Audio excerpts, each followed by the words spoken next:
Chapter 1. The Heart of Divine Might. Humph.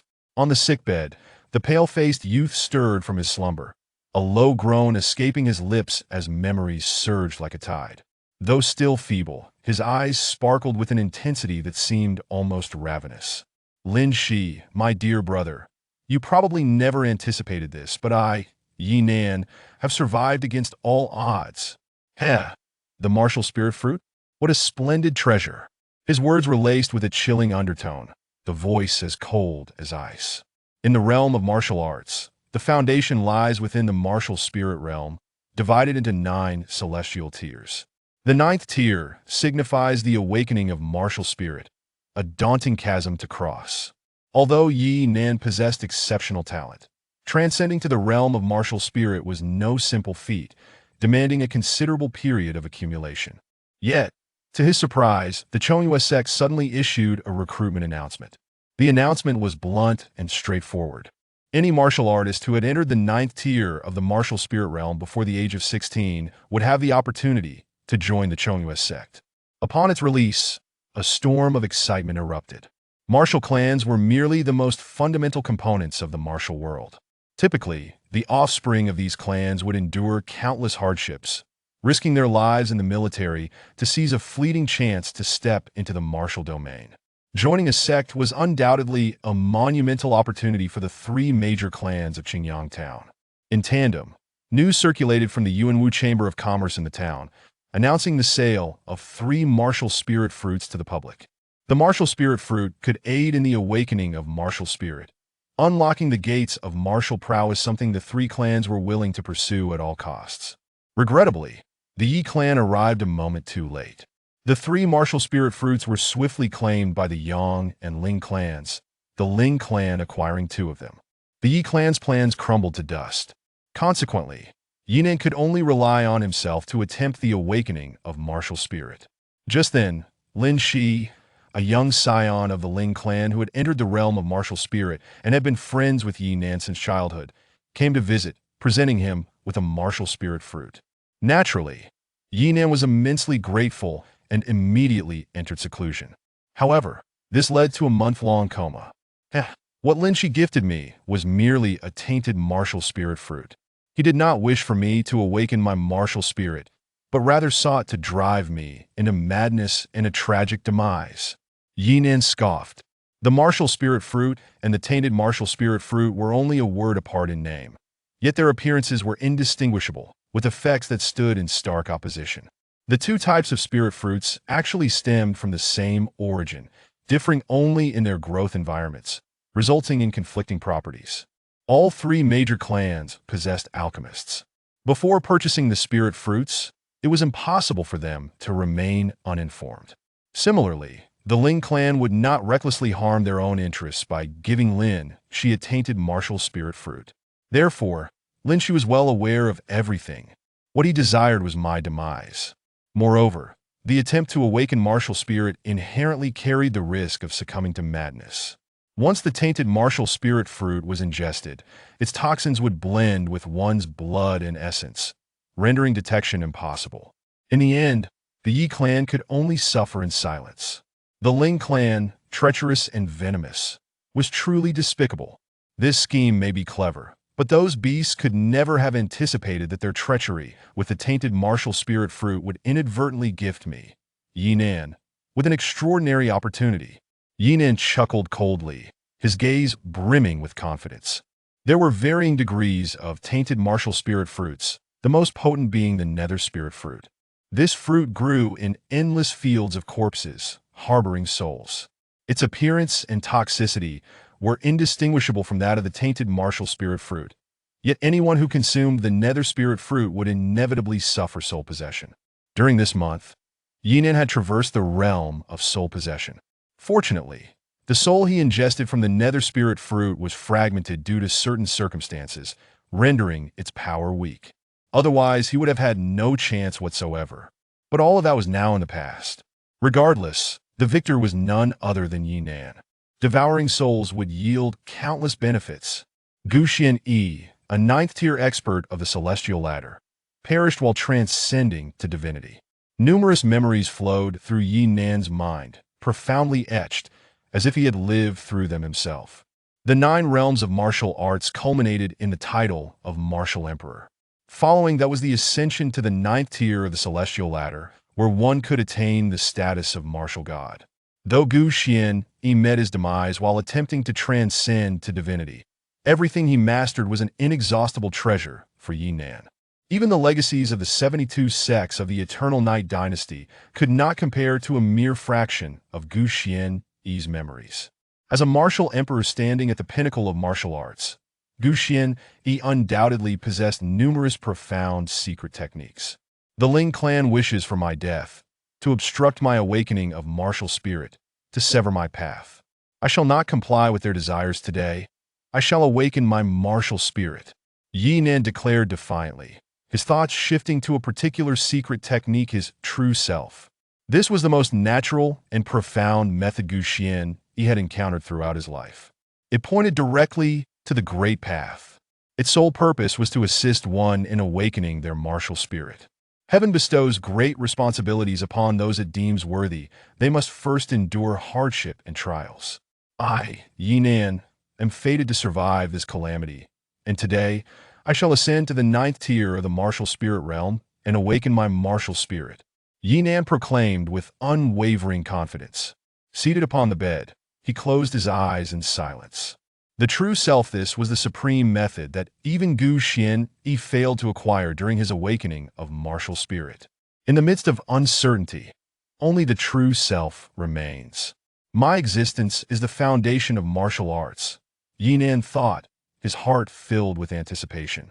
As the secret technique operated, a myriad of insights surged within Lin Fan, ultimately coalescing into a singular revelation.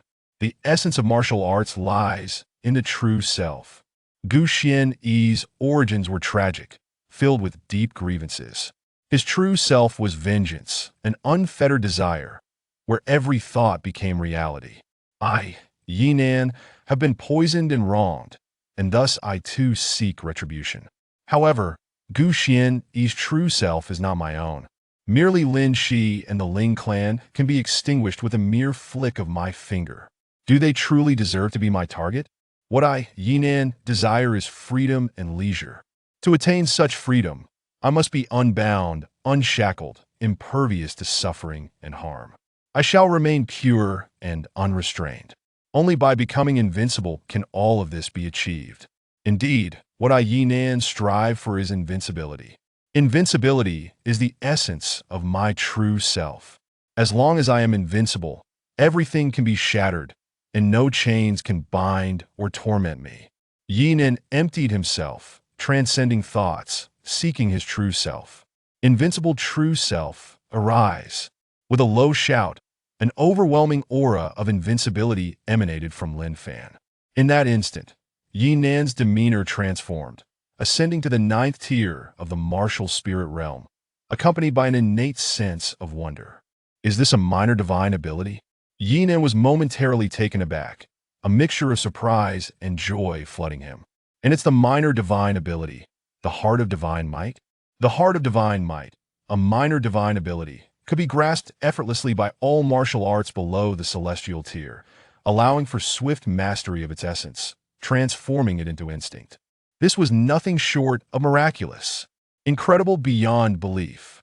However, for mere mortals, the might of the divine is unfathomable, akin to an ant forever unable to comprehend how an elephant can crush mountains. Thus, minor divine abilities are indeed extraordinary, transcending the mundane. In the realm of martial arts, upon entering the 2nd stage of the dharma form, one could begin to awaken minor divine abilities. Yet, in Yi Nan's case, it was extraordinary. He awakened a minor divine ability at the 1st stage of the 9th tier of the martial spirit realm.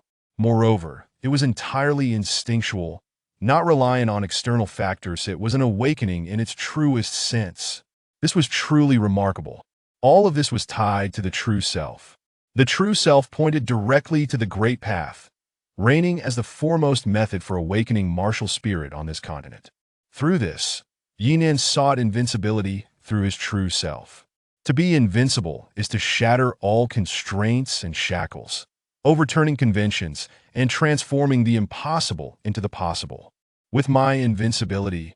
Thus, Yinan's awakening of martial spirit was synonymous with the awakening of minor divine abilities.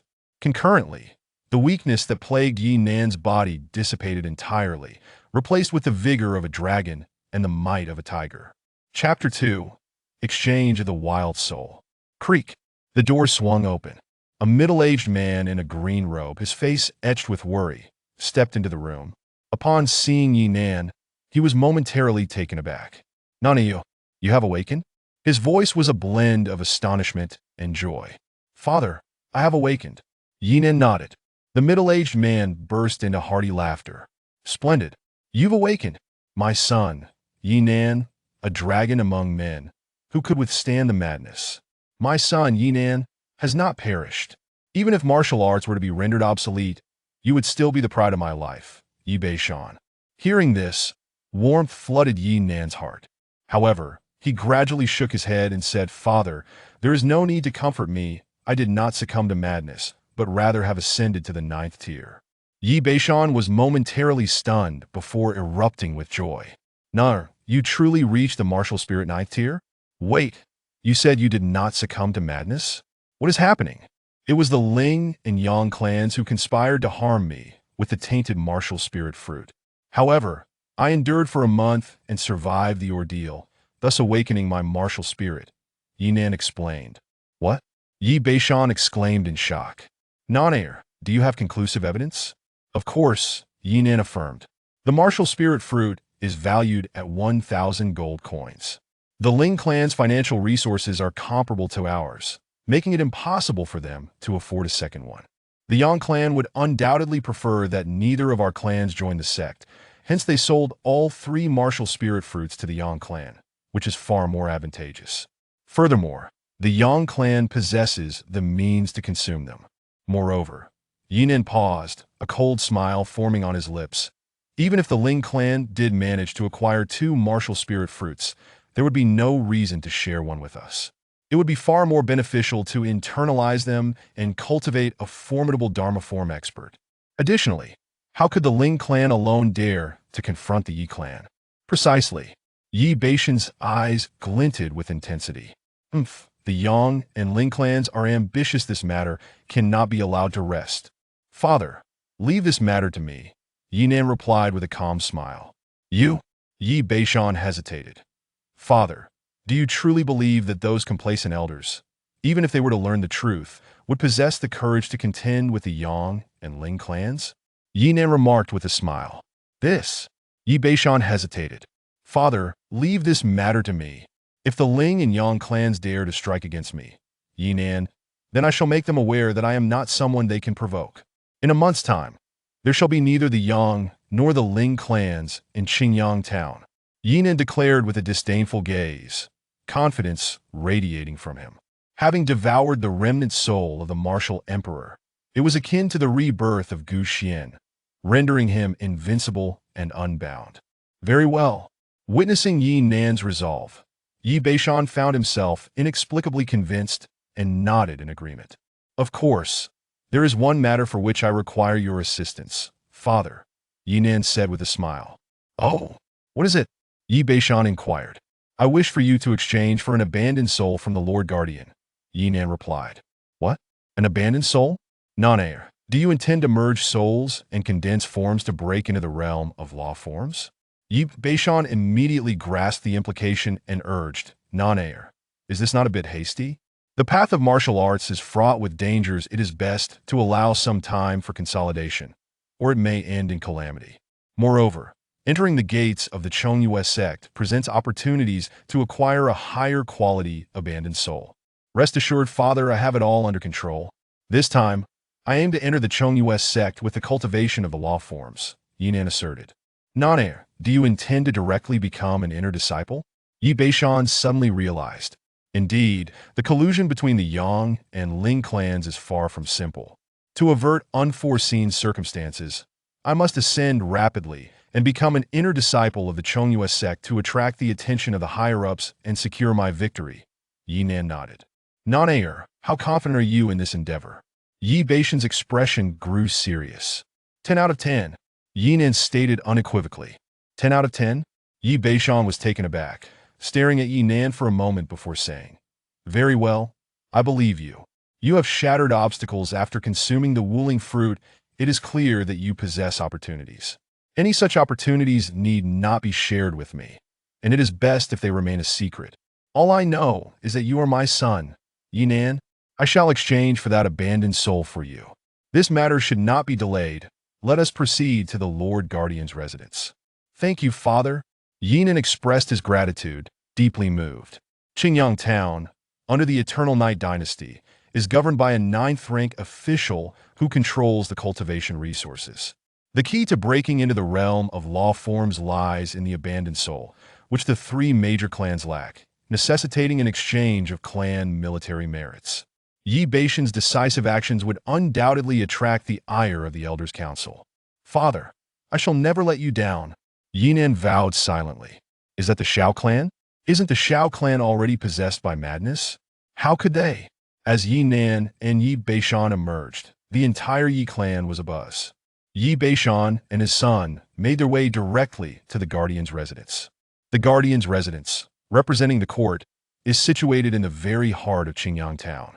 Upon their arrival, 2 familiar figures came into view. Instantly, Yinan's pupils constricted as he fixated on a handsome, yet narrow-eyed youth. Ling Shi. Yinan? Ling Shi was equally taken aback. How could that little brat Yinan possibly? Beside him, a middle-aged man in splendid robes, resembling Ling Shi, also expressed surprise, but soon burst into hearty laughter. "Brother Beishan, I heard that your son had succumbed to madness. Yet here he stands, having overcome his trials, truly a cause for celebration." "Ha! Brother Fifan is too kind. My son has now attained the realm of martial enlightenment. We have come to exchange for an abandoned soul, and it seems we are quite aligned in our pursuits," Yi Beishan chuckled. "What? Yinan, the young master, has actually reached martial enlightenment?" The head of the Ling clan was momentarily stunned and cast a deep glance at Yinan, his pupils narrowing. Yi Beishan and Yi Nin entered the Guardian's residence. What is going on?" The head of the Ling clan's expression darkened. "Father, is it true that Yinan has truly stepped into martial enlightenment?" Ling Shi exclaimed in shock. "Indeed, it is true he has reached the 9th level." Ling Fifan nodded slightly. "But how could that be?" "I clearly." Ling Shi struggled to comprehend. "Silence." Ling Fifan snapped. "What are you panicking about?" At once, Ling Shi realized. "Father, do they know something?" "Ah, even if they know, what of it? It is merely a desperate struggle of a cornered beast. No matter how fiercely the Yi clan fights, it is a doomed path. And the more they struggle, the more despair they shall face." Ling Fifan chuckled coldly. At these words, Ling Shi felt a surge of excitement. This father and son duo also made their way into the Guardian's residence. Unbeknownst to anyone, a glint of cold malice flashed in the depths of Yinan's eyes. The Yi and Ling clans arrived at the Guardian's hall almost simultaneously. "Greetings, Lord Guardian." The 4 of them clasped their hands in reverence towards a plump, fair-skinned, middle-aged martial artist.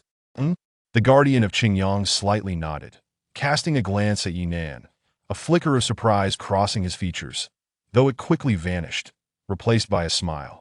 "I heard earlier that the young master of the Yi clan had encountered a setback and fallen into madness. Yet it seems you have escaped calamity and been blessed, achieving martial enlightenment. Is the clan head here with the esteemed young master to exchange for an abandoned soul?" Chapter 3. The prayer of Arai, the esteemed guardian, with his sagacious demeanor, welcomed Yi with open arms. "Indeed, I, Yi, have come to beseech your esteemed self for a way to summon a wild soul for my son. I humbly request your assistance." Great Si Yi Beishan hurriedly clasped his hands in respect that clan leader Yi, you are too modest. Your son, though he has strayed into madness, is a true dragon among men, capable of overcoming his tribulations. That yes, a 9th-grade official of the court. It is only natural for me to nurture the elite for the empire, replied Qingyang, the guardian, with a smile. However, let it be known that all actions must adhere to the judicial process. Of course, Yi Beishan replied, his face alight with joy. The 3 great clans of Qingyang Town, namely the Yang, Ling, and Yi families, are all on the cusp of ascending to the ninth heaven, just a step away from the Dharma manifestation realm. Should they break through before the Grand Assembly, they shall be elevated to inner disciples that it would indeed bring honor to your esteemed self, Guardian. Qingyang, the Guardian, chuckled lightly. Clan leader Ling seeks to exchange for a wild soul as well. I presume? If so, please follow me. As he spoke, he led them deeper into the hall. Yinan furrowed his brow. Although Qingyang's words held no apparent flaws, he sensed the Guardian's duplicity, though he feigned closeness to the Yi clan. He was, in reality, cold and distant. Despite Qingyang's clever ruse, it was transparent to Yi and I. In the depths of the Guardian's hall, a winding path led to an artificial cavern. 9 armored warriors of the Dharma manifestation realm stood guard over a seemingly ordinary well, which bore a seal at its mouth. Greetings, Guardian. The 9 warriors offered their salutes. Qingyang nodded slightly, producing a small seal that manifested in his palm, revealing it to be a 9th grade official seal. Qingyang, Guardian of the Eternal Night Dynasty, govern this region. The Yi and Ling clans seek to purchase wild souls with military merit. Hence I request the opening of the wild well to summon souls. I implore your leniency. Yi Nan's gaze sharpened. This was the incantation preceding the summoning of the wild souls. In the past, Yi Nan had thought it merely a ceremonial gesture of respect to ancestors, but through the memories of Gu Xianyi, he realized it was a widespread practice across the martial heaven continent, its origins long forgotten. Even Gu Xianyi, in a moment of curiosity, had sought to trace its roots, only to encounter misfortune. Though he survived, he was left with lasting ailments. Thus, the seeds of calamity were sown. This incantation had significant origins, and even Yinan dared not treat it lightly. However, Qingyang was evidently unaware of its depth. Viewing it merely as a ceremonial ritual, the essence surged forth and infused into the official seal. A luminous imprint materialized, pressing upon the seal at the well's mouth. Instantly, the seal's light was dispelled. In that moment, 21 luminous orbs emerged, representing 21 wild souls. Though their number appeared scarce, Qingyang Town was but a remote and insignificant place. 21 wild souls would suffice for the 3 great clans of Qingyang for 200 to 300 years. In the realm of martial arts, the ultimate goal is to transcend through the path of the Tao. The human body is frail, and comprehension is arduous. Thus, one must merge wild souls to condense the Dharma manifestation, paving the way for advancement in martial arts, a practice handed down through the ages.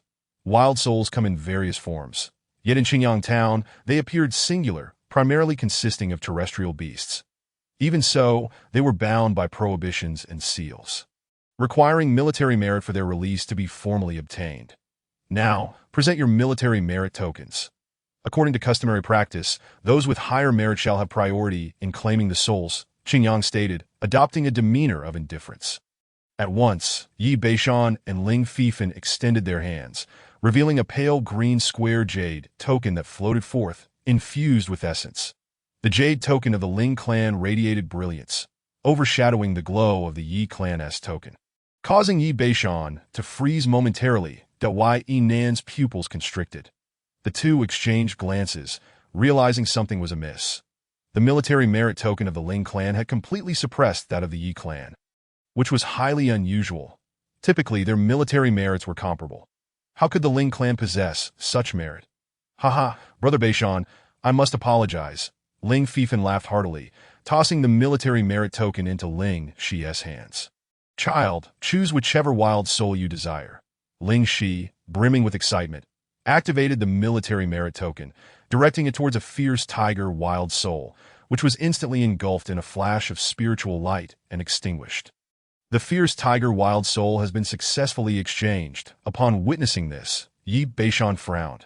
The stronger the wild soul merged, the greater one's control over martial arts would become. This was common knowledge. Ling Shi obtaining the fierce tiger wild soul would undoubtedly elevate his prowess. Yet Yinan remained unfazed. This mere Ling Shi was easily vanquished.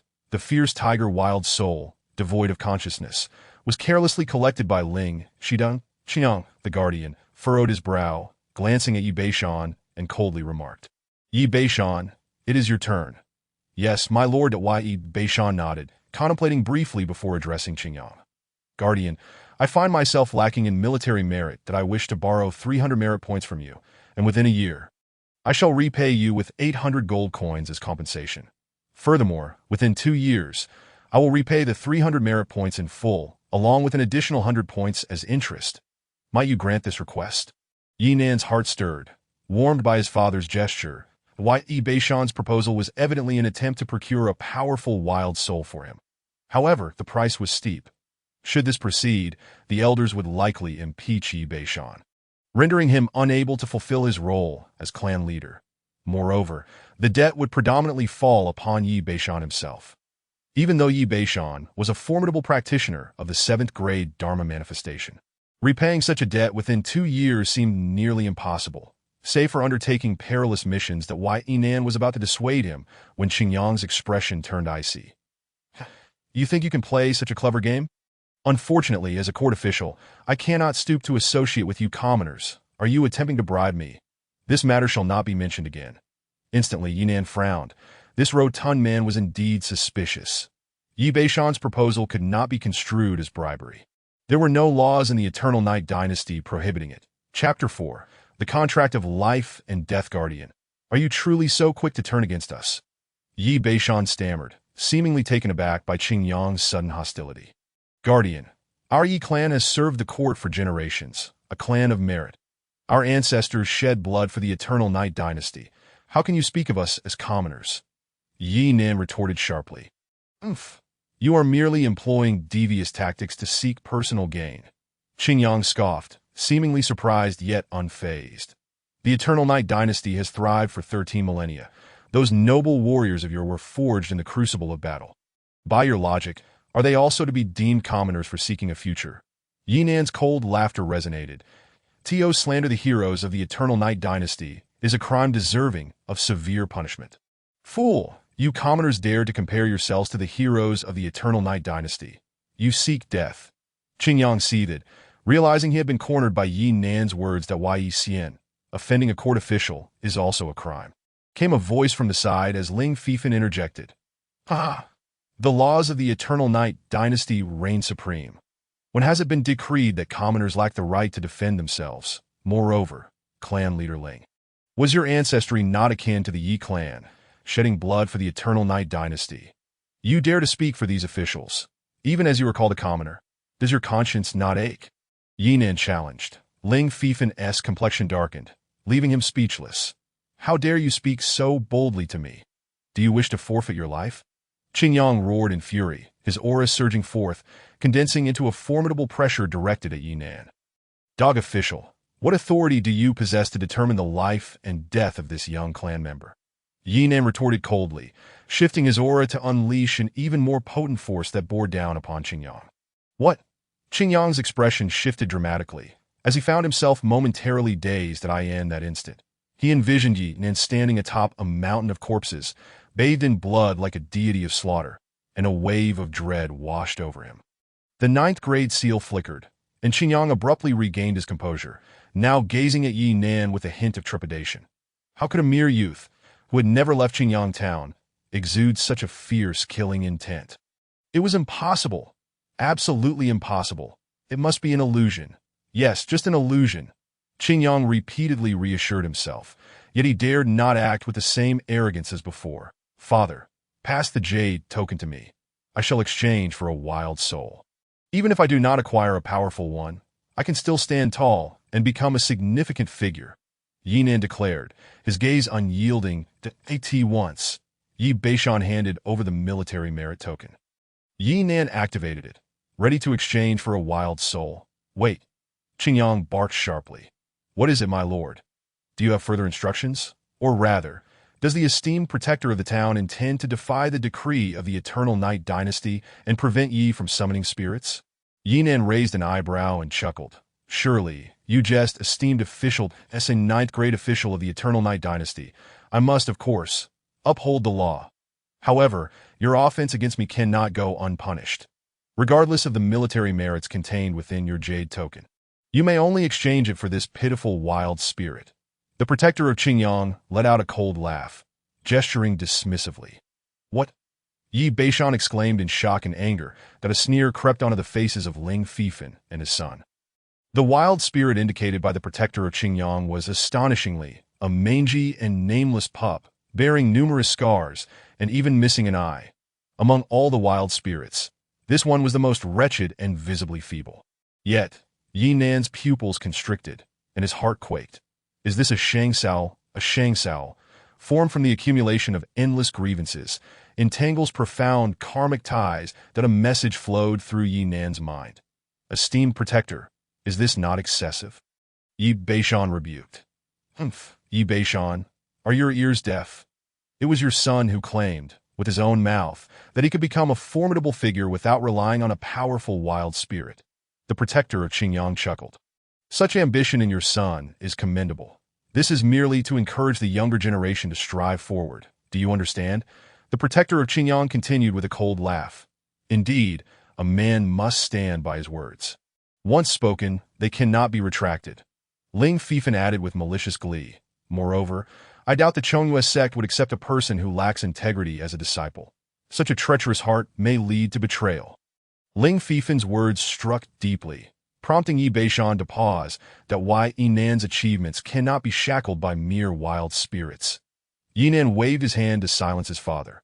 For some reason, the remaining words of Yi Beishan were swallowed back. Could it be that Yi Nan had encountered an extraordinary opportunity? Yi Beishan pondered. The protector of Qingyang and others were taken aback by Yi Nan's confidence, but soon scoffed in derision. Feigning mystery. Blood feuds and curses. The cycle of rebirth is unyielding. The void of the nine hells. The lament of the Shangzhou, the white Yi Nan silently recited, ultimately pledging to coexist as one, to live and die together. When I ascend the path, I shall grant you rebirth. The Shangshao involves profound karmic ties and differs from ordinary wild spirits. It possesses intelligence and the ability to think. The mangy pup, appearing foolish, was merely a fade. Those who believe it are foolish. This prayer was not only a means of communication, but also a contract of life and death, the most sincere cooperation, passed down through the ages. If the other party agrees, it would be a response. Thus, the contract was established. Only in this manner could the Shangshao wholeheartedly assist the soul merger, with the contract of life and death established unilaterally. Yi Nan sensed a ripple from the mangy pup, as if in disbelief. Following that, a gaze of scrutiny descended upon him from the void, akin to the judgment of a colossal dragon. Yi Nan remained undeterred. Focusing on the mangy pup.at last, he felt a resonance. The contract of life and death had been signed by the other party and became effective. Chapter 5. The Secret Art of Deception. Life and death together, without regrets. Instantly, Yi Nan added guarantees. With that, he activated the military merit jade token. Its spiritual light surged, washing away the seal, allowing the mangy wild spirit to fall into Yi Nan's hands. This process, while lengthy in description, transpired in an instant. N01, but Yi Nan perceived anything amiss. I look forward to seeing young Master Yi excel at the Chongyue sect's grand meeting, bringing glory to Qingyang town and serving the eternal Night dynasty. The protector of Qingyang's sinister smile conveyed bureaucratic pleasantries. Thank you, esteemed protector. Yi Nan shall surely dedicate himself to serving the court. Should I achieve success in the future, I shall never forget the kindness of the protector and the Ling family. With that, Yi Nan and Yi Beishan departed. Interesting, very interesting, this young one. The protector of Qingyang chuckled coldly. The youth of today, having grasped the path of martial arts, forget their own surnames, truly believing themselves to be the favored children of heaven. Just a momentary stroke of luck, a frog at the bottom of a well. Ling Fifan also scoffed, sharing a knowing glance with the protector of Qingyang before departing with Ling Shi, saying little more. Something is amiss. The protector of Qingyang is involved in this plot against me. This matter runs deep. It must be thoroughly investigated. Yi Nan's heart tightened, and he inwardly mused. He felt a premonition that this held unexpected, significant secrets. Thus, clarity must be sought. However, what mattered now was not this, but the merging of souls to form an incarnation. Upon returning to the Yi residence, Yi Nan immediately entered seclusion. Sitting cross-legged, he closed his eyes, invoking the presence of the mangy wild spirit. Wild spirit, merge with me, Yi Nan commanded. Are you certain now, Ronga? Your physical body may not withstand it. A thought echoed in Yinan's mind. He dismissed this concern, instead affirming some of his suspicions. The appearance of this wild spirit was not merely youthful in facade, it was genuinely young. Although Yinan was unaware of its race, he recognized it lacked any great power. It was merely a cub of an extraordinary breed. Undoubtedly extraordinary, for without such qualities, it could not bear the weight of endless grievances to become a Shangzhou. It was precisely due to this extraordinary nature that, despite being a cub, it was far from ordinary. A mere glance revealed to it that Yinan's body was inadequate, incapable of supporting their merging. Do not underestimate me. I am aware of everything. However, in times of peril, a brief fusion is necessary. Fear not, I possess supreme secret arts that can deceive the heavens, allowing my body to avoid collapse. Let us proceed, merge, Yinan replied with a smile. In truth, he understood that although he could merge with a wild spirit to ascend to the law form, merging with a Shangzhou of such caliber was beyond his means. Even if he sought his true self, invincible as he may be, it would be futile that a Shangzhou is inherently domineering. The methods he previously cultivated to refine his body would lead to only one outcome: body shattering, death, and an end to his path. Yet, with the inheritance of the martial emperor, he was different. Though true merging was impossible, a temporary fusion posed no issue. All right, let us merge. The mangy wild spirit, genuinely young and lacking the ability to speak, could only communicate through thought. Moreover, it was no longer in its previous foolish and naive state. All was merely a ruse. This is the advantage of extraordinary bloodlines. Remarkable intelligence, capable of feigning ignorance to avoid danger. Seeing Yinan's resolve, the mangy wild spirit nodded without hesitation. Very well. Let us merge. Yinan remained silent as he activated the secret art. The name of this secret art is Heavenly Deception. Its function lies in its ability to deceive heaven and earth in its operation, seeking a sliver of survival, even in the direst situations that the wild spirit witnessed Yinan's secret art in action. It leaped forward, merging into Yinan's spiritual core. In that instant, their souls forged a connection, and the merging was complete. That moment, Yinan's realm ascended, and behind him materialized a law form resembling the wild spirit, albeit slightly larger. This was the stage of martial cultivation that one must traverse, merging souls to form an incarnation. This process is typically lengthy, but Yinan, guided by his true self and the secret art of deception, with the assistance of the Shangzhou, traversed it in an instant. However, this advancement, while real, was also ephemeral, for his combat power was illusory. Forcibly merging with the Shangzhou was a path to certain death. Relying on the secret art of deception merely extended a slender thread of survival, rendering any possibility of combat non-existent. Yet Yinan did not mind. What he needed was not that. The sensation of ascension was profound and familiar. It was the birth of a minor divine ability, guardian of the night. The barking of dogs, the crowing of roosters, the thieving of fowl, the chaos of cocks and dogs, the warning of barking dogs, the crowing of cocks, and the soaring of eagles in the blink of an eye. The 6 minor divine abilities came into existence. With the birth of these 6 minor divine powers, Yinan immediately recognized their utility. The Night Watch of Dogs, a minor divine ability, bestowed the power of nocturnal vigilance, enabling one to see through the darkness and perceive all within a 10-mile radius, disregarding any obstacles. That also allowed for the discernment of sounds amidst chaos, effective within the same distance. The rooster's cry and dog's theft. Another minor divine ability, granted the capacity to pilfer all treasures within 10 miles. The chicken's flight and dog's leap, a minor divine ability, provided an escape route in dire situations, allowing for instantaneous retreat from danger. The dog's bark of warning, a minor divine ability, could sense ominous threats, regardless of how concealed they might be, thus providing foresight to avoid calamity. These minor divine abilities were nothing short of miraculous. The clay dog of the tile rooster, a minor divine ability, allowed one to remain undetected, even by formidable entities. Their mental prowess would fail to unveil the truth, leading to deception and optimal disguise. The eagle and dog's path, a minor divine ability, enabled rapid flight, facilitating swift travel. Truly, one could not underestimate the prowess of the shattered soul. Indeed, invincibility was within reach. With this advancement came the 6 minor divine abilities. Yinan was both astonished and elated. Upon entering the second realm of martial arts, the fusion of souls and manifestation would awaken at least 1 minor divine ability. This was common knowledge. Yinan's intention to utilize the secret method of deception to temporarily merge with the shattered soul canine beast was solely to awaken these minor divine abilities. However, to awaken all 6 paths was a rarity. Even in the annals of ancient memories, the strength of the Dharma manifestation realm is evident in 2 aspects. Firstly, the martial arts Dharma manifestation. Secondly, the number and practicality of minor divine abilities. Each of these 6 minor divine abilities was extraordinary and utilitarian.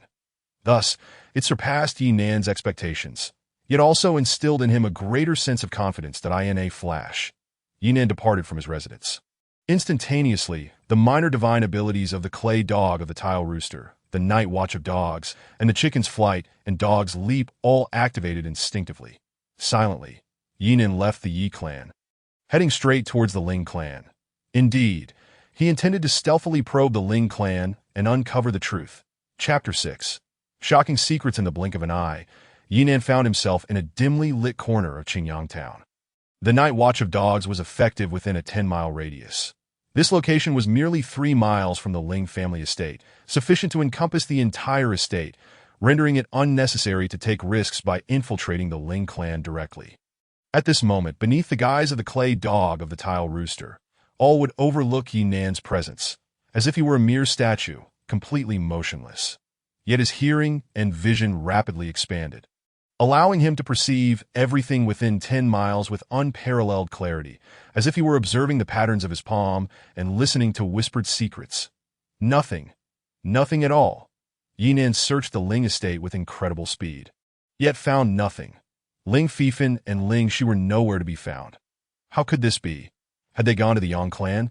Yinan furrowed his brow, about to depart, when suddenly a thought struck him.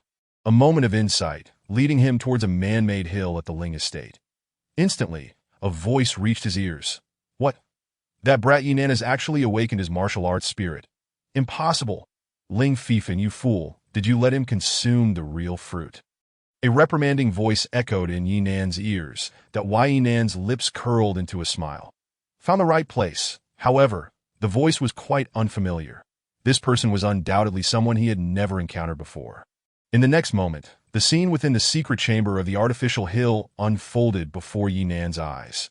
Director Wang, this is absolutely not the case. To prevent any errors, I instructed the family apothecary to re-examine the matter before my son departed. It is undoubtedly the corrupted spirit fruit. However, according to common logic, if one were to mistakenly consume the corrupted spirit fruit, there would be a 99% chance of succumbing to madness and death. Only a slim chance would allow survival. Yet even then, one would be left incapable of martial arts, never to awaken their spirit again. Yet that brat had been unconscious for a month and had just awakened. This matter perplexed me greatly, Ling Fifan said, offering a wry smile to a gaunt elder. The one who had previously scolded him was indeed this gaunt elder. Indeed, master, I personally delivered the corrupted spirit fruit. It cannot be a mistake, Ling Shi remarked. Then it is indeed strange. For this plan, I prepared 2 martial spirit fruits and 1 corrupted spirit fruit for auction by the Yuanwu Merchant Association, which you and the Ling clan purchased separately. Thus, you and that brat from the Yang clan were able to ascend to the 9th level of the martial spirit realm. Qingyang town is merely a remote backwater. It is impossible for them to possess either martial spirit fruits or corrupted spirit fruits. That brat couldn't he have possibly consumed the corrupted spirit fruit? Could he? Impossible. He could not possibly know about this plan. But what on earth is going on? The gaunt elder furrowed his brow. Director Wang, rest assured that brat has chosen a worthless, barren soul and plans to fuse with it to ascend to the Dharma manifestation realm. Ling Fifan said with a smile, "Oh, is that so?" The gaunt elder was momentarily taken aback, then burst into laughter. I had some reservations about that brat. After all, from his attitude towards you, he must have guessed part of the truth. However, seeing it now, there is no need for concern. That brat is merely a country bumpkin, lacking in insight and overly eager for quick success that he must think that by ascending to the Dharma manifestation realm, he can become an inner disciple of my Chongyue sect, thus seeking retribution. Ha! How amusing. My Chonghua sect's inner disciples are not something that just anyone can aspire to without passing the tests. One cannot ascend to the inner disciple level. That be why then, it will be a piece of cake for me to deal with him. What you say is indeed true. Ling Shi quickly flattered him. The gaunt elder nodded with satisfaction. Pausing before continuing, however, this time, there are only 2 spots available in Qingyang Town.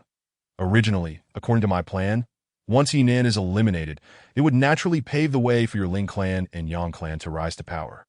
However, I did not expect that this brat would still be alive, which is quite surprising. Given the current situation, it is possible that he has succeeded in fusing his soul during this past month, making it difficult for me to show favoritism. Fortunately, the town guard, Lei Dahu, has old ties with me and has lent us a hand. Once that brat successfully fuses his soul, he will be doomed. Heh. If he fails to fuse his soul within a month, he will be eliminated. Once he succeeds, it will be a contest between your 3 families. He fusing with a blind, weak puppy soul will surely not match your strength. By then, I will arrange for you to face that brat first. Remember, you must kill him on the spot to prevent future troubles. Yes, master, rest assured, I will ensure he is killed on the spot.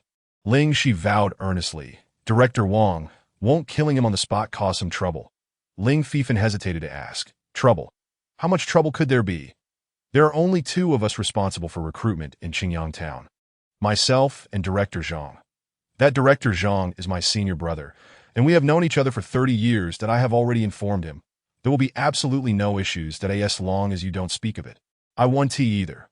How could these fellows in Qingyang Town possibly come into contact with someone from the sect? Once this matter is resolved, we shall leave. Your Ling and Yang clans will join forces to annihilate the Yi clan. And this will remain a secret. The gaunt elder sneered coldly. Director Wang's foresight is admirable. I, Ling, have been somewhat hesitant. Ling Fifan replied with a smile. All right, since this matter is settled, you may leave that I will set off early tomorrow to meet with senior brother Zhang. The gaunt elder declared. Understood. Ling Fifan and Ling, she promptly departed 0.3 miles away. Yinan was left dumbfounded. The conspiracy against him was initiated by this old, unyielding director. A director. Is it the director of Chonghua sect, supposed to arrive in a month? How could he possibly have arrived so swiftly? It appeared that this gaunt elder had been bribed by the Yang and Ling clans, directing his hostility towards him. Yet, for reasons unknown, Yinan felt certain that this individual was solely targeting him. Yinan was utterly perplexed. He held no enmity towards this gaunt elder. Why was he being so specifically targeted? Moreover, from the elder's remarks, it seemed another director was also involved in this matter. Sect directors were typically required to be at least at the 7th level of the Dharma manifestation realm to hold such positions. Furthermore, it appeared that sect directors were on par with clan leaders in terms of realm. Yet due to their superior backgrounds and mastery of various martial techniques, their combat prowess was significantly greater. Even a clan elder at the Dharma manifestation realm could easily kill him. But why was this director Wang intent on scheming against him? Was there a need for a sledgehammer to crack a nut? How bizarre! There was something exceedingly strange about this. In an inexplicable way, Yinan sensed that he had fallen into an immense conspiracy. Chapter 7. The Cry of the Rooster and the Theft of the Dog, Unleashed. Yinan's expression darkened. If it were not for his inadvertent consumption of the corrupted spirit fruit and the successful absorption of the remnants of the martial emperor Gu Xian's soul, it is likely that the Yi clan would have faced extermination a month later. Although the Eternal Night dynasty enforced strict laws, its martial spirit remained unrestrained, allowing martial forces to compete, merge, and even annihilate one another. Those scoundrels plotting against the Yi clan must consider whether Yi Nen would permit it. Yi Nen gritted his teeth, feeling a surge of determination, yet quickly composed himself. It was time to gather resources first. Yi Nen remained remarkably calm to prevent any of this from happening. He needed to become sufficiently powerful. Thus, he required ample resources. The Yi family, lacking in profound heritage, found that their payment of 1,000 gold coins and a considerable amount of military merit was insufficient to support their rise. Thus, Yinan took matters into his own hands. In an instant, the minor divine ability, Crowing Rooster and Stealing Dog, manifested its power. The next moment, the gaunt elder in the secret chamber was momentarily taken aback as the storage ring on his left hand abruptly vanished. Simultaneously, Ling Fifan and Ling Shi were equally astonished, for their storage rings had also disappeared. What the hell? What is happening? The gaunt elder realized, his fury igniting. With a flash, he surged out of the secret chamber. Master, Steward Wang, you. Ling Fifan and Ling Shi immediately bowed, their expressions reflecting their bewilderment. They too had discovered the loss of their storage rings. What is going on? Your storage rings as well. The gaunt elder was taken aback. Steward Wang, yours too? Ling Fifan was equally stunned. Damn it, which impertinent fool is conspiring against me? The gaunt elder, regaining his composure, promptly shot into the air, his mental energy sweeping outward, radiating in all directions that in an instant. It covered several miles. Ling Fifan also expanded his mental energy. However, Yinan stood motionless, maintaining the state of crowing rooster and stealing dog, allowing Steward Wang and Ling Fifan's mental energies to sweep past him without detection. The minor divine ability crowing rooster and stealing dog was indeed formidable. Suddenly, a wave of alarm surged through Yi Nan's heart, a grave sense of crisis overwhelming him. This was the warning signal from the minor divine ability dog barks, alerting him to danger. Without hesitation, Yi Nan activated crowing rooster and stealing dog, instinctively fleeing to safety. In the gaunt elder's eyes, a spark of brilliance flickered as he swept his gaze across the surroundings, propelling himself into the air with astonishing speed, leaving behind only an afterimage. This was undoubtedly another minor divine ability. Ants flee, mice frightened, a minor divine ability, adept at sensing all hostile threats, could guide one to kill within an effective radius of 8 miles. Concurrently, Ling Fifan also activated his minor divine ability, his eyes flickering with brilliance, adopting a predatory gaze. This ability excelled at uncovering hidden tracks, with an optimal effective distance of around 6 miles.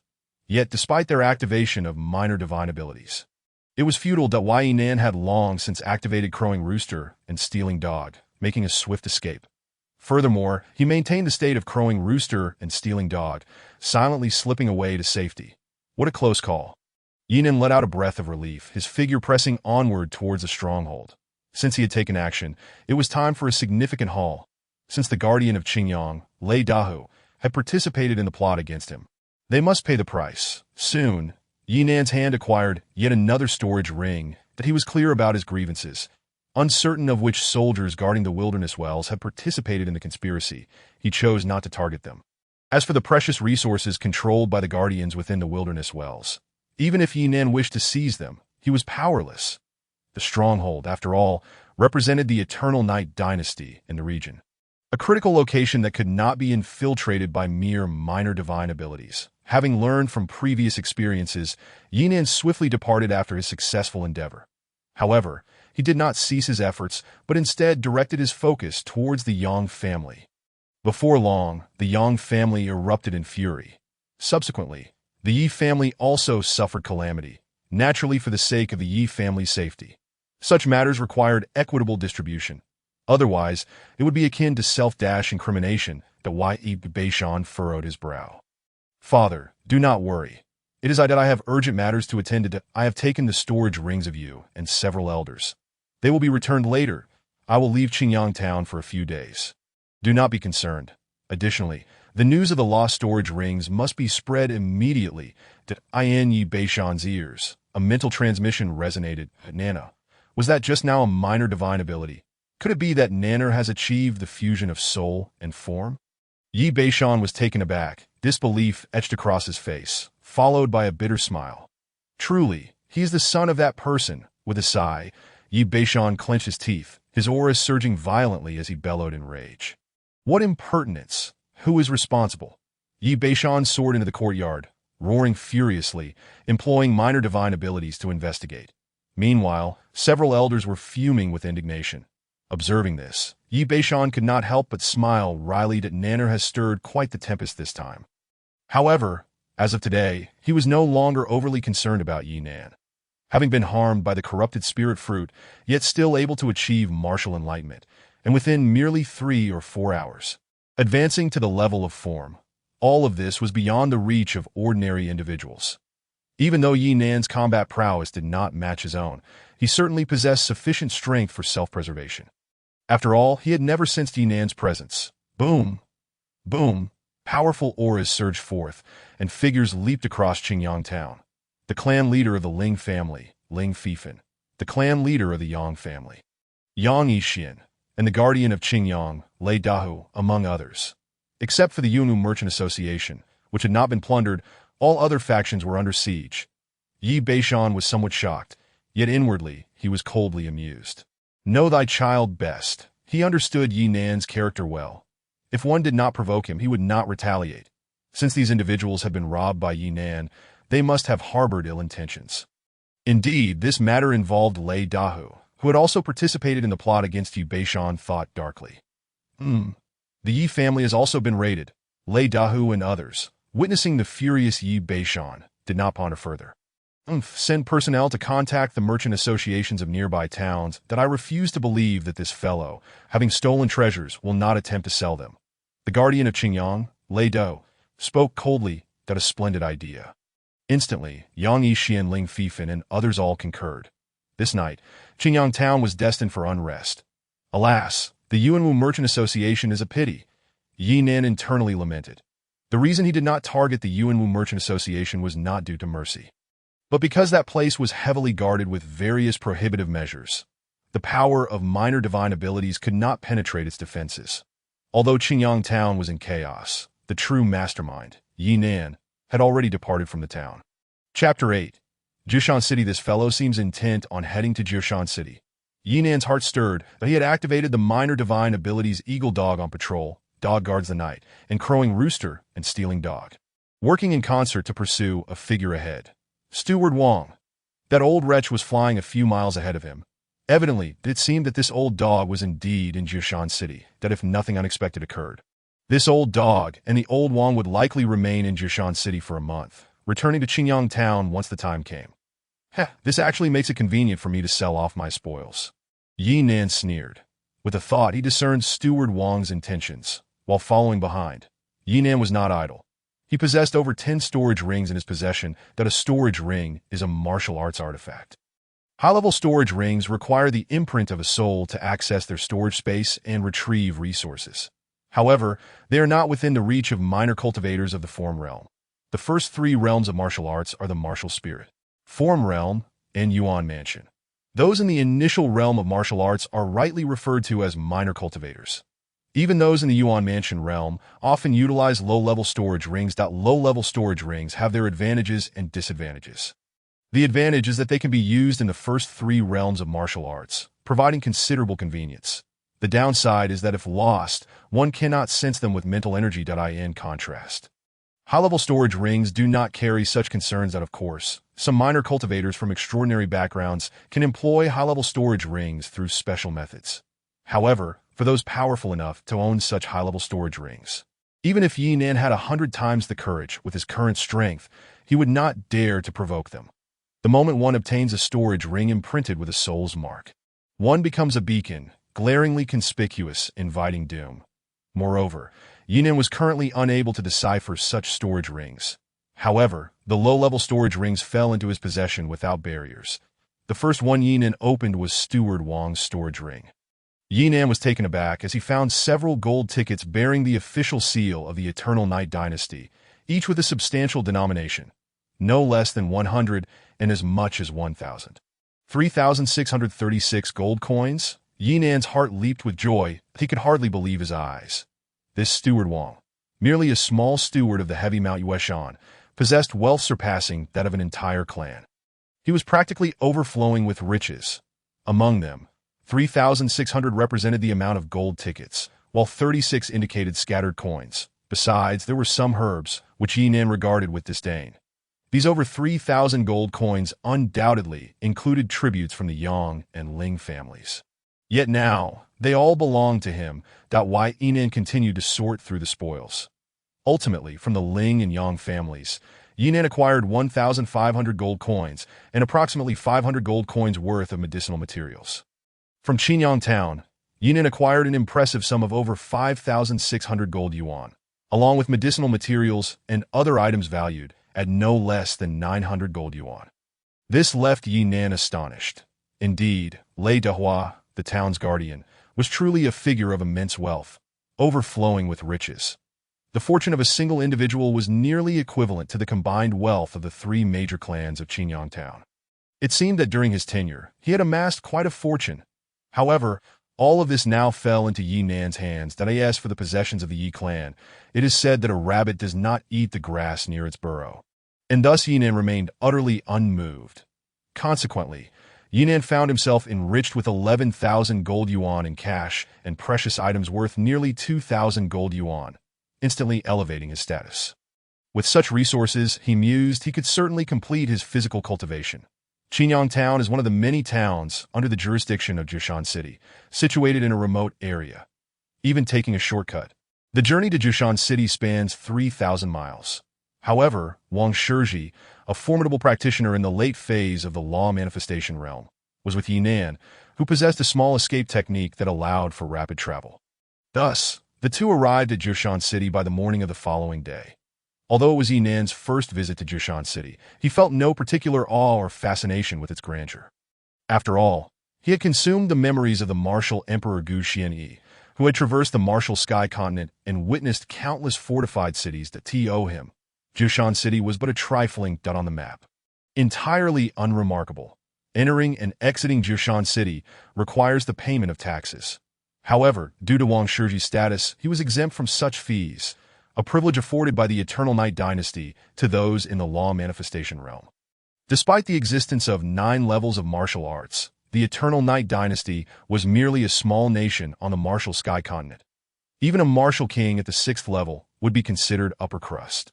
Those in the law manifestation realm held a certain standing, capable of commanding troops against the demons of lesser dimensions, hence their preferential treatment by the court. Now that Yi Nan was also in the law manifestation realm, he too enjoyed tax exemption. Following closely behind, Wang Shizhi led the way to an inn, heading directly to the 2nd floor, clearly prearranged with Zhang Laogo to Yi Nan, however, did not enter but rather slowed his pace. Activating his small divine ability, the Night Watchdog, while refraining from using the Earth Chicken and Tile Dog technique. Although Jushan City was not particularly large, it undoubtedly housed masters of the Yuanfu realm. So it was prudent not to be overly ostentatious. Moreover, with the bustling crowd and his Night Watchdog alert, he had no real cause for concern. Thus, Yi Nan confidently strolled by, feigning the demeanor of a passerby. While keenly observing all that transpired on the 2nd floor of the inn, Brother Zhang, Wang Shizhi greeted a white-haired elder, bowing respectfully to Wang Shizhi. Have you accomplished the task? The elder replied with a smile. This individual was evidently Zhang Shizhi, a formidable practitioner at the 7th level of the law manifestation realm. Upon hearing this, Wang Shizhi's expression grew somewhat grim. What? Has the situation not progressed smoothly? Did that brat not consume the wuling fruit? Zhang Shizhi furrowed his brow. He did consume it and fell into a coma for a month. That I, in accordance with your instructions, I remained hidden within the Ling clan until I received no news of his demise. Yet, unexpectedly, he awakened just yesterday and has even entered the realm of martial awakening, Wang Shizhi explained. What? Impossible! How could that brat, after consuming the wuling fruit, still attain martial awakening? Zhang Shizhi exclaimed in shock. This matter has left me equally perplexed. Wang Shizhi admitted, his expression darkening. This is troublesome. If we fail, we might incur Elder Qi's wrath and face dire consequences. Indeed, Zhang Shizhi's expression turned grave. Rest assured, though that brat has narrowly escaped this ordeal. I have already set certain measures in motion that Yi Nan's demise is all but assured. Wang Shizhi declared with a confident smile, Ditto, so that brat is indeed doomed, and we need not fear Elder Qi's reprimands. Zhang Shizhi remarked, satisfaction evident in his tone, by the way, do Yang and Ling clans have any inkling of our intentions against Yi Nan? Fear not, Brother Zhang. I know my limits. They remain entirely ignorant of our plans and instead hold me in high regard. Wang Shizhi assured him with a chuckle that he then shifted the conversation. However, I still harbor some unease regarding Elder Q. Do you truly believe that once we accomplish this task, he will accept us as disciples and grant us the transcendence technique? Have faith. What status does Elder Qi hold that he would deceive us? Moreover, my ancestors had ties with Elder Qi, and there is a degree of mutual respect, Zhang Shizhi replied with a smile. Then I shall rest easy. Yet, the transcendence technique is exceedingly precious. even within the sect. Can Elder Qi truly procure 2 copies for mere stewards like us? Wang Shiji remained somewhat doubtful. Perhaps Elder Qi alone cannot. But the individual behind Elder Qi can certainly bestow 2 copies of the Transcendence Technique without difficulty, Zhang Shiji replied with a grin. The individual behind Elder Qi? Could it be? Wang Shiji seemed to grasp the implication. Indeed, it is one of the 3 esteemed young masters of the Chongyue sect, the infamous young master Hua Tiandu. Young Master Hua is a prodigy who established his foundation using the blood-rain dark rock soul and attained the 3rd level of the life pill realm by the age of 23. Given his standing in the sect, acquiring 2 copies of the Transcendence Technique would be a trivial matter, Zhang Shiji said with a smile. Moreover, if we succeed, we might even be considered part of young Master Hua's faction. With his status, any gifts he bestows upon us would be of immeasurable benefit. Exactly. That's precisely the case. Wang Shiji nodded eagerly, excitement coursing through him. By the way, where is your storage ring? Zhang Shiji suddenly inquired. Alas, do not mention it. Wang Shiji sighed, about to elaborate when Zhang Shiji's startled exclamation interrupted him. Where's my storage ring? Wang Shiji was at a loss for words. Zhang Shiji's storage ring had mysteriously vanished. Who dares to steal my storage ring? Have they grown tired of living? Zhang Shiji roared in fury, a distinctive tiger pattern manifesting on his brow, his eyes gleaming with golden light. He had activated his small divine ability, Tiger Might. However, he could not locate the culprit, which only fueled his rage further. Brother Zhang, calm down, Wang Shiji urged, attempting to soothe him. Calm down? How can I calm down? Zhang Shiji bellowed. Meanwhile, in another inn not far away, Yinan remained utterly still, like a statue, having activated the earth chicken and tile dog technique. Zhang Shiji's divine ability, Tiger Might, had naturally overlooked him, allowing Yinan to evade detection. After some time, Yinan sensed that Zhang Shiji had retracted his divine ability and mental focus. In reality, despite being a master in the law manifestation realm and holding a position as a steward in the sect, Zhang Shiji was merely a minor figure with little standing, only slightly better than an ordinary inner disciple. With countless distinguished families and nobles in Jushan City, one could easily encounter someone beyond his reach, thus he dared not act too recklessly. Understanding this, Yinan smiled, exhaling a breath of relief. Another victory. While sorting through his spoils, he discovered over 3,500 gold yuan and rare medicinal materials valued at 700 to 800 gold yuan. Clearly, Zhang Shiji's wealth exceeded that of Wang Shiji. At this point, Yinan added up his gains, but the smile on his face quickly faded. Elder Qi, young master Hua Tiandu, one of the 3 esteemed young masters of the Chongyue sect, the Transcendence Technique. Yinan furrowed his brow, astonished by the shocking revelations that had spilled from Zhang Shiji's lips. His understanding of the sect's power dynamics was profound. Those in the late phase of the law manifestation realm could serve as stewards, while Yuanfu realm practitioners were elders, the backbone of the sect. As for young master Hua Tiandu, Zhang Shiji had also mentioned his status in the life pill realm. The martial arts are categorized into 9 realms, which are further divided into initial, intermediate, and advanced stages, each containing 3 distinct levels. The Life Dan realm, notably, is the first level of the intermediate stage, also recognized as the 4th realm of martial arts. If the Yuanfu realm poses a threat to Yinan's safety, then the Life Dan realm is already capable of controlling his very life and death.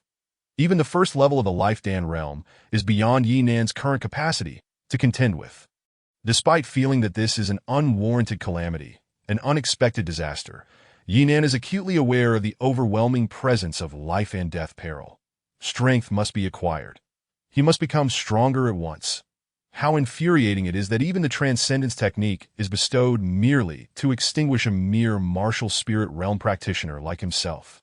What secrets lie within this situation? Yinan grinds his teeth in anger.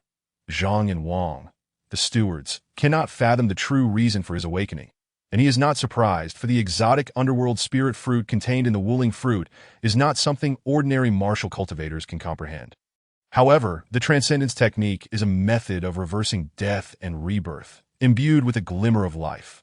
Once granted, it can empower a dying cultivator to seize a chance for survival, offering a slender opportunity for those whose cultivation is shackled to ascend.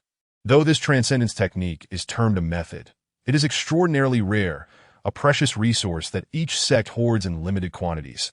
The fact that it is even offered merely for his demise is incomprehensible to him. Chapter 10. The small Dan technique of the Great Furnace. Regardless of the circumstances, he must grow stronger. Otherwise, he faces death, and the Yi clan faces annihilation. Why Yinan will not allow such a tragic fate to befall him. Grow stronger, grow stronger, grow stronger. Yinan's heart roars that I, Yinan, have been wronged, having inadvertently consumed the underworld spirit fruit and battled the soul of the martial Emperor Guxian for a month, narrowly escaping death. It was not for the purpose of being killed. By merging with the essence of the martial Emperor Guxian, I have gained access to countless cultivation experiences and methods, and I shall surely discover a way to turn the tide. Additionally, I have acquired auxiliary skills that will accelerate my cultivation. I will not perish in the end. The one who will emerge victorious will undoubtedly be I, Yinan. Immediately, Yinan departs from the inn, heading towards the merchant association within Jushan City. Without hesitation, he liquidates all his precious medicinal materials, using the proceeds to purchase a vast array of rare herbs at the association. Thus, he spends over 10,000 gold coins, nearly exhausting his funds. For the Yunwu Merchant Association of Qingyang Town, this constitutes a considerable order. Yet for Jushan City, it is merely a drop in the bucket. Within Jushan City, renowned families abound, and the expenditure of a single noble house's procurement far exceeds this amount. Consequently, it goes unnoticed that Yinan is indifferent to the concept of concealing wealth to outsiders. He appears to squander gold as if it were dirt. At his age, achieving the realm of dharma form must indicate an impressive background. Few would dare to provoke him, at least within Jushan City. Without visiting any other places, Yinan returns directly to the inn to enter seclusion. This inn is quite expensive, costing 3 gold coins per day. A month's stay nearly amounts to 100 gold coins, equivalent to the total expenses of a clan in Qingyang Town for a month. Although Yinan has little gold left, he can easily afford the accommodation fee. Thus he begins a seclusion that he intends to refine pills. The cultivation of martial arts is a path to defy fate and attain longevity. Human limitations may be reached, yet the stars and planets, with their 365 degrees, correspond to 365 auxiliary positions. With these 365 auxiliary positions, one can compensate for shortcomings, providing enough support for humanity to continue striving towards the path of eternal life. Most formidable martial cultivators excel in some auxiliary skills, and the martial Emperor Guxian is no exception. He placed great importance on them. Having absorbed the memories of the martial Emperor Guxian, Yinan naturally inherits his auxiliary skills, with alchemist being one of them. In life, the martial Emperor Guxian was a master of alchemy, renowned even among the few on the martial heaven continent, that he created numerous techniques, many of which target the initial realms of martial arts. At this moment, Yinan faces his first major hurdle. He must merge with the shattered soul to truly step into the dharma form realm, necessitating an enhancement of his bodily strength. This involves a special elixir known as the 9 Transformation Elixir. Though it is not the same as the legendary 9 Transformation Golden Pill and vastly differs in nature, it still possesses a trace of transformative power. Such elixirs are virtually unobtainable in the market, and Yinan suspects that within the bounds of the Eternal Night Dynasty, there may not be an alchemist capable of refining a 9 Transformation Elixir or even aware of its existence. However, it matters not if he cannot purchase it. He can concoct it himself. That Yinan possesses the alchemical skills of the martial Emperor Guxian, making the art of pill refinement entirely feasible.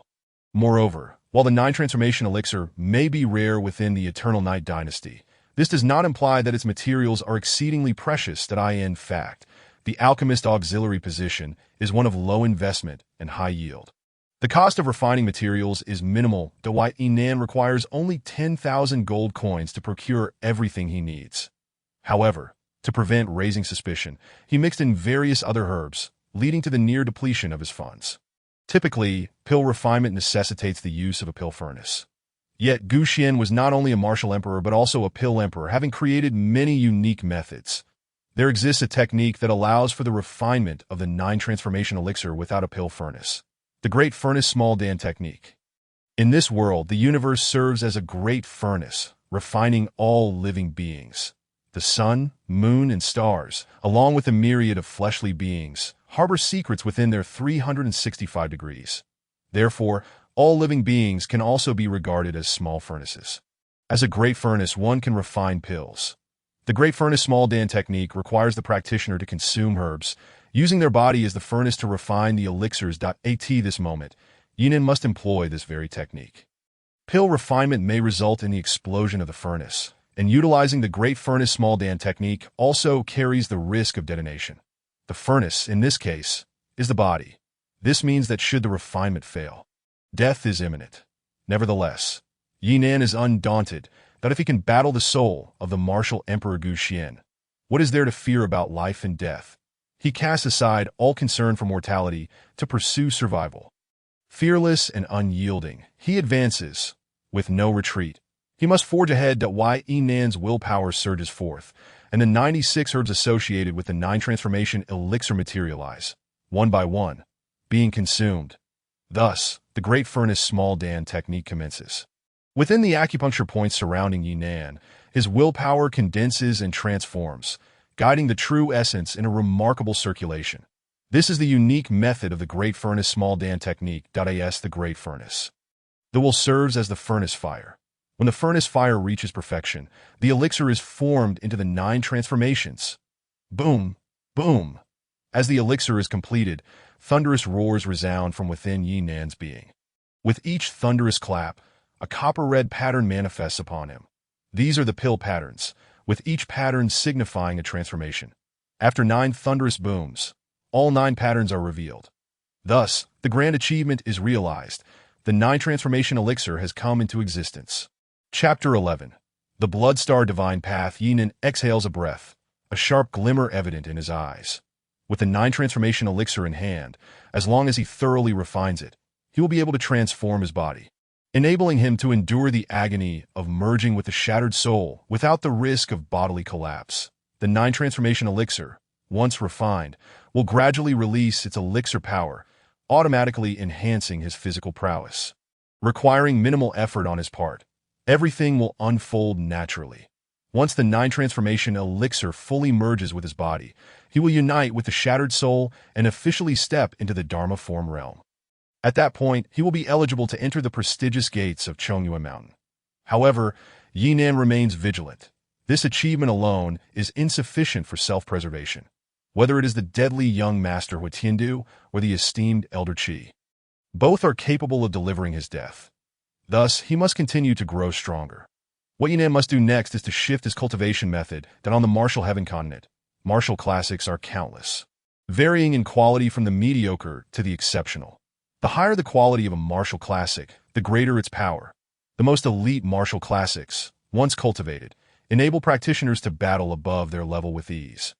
Akin to plucking something from a pocket, the Yi clan is insignificant even within the Eternal Night Dynasty, let alone on the martial heaven continent. It is entirely akin to mere dust. The martial classics of the family are, naturally, unworthy of mention. Having absorbed the memories of the martial Emperor Gu Xianyi, Yinan is well aware that the martial classics within the martial heaven continent are broadly categorized into 3 major types based on their quality. The martial classics, the classics, and the Dao classics. Among these, the Dao classics are the pinnacle, while the martial classics are the most commonplace. Regardless of whether it is the martial classics, the classics, or the Dao classics, they can all be further divided into 4 tiers. Heaven, Earth, Profound, and Yellow. The Heaven tier is the highest, while the Yellow tier is the lowest, with a classification of 3 grades and 12 ranks, representing the hierarchy of all martial classics within the martial heaven continent. The Yi clan's martial classics are merely of the upper Yellow tier, whereas the martial classics passed down by esteemed families like the Jishan city are predominantly of the upper Profound tier. Similarly, the sects, such as the Heavy Mountain sect, predominantly cultivate martial classics of the Heaven and Earth tiers. As for the classics, they are likely only found within the Eternal Night Dynasty. The Dao classics, on the other hand, are beyond mere contemplation. Those martial classics bearing the name of Dao share a commonality. They have been utilized by a martial emperor to attain enlightenment, capable of traversing the entire journey of martial arts through all realms, with their levels, secret arts, and martial techniques being thoroughly perfected. The Dao classics directly point to the Great Dao. The conflicts incited by a single Tao classic are capable of reverberating throughout the entire martial heaven continent. Many martial emperors possess only a single Tao classic in their possession. However, martial emperor Gu Xian is evidently not among them. In fact, among all the martial emperors across the martial heaven continent, Gu Xian belongs to the exceptionally wealthy class, with a fortune that is almost unimaginable, holding as many as 36 Tao classics.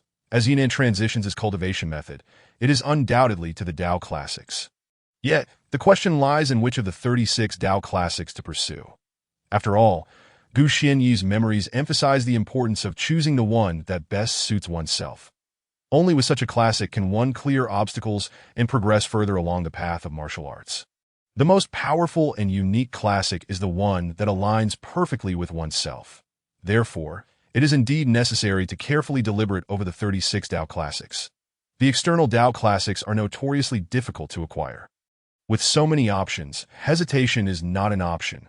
Should others become aware of Yi Nan's current situation, even a martial emperor would likely feel envy and resentment, but if he truly cannot decide, he might as well cultivate the 9-mountain blazing Tao. Yi Nan murmurs. This 9-mountain blazing Tao ranks among the 36 Tao classics and is also the Tao classic cultivated by martial emperor Gu Xianyi. Advancing along this path, with Gu Xianyi's experience, he is bound to progress swiftly.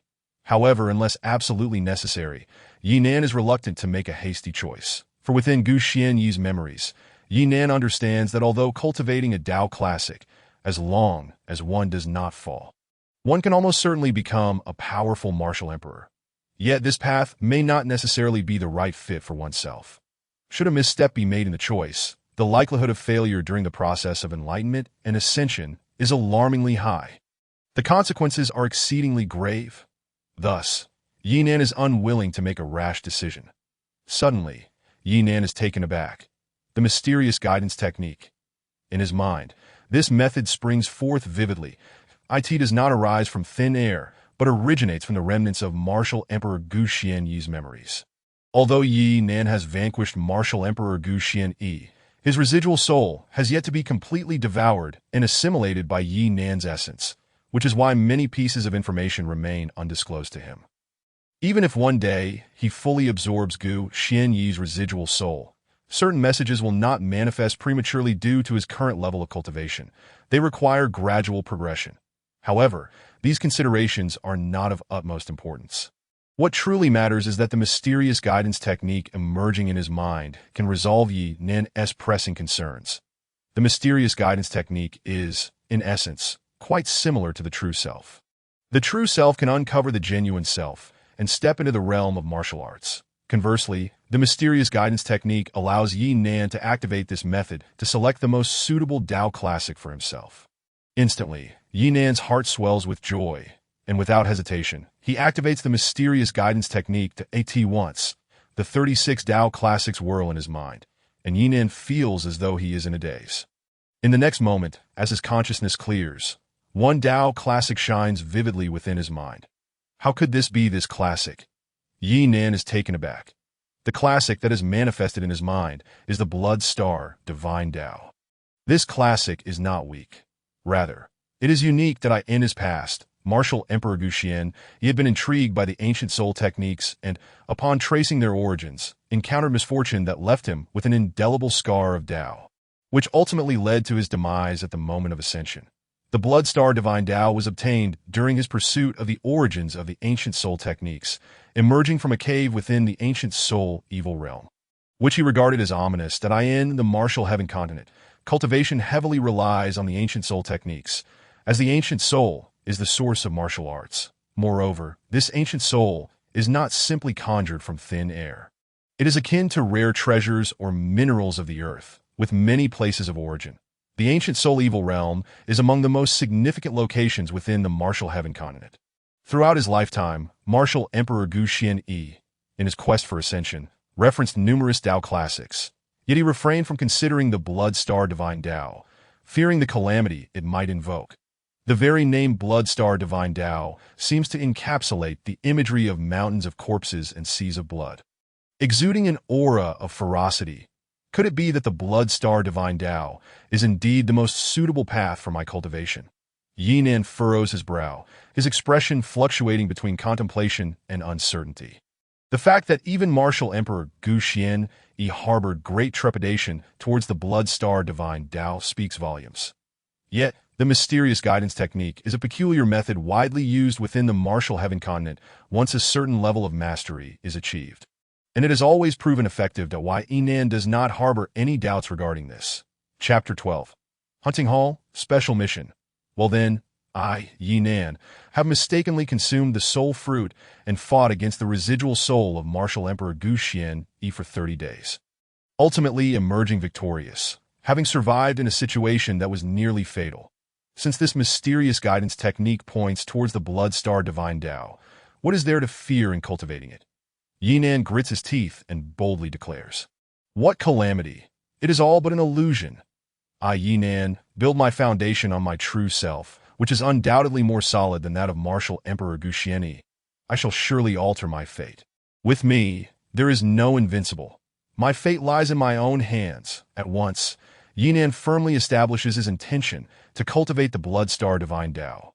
Blood Star Divine Tao, Yinan murmurs. Instantly, a wealth of information related to the Blood Star Divine Tao floods his mind. Undoubtedly sourced from the hands of Martial Emperor Gu Xian.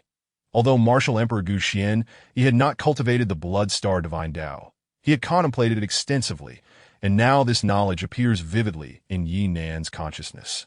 Cultivating the Blood Star Divine Tao requires an astonishing amount of resources. Why Yinan furrows his brow. Different martial classics entail vastly differing power levels and resource requirements. The martial classic Yinan originally cultivated was merely a family heirloom, belonging to the yellow tier.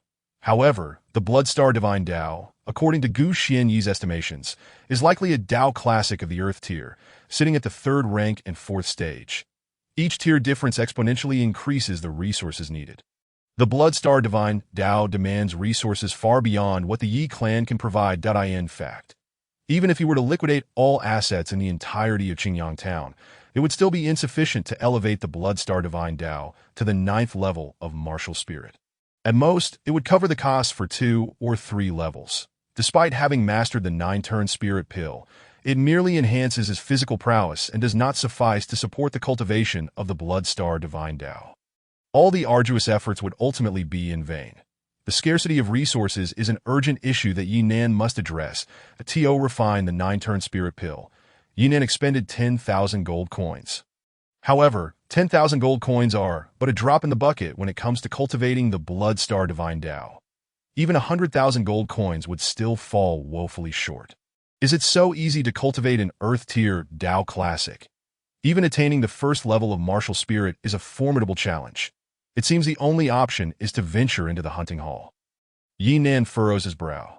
The human race has 365 secondary positions, and Martial Emperor Gu Xian excels in many fields, alchemy being just one. Thus, Yinan naturally has much to gain.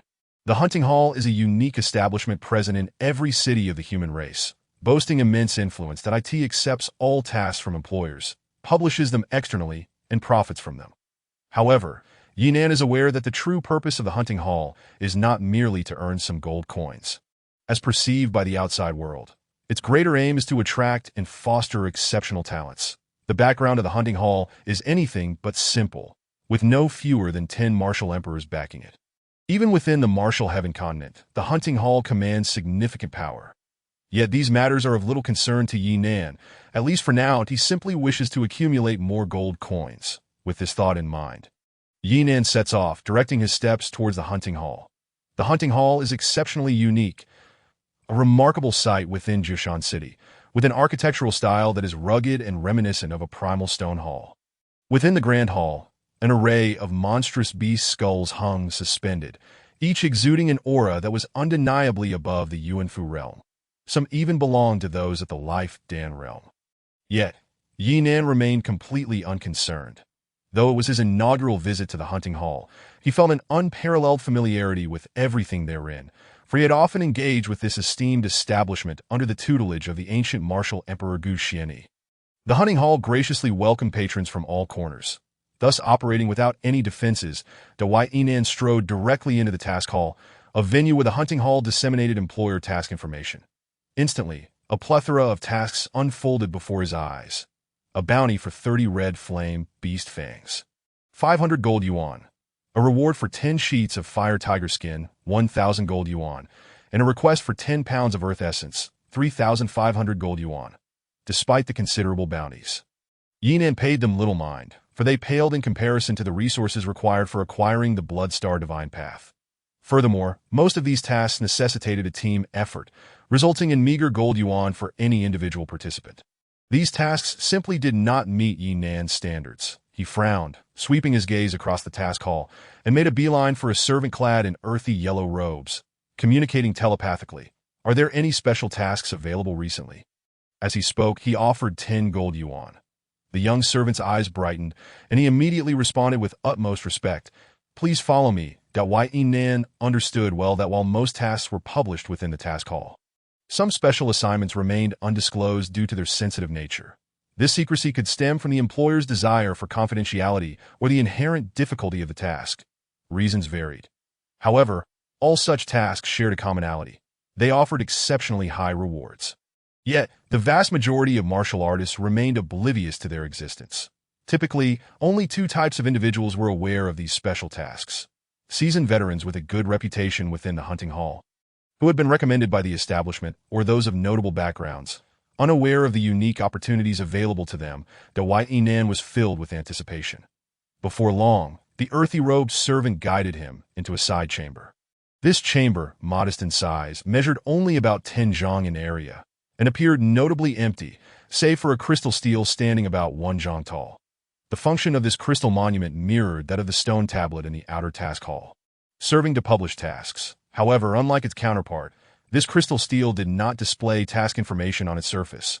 One had to probe within using their mental energy to unveil the contents. Moreover, the stele possessed a unique ability to assess the approximate strength of the probing individual, allowing them to access special tasks commensurate with their capabilities. Without hesitation, Yinan delved into the stele with his mental energy, and a series of tasks materialized before him. However, he found himself unsatisfied.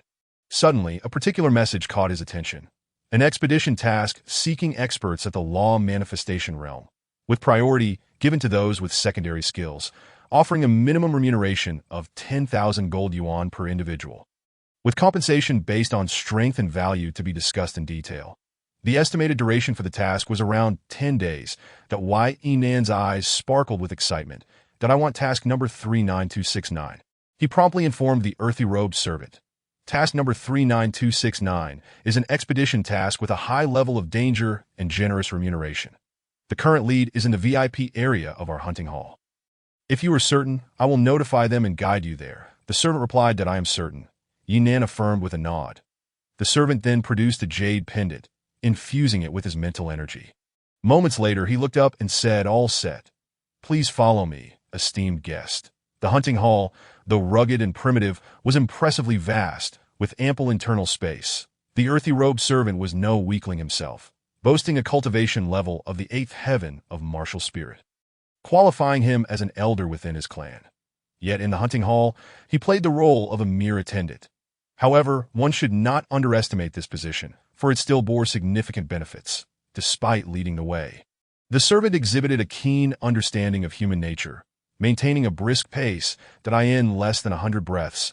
He brought Yinan to the entrance of a VIP chamber, but as they approached, the warriors inside seemed to sense their arrival, and the stone door swung open automatically, and Yinan stepped inside, while the earthy-robed servant bowed slightly and took his leave.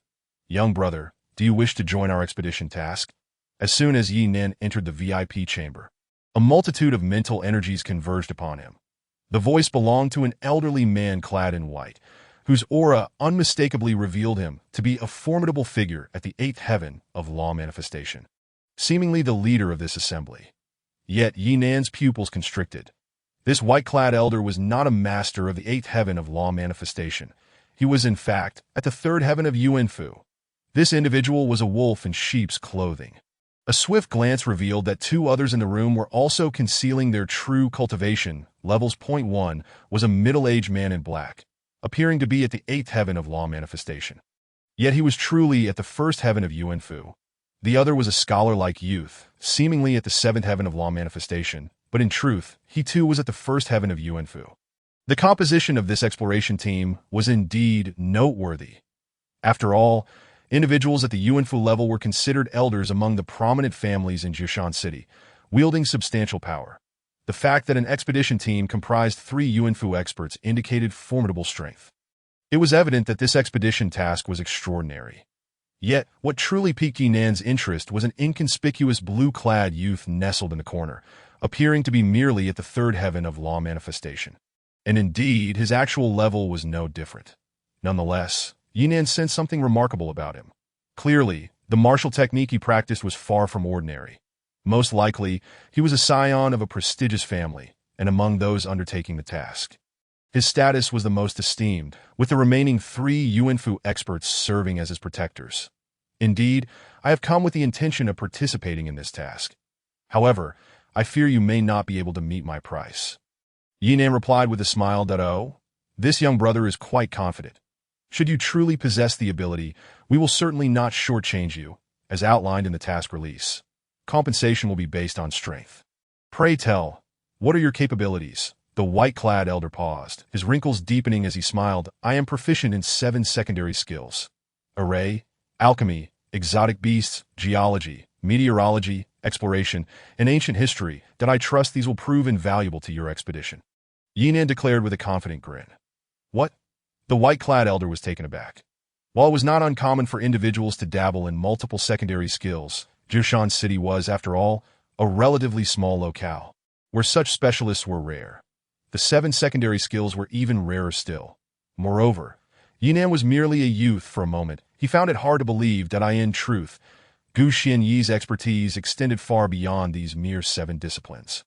However, given the nature of this expedition task, only these specific skills were requisite, thus there was no need for excessive ostentation. Nonetheless, it was already somewhat astonishing, yet he had no choice but to leverage this as a bargaining chip for a substantial reward. "Young brother, you jest with an old man, do you not?" The white-clad elder expressed a hint of skepticism.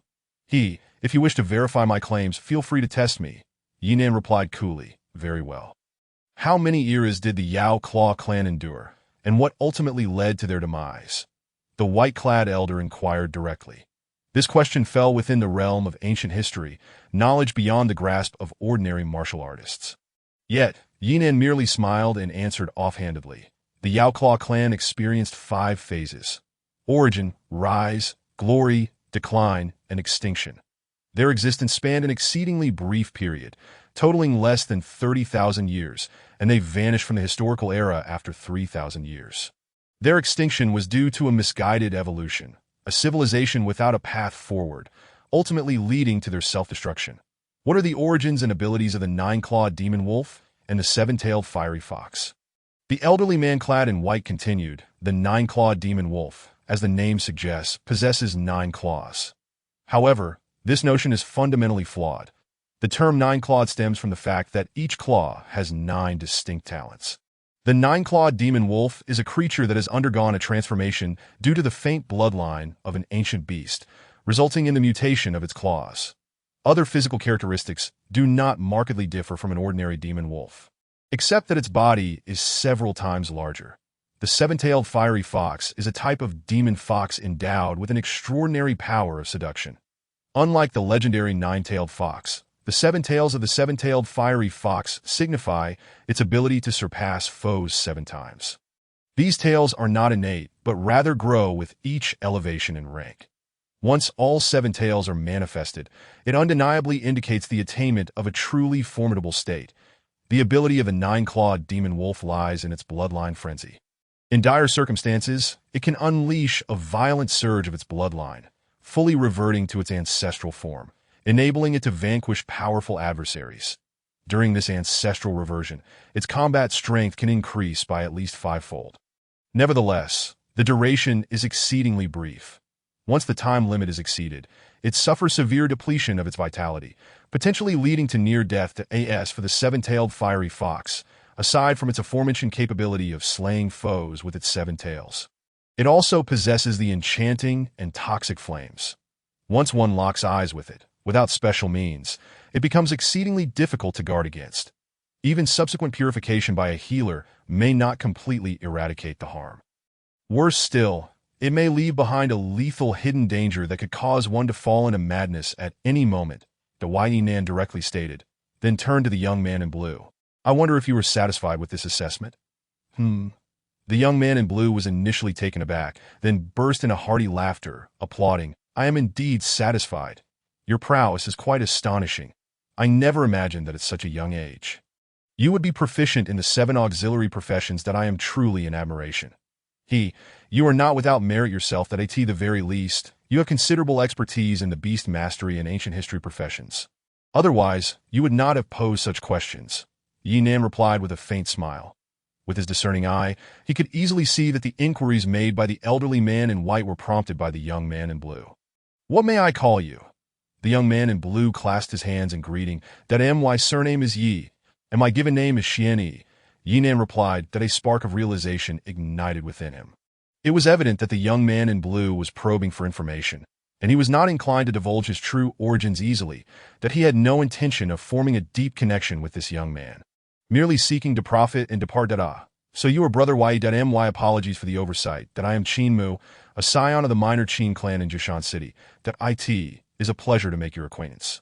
And I warmly invite you to visit my Qin clan when you have the time, the young man in blue said with a smile.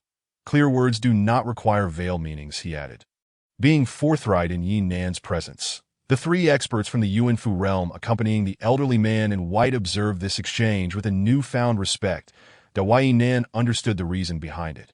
In the martial arts world, the more prestigious the family, the more meticulous their cultivation of descendants, often imparting auxiliary skills. The notion that the scions of martial clans are unlearned is simply unfathomable.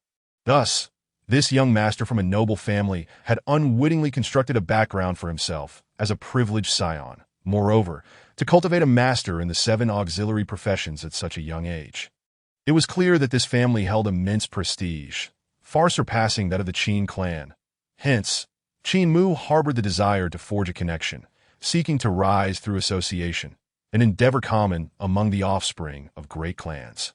However, this time, Qin Mu had miscalculated, and Yi Nan had no intention of disabusing him of that notion. May I inquire if Brother Qin is satisfied with my knowledge? What price might you propose? Yi Nan asked with a calm smile. Brother Ye's knowledge is vast, far beyond my own, and I am in utmost admiration. Therefore, I shall leave the price to you as long as it is within my means. I shall not have a word of complaint. Qin Mu responded. 300,000 gold yuan, plus 30% of the spoils, with the 300,000 gold yuan to be paid in advance. How does that sound? Yi Nan directly stated. 300,000. Qin Mu was momentarily taken aback, then gritted his teeth before laughing heartily. Excellent. That is a fair price. Thank you, Brother Yi, for your generosity. As he spoke, Qin Mu glanced at the elderly man in white. Young Master Yi, here is the 300,000 in gold notes. Please verify. The elderly man in white respectfully presented the sum. Thank you, Yi Nan replied without a glance. Pocketing the 300,000 gold notes. Such was the value of a master in the 7 auxiliary professions that, of course, this was also due to the fact that his employer, Qin Mu, was affluent and keen on establishing a rapport. Chapter 14. The Minor Dimension Realm. That a pleasant cooperation. Yi Nan smiled. At a pleasant cooperation indeed. Qin Mu returned the gesture, then turned to the various experts he had recruited, clasping his hands. I am Qin Mu. It is a pleasure to meet you all, and thank you for your assistance. This exploration in a foreign land is a trial mandated by my family, and the outcome will directly influence my assessment. Thus, I humbly request your unwavering support. Young Master Qin is being overly courteous. We are merely fulfilling our duty for the remuneration received. Rest assured, we shall serve you faithfully, the gathered experts replied in unison, clasping their hands in acknowledgement. Though Qin Mu held a high status, these experts had their own unique skills and were accustomed to such special tasks, displaying a calm demeanor. Now that everyone is present, shall we set forth? Qin Mu proposed, rising to his feet. The elderly man in white and the others closely flanked him as they departed the VIP room, heading towards a specific location. However, they did not head towards the exit of the hunting hall, but rather ventured deeper inside. Neither the recruited experts nor Yi Nan were surprised by this. The hunting hall was equipped with teleportation arrays that could transport guests directly to designated areas with strong confidentiality. Therefore, for executing special tasks, utilizing these teleportation arrays was the norm. Qin Mu and Yinan walked side by side. Shortly thereafter, they arrived at the underground chambers of the hunting hall, where vibrant teleportation arrays quietly pulsated, opening and closing in a mesmerizing display. Esteemed guest, may I inquire if you wish to utilize our hunting hall's teleportation array? A servant clad in earth-toned robes approached Qin Mu with a bow. Indeed, we wish to utilize one of your teleportation arrays, with the destination locked within a 300-mile radius of Jishan City. Qin Mu replied, "Short-distance random teleportation." The servant in earth-toned robes was taken aback, then nodded, "No problem, but there is a fee of 3,000 gold yuan per person. Your group consists of 19 individuals, making the total fee 57,000 gold yuan." "Very well," Qin Mu affirmed, and the elderly man in white promptly paid the full amount in gold notes. With a hum, the servant activated the teleportation array. Qin Mu, Yinan, and the others stepped into the array, and in the next moment, a radiant light enveloped them, followed by a surge of teleportation energy. When the light faded and their feet found solid ground once more, they discovered themselves amidst a mountain range. "Qin uncle, please pinpoint our location," Qin Mu instructed. "Yes, young master," the elderly man in white complied. Soaring into the sky to survey the surroundings, after a brief moment, he descended, reporting, "Young master, we are at Little Stone Mountain, situated 210 miles southwest of Jishan City," that he handed over a map. "Good, the destination is not too far. Let us set off," Qin Mu declared. "Understood," the elderly man responded, and they resumed their journey. Although it was said to be close, they traveled over 300 miles before finally reaching their destination, a valley filled with a chaotic pile of stones. Qin Mu led the way, directing them straight toward the rocky mound. With a single wave of his hand, one of the three Yuanfu experts, a scholarly youth, caused the pile of stones to roll and shift, revealing a sharp, irregular stone embedded in the ground that Yinan's pupils constricted. "Is that a fragment of an array pillar? Is there a minor dimension realm here?" Indeed, Brother Yi is exceptionally knowledgeable. Since the legendary War of the Celestial Demons, the realms have been in turmoil and fragmentation, with many ancient sects vying to discover minor dimension realms. Furthermore, array masters have sought to stabilize them using array pillars. My Qin clan fortuitously received this information, and after thorough investigation, confirmed that this place is a fragment of a minor dimension realm. Thus, I was tasked with this endeavor as part of my assessment. "I must rely on Brother Ye's assistance in this matter," Qin Mu said, clasping his hands. "A fragment of a minor dimension realm?" Yinan pondered, feeling a sense of clarity. According to ancient lore, the martial heaven continent once thrived with myriad races in ancient times. However, as conflicts deepened, war eventually erupted, shattering even the very fabric of space and resulting in the formation of minor dimension realms, akin to drawing boundaries and creating isolated worlds. Even some ancient sects post-war were fervently interested in these realms. Yet those sects ultimately faded into the annals of time, leaving behind only fragments of their legacies, which contributed to the current martial heaven continent. Among the 365 auxiliary professions of humankind, more than half emerged only after this upheaval, such as beast masters and meteorologists. This historical account bordered on myth, and even the revered martial emperor Gu Xian, he could not fully grasp it. Nonetheless, the discovery of minor dimension realms was undeniably real. That in contemporary martial cultivation, practicality and tangible benefits are undoubtedly of paramount importance. The ancient myths are often met with indifference, yet the exploration of the minor dimensional realms is pursued with relentless enthusiasm. The term minor dimensional realm sounds grandiose, seemingly filled with treasures. However, the reality is far less glamorous. In fact, 9 out of 10 such realms are desolate wastelands. Among 1,000 minor dimensional realms, discovering even one treasure would be an extraordinary stroke of luck. More often than not, the costs outweigh the returns, and many skilled practitioners who venture into these realms face unpredictable dangers, often meeting their demise without a trace. In summary, the expenses of exploration are exceedingly high. The Evernite dynasty, for instance, has even issued edicts proclaiming that whoever develops a realm shall claim ownership. Thus, despite the myriad dangers, various factions exert every effort to explore these realms. Among them, some rise to prominence while others decline. Such stories are manifold and complex. The Qin family, it stands to reason, is a prestigious lineage within Jioshan City, and they undoubtedly place great importance on exploring minor dimensional realms. The greater the benefits reaped, the more one must be prepared to invest. This is the tradition of ambitious noble families. Many esteemed clans possess numerous remnants of minor dimensional realms, and thus often cultivate specialists among the 365 auxiliary roles, including diviners, prayer masters, prophets, and so forth. Each auxiliary role, without exception, requires a degree of innate talent to be appointed. Once successfully appointed, such individuals become invaluable assets to their respective families. That it is likely that the Qin family also has similar auxiliary specialists. Qin Mu's arrival, I surmise, was preceded by a series of divinations and rituals conducted by his clan. However, it is merely a fragment of a minor dimensional realm, and the treasures therein are unlikely to be abundant. Of course, the associated dangers are also diminished. This exploration is primarily for experience. Truly, they are a distinguished noble family. Yi Nan mused, reflecting that the expenses incurred during this trial by a noble family surpassed the cumulative wealth of the 3 great clans of Qinyang Town amassed over millennia without food or drink. Brother Yi, I appreciate your assistance in this trial, Qin Mu said, cupping his hands in gratitude. Haha, Brother Qin, rest assured, I shall lend my support, Yi Nan replied with a faint smile. However, if my assumptions are correct, Brother Qin must have made preparations for contingencies, yes? Indeed, most auxiliary specialists in Jioshan City serve various noble families and are difficult to recruit, often relying on luck. Therefore, I have made some additional preparations. Just in case, meeting Brother Yi here is indeed fortunate for me. I wonder if these items will be of any assistance to you, Qin Mu stated as he handed over a storage ring. As Yi Nan received it, his mind probed within, revealing several items suspended inside.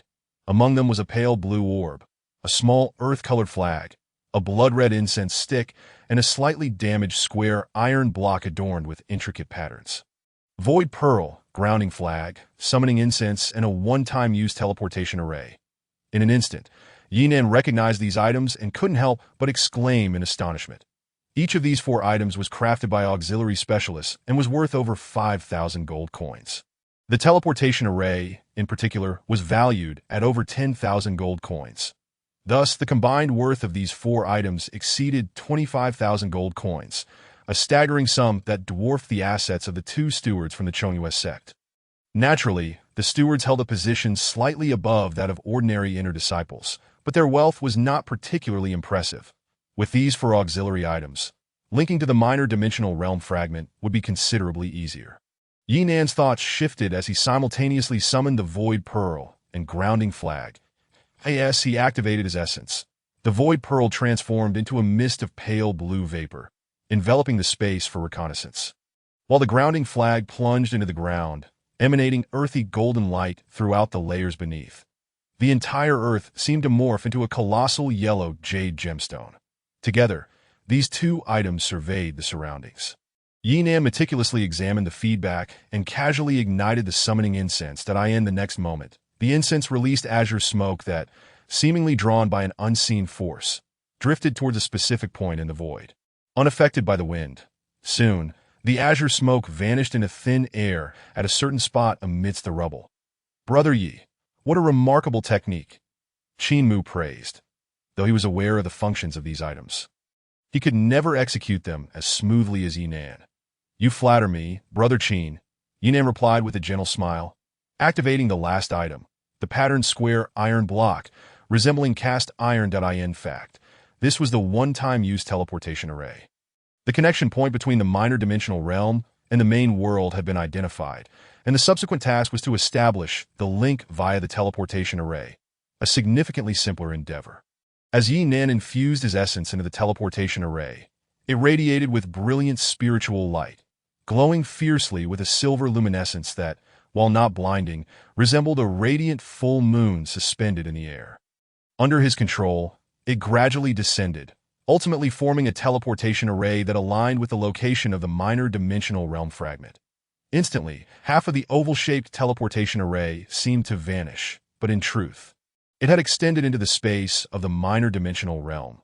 Establishing a connection between the two, the teleportation was ready to commence, But the experienced martial artists present remained calm and collected. Turning their gazes towards Yinan, Lin Fan reached out to the visible shimmering surface of the teleportation array, seemingly extracting a trace of energy, which he gently inhaled before nodding at Qin Mu. Within a 1-mile radius, there are no living beings. The moisture is arid, indicating a desert or similarly dry region, so we can proceed with the teleportation. This was the skill of the exploration auxiliary role. Exploring does not equate to courting death. Thus, one must master the art of seeking fortune and avoiding peril. Let us depart. Qin Mu, relieved, declared, and everyone stepped into the teleportation array. With a resonant hum, the teleportation commenced. And all present vanished without a trace. Unbeknownst to anyone, Yinan's teleportation was slightly delayed compared to Qin Mu and the others by a fraction of a heartbeat in that fleeting moment. Yinan discreetly drew forth a drop of his essence blood and let it fall onto the teleportation array. The next instant, it mysteriously disappeared. With a resounding hum, everyone found themselves momentarily dazzled. Their feet firmly planted on solid ground, they had arrived in a vast desert. Thanks to Yinan's forewarning, the group was not taken aback. The skills of an exploration auxiliary specialist were indeed reliable. Yinan grasped a handful of sand, examining it for a moment before proclaiming, "The moisture content is below 300 thousandths. There should be no signs of life in this desert. However, beware of entities such as sand demons. If encountered, exercise utmost caution and avoid becoming entangled. Indeed, along this journey, I would appreciate Brother Ye's guidance." Qin Mu replied with a satisfied smile, "Of course." Yinan responded, casually discarding the handful of sand as the group set off. Suddenly, a chilling wail pierced the air, and from the yellow sands rose a towering figure, 3 meters tall. With a swift motion, the scholarly youth brandished his folding fan, unleashing a blade of energy that sliced through the monstrous figure in an instant. As the figure crumbled, the bystanders caught a glimpse of its grotesque form, a hideous sand giant. Struck down by the youth's casual blow, it disintegrated into yellow sand, leaving no trace behind. "Sand demon?" Qin Mu exclaimed in shock. However, Yinan swiftly grasped the remnants of the yellow sand from the fallen giant, dispersing his essence to examine it. After a moment of contemplation and a cautious sniff, his expression shifted. "The aura of the sand demons is thick. There exists a clan of sand demons in this desert, numbering no less than 3,000, that according to the records, a clan of this scale may harbor formidable sand demons of the dharma manifestation realm. Moreover, there may be more than one sand demon clan in this desert, indicating a significant level of danger. Everyone must exercise extreme caution," Yinan advised. "What? A sand demon clan? A great sand demon?" Many skilled individuals, upon hearing this, furrowed their brows. The sand ghosts are not living beings. Rather, they are spirits of the deceased from ancient times, whose essence lingers even after death. They are a pseudo-organic species formed from the accumulation of sand and cannot reproduce sexually nor cultivate. Yet they can enhance their strength by devouring other sand ghosts. Among the martial artists present, excluding Yinan, all were formidable experts above the dharma aspect realm, and thus they harbored no fear of the sand ghosts, particularly the large sand ghosts. However, within the desert, the sand ghosts thrived, elusive and difficult to detect, becoming quite the nuisance in the desolate terrain. The risk of encountering misfortune was considerable.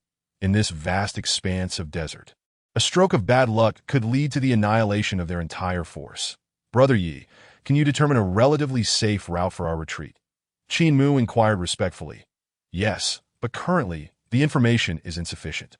I must slay at least 5 more sand ghosts before I can ascertain a relatively safe path." Yinan replied with a nod. This was indeed one of the essential lessons in the field of exploration. "Understood," Qin Mu affirmed. "Everyone, remain vigilant and protect Brother Yi." Immediately, 3 experts from the Yuanfu realm and 14 recruited masters from the Dharma aspect realm formed a protective circle around Yi Nan and Qin Mu, with the Yuanfu experts providing close protection to the two. After slaying 5 sand ghosts in quick succession, the group turned their gaze towards Yi Nan, who began to analyze the remnants of the fallen sand ghosts. "We should head southwest. The number of sand ghosts there is sparse," Yi Nan stated. "Southwest it is," Qin Mu agreed without hesitation. "At this moment, it was prudent to heed the advice of the expert. And Yinan was indeed that expert. As they progressed, sand ghosts appeared frequently, all of which were promptly eliminated. Roars echoed as the party advanced, revealing a plethora of vividly colored sand ghosts, numbering nearly 100. Attack! With that command, the multitude of Dharma aspect experts surged forward, while the three Yuanfu realm masters subdued the battlefield. The Yinan's primary role was to exert his supportive abilities, only stepping in when absolutely necessary. And Qin Mu, being in a high position, adhered to the same principle. Though numerous, these sand ghosts were sparse and formidable foes. Even a 9th-level martial artist from the martial spirit realm was a rarity, let alone a large sand ghost comparable to a human's Dharma aspect. Consequently, the small troop of sand ghosts was swiftly eradicated. However, as the 14 martial artists rushed towards Qin Mu's group, an unexpected incident occurred. A piercing sound echoed as a streak of spiritual light erupted from the desert, striking one martial artist at the waist.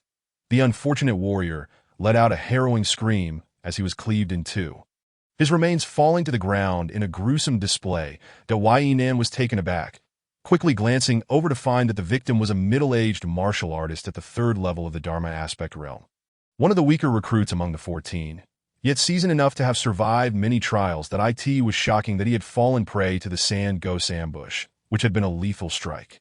What? The other martial artists were astonished that a burly man with a thick beard, a master of the Dharma aspect, exclaimed and prepared to rush forward. Be careful.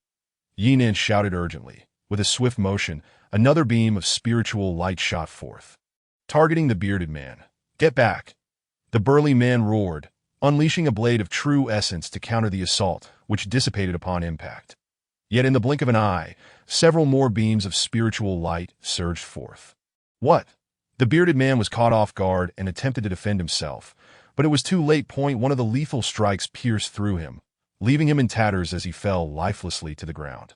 Not good! The remaining 12 Dharma aspect masters were taken aback, revealing expressions of fear. Clearly, beneath this desert, there was not just one large sand ghost lurking. In an instant, everyone felt precariously threatened. Tension hung heavily in the air. What is happening? Yinan's pupils constricted, a hint of alarm crossing his face. Until now, he had refrained from using his minor divine abilities due to the presence of the 3 Yuanfu experts. But now he had no choice that he promptly activated his minor divine ability, Night Watchdog, crouching slightly while one hand gently dug into the yellow sand, seemingly sensing something. The 3 Yuanfu experts exchanged glances, observing Yinan with curiosity. Buzz! Yinan focused intently on his sensing ability. Moments later, he was taken aback. Although the large sand ghosts almost blended seamlessly with the yellow sand, making them nearly undetectable, they could not escape the keen senses of a true martial emperor's heir. Were it not for his current status of not yet fully entering the Dharma aspect realm and not having completely absorbed the remnants of the martial emperor's spirit, these mere large sand ghosts, even when camouflaged, would be unable to evade his perception. At this moment, while direct sensing was challenging, he employed a secret technique and felt the presence of the sand ghost through his hand in the sand. Beneath the yellow grains, there were faintly discernible 9 distinct auras, flowing slowly. 9 large sand ghosts. Yinan gasped in astonishment. He immediately issued a warning. Everyone be cautious. There are 9 large sand ghosts lying in ambush to our left rear. Prepare for attack. Boom! Without hesitation, the 12 Dharma aspect masters unleashed their might. The yellow sand surged as the 9 large sand ghosts, though uninjured, were disturbed and quickly retreated, evidently aware that they were not to be trifled with.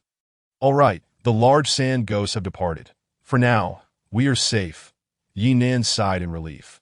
Qin Mu and the others approached the site where the 2 warriors had perished, reciting in unison, "Born here, strong here, fallen here, resting in peace, dust to dust, earth to earth. May we meet again in the next life." This was a specialized eulogy for fallen teammates during exploration. After the prayer, Qin Mu waved his hand, collecting the storage rings of the 2 warriors respectfully. Rest assured, I will ensure these rings reach the families of the deceased. Furthermore, I will provide a sum of compensation to their kin.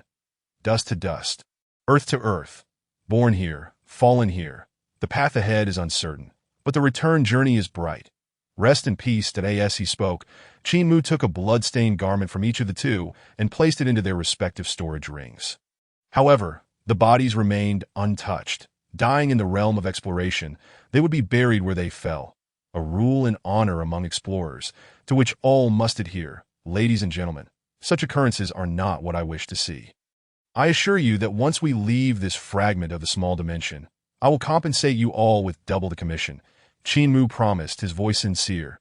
The 12 martial artists nodded in agreement, with no objections to his words. Brother Yi, we will need your assistance once more moving forward. Qin Mu added earnestly, rest assured, once we depart this small dimension fragment, I will offer you an additional reward. Though it may not be to your liking, it is a gesture of goodwill on my part. Then I thank you, Brother Qin, Yinan replied, nodding in acknowledgement. They continued onward. As they left the sandy expanse, 9 massive sand ghosts, towering over 10 feet, emerged from the yellow sands. These were the very large sand ghosts that had previously ambushed Yinan's group.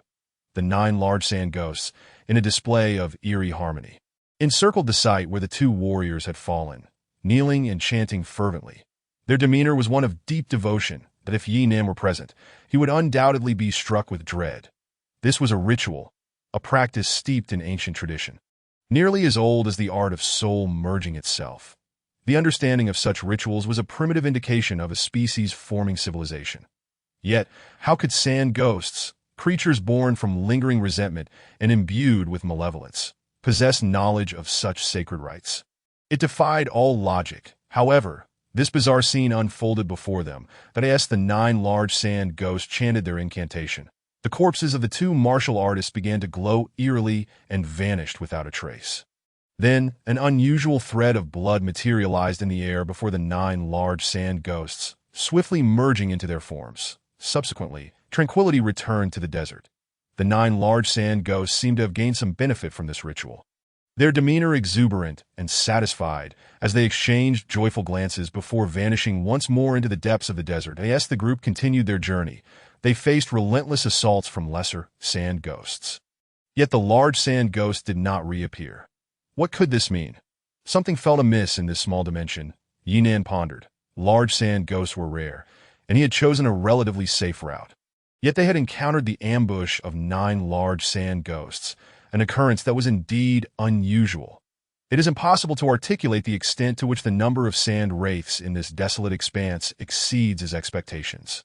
The series of ambush incidents involving these wraiths encountered along the journey serves as undeniable evidence. Sand wraiths are the manifestations of souls from ancient times, tormented by unresolved grievances and an unwillingness to succumb to death, coalescing into existence from grains of sand. The sheer multitude of these wraiths undoubtedly indicates that a great many beings have perished in this realm. This is not a complete miniature dimension, but merely a fragment of one. How can this be? Has this land endured the ravages of war? Or has it suffered some cataclysmic disaster? Yinan pondered in silence. He had been observant of Qin Mu's every move and noticed a flicker of sorrow etched upon his brow. This was quite understandable. The prophecies and prayers his family had conducted regarding this fragment of a miniature dimension stood in stark contrast to the current experiences of Qin M, and no one could remain joyful upon encountering such circumstances. Roar, roar, waves of sand wraiths surged forth, charging towards Qin Mu and his companions. Instantly, the 12 warriors sprang into action. Suddenly, Yinan's pupils constricted as he sensed something amiss. His thoughts raced, and he promptly knelt upon the yellow sand. One hand pressed to the ground, invoking a secret method of perception. What? Yinan immediately detected a familiar aura approaching. Damn it, this is a great sand wraith. No, wait. Is this the earlier 9 great sand wraiths? What is happening? Yinan was taken aback.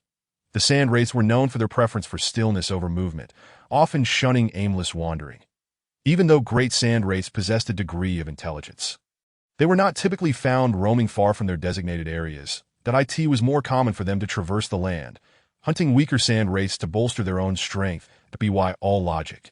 The great sand wraiths should have been moving away from them, as their gathering grounds, and thus their hunting grounds, lay behind them. Furthermore, even great sand wraiths usually had a roaming range of no more than 3,000 miles. Yet, they had journeyed over 10,000 miles, far exceeding the normal hunting territory of a great sand wraith, and were fixated on them. What could they want? Yinan could not help but question. "What's wrong, you brother?" Qin Mu inquired, noticing Yinan's strange expression as he probed for answers. "Several great sand wraiths are lying in wait, 35 zhang to the southeast," Yinan communicated telepathically to Qin Mu. "Oh," Qin Mu glanced at Yinan, instantly comprehending the gravity of the situation. Subsequently, Yinan perceived the fluctuations of mental energy. With a swift motion, the scholarly youth shot forth like lightning, arriving at the concealed location of the great sand wraiths in an instant. "Oomph!" With a muffled grunt, the scholarly youth smirked coldly, channeling his vital essence as he stomped his foot. Instantly, the yellow sand surged in reverse, sending 9 figures hurtling through the air. Clang, clang, clang, waves of sword energy sliced through the air, swiftly cleaving through the bodies of the great sand wraiths. The wraiths fought back valiantly, yet they were unable to withstand the might of the scholarly youth that in mere moments, 6 great sand wraiths lay slain. The remaining 3 wraiths, like thunderbolts, desperately evaded and scattered in flight. "Thinking of escaping, in your dreams," the scholarly youth sneered, flicking his folding fan, unleashing 3 streams of sword energy that streaked toward a great sand wraith. Thud, thud. 2 of the great sand wraiths fell, yet the last one, sensing the impending sword energy, let out a piercing shriek and transformed its entire body into grains of sand, vanishing into the earth. "What?" The scholarly youth's expression shifted slightly at this sight. "Minor supernatural ability. How is that possible?" Yinan's pupils constricted, revealing a hint of astonishment.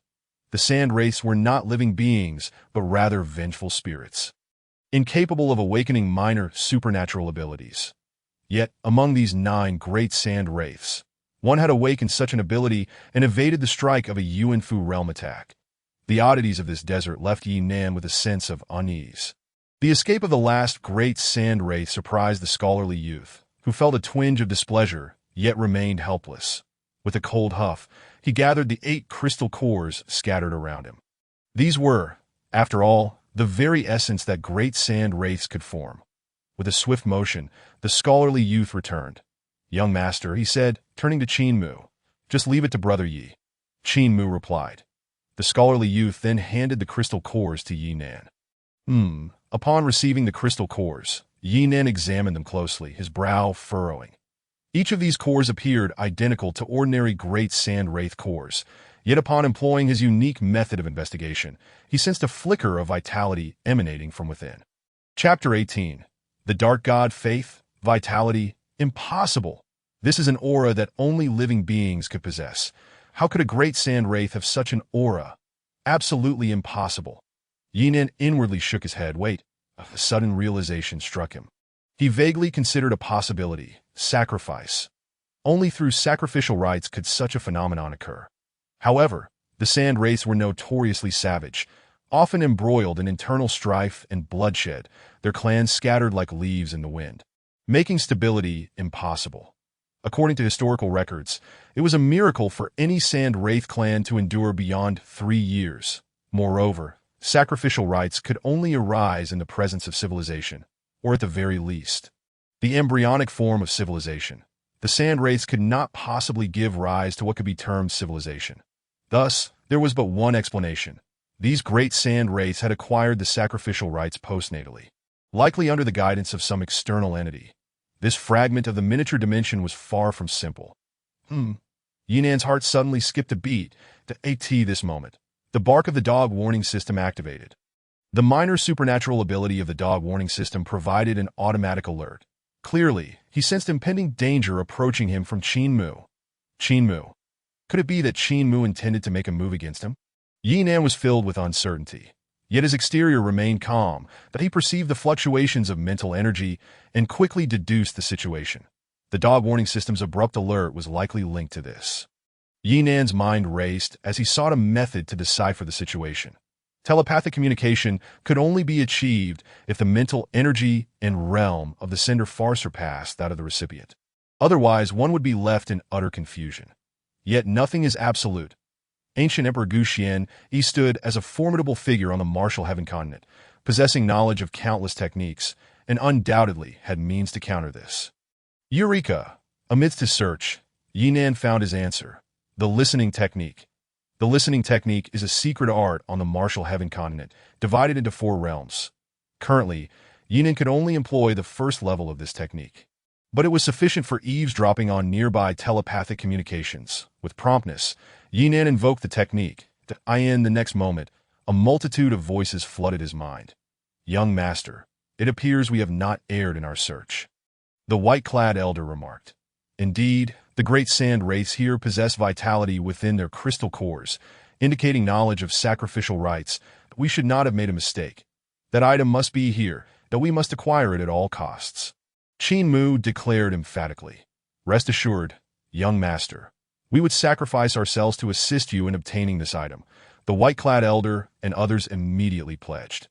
"Once we secure this item, I, as your young master, will gain the qualifications to become the son of the Dark God and wield control over a branch of the sect. In the future, ascending to the esteemed position within the Dark God sect will not be beyond reach. At that time, you will all be my loyal subjects, and I shall reward you according to your merits," Qin Mu declared with satisfaction. "Younger master, how do you intend to deal with Yi Xianyi?" the white-clad elder inquired. "This young man is well versed in the 7 secondary professions, yet he is rather foolish," revealing his true name while venturing out for training.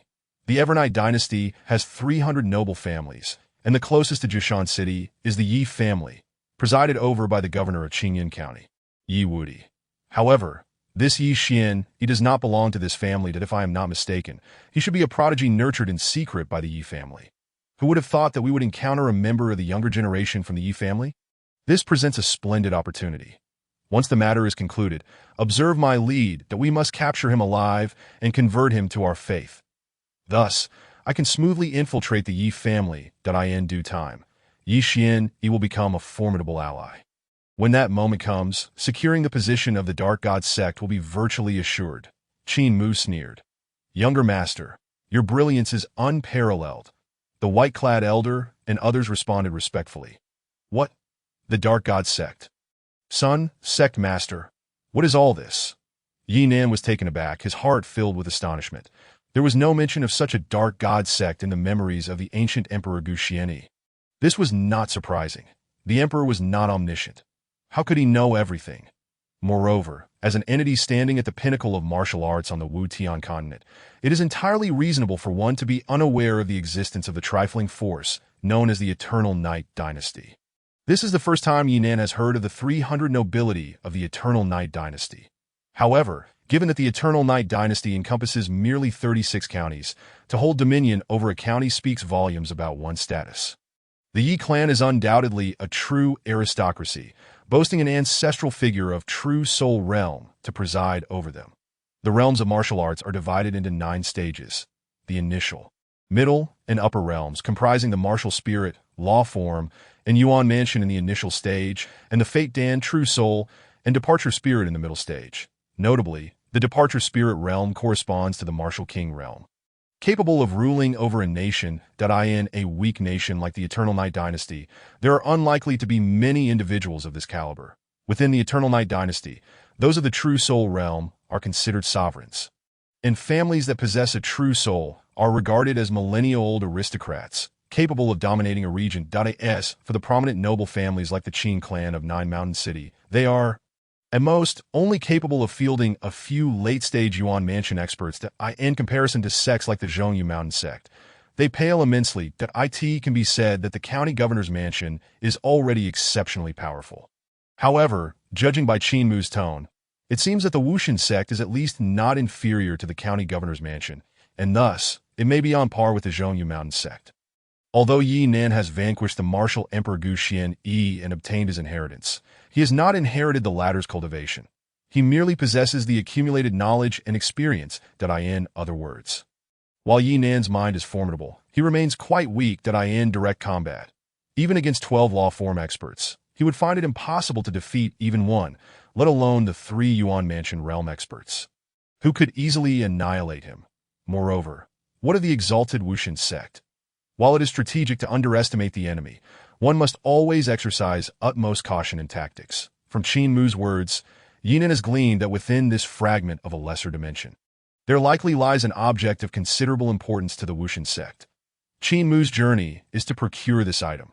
The belief in the martial arts of the Nine Realms, the ascension to divinity, is a path with myriad avenues, far exceeding 1,000, but the martial emperor Gu Xianyi, in his quest to delve into the origins of the ancient soul law, encountered misfortune, leaving him with an injury that was difficult to heal. To attain the path to ascension, he made numerous preparations and explored various doctrines. The path of faith, while not considered orthodox, is merely a side avenue. Yet, when perfected, it is incredibly formidable, due to the difficulty of spreading faith. There are very few high-level martial artists on the Wu-Tian continent who pursue the path of faith. Among the 3,000 paths, faith remains exceedingly obscure. Unexpectedly, he finds himself confronted by adherents of a cult that establishes its doctrine on faith. Chapter 19. Bloodstar and Fallen Corpses. Although Qin Mu and his companions spoke little, Yinan managed to glean considerable insights from their discourse. Aside from the Wushan sect and the objectives of Qin Mu's party, one thing is certain. Qin Mu is far from the simpleton he appears to be. He possesses a multitude of secondary skills, making him a dangerously astute individual. This situation could prove quite troublesome. Yinan mused that he is not up against mere trifles, but rather 3 formidable Yuan Mansion realm experts. Although he has awakened numerous minor divine abilities, they are insufficient for contending with Yuan Mansion realm masters. His limited resources would hardly support his escape from such peril. Nevertheless, Yinan remains unperturbed. When soldiers come, I will block them. When water arrives, I will divert it. He, Yinan, has battled against the remnant soul of the martial Emperor Gu Xianyi for a full month, ultimately defeating and devouring it. He endured that dire predicament with unwavering resolve and refused to yield. What are these challenges compared to that? The heavens do not entirely forsake humanity, with the inheritance of the martial Emperor Gu Xianyi at his disposal. He possesses a distinct advantage. Knowledge is the key to altering one's fate. Yinan's destiny lies firmly in his own hands. With a resolute spirit, Yinan contemplated and devised a few strategies. It is an advantage to calculate even when one is unprepared, at the very least. If he were to eliminate Qin Mu, his supposed top-secret plan would be entirely known to Yinan. This matter is intricate, though it transpires in the blink of an eye. Brother Yi, have you discerned something? Qin Mu inquired. Strangely, these few crystal cores evoke a sense of familiarity akin to the previous great sand spirits. Moreover, within these cores there seems to be a trace of vitality. This is utterly impossible unless these sand spirits comprehend the ritualistic arts and are capable of offering sacrifices.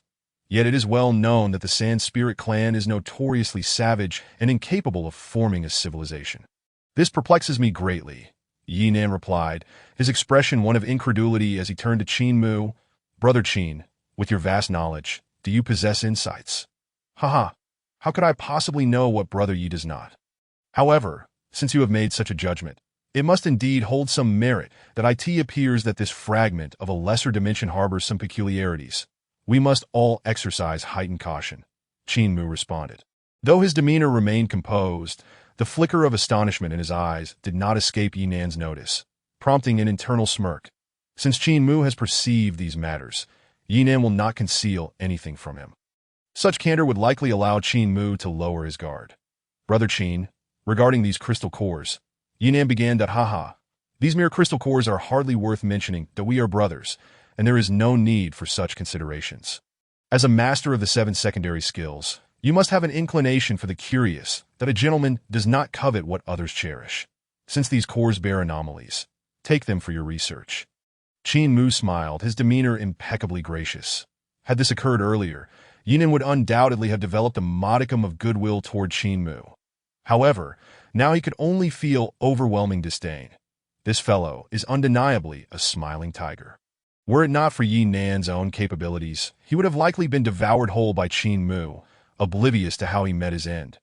Faith is an exceedingly sinister practice among the side avenues of the arts. Once faith is instilled, one may be willing to sacrifice everything for the believer, even slaying those closest to them without a moment's hesitation, that in essence, one would become a death warrior for Qin Mu. Regarded as his possession, such a state of existence is nothing short of a living hell. Yinan has already harbored murderous intent toward Qin Mu. However, under the guise of his invulnerable self. He reveals not a hint of his murderous thoughts, even at such close proximity. Qin Mu remains oblivious to his intentions. Nevertheless, Yinan exercises utmost caution. Practitioners of the path of faith are invariably sinister. It is prudent to remain vigilant. Qin Mu, I shall regard you as the first formidable adversary to be slain, Yinan resolved internally. Yet, to pursue the path of the Blood Star Divine Way is not without its restrictions and thresholds. To cultivate the Blood Star Divine Way, one must first cause death. In essence, it requires the act of killing, but it is not as simple as slaughtering any random creature. The target must be a formidable foe of exceptional caliber. Only through the blood and life of an enemy can one unlock the path to cultivating the Blood Star Divine Way, which is steeped in bloodshed, since Qin Mu has dared to provoke him. Let him shine brightly in the end. However, this endeavor is fraught with difficulty and requires careful planning. During this interval, the mere sand spirits and 12 law form experts have all been dealt with. This desert is exceedingly strange and extraordinary. Everyone must exercise increased caution, Qin Mu advised. Subsequently, they continued their journey. Along the way, they did encounter more sand spirits, but not with the same frequency as before. Clearly, the earlier occurrences were closely linked to the 9 great sand spirits. With 8 of them slain, the remaining one must be terrified and dare not approach. Finally, after traversing another 8,000 miles, they exited the desert. Though the subsequent stretch was relatively peaceful, sand spirits' ambushes are difficult to defend against, resulting in the demise of 2 law form experts in the desert. Henceforth, only 10 law form fighters remain. Upon leaving the desert, they entered a range of desolate mountains. Yinan picked up a stone and, utilizing a secret method to sense it, his expression shifted slightly. Everyone be cautious. This stone contains a trace of vital essence. And there may be stone monsters within. Stone monsters? The experts, upon hearing this, became alert. However, their expressions were relatively relaxed. Stone monsters are not like sand spirits. They are visible, and even law form experts pose little threat to them. Nevertheless, these seasoned law form experts executing special tasks did not dare to be negligent. They promptly pressed forward. Having attained the law form realm, one can soar into the skies. However, the true essence power of a law form expert cannot sustain flight for long. Once engaged in battle, their true essence becomes strained beneath the sky. This mountain range extends for thousands of miles, necessitating travel by foot. Roar, as expected, after traversing the mountains for less than 1,000 breaths. Several stone monsters came roaring towards the group. These stone creatures were grotesque, resembling nothing more than misshapen rocks, devoid of heads or limbs, clearly representing the most rudimentary level of martial spirit realm. They were effortlessly dispatched by the numerous skilled practitioners present that a handful of precious jade stones were delivered into Yinan's hands. The sand ghouls and stone monsters were 2 distinct species. Even the smallest stone monsters of the martial spirit realm would leave behind spoils upon being slain. These spoils consisted of the various jade stones. Chapter 20. Black Demon Moth Larvae. These jade stones represented the core essence of the stone monsters. Akin to the heart of a human, containing a vast amount of vital energy that could be absorbed and refined into true essence when used in conjunction with specific techniques. In summary, they were undoubtedly valuable items, worth a considerable sum of gold in the martial community. A core from a stone monster at the 9th level of the martial spirit realm could be valued at over 1,000 gold coins. Such items, equivalent in worth to martial spirit fruits, were far beyond the financial reach of the 3 major clans in Qingyang Town. However, practitioners of higher realms were eager to purchase stone monster cores for storage, as they were undoubtedly worth their weight in gold. These cores could be utilized even by those who had reached the realm of the divine martial king, facilitating cultivation with numerous benefits, often resulting in supply falling short of demand. In the shops of a small city like Jushan City, it was inconceivable that such items would be openly sold. They were typically procured internally by prominent noble families. Of course, in the county city with its vast resources, stone monster cores could often be found for sale in shops. The stronger the location, the stronger the practitioners. This is a fundamental truth. The more abundant the resources, the higher the quality of the martial arts community. Though these jade stones were merely of the 5th or 6th level of the martial spirit realm, collectively, they could still be worth several hundred gold coins. For such trifles, employers usually wouldn't pay much heed, allowing their subordinates to divide them. This was a customary practice in the hunting hall. However, survival took precedence now. Having witnessed Yi Nan's capabilities, these adept practitioners naturally would not covet such minor gains, but rather sought to curry favor with this prodigious youth, who had recently assumed the position of one of the 7 vice masters. After all, no one was foolish enough not to recognize that Yi Nan was of a distinguished background.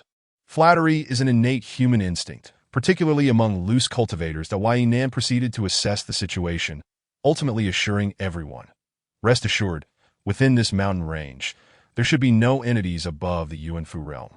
99% of the creatures here are merely small stone monsters of the martial spirit realm, and even encountering a large stone monster of the law manifestation realm is highly unlikely.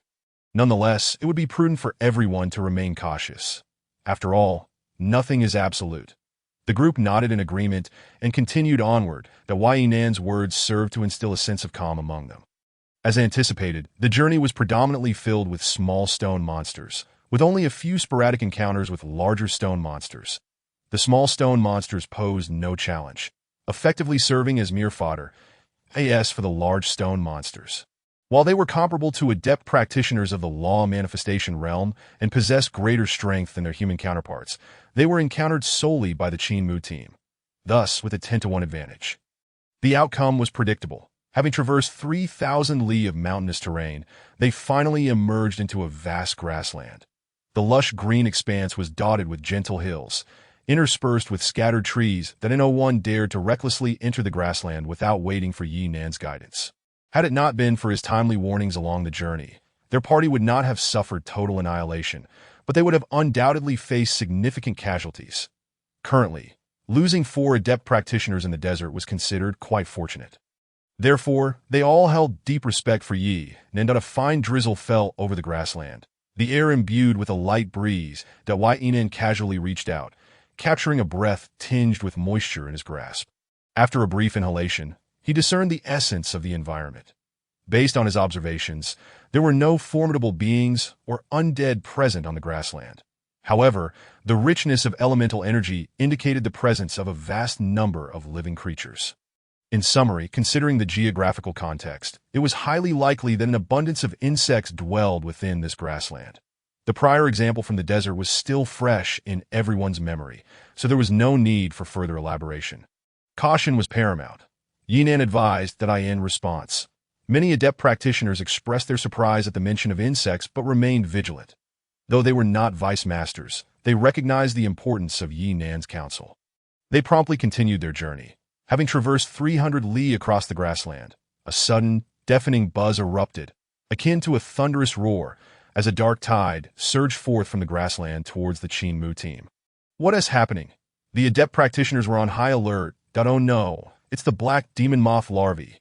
These larvae, while individually weak, failing to surpass the first level of the martial spirit realm, were formidable in their sheer numbers. The swarm encroaching upon them had reached the level of a locust plague. A rough estimate suggested that the swarm contained at least 30 million of these larvae. Everyone must exercise extreme caution. These larvae possess sharp fangs and will burrow into flesh upon contact.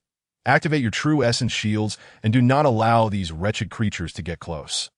Additionally, should any larvae perish from shock, it is imperative to expel them using true essence. Otherwise, their bodily fluids will severely corrode both the true essence shield and the flesh. Lastly, I must mention that the black demon moth larvae are vassals of an ancient demonic race, essentially parasites and minions of the demon kind. It is highly probable that there are demons lurking deep within this grassland. Yi Nan cautioned. Instantly, all adept practitioners grew vigilant, particularly at the mention of demons. They understood that demons were notoriously brutal, and even the weakest among them possessed innate law manifestation capabilities. The ability to sustain such a vast number of black demon moth larvae suggested that the demons' ranks and numbers were likely formidable. Underestimating them could lead to a swift demise. Form a formation.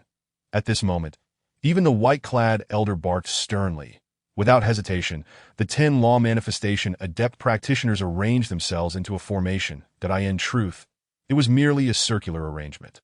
Waves of true essence surged, forming a half-spherical barrier for defense. Concurrently, everyone unleashed their true essence shields as a secondary layer of protection. Almost at that moment, the thunderous roar of the black demon moth larvae crescendoed, overwhelming the group in an instant. Roar! The 10 adept practitioners trembled as they transformed into ferocious beasts, whether tigers, wolves, lions, or eagles, all towering over 10 feet, conjured from true essence. Once formed, they positioned themselves outside the semicircular true essence shield to provide protection. Though devoid of physical forms, their every movement shattered countless larvae into dust. Even a single roar could obliterate numerous larvae. This was the manifestation of the law in the martial heaven continent. Upon achieving spiritual awakening, one could merge their soul to form a law manifestation. The so-called merging of soul and manifestation refers to the embodiment of the law. The type of wild spirit one fuses with determines the form of the law manifestation. The higher the wild spirit's rank, the greater the law's power. While they may not possess the ability to devastate the heavens, the distinction between the martial spirit realm and the law manifestation realm is stark. Even the weakest adept practitioner of the law manifestation realm can effortlessly eliminate individuals at the martial spirit awakening stage. Chapter 21. Demons. The martial arts realm consists of 9 stages, with martial spirit awakening serving as a starting point. However, merging soul and manifestation represents a pivotal divide point: 1 foot inside, 1 foot outside. The disparity is as vast as the sky and the earth. Boom! At this moment, the 10 law manifestation adept practitioners, alongside 3 Yuanfu realm experts, unleashed their formidable powers. The 3 Yuanfu realm experts, in particular, displayed terrifying prowess, requiring no invocation of their law manifestations, with mere casual strikes. They could generate true essence palm prints or fist imprints measuring over 10 feet in size. The encroaching tide of black demon moth larvae surrounded them. Thus precise targeting was unnecessary. Random strikes resulted in the destruction of countless larvae. The adept practitioners launched a frenzied assault, shaking the tide of larvae, managing to hold their ground. The lion's share of the credit for this defense belonged to the 3 Yuanfu realm experts, who absorbed the brunt of the larvae swarm. Had it not been for them, the 10 law manifestation practitioners would have been engulfed and unable to escape. Boom! Boom! The explosive power of true essence resonated like thunder, merging with the screeches of the black demon moth larvae into an eerie sound wave that resonated throughout the heavens and the earth. After a fierce battle lasting over half an hour, the tide of black demon moth larvae finally began to wane. Subsequently, after another half hour, approximately 80 to 90% of the larvae were exterminated. The remaining survivors, realizing the futility of their struggle, retreated, transforming into a dark whirlwind as they howled away across the grassland. What a close call! All the skilled experts were left in a state of shock. Even the 3 masters of the Yuanfu realm wore grim expressions. Although they had emerged victorious from this battle, it was not without its costs. The main forces of this small team were nearly exhausted of their vital essence. Had they continued for another hour, not only would the numerous masters of the dharma phase have faltered, but even the 3 Yuanfu realm experts would have succumbed. Fortunately, the onslaught of the black magic moths was not overwhelming. The entire prairie lay beneath a thick layer of black ash, seemingly narrating the brutality of the earlier conflict. Brother Qin, I propose we take a moment to rest and regain our strength before proceeding, Yi Nan suggested. Indeed, I have some elixirs here that should aid in restoring your vital essence, Qin Mu replied, producing several pills and distributing them. The various experts accepted them gratefully and swallowed them without hesitation. This was certainly not a place to be taken lightly. They had not forgotten Yi Nan's earlier warning about the black magic moths. These were the companion insects of the demon race, serving as vital enforcers for their kind. The sudden appearance of such a multitude of black magic moths raised serious concerns about the number of demons lurking deeper within the prairie. Given the already precarious strength of their small team, it would be tantamount to seeking death to plunge headlong into danger without recuperation. After nearly an hour of rest, the team once again prepared to set forth. As they traversed the prairie, they encountered no further organized swarms of black magic moths. However, each member of the team remained vigilant, their nerves taut as they journeyed through various landscapes. The prairie gradually gave way to low-lying forests. No sooner had they entered the dense thicket than a piercing shriek echoed through the air.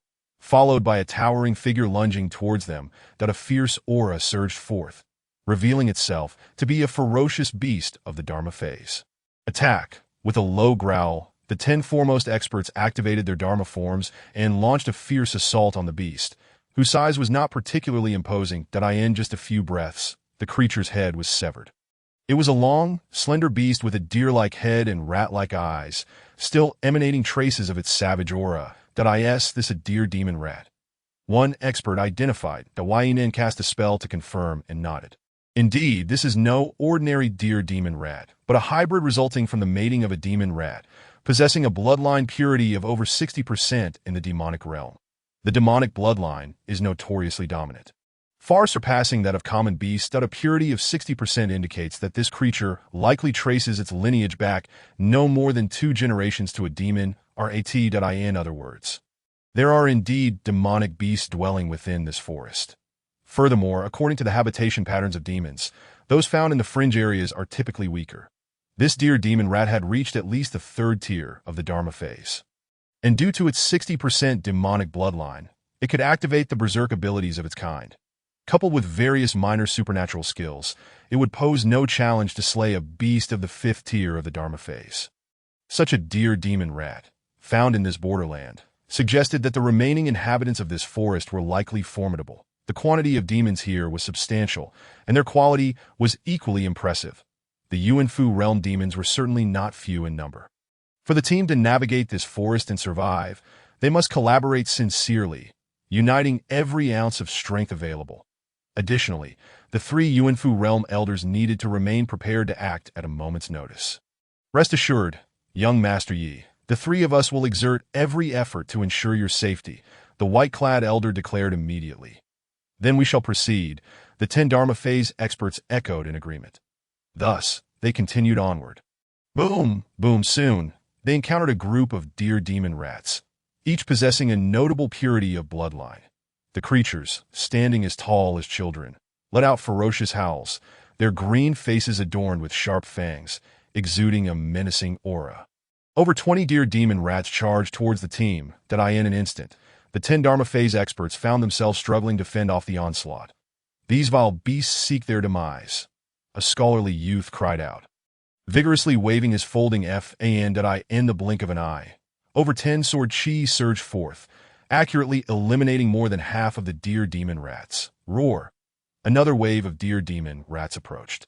This time, the scholarly youth's expression grew slightly grave. Although only 3 rats advanced, they were formidable beasts of the 7th and 8th tiers of the Dharma phase, under the activation of their berserk abilities. They brushed against the threshold of Yuanfu combat power, making them formidable foes. Explosive sword chi. The scholarly youth roared, his folding fans sweeping fiercely. Instantly, 3 sword chi shot forth, while fewer in number than before. Their quality surpassed all prior strikes. The sword chi burst forth. The air reverberated as if it were being torn apart. Before the 3 deer demon rats could close the distance, they were struck down by the scholarly youth. However, this swift dispatch of 3 beasts, each on the brink of Yuanfu combat power, was no trivial feat for him, costing him dearly. His complexion paled slightly, and he needed a moment to catch his breath before he could recover. Chapter 22. Yuanchi Boom. Soon, the battle came to an end. Let us move. Qin Mu commanded immediately. A scion of a noble family, he had received a superior education from a young age, even in theoretical discussions. He understood that in such circumstances, one must never rest. Pausing to recuperate might seem to alleviate fatigue, but in reality, it was the height of folly that it would easily attract more demons that if surrounded by an overwhelming number of demons. Their small team would face only a path to demise. All were seasoned experts and naturally did not oppose this directive. However, progressing through this primordial forest proved to be exceedingly arduous. The area was teeming with demons, lone demon tigers, packs of demon wolves, clusters of demon lions, and congregations of demon bulls, to name a few. All of these creatures, in the strictest sense, were demon beasts, yet within them flowed demonic bloodlines, making them significantly more powerful than their kin of the same tier. Their journey was indeed a bloody one. Among the 3 Yuanfu experts, only the white-clad elder had yet to make a move. The middle-aged warrior and the scholarly youth had already engaged, exerting themselves to the fullest. The middle-aged warrior wielded a weapon, a long knife that he swung with devastating force, causing blood mist to envelop the battlefield. The 10 Dharma phase experts looked on with envy, martial artists on the martial heaven continent. Even those at the martial spirit realm possessed bodies as resilient as bronze and iron, capable of shattering mountains and stones. Stepping into the Dharma phase significantly bolstered one's combat prowess that a single expert at the Dharma phase could hurl small hills. Their might extraordinary. Common weapons forged from mere iron could not enhance one's strength even slightly and would shatter under the violent onslaught of vital essence. Thus, martial artists on the martial heaven continent seldom employed weapons before reaching the life pill realm. Reaching the life pill realm marked the entry into the mid-tier of the martial path, categorizing one as a formidable force within a localized area, akin to an adept who had truly grasped the essence of martial arts. Gaining access to divine abilities. These divine abilities were not mere minor skills but represented true, formidable powers. Within the Dantian, a spirit was birthed, capable of nurturing weapons, allowing them to resonate and operate harmoniously. Known as spiritual artifacts. However, crafting spiritual artifacts was no simple endeavor. Even for those above the life pill realm, possessing a single spiritual artifact was challenging, making them rare commodities that it was common for 3 or 4 individuals to share just one spiritual artifact. A standard occurrence that in the remote regions of the martial heaven continent. Within the Eternal Night dynasty, it would not be unusual for 7 or 8 individuals above the life pill realm to possess a single spiritual artifact. Due to the scarcity of spiritual artifacts, methods for crafting crude prototypes gradually emerged. These crude prototypes bore the shape of spiritual artifacts, but lacked the essence and spiritual resonance, being mere imitations. Referred to as yuanqi. The origin of yuanqi is known to few. Most martial artists only recognize that yuanqi significantly enhances combat power, with even the least effective ones providing a 10% boost. Typically, the enhancement ranges from 30 to 50%. Such a boost should not be underestimated. In battles between experts, a single thread could mean life or death. When combatants of equal standing engage, the presence or absence of yuanqi makes a world of difference. Yuanqi, despite being crudely made, is often composed of precious materials, and its low success rate in production leads to exorbitant prices. Few beneath the yuanfu realm can afford them. The scholarly youth and the middle-aged warrior. Both elite experts cultivated within the Qin clan of Jushan City wielded yuanqi that was quite remarkable. Their combat power enhancement exceeded 60%, placing their yuanqi among the finest quality available on the market. A mere yuanqi would start at no less than 150,000 gold coins. The exquisite yuanqi possessed by the scholarly youth and the middle-aged warrior would not be obtainable for less than 500,000 gold coins. And such items had become rare commodities that were often beyond reach. Despite the 10 or more experts recruited for this mission, each would receive only a couple of thousand gold coins. And saving any significant amount was virtually impossible. The cultivation within the realm of the Dharma aspect is undeniably an expensive endeavor.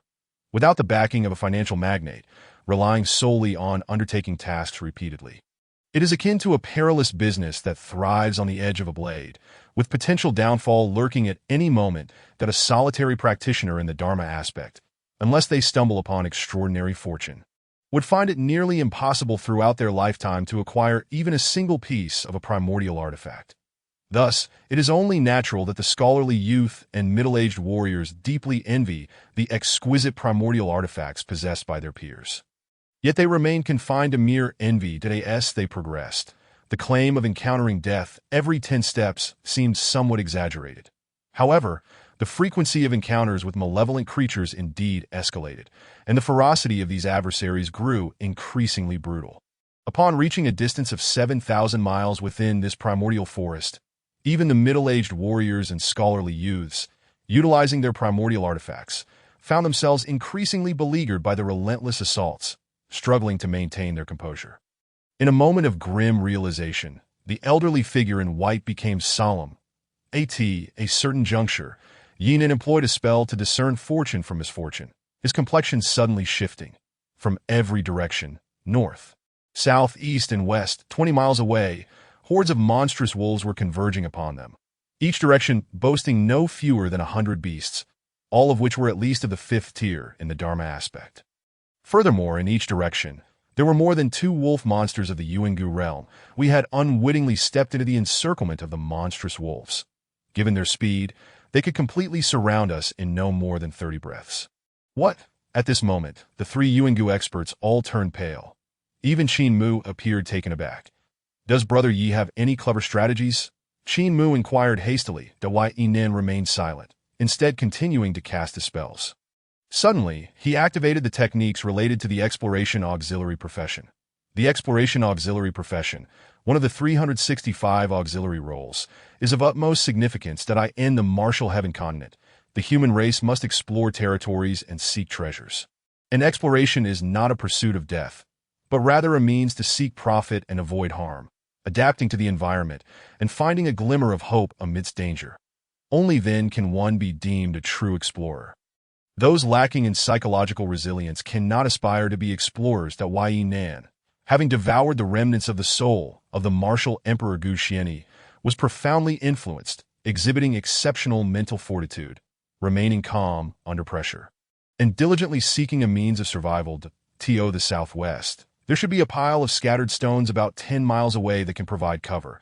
Yinan suggested to go, before his words had fully settled. Qin Mu commanded sharply. With no alternatives left, they had no choice but to trust Yinan. Instantly, they acted with resolve. Before long, the multitude of experts traversed the 10 miles, arriving at their destination just ahead of the encroaching monstrous wolves, the pile of scattered stones to the southwest. Moreover, it was not an ordinary heap of stones, but rather a substantial mound composed entirely of massive boulders. Such stones were sufficient to provide the gathered experts with cover for a counterattack. Undoubtedly preferable to being fully exposed to the assault of hundreds of monstrous wolves. Brother Qin, I require the blood of the demon beasts, Yinan stated. How much? Qin Mu asked. All of it. I need it to empower the formation. Yinan clarified. The blood of demon beasts and their cores are precious resources in the martial world, highly sought after for cultivation, while demon cores are somewhat more valuable than demon blood. Their utility is singular. In contrast, demon blood serves multiple purposes, one of which is to form formations. Provided it is in the hands of an auxiliary formation master, Yi Nan was indeed a formation auxiliary master. Understood, Qin Mu nodded. Although the Qin Mu squad faced arduous challenges, they would not easily relinquish the demon blood. Naturally, it was impractical to offer all of it, so they gathered only a portion of the heart's blood.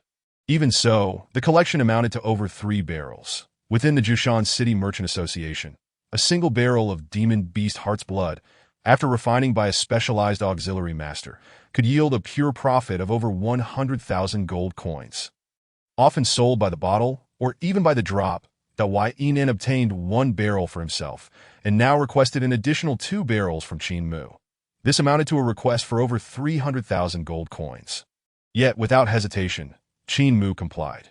The gazes of the many experts were fixed upon Yinan. He was renowned as one of the 7 auxiliary masters, proficient in the auxiliary roles of formations, alchemy, exotic beasts, geology, meteorology, exploration, and ancient history. However, what most had witnessed were primarily Yinan's exceptional skills in the exotic beast and exploration auxiliary roles. Now he was set to establish a formation, and the experts awaited with bated breath. Firstly, witnessing an auxiliary formation master at work was a rare opportunity. Secondly, the success or failure of Yinan's formation, as well as its potency, would directly impact their chances of survival in this perilous situation. Hence, the multitude of experts, including Qin Mu, could not help but pay close attention. With a swift motion, as if embroidering or dancing, Yinan deftly extracted the demon beast heart's blood from the barrels, forming it into clumps that floated in midair before launching them toward the stones that mid-flight. The crimson liquid shimmered with runes. When the blood orbs splashed against the stones, a hissing sound resonated, and wisps of bloody mist billowed forth, leaving only the runes within the blood orbs to merge into the stones, vanishing in an instant.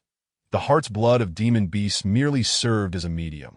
What truly mattered in forming the array was not the blood itself, but the essence contained within, which was needed to condense the runes and gather them into a formation. An auxiliary formation master lacking in cultivation would operate in this manner, that a truly accomplished auxiliary formation master. however, could gather the natural energies of heaven and earth with a mere thought, automatically forming an array. To reach that level is to attain the rank of Formation Master. The title of Master is a lofty one.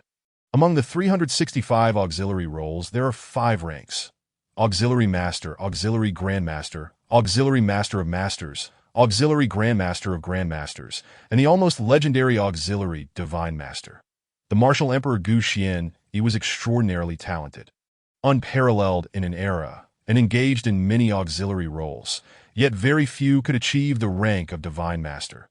The rank of Auxiliary Master of Masters is exceedingly rare. While this may not seem significant across the entire martial heaven continent, within the Eternal Night Dynasty, such individuals are undoubtedly treasures. The Eternal Night Dynasty may possess auxiliary masters, but they are always of high rank and exceptional status, unattainable by ordinary warriors. Although Yi Nin has inherited the legacy of the martial Emperor Gu Xianyi, the time was limited, and his integration was insufficient. Moreover, his cultivation base was too modest to fully unleash greater mastery over formations. The role of Auxiliary Formation Master was already his zenith, that Yi Nin moved with remarkable speed. For time was of the essence that in the blink of an eye, he established one formation, then proceeded to the second and third. This formation, naturally, encircled the entire pile of stones. Otherwise, what purpose would it serve? Before the monstrous wolves could fully descend upon them, Yi Nin exerted himself to lay down 5 formations, effectively drawing 5 concentric circles within the pile of stones, albeit without any visible manifestation. After completing the 5 formations, Yi Nin's complexion turned pale, drenched in cold sweat, as if he had exhausted himself. Meanwhile, from all directions, a cacophony erupted. Hundreds of monstrous wolves had tracked them to this location. Brother Yi, Qin Mu glanced at him with uncertainty. Rest assured, I have laid down 5 layers of formation. The first layer serves as a defense. The second and third layers are meant to ensnare, rendering the demon beasts as if mired in a quagmire, making movement arduous. The fourth layer unleashes blades of light that can shred intruders to pieces. The fifth layer is a protective shield, the most resilient defensive array under my command, that as long as I will it, the formations will activate. What I have done is thus. Now, it is up to you. To be frank, I suggest that everyone allow the demon wolves to breach the fourth layer. This way, we can trap them all at once, inflicting significant damage. However, once the fourth layer is breached, we will also be in peril. This delicate balance must be carefully managed. Furthermore, rest assured that the words I speak will not reach the ears of those demon wolves, as I have incorporated a unidirectional sound cancellation array within this fifth layer. A mere trivial trick, Yi Nin spoke rapidly. Thank you for your hard work, Brother Yi, that we will take it from here, Qin Mu replied. He then began delegating tasks. The 10 foremost experts of the Dharma aspect were divided into 3 groups to defend the eastern, southern, and western fronts, while the scholarly youth would stand alone against the northern front.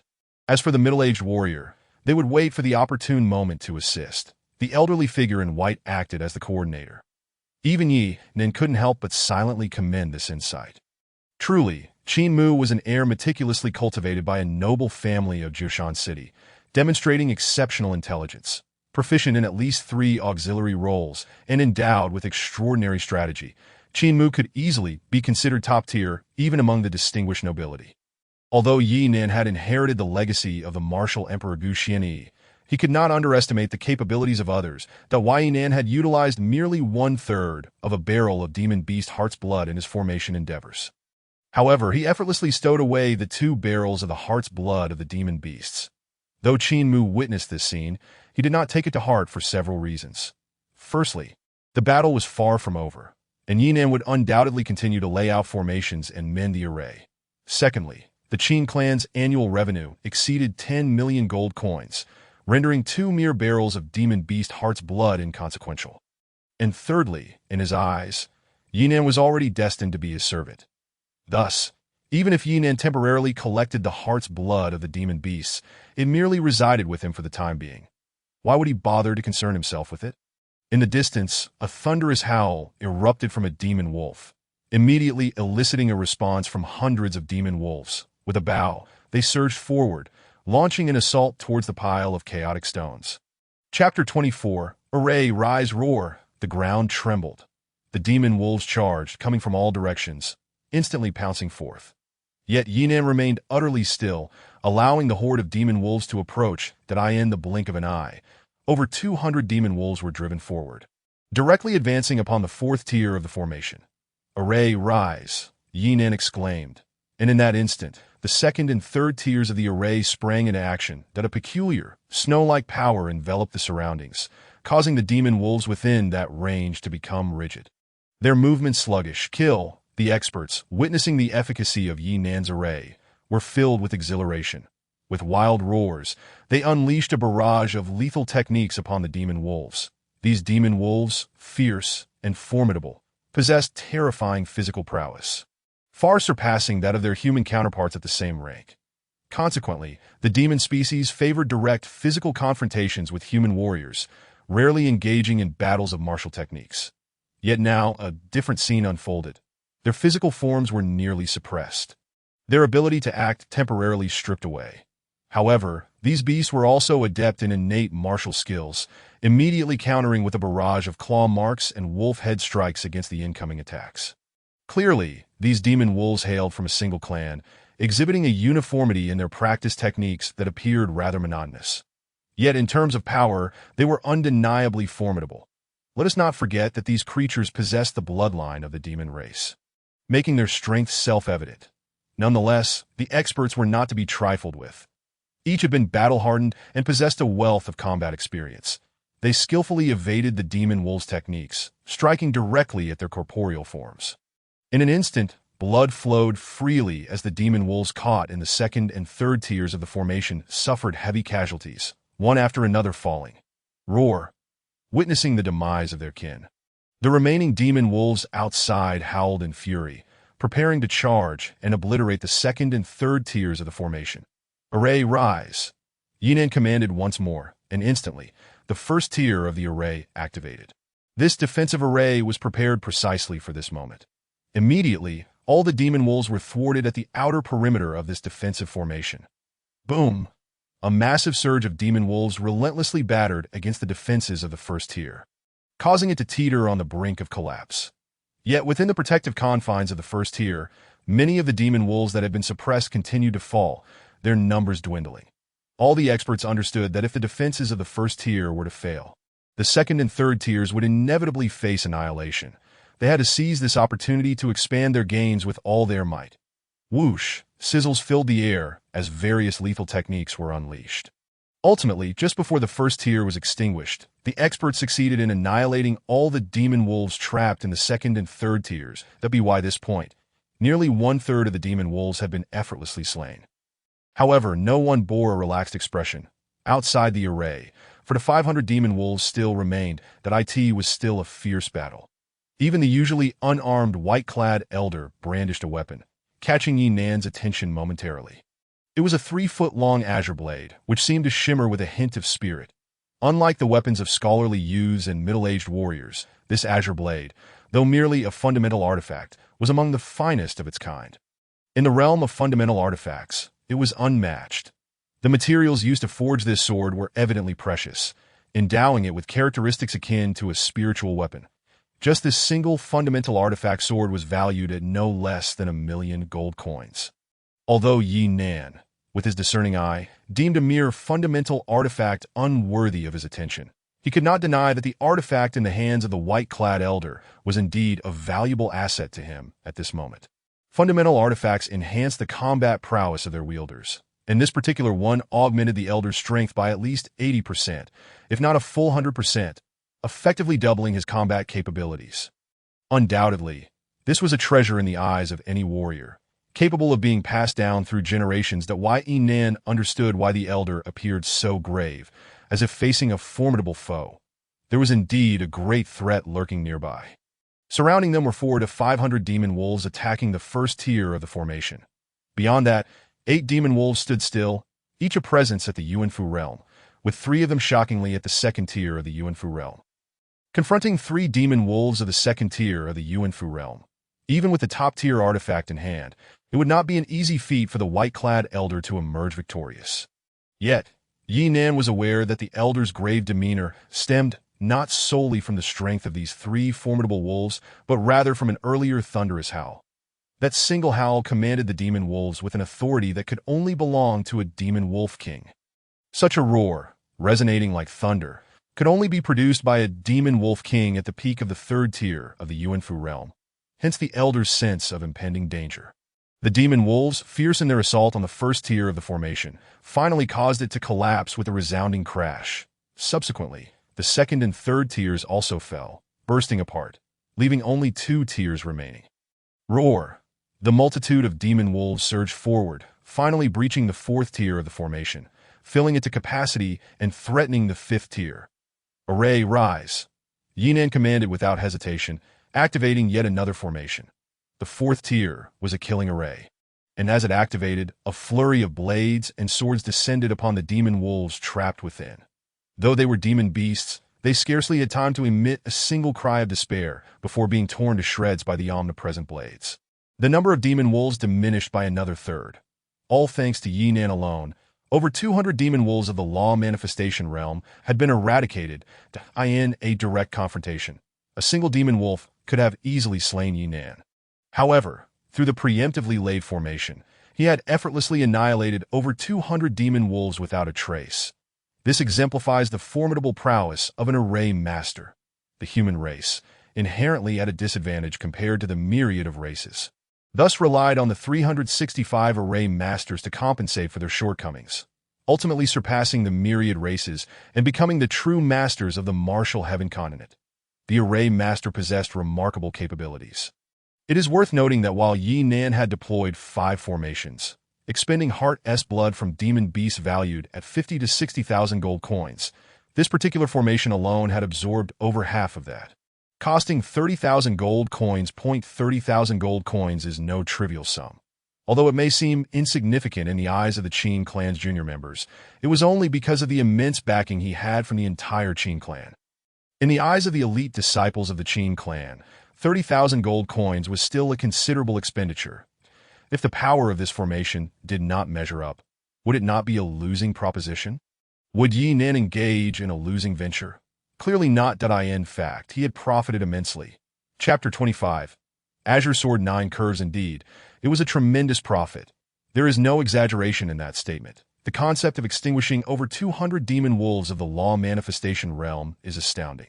Even a strong practitioner like the white-clad elder, if isolated and faced with such an onslaught, would find his chances of survival slim to none. To annihilate over 200 demon wolves of the law manifestation realm is a feat beyond the capabilities of an ordinary Yuanfu realm expert. At the very least, one would need to be at the late stage of the Yuanfu realm, occupying a high position with a powerful background to possess such astonishing means nearly akin to divine abilities. The late stage of the Yuanfu realm? Such individuals transcend the ordinary realm, often holding positions of elevated status within the Yuanfu realm, akin to members of a city elder council, truly possessing significant influence.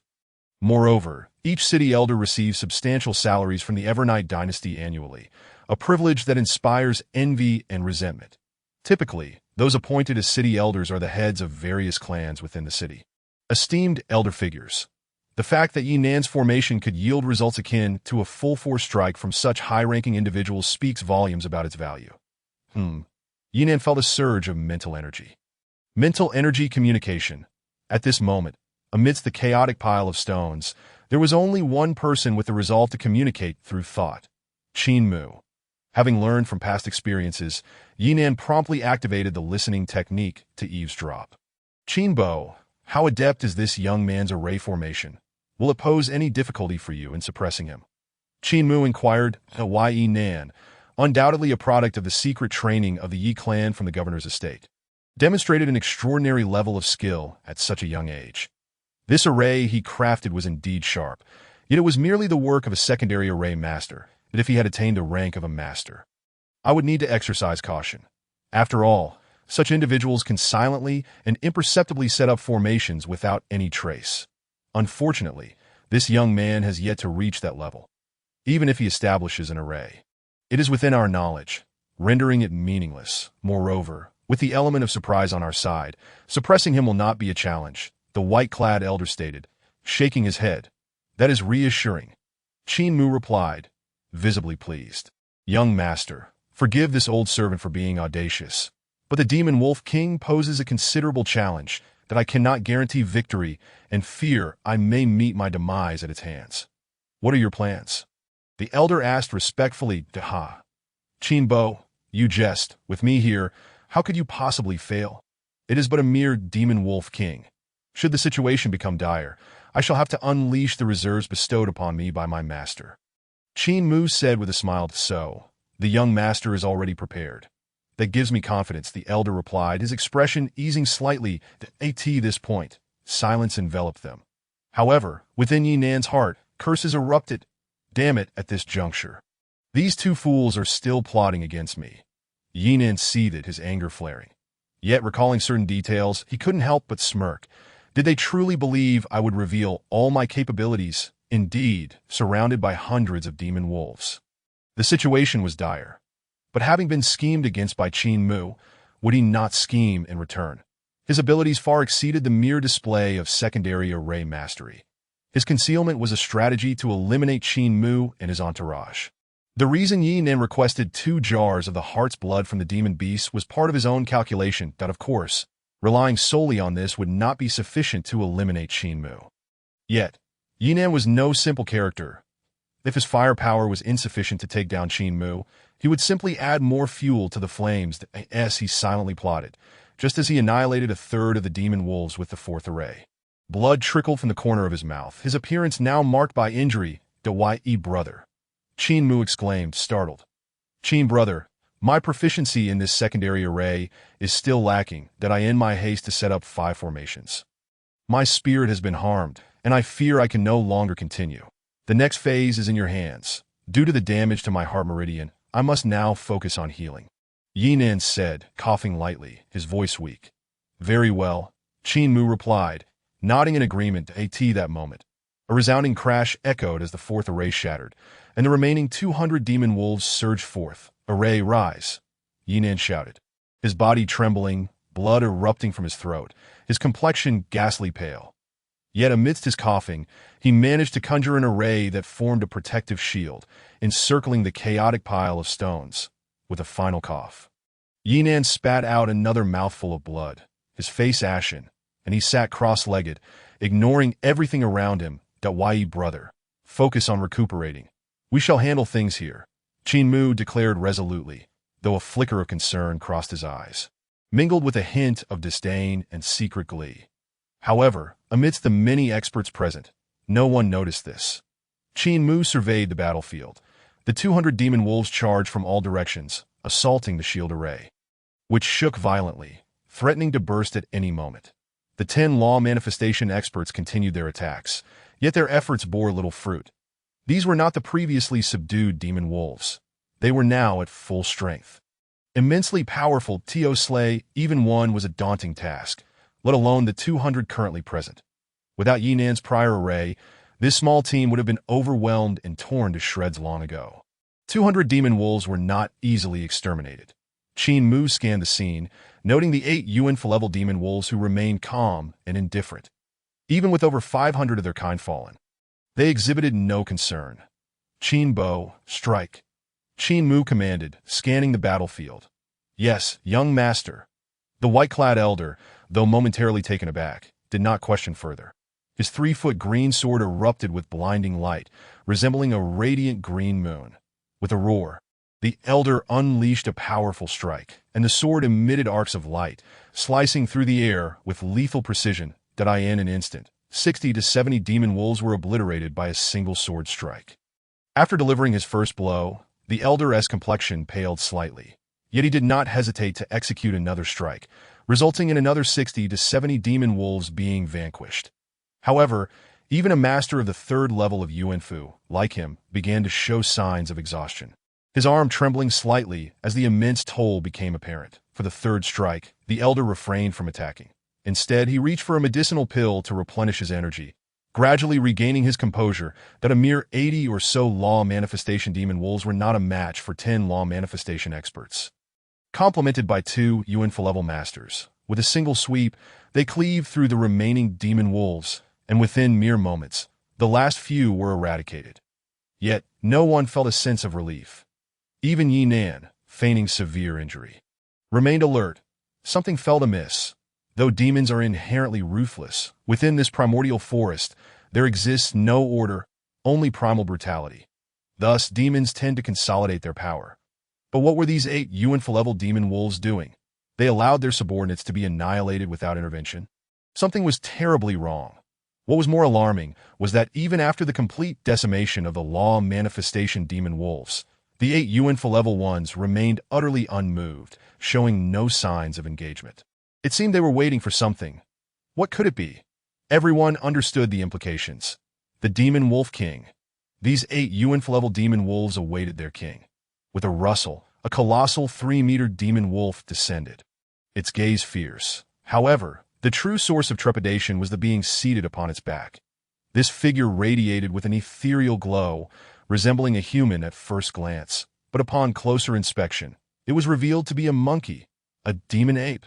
No, more accurately, it was a demonic ape, as dark energy swirled around its form, a manifestation of its exceedingly pure demonic blood. This demonic ape was a quintessential demonic beast, yet it transcended the ordinary notion of a beast. It wielded a staff of extraordinary quality, crafted from jade and emanating a mystical aura, rivaling that of a spiritual artifact. The presence of this being exuded an enigmatic energy, not merely the robust blood of a typical warrior, but an ethereal, elusive essence. All the experts were left dumbfounded. What was happening? This towering demon wolf, undoubtedly at the pinnacle of the 3rd level of Yuan-Fu, was clearly the demon wolf king. Yet, how could such a proud entity allow itself to be ridden by this demonic ape? The situation suggested that what everyone considered the formidable demon wolf king was merely a mount for this mysterious demonic ape. A Yuan-level mount. How powerful, then, must this demonic ape be? Just the thought sent shivers down their spines, flooding their hearts with despair. Such a being could easily stand alongside the elders of Jushan City, far beyond their capacity to contend with.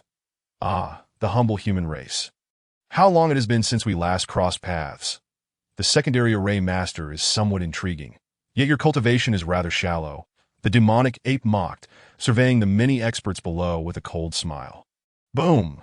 With a mere glance, the remaining shield array, still holding some defensive power, shattered instantly. What? The martial artists were taken aback, alarmed. Today, I shall show you the methods of this demonic master. The demon ape sneered coldly. Still seated upon the back of the demon wolf king, reciting, Pigu Karaz Awatala. This was evidently an incantation. Ancient, bizarre, weathered, savage, and primal. The eerie syllables flowed through the void, conjuring a startling scene that nearly halted the beating of hearts. One by one, the slain demon wolves inexplicably rose again, in a gruesome exchange of glances, their wolfish eyes ignited with ghostly flames. Furthermore, with a cacophony, the demon wolves, whose forms had been obliterated and shattered in a blood mist, surged forth, sublimating and burning away impurities, their essence transforming into spiritual light, which flickered and streamed into the bodies of the numerous demon wolves in a cruel act of mutual devouring. The demon wolves consumed one another. This entire process, though it may seem lengthy in recounting, transpired in the blink of an eye the next moment. As the mist dissipated, what emerged before the eyes of the many formidable experts was 10 demon wolves, each towering 3 zhang in height.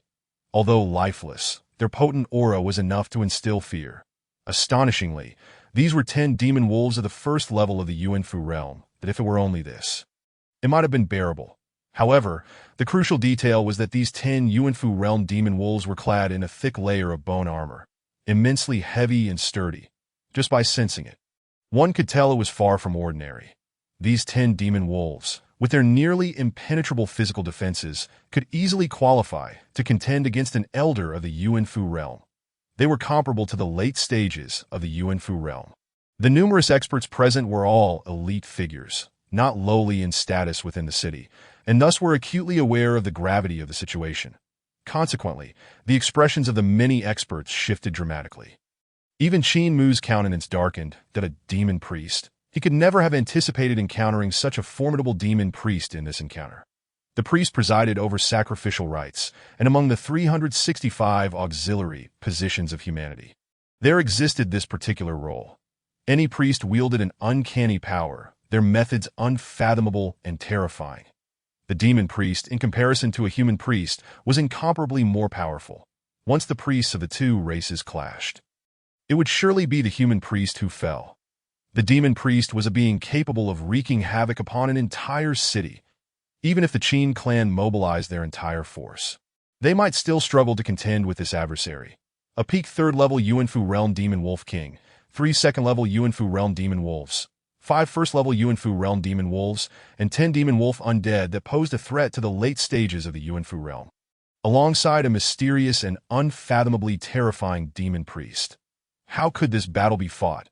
In terms of both quantity and quality, the demon side was completely overwhelming in that instant.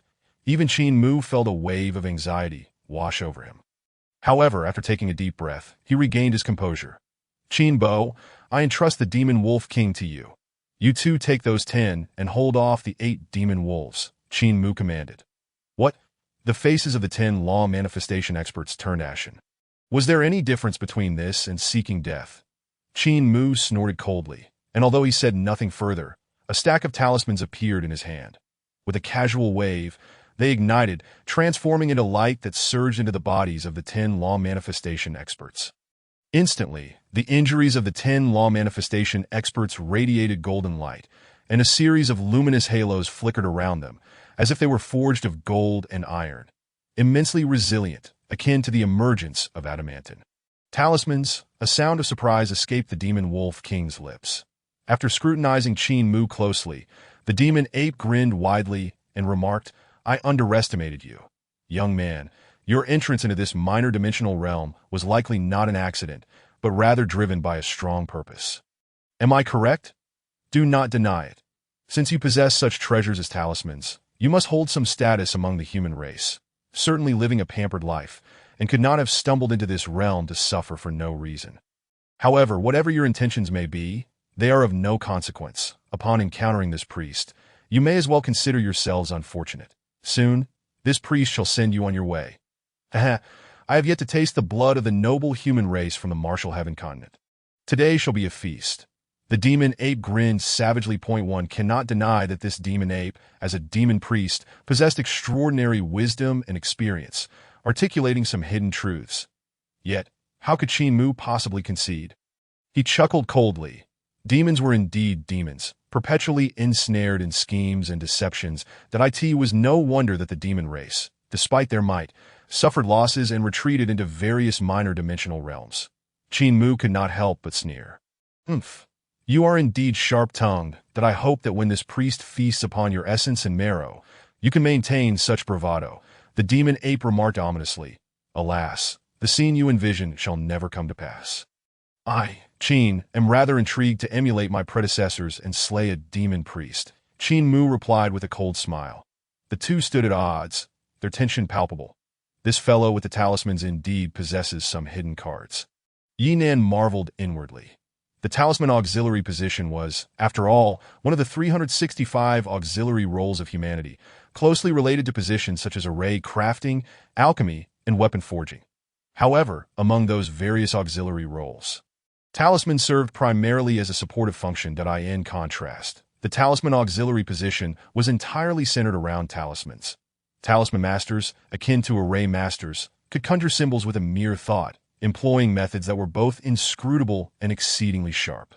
Moreover, talisman masters were even more sought after than array masters. A talisman master, even of the lowest tier, could refine talismans and integrate them into various mediums like animal hides, creating a variety of talismans. When activated by true essence, these talismans could be utilized directly by many martial artists. Such talismans were highly coveted among the noble and affluent. However, not everyone could afford them. The talismans Qin Mu employed were a type of adamantine talisman among the myriad of talismans. Furthermore, it allowed law manifestation realm experts to possess a physique akin to adamantine, impervious to the assaults of Yuanfu realm demon beasts, and were at least of the second-tier high-grade level. Each such talisman was worth a staggering 100,000 gold yuan.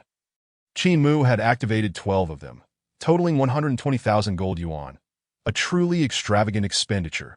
Most likely, this was not merely the Qin clan's endowment, but rather resources bestowed by the so-called Wuxin cult. Boom! The 10 Law Manifestation Realm experts, along with the scholarly youth and the middle-aged martial artist, 2 Yuanfu realm experts, were enveloped in golden light as they charged toward the 8 Yuanfu realm demon wolves. Roar! The 8 Yuanfu realm demon wolves howled in fury, immediately confronting the formidable experts. It was evident that even with the enhancement of the second-tier high-grade adamant talismans, the 10 Law Manifestation experts could not overpower the Yuanfu realm demon wolves, being effortlessly repelled and even sent flying. However, for the moment, thanks to the adamant talismans, they suffered no injuries. Engaging the 8 Yuanfu realm demon wolves was not an insurmountable task. Qin Bo, the demon wolf king, is yours to handle, Qin Mu stated, casually waving his hand to launch yet another talisman, which shot into the body of the white-cloaked elder. This talisman, however, differed from the adamant talisman, showcasing a deep azure hue. Instantly, the white-cloaked elder trembled, his entire form emanating a bluish glow, a savage and fierce aura radiating forth to go. The demon priest, the demon ape, remained unfazed, floating gracefully in midair. Meanwhile, the demon wolf king let out a low growl and charged fiercely at the white-cloaked elder, engaging in combat with him, sowing talismans to create soldiers. Qin Mu called out, snapping his fingers that in an instant, streams of spiritual light flickered and rapidly expanded, swiftly morphing into 10 towering puppets, each adorned with shimmering talismanic patterns, wielding large swords that shone with lethal brilliance, all forged from condensed talismans. To go, Qin Mu commanded. Immediately, the puppets charged toward the 10 heavily armored demon wolf undead, engaging in a fierce battle. What a grand display! Yi Nan marveled inwardly. Sowing talismans to create soldiers was no simple feat. It was a sophisticated method of talismanry, and compared to the adamant talismans, it was considerably more precious, being classified as a third-tier talisman. Although the 10 third-tier talismans cast by Qin Mu may, under ordinary circumstances, be of inferior quality, their value far surpasses that of items such as the Vajra talismans. That a single superior second-tier Vajra talisman is merely worth 100,000 gold coins, whereas a single inferior third-tier talisman starts at no less than 500,000 gold coins. The Sowing Soldier's talisman, in particular, is exceedingly rare. As the saying goes, rarity enhances value. The worth of one inferior third-tier Sowing Soldier's talisman is at least 600,000 gold coins, amounting to a total of 6 million gold coins for 10. Up to this point, the talismans that Qin Mu has activated are valued at no less than 8 million gold coins. Such a sum is nearly equivalent to the annual income of the esteemed nobility of Jishan City, and the 3 prominent clans of Qingyang Town would need to abstain from food and drink for 3,000 to 4,000 years to amass such wealth. With 8 million gold coins, even subpar spiritual artifacts could likely be forged. This immense fortune is effortlessly squandered by Qin Mu, revealing the depth of his family's resources. In an instant, Yinan felt a surge of excitement. With Qin Mu's substantial background, eliminating him would naturally yield greater rewards, allowing Yinan to rise swiftly in prominence. That he would not forget that he was inexplicably targeted by the esteemed young master, Hui Tiandu, of the Chongyue sect, who had recently entered the life pill realm. Such a formidable adversary was beyond Yinan's current capacity to confront. He needed to grow stronger quickly.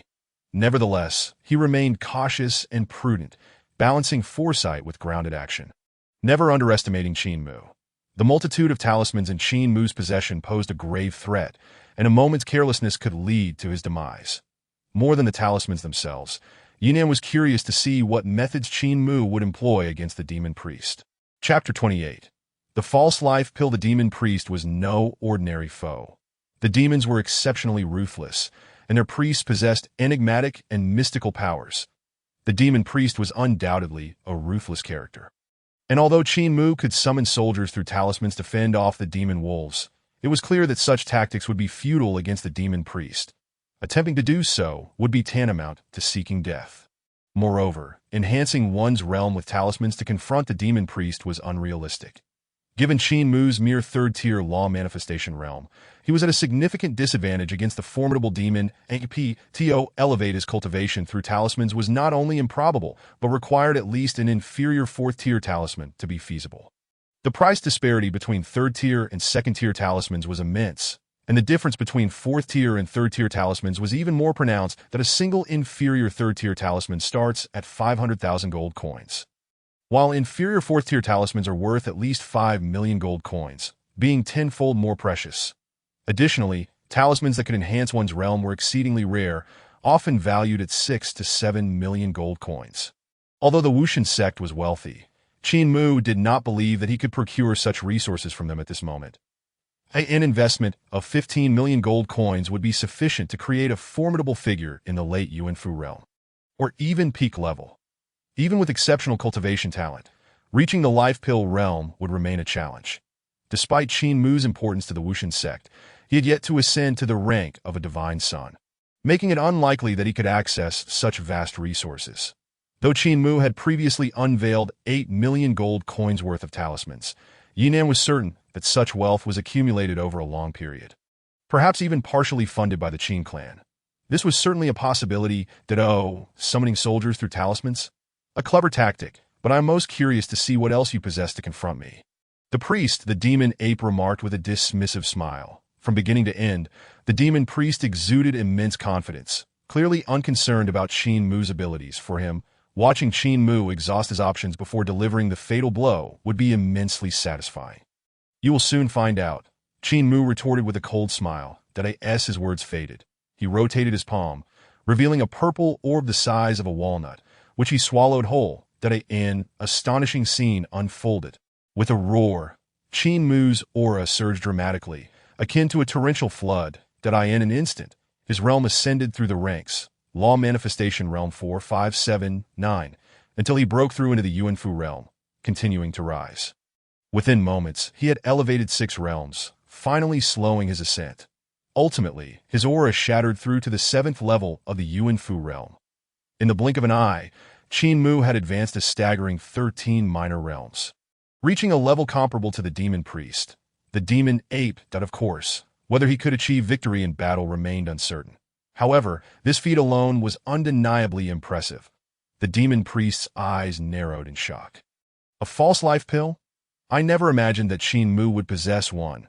Wei Nan was equally astonished, as information about the false life pill flowed through his mind. In the life pill realm, one could condense a life pill within their body, granting them autonomy over their fate, allowing for rebirth even after physical destruction, unlocking the portals to heaven and earth. Yet forming a life pill is an arduous endeavor. Among countless human warriors, only a few can truly reach the life pill realm and condense a life pill, merely 1 or 2 at most. Thus, throughout the lengthy history of humanity, during the tumultuous times of conflict with myriad races, exceptionally gifted individuals devised the method for creating the false life pill. The so-called false life pill is forged by merging the life pills of alien races with various precious herbs, culminating in a pure life pill that can be ingested by warriors, temporarily elevating them to the life pill realm. However, this method only enhances combat strength without extending lifespan, mental power, or essence. Furthermore, the strength conferred is merely that of the weakest life pill. More accurately, it could be considered the capabilities of a half-step life pill master, significantly inferior to a true life pill.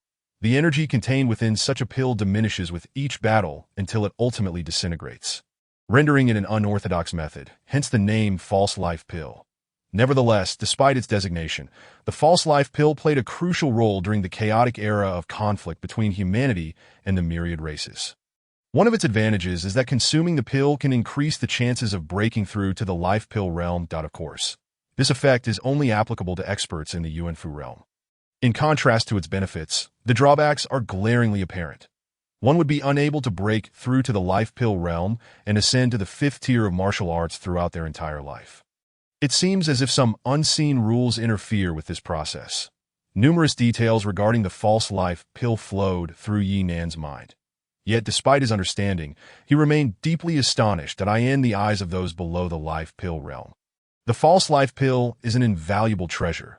During the tumultuous age of conflict among the myriad races, where powerful beings were abundant, the false life pill was not uncommon. However, that era has long since passed. Countless millennia ago, with the passage of time, the availability of false life pills has diminished significantly.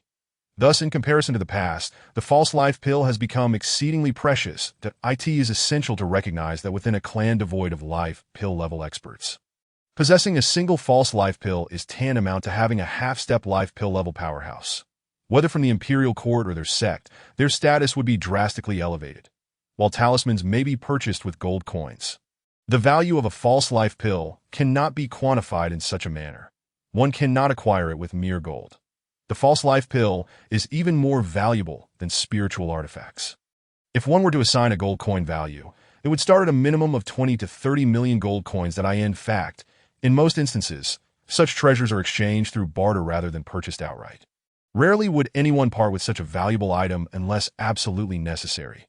After all, in a chaotic world, strength is the ultimate currency. To possess a false life pill is akin to having a half-step life pill-level fighter at one's disposal. Who would ever find that excessive? Chapter 29. A bitter struggle. Yinan was utterly taken aback by Qin Mu's possession of a false life pill. The false life pill promised a significant elevation in realm. Under normal circumstances, it would undoubtedly elevate Qin Mu to the half-step life pill stage. However, Qin Mu did not choose this route, although it seemed that such an increase in power could easily crush the demon priest. The reality was far more complex. That a sudden surge of power, if not perfectly controlled, could result in vulnerabilities during combat. When contending with a formidable opponent like the demon priest, who could wreak havoc across a city, even the slightest opening could prove fatal. The more vulnerabilities one exposes, the quicker they meet their demise. This principle is one that Qin Mu, having been educated by both the Qin clan and the Wushan sect, surely comprehended. This Qin Mu is undoubtedly a formidable adversary for Yin and in his heart. Yinan has drawn a definitive conclusion regarding Qin Mu, affording him significantly more attention, talents, ambitions, wisdom, meticulous thoughts, and a substantial background. One could assert that Qin Mu possesses nearly all the essential elements to become a powerful entity. Unless unforeseen circumstances arise, he is indeed destined to become a renowned master in the future. Regrettably, this individual has crossed paths with him. Yet, even when compared to himself, it must be said that Qin Mu merely falls short by a fraction, primarily due to his underestimation of Yinan, who operates from the shadows while Qin Mu remains in the light. It is easy to dodge an open attack, but a hidden strike is far more challenging to evade. Nevertheless, it must be noted that Qin Mu does not stand alone. His strength is formidable. Should it come to a life-and-death confrontation, the outcome is far from certain. This battle is destined to be arduous. Thus, Yinan remains vigilant, closely observing every movement of Qin Mu while secretly calculating his strategies. Forethought is key. Taking the initiative to seize the upper hand is his only chance of victory. To think you possess a false golden core. This truly exceeds the expectations of this priest. The demon priest, the demon ape, revealed a trace of seriousness in his gaze, yet excitement permeated his expression. However, this is precisely an opportunity for me. Should I vanquish you, that false golden core shall rightfully belong to me. I shall grant you an opportunity. Voluntarily surrender the false golden core, and I shall spare your life, conducting the demonic rebirth ritual to transform you into a member of my demon clan. What say you? In the end, the demon priest, the demon ape, surprisingly extended an offer of capitulation. Are you overly optimistic? Or do you think me naive? Upon hearing this, Qin Mu could not help but snort derisively, laced with mockery, ha! I knew you would not agree. To be frank, do you think this priest fears you? In truth, I merely lament the waste of the essence contained within the false golden core during our battle. Since you do not recognize my generosity, I shall be left with no choice but to eliminate you. The demon priest, the demon ape, declared coldly, Spare me the pleasantries. Let us see who possesses true skill. Qin Mu retorted icily that as his words hung in the air, he soared into the sky, confronting the demon priest. The demon ape, very well, very well.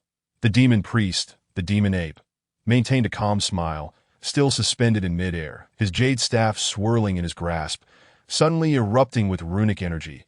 The tip of the jade staff shimmered with a cluster of runes. Boom! The essence of heaven and earth was instantly drawn in, converging rapidly into a pristine orb of light, roughly the size of a watermelon. All of this transpired in the blink of an eye. Barely a third of a breath to go. The demon priest, the demon ape, howled fiercely, and the luminous orb rushed forth like thunder, hurtling violently towards Qin Sizzle. In mid-flight, the orb transformed rapidly, revealing arcs of dark fire flickering within. Shatter for me, with a swift punch, Qin unleashed a powerful strike, producing a resounding impact as the luminous orb exploded into fragments. The terrifying wave of true essence clashed violently in the air, causing nearby trees to snap and char. However, to presume that the might of the demon priest, the demon ape, was limited to this would be exceedingly naive. With a resounding boom, as the luminous orb shattered, the arcs of dark fire flickered and leaped through the void, morphing into serpentine demons that twisted and turned ominously in the air, launching themselves toward Qin 9 serpents, born of the dark fire arcs. Surged from all directions, making them nearly impossible to defend against. Sword strikes in all directions. Qin bellowed in fury, unleashing waves of sword energy that shot forth, directly targeting the 9 serpents. Instantly, the 9 serpents were decimated. Yet despite the annihilation of the serpents, remnants of the dark fire arcs remained, drawn together and coalescing into a long sword that viciously slashed toward Qin, aiming for his back. Seeking death, Qin scoffed coldly, his body trembling as true essence erupted forth, coalescing into an enormous hammer that crushed the long sword with tremendous force than a mere strike, a transformation. This was the prowess of the demon priest. The demon ape. Although Qin managed to withstand the attack, he found himself in a passive position, clearly at a disadvantage. This was inevitable. The demon priest, the demon ape, was a figure of considerable standing. Even 2 or 3 elders of the city might struggle to inflict harm upon him. The identity of the demon priest endowed the demon ape not only with the strength of a city elder, but also with attack methods that possessed the characteristics of a life core realm practitioner. Ever-changing and unfathomable. The exchange, though it felt lengthy, was but a fleeting moment, merely a breath's time in that brief instant. Qin successfully endured the assault from the demon priest, the demon ape, but his expression shifted subtly. During this interval, the demon priest, the demon ape, once again wielded his jade staff, preparing a lethal strike. This time, however, he conjured over 30 ferociously blood-eyed demon serpents to go. With a casual wave, the demon priest unleashed the serpents, which spiraled around Qin before launching their attack from all sides, sword strikes in all directions. Qin roared once more, sending forth waves of sword energy. However, as the energy surged forth, his expression changed drastically. Where have all the blood-eyed demon serpents gone? In an instant, as the sword energy was released, all the serpents dissipated into thin air, coalescing into an enormous horned python, nearly 10 zhang in length, that lunged ferociously at Qin shoulder. Not good. Qin expression paled as he hastily channeled his true essence, forming a massive sword energy to strike down upon the horned python. Chapter 30. The Flame of Belief Clang. The massive sword energy sliced downward, yet the horned python roared and vanished without a trace. What? It disappeared. Qin was momentarily stunned, then quickly regained his composure, his mind racing. Not good, Qin exclaimed, but his warning was drowned out by the sound of thunder. Boom! At an unknown moment, a long spear shot forth, piercing through the void and crashing into Qin body. With a crack, bones shattered and tendons snapped, and Qin let out a pained scream. The spear continued to penetrate, seemingly intent on impaling him. Great opening fist. Qin roared, channeling his martial technique, as surging true essence manifested an indomitable force of destruction, striking fiercely against the spear. In an instant, the spear shattered. However, shards of it coalesced into needle-like projectiles, swift as lightning, hurtling toward Qin. Despite his efforts to defend, he was caught off guard, and 3 of the projectiles pierced through his body, severing 3 of his meridians. The meridians are the foundation of the martial spirit realm, the very essence of martial arts. Even at a profound level of cultivation, the destruction of meridians would inevitably lead to a decline in strength. In mere moments, Qin aura began to wane, yet he swiftly produced a healing talisman, pressing it into his body, which instantly restored his injuries and stabilized his essence. Indeed, it was a healing talisman. The value of a healing talisman is not to be underestimated. rivaling that of an offensive talisman. Though its sole purpose is healing, its worth is considerable. Yet, in terms of the speed and efficacy of this healing talisman, it undoubtedly belonged to the upper echelons of the third tier. Its value rivaled that of a soldier's talisman. Haha, kid, what do you think? Even with the enhancement of the false golden core, you remain no match for this priest. The to kill you is as easy as lifting a hand. The demon priest, the demon ape, sneered. Do you not think it premature to make such claims? Qin Mu retorted coldly, his voice resonating. With or without divinity, I am the crow god. Belief is the path that grants me a method that I in that instant. A miraculous scene unfolded that a layer of faint golden flames manifested upon Qin Mu's body, dancing and swirling, enveloping him entirely. Cursed be this. Is this the path of belief? You have actually cultivated the way of faith. The demon priest, the demon ape, narrowed his eyes, his expression darkening. Demon spawn, prepare to die. Qin Mu bellowed, charging toward the demon priest, the demon ape. Humph. Do you truly believe that having merely scratched the surface of the path of belief grants you the ability to contend with this priest? Naive, the demon priest, the demon ape, snorted coldly, his jade staff igniting with fervent runes. Then a radiant beam shot forth that in midair. As it consumed the essence of heaven and earth, it transformed into a colossal sword energy, exceeding 10 zhang in size, radiating with deadly brilliance, and ruthlessly slashed downwards. Yet, an astonishing twist occurred as the formidable sword energy descended. Qin Mu charged forward, undaunted by the lethal strike aimed at him, that a glint of ferocity flashed in the eyes of the demon priest as he cast his spell once more. Instantly, numerous slender sword energies, akin to swimming fish, darted toward Qin Mu, appearing slow yet deceptively swift, concealing a terrifying murderous intent. Countless sword energies slashed toward Qin Mu, seemingly poised to rend him into nothingness at any moment. However, the ensuing scene left onlookers astounded. All the sword energies, upon making contact with a faint golden flame enveloping Qin Mu, evaporated with a hissing sound, completely dissolving that in turn. The flames grew even stronger. What? The demon priest. The demon ape paused in shock, a flicker of trepidation crossing his gaze. Is this the flame of faith? Qin Mu remained silent, charging ahead undeterred. The demon priest's complexion turned ashen, and he wielded his emerald bamboo staff with fervor. Unleashing 3 distinct techniques, in an instant point one manifested as a colossal fireball, another took the form of a massive metal sword, and the last resembled a hammer the size of a small mountain. Whether fierce, sharp, or heavy, each attack posed an equal threat. Yet before Qin Mu, these dangers seemed utterly inconsequential. All 3 assaults served merely to nourish the flames of faith, consuming both true essence and the essence of the heavens. Such formidable flame of faith. Yinan marveled inwardly. The flame of faith is an unparalleled technique in the martial path of faith, described only as terrifying that a warrior endowed with the flame of faith stands invincible among peers, capable of neutralizing all strikes and devouring the power of numerous attacks to nourish the flame further. In the past, the martial emperor Gu Xian knew little about the martial path of faith, but he was aware of the most potent technique within it, the invincible flame of faith. What Qin Mu was currently wielding was not the original version of the flame of faith. Rather, it was a manifestation granted by the so-called deity of the Crow God sect, akin to his previous prayers. The flame conjured through this method could not hold a candle to the pure flame of faith. Nevertheless, it was still sufficient to counter the demon priest, for it was a divine technique bestowed by the Crow God, inherently possessing extraordinary qualities. Although Yinan did not believe that this so-called Crow God was a true deity, one who could claim divinity must possess some extraordinary power.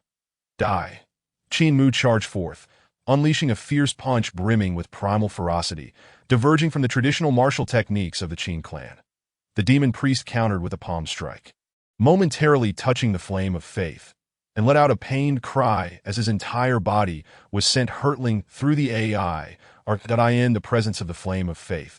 His formidable combat prowess was rendered impotent, completely devoured by the flames, leaving him with no means to retaliate.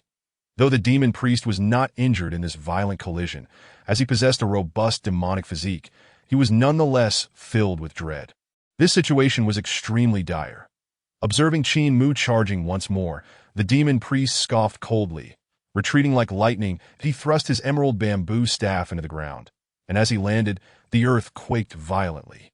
The very soil and stone were under his control, and as Qin Mu pursued, a furious roar echoed from the ground that a colossal fist descended with tremendous force, crashing down upon Qin Mu's form. He staggered backward with a muffled groan, blood spilling from the corner of his mouth, while the ground erupted with a thunderous noise, a mass of earth and stone vanishing as it struck him. Chapter 31. The True Fire of Demons Boom. As Qin Mu stumbled back, a fierce glint flickered in his eyes, and he charged once more. Water! The demon priest bellowed, pressing his palm to his chest and spewing forth blood. Guided by his emerald bamboo staff, a series of runes flickered as the essence of heaven and earth surged into him. In an instant, the crimson blood transformed in hue, resembling a glistening liquid. This was not merely a change in color. Its very composition had been altered, turning a mouthful of blood into a potent spirit water. Clang! This mass of liquid coalesced and morphed into a crystalline sword. Hurtling toward Qin Mu, seeking death, Qin Mu sneered, delivering a powerful punch. However, to his astonishment, the little sword completely disregarded the flame of faith and pierced through it at the very least. It signifies one undeniable truth. This unfathomable deity of darkness has refined the martial art of faith to an exquisite level, garnering a multitude of devoted followers. Should this be the case, even the legendary martial Emperor Guxian, you would undoubtedly regard this dark god with trepidation. Qin Mu's corporeal form is imbued with the undying flames of demonic essence. One can only wonder at the monumental stature and formidable power that such a body possesses. This hardly requires further elaboration, as the severely distorted space surrounding Qin Mu already speaks volumes. The demonic flames? How could this be? The eyes of the demonic priest were filled with horror. Boom! Qin Mu charged forward with a ferocious intent, his body moving like thunder, a torrential flow, or a collapsing mountain. A sense of impending trouble enveloped Yi Nan, who sighed inwardly, his intellect sharpening as he analyzed various possibilities, striving for a sliver of hope. Qin Mu, having harnessed the very essence of demonic flames, awaited only death for the demonic priest. The outcome was already determined. It seemed that Qin Mu had also resorted to his ultimate trump card. Once Qin Mu acquired that ultimate object of desire, a calamity awaited Yi Nan. Fleeing would lead to a dead end. Only by fighting with all his might could he hope to seize a glimmer of survival. Such a glimmer required profound wisdom to uncover. When the troops arrive, block them. When the waters come, bury them in earth. The sparks of wisdom illuminate the path ahead. Chapter 32. The demonic beast downfall. Chaos reigned among the demonic entities. The demonic priest, stricken with fear, frantically wielded his jade staff, causing the very fabric of space to warp. Within a radius of 30 yards, absolute disorder ensued. Boom! In this tumult, various martial techniques and killing moves clashed. Even a late-stage Yuanfu realm practitioner would find themselves facing death amidst this demonic chaos.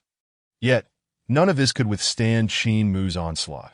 With a low growl, Qin Mu pressed down with his palm, unleashing a torrent of fiery elements that surged from all directions, violently colliding with the chaotic demonic forces. In an instant, there was a thunderous explosion, and the chaos erupted into a cataclysm. Demonic chaos?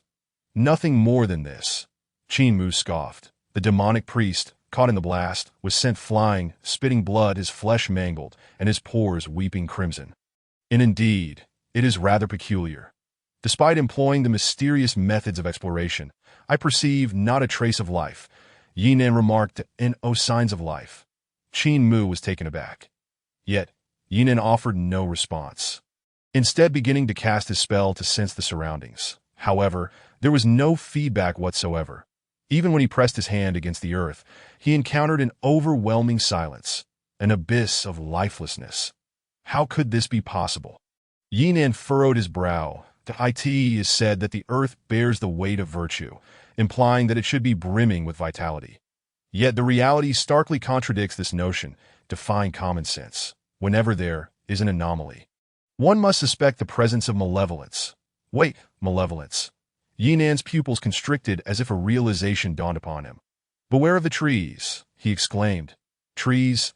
The numerous experts were momentarily stunned, but Qin Mu's eyes narrowed, seemingly grasping the implications. Suddenly, the surrounding trees began to extend their branches and leaves, transforming into weapons, swords and spears, charging towards the experts with lethal intent. This was not mere illusion. The trees possessed genuine sharpness. An astonishing phenomenon. Indeed, Yi Nan sighed deeply. Tree demons, Qin Mu's expression darkened. They are not tree demons per se, but rather tree spirits, yet they are still formidable adversaries, Yi Nan continued. Indeed, Qin Mu nodded in agreement. The longevity of trees surpasses that of ferocious beasts by a significant margin. However, it is challenging for them to awaken their sentience and cultivate strength. Even a century-old tree could be easily shattered by a mere one-year-old bear. Nonetheless, the power of trees is immensely substantial, deeply rooted in the earth, barring natural disasters. Even a wildfire struggles to annihilate a great tree entirely. Though the trunk may be destroyed, the roots can still propagate. Some trees, endowed with unique gifts, can accumulate spiritual essence over countless generations, awakening ancient genes, breaking free from the shackles of heaven and earth, and evolving into tree demons. Once any tree demon awakens, its power is terrifyingly formidable. Ascending to the realm of innate life. The so-called innate signifies that one's fate is determined by oneself rather than by heaven. Innate life understands the paths to prosperity and longevity, akin to the life essence in the ninth realm of martial arts. When a tree demon awakens, it can master every ounce of its physical power, achieving perfection, rendering it truly fearsome that a single seed, once rooted and sprouted, can upheave mountains and shatter stones. What more for the grander trees? Once they become demons, controlling them becomes exceedingly difficult. For when a tree has accumulated essence over centuries, the moment it transforms into a tree demon, it is as if heaven has bestowed it with terrifying powers, capable of siphoning the primordial energy of the universe, rendering the surrounding area barren. No grass grows, and all life perishes within a 1,000-mile radius. This primeval forest, even though it appears sparse with trees scattered here and there, devoid of flowers and grass, exudes an aura of desolation. Yet, within a mere 1,000 miles, only a solitary tree exists. Thus, these trees are not awakened tree demons, but merely a lower tier of tree spirits. Even so, the power they unleash is already exceedingly horrifying to this moment. Over 100 trees intertwined, transforming the area within 1,000 feet into a battleground, resembling a hell on earth. Boom! The experts clashed fiercely. "Watch your feet," Yi Nan warned sharply. Yet, it was too late. In the blink of an eye, roots and stems morphed into sharp spikes, breaking through the surface and piercing through the bodies of the experts. In an instant, 3 masters were impaled by the root spikes, penetrating their defenses, entering through their feet, and exiting through their heads, causing their life essence to dissipate, meeting an untimely demise. Their vital essence was devoured by the roots. Returning to the source, the roots broke through their skulls. The physical forms of the 3 law realm experts withered entirely, devoid of any essence of life, exploding into powder. The remaining experts were horrified and hastily took to the air. However, hissing sounds filled the air as a multitude of leaves and root spikes transformed into arrows, shooting forth from all directions. However, in truth, these arboreal spirits possess a certain degree of sentience, embodying an astonishing form of life that is, in many ways, akin to ferocious beasts, equally endowed with intelligence. Numerous tree spirits, in a desperate bid to evade calamity, sever their own branches. Yet such efforts prove futile against the true flames of demonic fire, a manifestation of a power that only exists within the 4th realm of martial arts, the life pill stage. This terrifying blaze is characterized by its searing intensity and remarkable speed, and it pervades the very ground beneath. Although this demonic fire cannot scorch the earth itself, it can persist and proliferate upon the surface, inexorably consuming each tree spirit in a matter of moments, reducing their branches to cinders while fiercely burning the trunks. The agonized cries of the tree spirits echo in a frenzied struggle for survival. Some even tear their roots from the earth, using them as limbs to flee across the ground. Yet their attempts are in vain. Observing this, Yinan shakes his head. Had they not arrived in this fragment of a lesser dimension, these tree spirits, after enduring countless years, would have inevitably devoured one another until only a singular entity remained. Thus achieving the status of a tree demon, it can be asserted that they are perilously close to this transformation. However, a minor miscalculation could lead to profound consequences. Once awakened, a tree demon would break free from the shackles of the earth. Able to roam and traverse at will, even burrowing underground, that it would transcend the cyclical laws of the five elements, rendering the notion of fire overcoming would obsolete, that a true tree demon fears not the flames. In fact, ancient texts in the realm of martial cultivation recount instances of tree demons consuming thunder fire to bolster their ascension, a terrifying existence that traverses the cosmos, capable of razing cities and annihilating nations. Such enigmatic beings are regarded as harbingers of doom, possessing the power to obliterate entire civilizations of cultivators. Yet, these are mere tree spirits, not tree demons that be tearing themselves from the earth. These spirits are essentially committing suicide. With the encroachment of the demonic flames, they hasten their own demise. The cacophony of their wails, mingled with the spreading inferno, evokes a scene reminiscent of a hellscape. Nevertheless, Yinan harbors no vestige of pity. This is the law of nature, survival of the fittest. The demonic race is, after all, a mortal enemy of humanity. Should these tree spirits ever gain the upper hand, they would surely escape the confines of this lesser dimension, unleashing untold devastation upon the human realm, a desolation that would transform fertile lands into barren wastelands. Before long, the anguished cries subside, leaving only the faint sounds of crackling embers, that in due course, the tree spirits are wholly reduced to ashes. Yet, Yinan's essence disperses, and the ashes recede, revealing a collection of gem-like emerald crystals that materialize, drawn into his grasp. Concurrently, Qin Mu dispels the flames of the demonic fire technique, his form now free from its influence. He swiftly consumes a medicinal pill, though his complexion remains pale, betraying the toll it has taken. Yinan, discerning the situation, realizes that Qin Mu has twice employed the demonic fire technique, which has undoubtedly harmed his life essence. The injuries are severe, and even potent elixirs cannot fully restore him. Should he resort to the technique once more, he would be rendered utterly impotent. Brother Qin, these are the cores of the tree spirits, 9 in total. I propose they belong to me, if you will. Yinan states, the method to counter the tree spirits was devised by you. Brother Yi, I merely acted on your behalf that if you desire them, I shall not covet what you cherish. Qin Mu replies with a gentle smile that Yinan sighs inwardly. Were Qin Mu a man of integrity, he would gladly embrace such a companion. Alas, he is but a duplicitous scoundrel. It is clear that only one of them shall emerge from this fragment of a lesser dimension. In the aftermath of the tragedy, 5 powerful beings have perished here, reduced to dust. Their storage rings remain, and Qin Mu is determined to retrieve and consecrate them, a customary practice of exploration. Upon concluding this task, they resume their journey. After vanquishing the tree spirits, they find themselves in a desolate wasteland, barren of vegetation yet unscorched by sand. This is a stark expanse of stone, that life's essence here is scant. Any being that dares to exist within this realm is likely to be a formidable demon, at least approaching the life pill stage. What? The expressions of the gathered experts shift in alarm. Even Qin Mu's demeanor darkens, acutely aware of the gravity of his own injuries. That Yinan's countenance is serious, though he remains somewhat unconcerned. Should calamity befall him, there would be others to shoulder the burden. As they progress, Yinan remains vigilant. Yet their journey proceeds smoothly for 3,000 miles, until suddenly the ground shakes violently, as if a cataclysm were upon them. Indeed, a thunderous crack heralds the emergence of a vast fissure, from which surges forth a grotesque creature, an enormous, hideous reptile that fixates upon the assembled experts. This is unmistakably a ground dragon. Though it resembles a lizard, its considerable size and formidable aura indicate it has reached the late stage of the Yuanfu realm.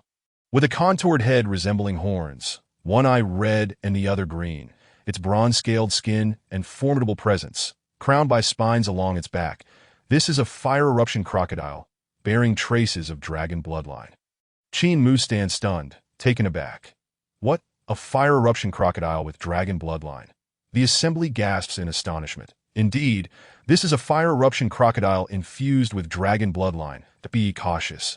While it lacks special abilities and is rather uncoordinated, it has reached the late Yuanfu stage and can unleash earth fire capable of melting stone and gold. Do not let it make contact.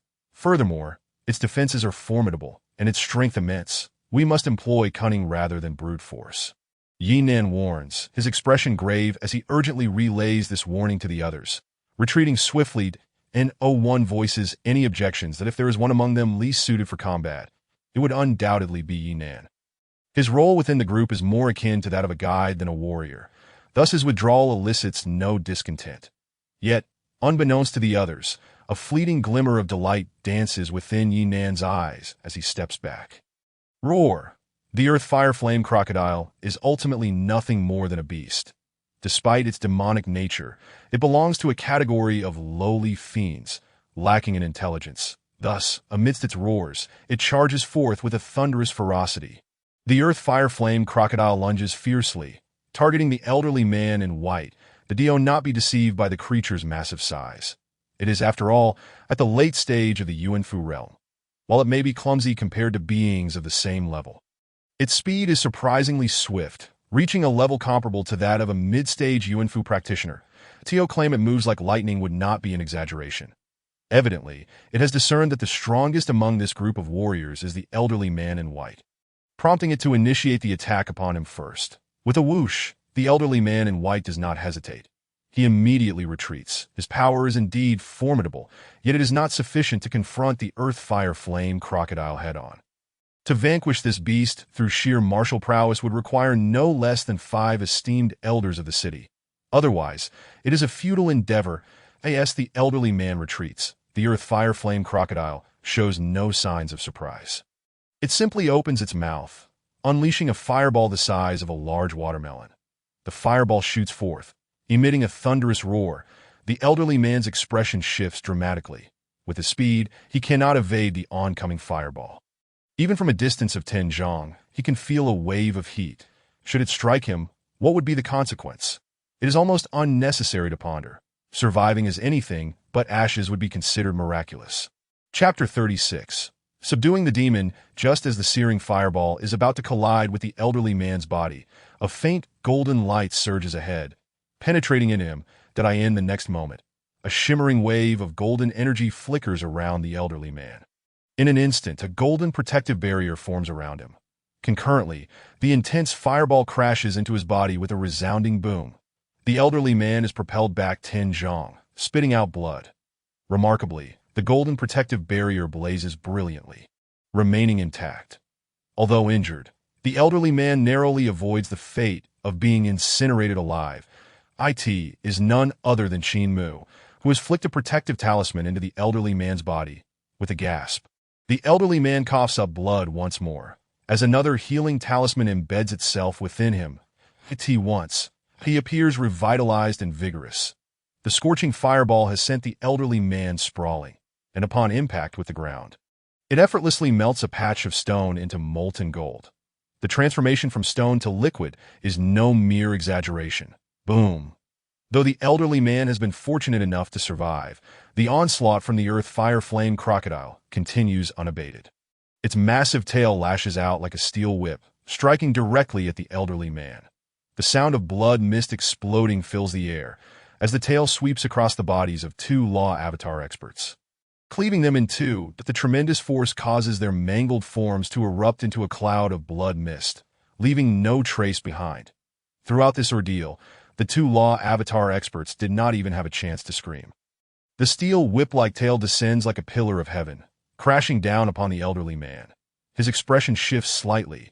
He dares not confront its might directly, and instead reacts with remarkable speed.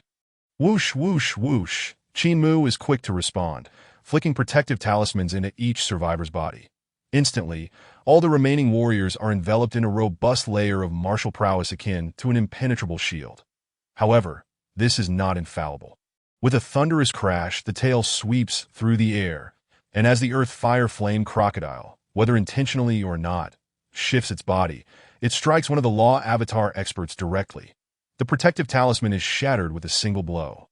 And amidst the cries of despair, this expert too meets his demise, joining the two fallen warriors, reduced to a mist of blood and bone. Evidently, while the protective talisman can withstand the searing fireball from the earth fire flame crocodile, it is powerless against a single lash of its formidable tail that in the blink of an eye. 3 out of 5 law avatar experts have perished, leaving only 2 remaining. Witnessing this scene, all the warriors' expressions shift in disbelief. The earth fire flame crocodile is truly terrifying that in the martial world, there exists a profound truth. Sheer strength can overcome all techniques that in the face of absolute brute force. No martial skill holds any weight. They become utterly ineffective.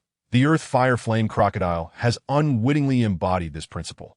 Had all 3 Yuanfu realm experts been at the mid-stage, they might have been able to risk their lives in a desperate attempt to wield their Yuan artifacts against the earth fire flame crocodile, potentially achieving some success.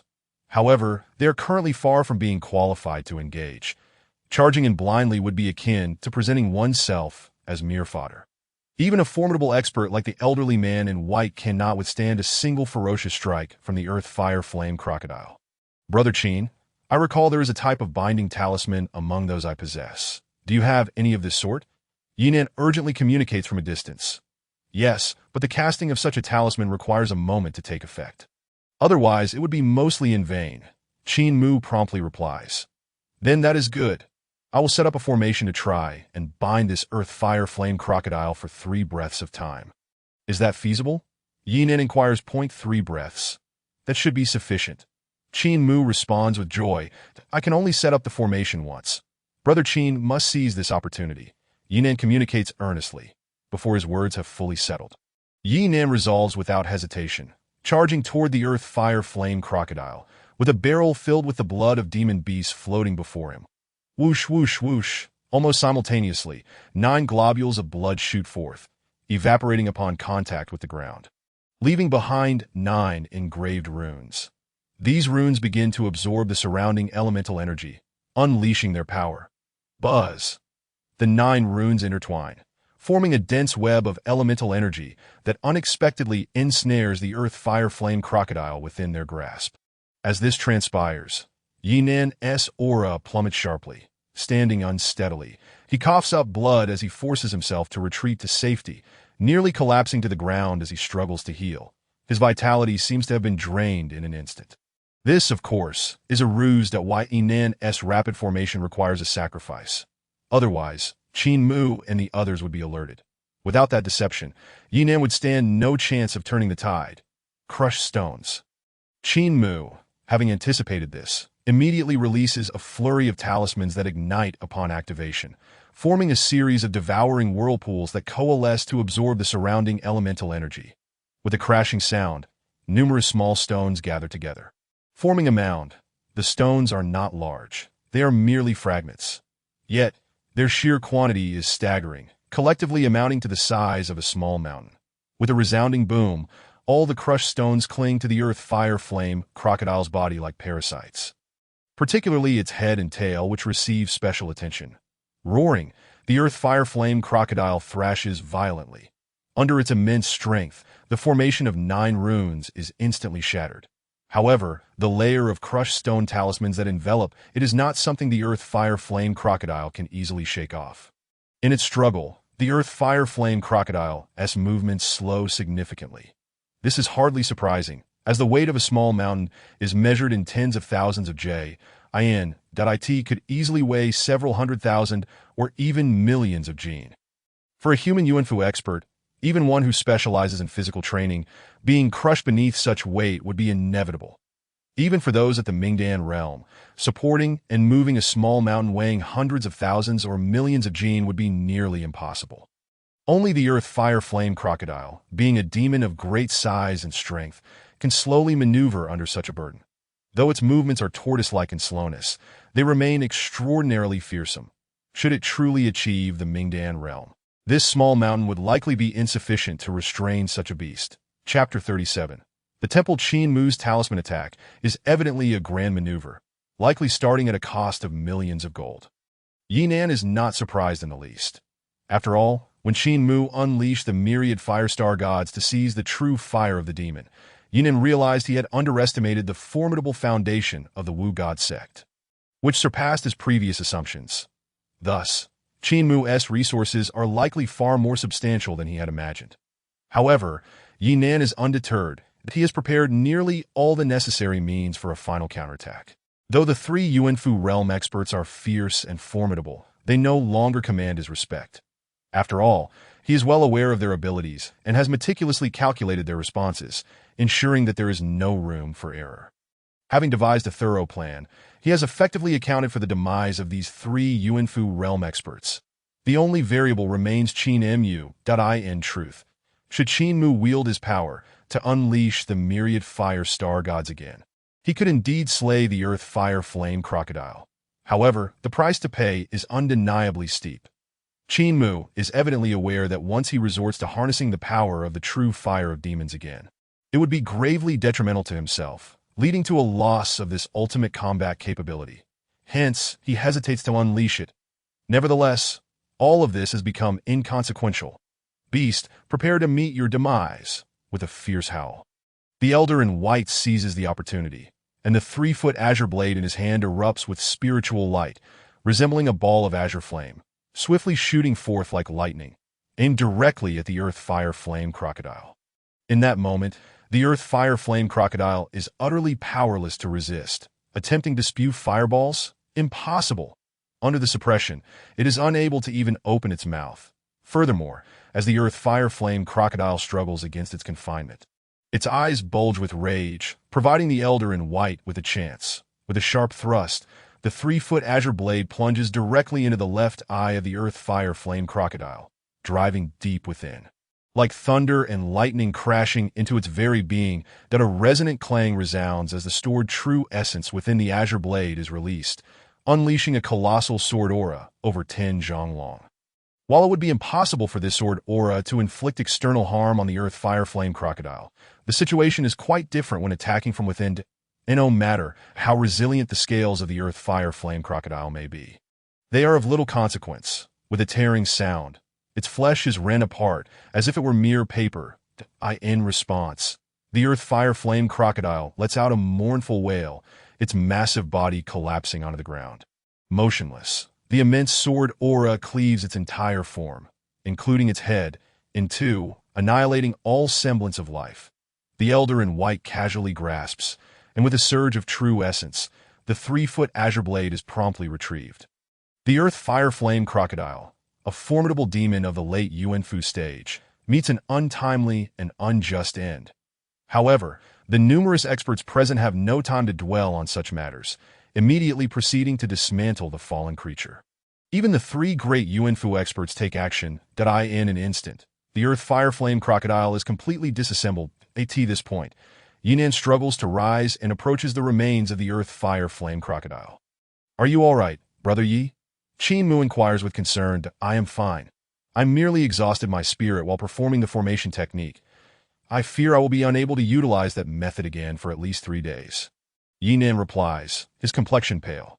After a brief pause, he glances at Qin Mu and says, Brother Qin, the earth fire flame crocodile is a fire-type demon, and its eyeballs contain innate fiery power, capable of providing light and warmth. Even in winter, one could venture forth in light clothing. I have a younger sister who is frail and averse to the cold. Might I request to take one of its eyeballs? No problem. Qin Mu nods decisively. A mere eyeball of the earth fire flame crocodile is of negligible worth, perhaps only worth 5 or 6,000 gold coins in the marketplace, though it is difficult to procure. However, its value is undeniable. In the martial world, it is primarily those items that significantly aid martial practitioners in their cultivation that hold substantial worth. Others, no matter how rare, seldom fetch a high price. Without Yinan's assistance, he would likely have to resort to the 10,000 fire star god. Such a contribution renders the value of a single eyeball of the earth fire flame crocodile trivial in comparison. Yinan promptly stows away the eyeball. Additionally, he also receives a bucket of the earth fire flame crocodile's heart's blood, along with 3 buckets of its ordinary blood, all of which were obtained from the disassembly of the creature. The reason all of it was given to Yinan is primarily due to the anticipated dangers ahead. Thus, to ensure he has ample blood for the formation, it was all allocated to him. The Earth Fire Flame Crocodile is a formidable demon of the late Yuanfu stage, and its blood quality surpasses that of previous demons, even exceeding that of the demon priest. These few buckets of demon blood alone are valued at no less than 7 million gold coins. After paying tribute to the 3 slain Dharmakaya experts, Qin Mu and his companions hastily proceed. The existence of such fierce demons as the Earth Fire Flame Crocodile in this rocky expanse is indeed beyond imagination. Although the Earth Fire Flame Crocodile is solitary, who can guarantee that there is a second one lurking within this vast stony terrain? The numerous experts hasten their flight, finally escaping the rocky area. Yinan is momentarily taken aback, as are all the martial artists. Upon crossing the rocky expanse, they arrive at a place still marked by desolation, a basin devoid of vegetation. In this basin stands a colossal tree. Or rather, a tree stump. Indeed, it is merely a stump. This tree has long since perished. Its entire crown and trunk have been severed. Yet, even in such a state, the exposed stump towers at least 10 zhang high, revealing the grandeur of the original tree, likely several hundred zhang in height. Alas, it has succumbed to decay. Martial practitioners, with their refined physiques and heightened senses, perceive this with clarity. That is this a temple? One martial artist hesitantly inquires. The stump has been hollowed out, transformed into a temple, exuding an ancient and desolate aura. Danger, danger, danger. The moment Yinan glimpses the ancient stump temple, his entire being screams in alarm, as if gripped by profound fear. The danger is imminent. This peril emanates from the stump temple. Chapter 38.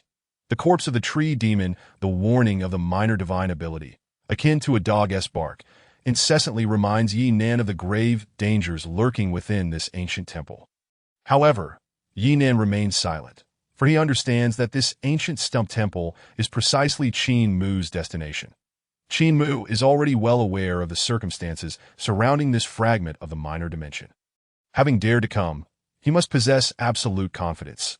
Thus, there is no need for Yinan to issue any warnings. Still, Yinan pretends to gather some soil and wind for analysis. Upon examination, Yinan reveals a hint of delight. Brother Yi, what do you discern? Qin Mu immediately turns his gaze towards Yinan. This place is suffused with a rich demonic aura, one that I am not unfamiliar with, having sensed it previously from those tree spirits.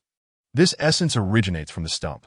This is no ordinary tree, but a tree demon of extraordinary power. Unfortunately, it appears to have been slain by a powerful clan, and it has been dead for at least 100,000 years. Over such a long period, the tree demon's essence has seeped into the soil, yet it has not completely dissipated, transforming the soil into spiritual earth, nourishing various spiritual plants. Truly a remarkable boon. That it is no exaggeration to say that this handful of soil is worth 10 gold coins. The entirety of the basin's soil is practically priceless. Should it be transported to the outside world, it could easily be valued at over 100 million gold coins. Moreover, this tree demon has been dead for at least 100,000 years, and the ancient temple must have been constructed around that time. This suggests that it is very likely a temple dedicated to a deity. That why Yinan expresses his excitement. His joy is genuine. Not feigned. A temple. This is no ordinary sight. Temples serve as places of worship for deities. Unlike the evil pseudo-deities of the Crow God sect, a temple crafted from the trunk of a tree demon for offerings surely signifies a deity of considerable significance. Deities, such beings are of the highest order. Even the martial emperor Gu Xian, who has attained martial enlightenment, has yet to ascend to divinity and can only be revered as a martial emperor. There is still a considerable distance to the divine. This ancient temple must house items of immense provenance, the value of which is beyond imagination. Qin Mu's discovery of such a location far exceeds Yinan's expectations. If he can eliminate Qin Mu and the 3 Yuanfu beings, all the treasures within this temple then belong to him. Even Yinan cannot help but feel a surge of excitement. However, he does not let down his guard or lose focus. And no matter how precious the treasures may be, one must have the life to claim them. He is about to face a great calamity. If he cannot survive, it will be a place of no return. Even the 9 turn divine pills, capable of granting immediate ascension, would bear no relevance to him. Really, Qin Mu's eyes light up with joy upon hearing this. This delight is not feigned, as it is something he has long anticipated. A temple. A temple.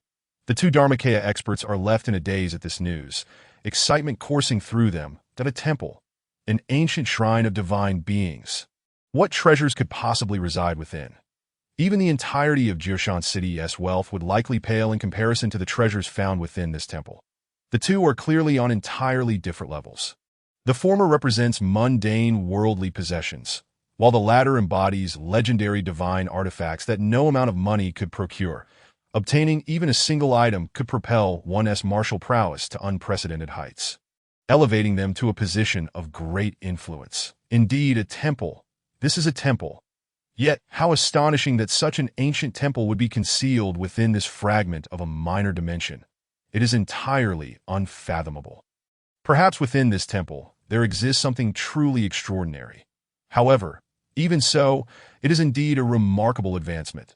The colossal remains of this tree demon are likely worth over 1 billion gold coins. This time, Brother Qin has truly struck it rich. With this, the status of the Qin clan is bound to be thoroughly solidified, undoubtedly inundated with various resources, and ascending to the realm of Life Dan will be an absolute certainty. The Yinan also expressed his sentiments. Upon hearing this, the two masters of the Dharma aspect realm slightly regained their composure, and a flicker of coldness flashed in their eyes. Brother Yi, is there danger involved? Qin Mu inquired. Yes, however, the dangers that lie within the ancient temple are beyond my calculations. They exceed my understanding, Yinan replied with a direct nod. Indeed, as the saying goes, if heaven bestows a gift not taken, one must suffer its consequences. Although there may be some dangers, the treasures within the temple are exceedingly precious. Given the opportunity to acquire such treasures, what does it matter if one must endure some peril? It's worth the risk. Qin Mu nodded in agreement, albeit with a hint of hesitation, before gritting his teeth and resolutely declaring. All of this, of course, was merely a fade. Yes, obtaining some of the treasures hidden within the temple is certainly worthwhile. Yinan similarly nodded, albeit with a clenched jaw. Naturally, it was all an act. Thus, this group made their way directly toward the tree stump temple. As they raced ahead, they encountered no unforeseen incidents. This place marked the terminus of their expedition, and indeed, nothing unexpected would occur here. How could evil spirits dare to cause mischief in the sacred grounds? Within the basin, the only peril could only emanate from this very temple. Before long, the group approached the temple, and from a distance of 1,000 zhang, a faint oppressive force began to emanate, suppressing all present. This pressure was not overly heavy, and thus, the group managed to endure it. However, as they drew closer to the temple, the intensity of this pressure markedly increased. Yinan understood that this was the divine might, the pressure belonging to the gods. After 100,000 years, the residual pressure of this temple remained terrifying, far beyond imagination. Yet, even lesser divine powers possess extraordinary, unfathomable capabilities. How much more so for the formidable pressure of a true deity? Its existence for eons is only to be expected. The hallowed ground of this temple was such that one did not qualify to step within 100 zhang unless they had attained the Dharma aspect realm. However, Yinan was an exception. This oppressive force primarily affected the physical body, and Yinan's current physique was no less formidable than that of the demons of the Dharma aspect realm. This level of pressure posed no challenge to him. In fact, it could not bind his actions in the slightest. Nonetheless, Yinan chose to appear as if he were struggling, lest he deceive Qin Mu. Upon reaching within 100 zhang, the oppressive force of the temple intensified significantly, making movement arduous even for those of the Dharma aspect realm. The three masters of the Yuan Mansion realm were similarly affected, finding their steps somewhat labored. With a flick of his finger, Qin Mu unleashed a talisman that enveloped everyone in a protective light shield, countering the external pressure. Instantly, the efficacy of the talisman allowed the warriors to move with greater ease. Chapter 39. Space Restrictions, a Step Away from Heaven. Soon, the group neared the threshold of the temple. The threshold was remarkably high, resembling a small mountain. Its aura of decay was formidable. In its prime, it was easy to imagine that even those in the Life Dan realm would not possess the qualifications to enter the temple, as the threshold was simply too elevated. The Life Dan realm lacked even the right to cross this threshold. Should one attempt to force their way in, they would meet instant demise, both body and soul annihilated. For they would be seen as defying the divine. How could one approach a deity without due reverence? It was utterly impossible. However, the divine resonance upon this threshold had diminished, rendering it less imposing. And thus the requirements were somewhat lowered. Nevertheless, it still demanded an individual to be above the dharma aspect realm. Otherwise, their physical form would surely be crushed, with all impurities evaporated, their essence absorbed into the divine resonance of the threshold. This temple was such that in ancient times, during the era of myriad races competing for supremacy, each had their deities, worshipped through blood and flesh. The sacrifices were often in the tens of thousands. It is conceivable that the nine-headed great sand ghost they encountered earlier might have originated from this temple. Having learned the sacrificial rites, offering blood and flesh as tributes to attain vitality. Once the sacrifices reached a certain threshold, it was even possible for resurrection, a complete reversal of death, living once more.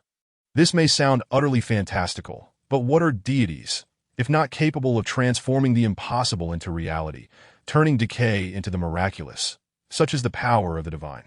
Given the temple's current state of ruin, it is likely that the beings within have long since perished.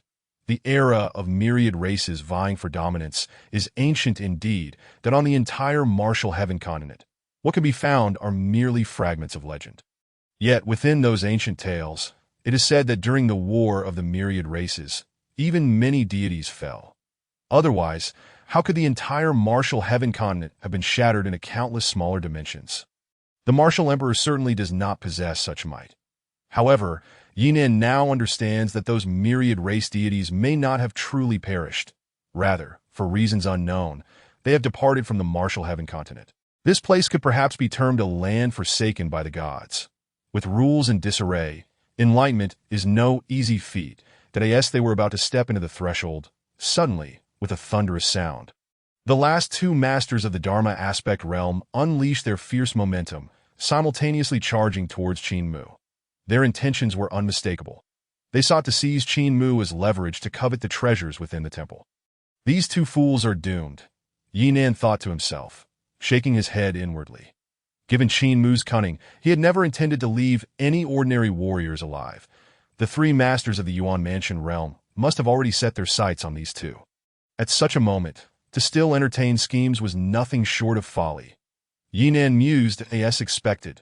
The next moment, the elder in white emitted a cold snort, and his true essence surged forth like two enraged dragons, violently crashing into the two Dharma aspect realm masters. Instantly, the two Dharma aspect realm masters lost control, their bodies hurtling forward, surpassing Qin Mu, only to collide forcefully against the void of the threshold. With a sound akin to a blast, they exploded into two clouds of blood mist. The two Dharma aspect realm masters met their end thus, yet it was not at the hands of the elder in white. Their demise stemmed from triggering the vast energy field existing upon this colossal temple threshold. Unable to withstand its force, they were utterly obliterated in an instant. The elder in white was evidently aware of this energy field, effectively using it as a tool for murder. Yet, the two Dharma aspect realm masters, blinded by their own greed, could hardly be blamed. With a hum, the blood mist generated from the two Dharma aspect realm masters evaporated. And as threads of their essence merged into the void, the energy field manifested above the threshold, appearing like a thin veil of golden gauze.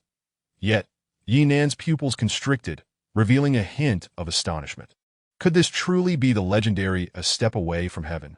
Yinan murmured, "Brother Yi, your knowledge is indeed profound." Qin Mu remarked with a smile that it is nothing to boast about. I merely chanced upon a mention in a book on exploration. Yinan replied, Legend has it that to pay homage to the divine, one must first cross this threshold. However, crossing it is merely the first test. The second test is this A step away from heaven.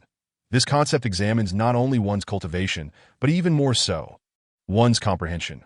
Should one lack the necessary insight, they would become ensnared the moment they step into this A step away from heaven, remaining trapped until their demise. Yinan shook his head, asserting that he was not being alarmist.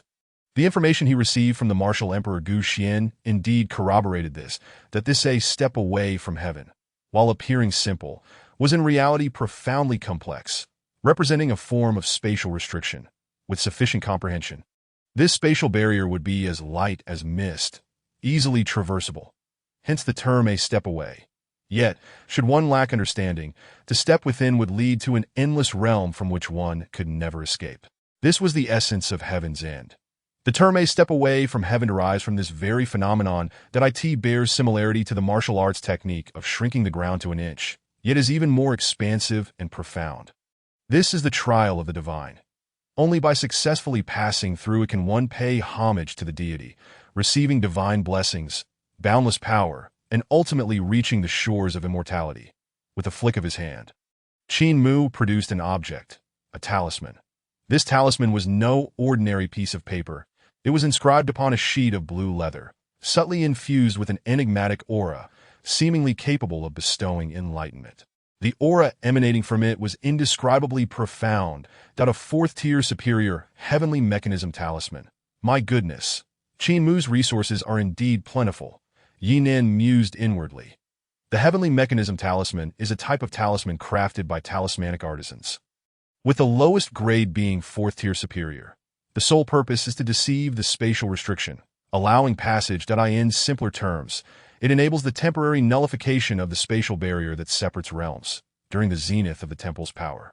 Such an act was tantamount to courting death, for the divine presence would sense it and ruthlessly obliterate the offender for daring to defile the sacred. However, in the present age, the gods are oblivious, long lost to obscurity. With this celestial insight talisman, one can indeed mislead the spatial barrier, granting a fleeting moment of passage. Yet, it possesses only a single use. To exit, another talisman must be sacrificed. The materials required for crafting the celestial insight talisman are exceedingly rare, and the talisman crafting artisan faces significant peril during its creation. Thus, a single talisman commands a price of no less than 3 million gold coins in the martial realm of the Wu Tian continent. The smaller the sect, the less risk they can afford to take. Exploring the minor dimensions is an endeavor fraught with financial peril, akin to gambling. Strength does not guarantee success. The weaker one is, the more pronounced their disadvantage. Such is the reality of the Wu Tian continent. For small families, achieving prosperity is an arduous task, comparable to scaling the heavens. Merely maintaining existence across generations is a blessing. As for the larger families that have succumbed to bankruptcy and decline due to their ventures into minor dimensions, they are not few. Take Qin Mu's exploration of the minor dimension fragments as an example. Any talisman utilized in this endeavor is worth more than the combined assets of the entire Qingyang town. To date, Qin Mu has squandered nearly 40 million gold coins. It can be said that his current standing is largely due to the fortune he has poured into this venture. Effectively paving his path with gold. 40 million gold coins could easily deplete the fortunes of even the most prominent noble families in Jishan City. In fact, it may even lead them into deficit. With a flick of his true essence, Qin Mu summoned the celestial insight talisman, which immediately settled upon the spatial barrier. Instantly, the previously concealed barrier re-emerged, and as the talisman ignited, a wisp of mysterious energy resonated with the spatial restriction. A clear, resonant sound echoed. "All right, let us go, into the breach," Qin Mu commanded, and without hesitation, Yinan and the others surged forward. Almost at that very moment of entry, the celestial insight talisman lost its potency. Had they shown even a hint of hesitation, their demise would have been assured, likely leaving them eternally ensnared within the spatial confines. This is not mere hyperbole. The sentience of beings during the age of coexisting races far surpassed that of the current era. Compared to that time, today's so-called geniuses are utterly insignificant. Even Yi Nen does not presume that the remnants of the martial Emperor Gu Xian could allow him to disregard the spatial barrier. He does not possess such arrogance in truth. Had martial Emperor Gu Xian not been so self-important, believing himself above all, he might not have suffered irreversible injuries while pursuing the ancient soul techniques, ultimately leading to his failure in transcending to divinity. It can be posited that his downfall stemmed from his own hubris. Yi Nan, having absorbed the remnants of his soul, is determined to learn from this lesson. Upon entering the temple, a warm, golden radiance enveloped him, reminiscent of the setting sun. Yet, Yinan felt an overwhelming sense of danger. This was not the benign glow of dusk, but a manifestation of divinity. For beings at the ninth realm of martial arts, this divine essence is nothing short of lethal. This marks the third and final trial set by the gods. Potential. Under the weight of this divine essence, those lacking sufficient potential would be instantly vaporized, their very essence obliterated. Realm, comprehension, potential. These are the three trials established within the divine temple. Only by passing all can one earn the right to worship. Failure means death. For the gods, this is merely a matter of clearing out the refuse. What are the gods? They are beings of immeasurable might. All living entities on the Wu-Tian continent, in comparison to the true heroes of the age of coexisting races, are akin to mere ants, infinitely insignificant, that a significant factor lies in the transformation of the world itself. The chaos of the war of the races shattered the order, rendering the realm uncomfortable for the gods, thus relegating it to a forsaken place. Therefore, should this divine essence truly descend, the fate of Yi Nan and his companions would be sealed, with no trace left behind, not even ashes. Every mark of their existence would be erased.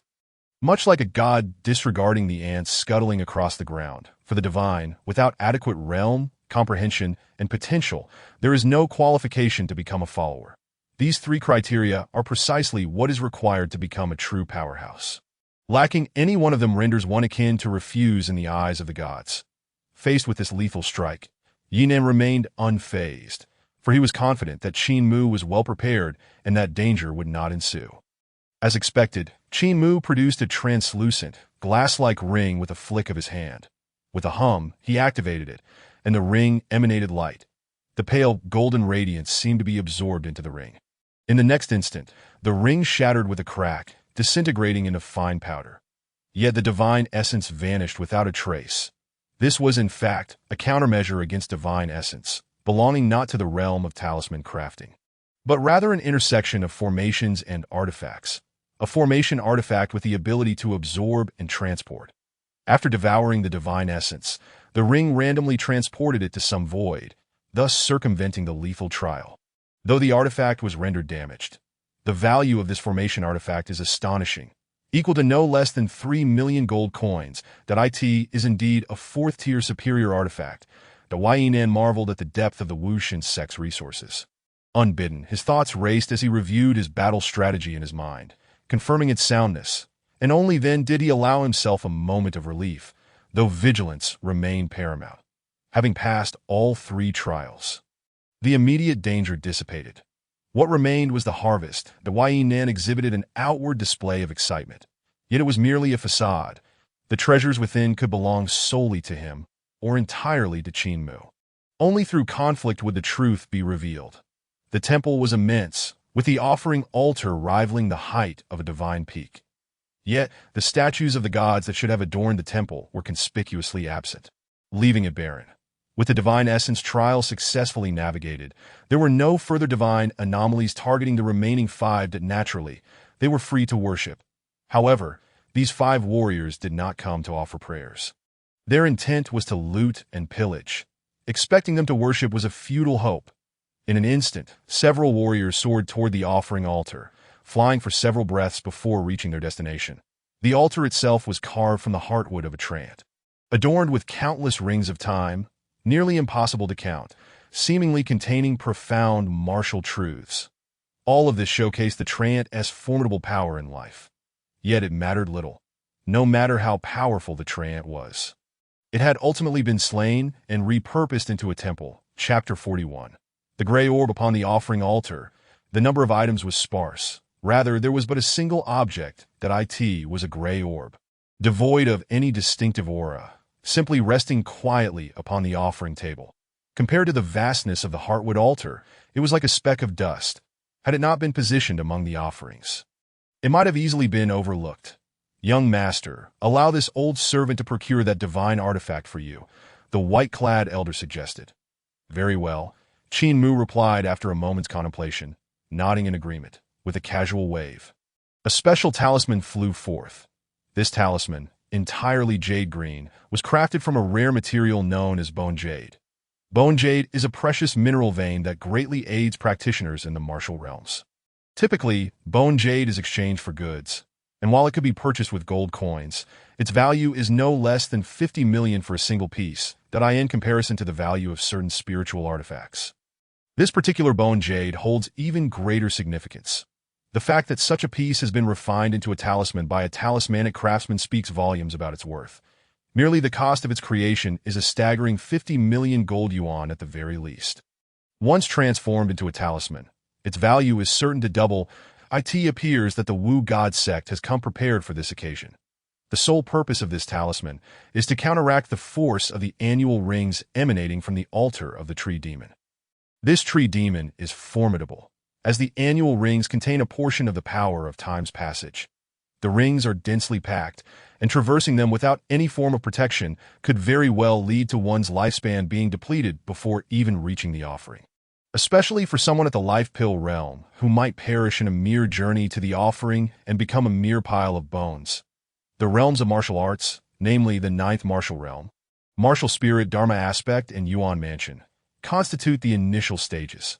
The life pill, true soul, and separation from spirit form the intermediate stages. Without any form of protection, making a round trip through this realm would demand at least being at the true soul stage to stand a chance. Yet this would be akin to courting death. Even someone at the true soul stage would likely lose more than half their lifespan upon completing a single journey and could very well emerge with lingering ailments. It is evident that the Wu God sect had anticipated the dangers of this temple, that at this moment, the elderly man in white robes received the bone jade talisman, channeling his true essence into it to successfully activate it. In the next instant, the talisman roared as the bone jade shattered, and the entire talisman floated in midair, expanding and intertwining to form a protective barrier, enveloping the elderly man completely. Without hesitation, he made his way towards the offering surrounding the gray orb. This offering, situated at the core of the altar, was a staggering 1,000 zhong from the edge. That it was but a fragment of the tree demon's heart from years past, indicative of the tree demon's immense size. The elderly man's pace was neither hurried nor slow, seemingly maintaining a rhythmic movement. However, as he moved, the talisman armor began to disintegrate. Should the talisman completely shatter before his return, it would be his own lifespan that would begin to deplete. Given the elderly man's age, it was highly probable that he would not survive the journey back from the annual ring altar, as even those who reach the Yuan Mansion stage have a mere lifespan of about 200 years. This elderly figure appeared quite aged, likely in his 70s or 80s. Martial practitioners often do not reach the limit of their lifespans, that in Yinan's estimation. This old fellow might be fortunate to live to 150 years. Such clan elders from the Qin family are not the foundation of the clan, but rather ordinary experts within it, many of whom likely honed their skills through personal exploration. Cultivation is a discipline that places great emphasis on quality and method. Any flaw or oversight can lead to a reduction in lifespan. Only those monstrous geniuses can reach the maximum lifespan. This old man certainly does not belong to that category. Eventually, the elderly man in white robes arrived at the offering. Grasping the gray orb in his hand and storing it within his storage ring. Suppressing his excitement, he surveyed the area around the heart of the tree offering, confirming there were no other anomalies before turning back. The clan's mission is accomplished. After leaving the tree heart altar, the elderly man retrieved the gray orb and handed it to Qin Mu. Excellent, this item, being enshrined here, must undoubtedly be the one we seek. Qin Mu remarked, nodding slightly and contentedly stowing it away. With a resounding crash, the elderly man's talisman armor disintegrated, yet he emerged unscathed. Yinan suddenly exclaimed, darting towards where he had originally stood. Qin Mu, intending to signal the clan elder to act, was taken aback by Yinan's sudden movement, that he held great trust in Yinan's auxiliary skills. Could it be that there were other hidden treasures within this temple? A thought sparked in Qin Mu's mind that if that were true, it would indeed be an unexpected windfall. Even if it did not surpass the offering, the treasures within the temple would undoubtedly be divine artifacts. Valued in units of 100 million gold yuan, any single divine artifact would be worth more than the combined assets of any top noble family in Jiushan City. Divine artifacts are not meant for martial forces of this level. Only those at the level of the provincial governor's Yi family could potentially have the privilege to auction such items. Yet, that is merely a possibility. These are divine artifacts, The clan members, including the elderly man in white, turned their gazes towards Qin Mu. Hee, let us follow him and see. After all, this kid cannot escape our grasp, Qin Mu sneered. The elderly man nodded in agreement, and with a flicker, he followed Qin Mu towards Yinan. Without the talisman of heavenly secrets, this lad cannot possibly escape the temple. Moreover, the oppressive force at the temple's threshold is beyond his capacity to withstand. Thus, they had no fear of Yinan attempting any tricks. Furthermore, Yinan was severely injured from casting that binding formation and was entirely unsuspecting of their intentions. How could he possibly concoct any schemes? Hence, there was only one possibility. This lad had indeed made a discovery. Could it be that there was yet another divine artifact? Upon this realization, the elderly man and others displayed expressions of delight. As Yinan descended to the ground, he began to examine the area, occasionally casting spells to discern the surroundings, mumbling to himself, as if he were searching for something divine, that in an instant, the four formidable experts, including Qin Mu, were filled with anticipation and excitement, rapidly descending around Yinan. Brother Yi, have you discovered something? Qin Mu inquired with a smile, his heart brimming with hope. I found something quite intriguing, that I never expected there to be a treasury within this temple, perhaps even a divine treasury. Yinan said, a glimmer of excitement in his eyes. What? A divine treasury? Qin Mu was momentarily taken aback, then filled with joy, believing without doubt. Is it truly a divine treasury? There's a 70 to 80% chance. However, I lean more towards it being a pseudo-divine treasury. Although this spatial formation has existed for at least 100,000 years, my understanding of formations allows me only to sense its presence. Breaking through will still be quite challenging, that it will take at least 3 hours. Yinan explained. 3 hours. No problem. We can wait, Qin Mu replied with a smile. The 3 Yuan Mansion elders exchanged glances, revealing peculiar smiles. Brother Qin, as previously discussed, aside from the 300,000 gold yuan, I am entitled to 30% of the spoils. However, since I discovered this divine treasury, I shall take 50% of its contents. Yinan stated. 50%. Very well. Then it shall be 50%, Qin Mu readily agreed. The 3 Yuan Mansion realm experts each harbored cold laughter in their hearts, finding his greed utterly foolhardy. The moment Yinan truly began to busy himself. The 3 Yuan Mansion realm experts were filled with excitement that a divine treasury. This is a place where divine beings stored their treasures. Even if the deities had departed, the spatial restrictions would likely still exist. And it was highly probable that some treasures remained untouched. Even if only fragments were left behind, in this modern era, they would undoubtedly be considered unparalleled treasures. What an unexpected boon. The lesser clan might feast.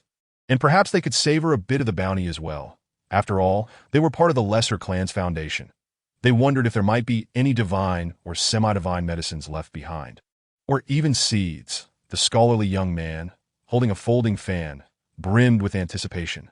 Just then, a series of cracking sounds echoed. The scholarly young man looked down, the sound originating from beneath his feet. What? As he glanced down, a look of terror filled his eyes. What happened? The previously focused elderly man in white, the middle-aged martial artist, and Qin Mu turned their attention towards the young scholar, following his gaze downward in an instant. They were all left dumbfounded. The young scholar's legs began to rapidly petrify from his feet upwards, and the petrified areas were crumbling and disintegrating as if they were withered wood at its most fragile state. No, no, the young scholar cried out in panic, desperately attempting to suppress the petrification with his true essence.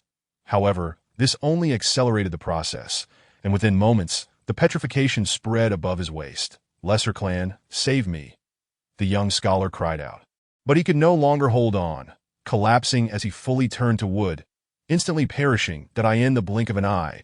What was once a vibrant life had been reduced to mere wood shavings. How could this happen? Qin Mu stood in shock, unable to believe his eyes. With a resonating sound, countless yellow runes flickered to life, surging from the ground into the body of the middle-aged martial artist.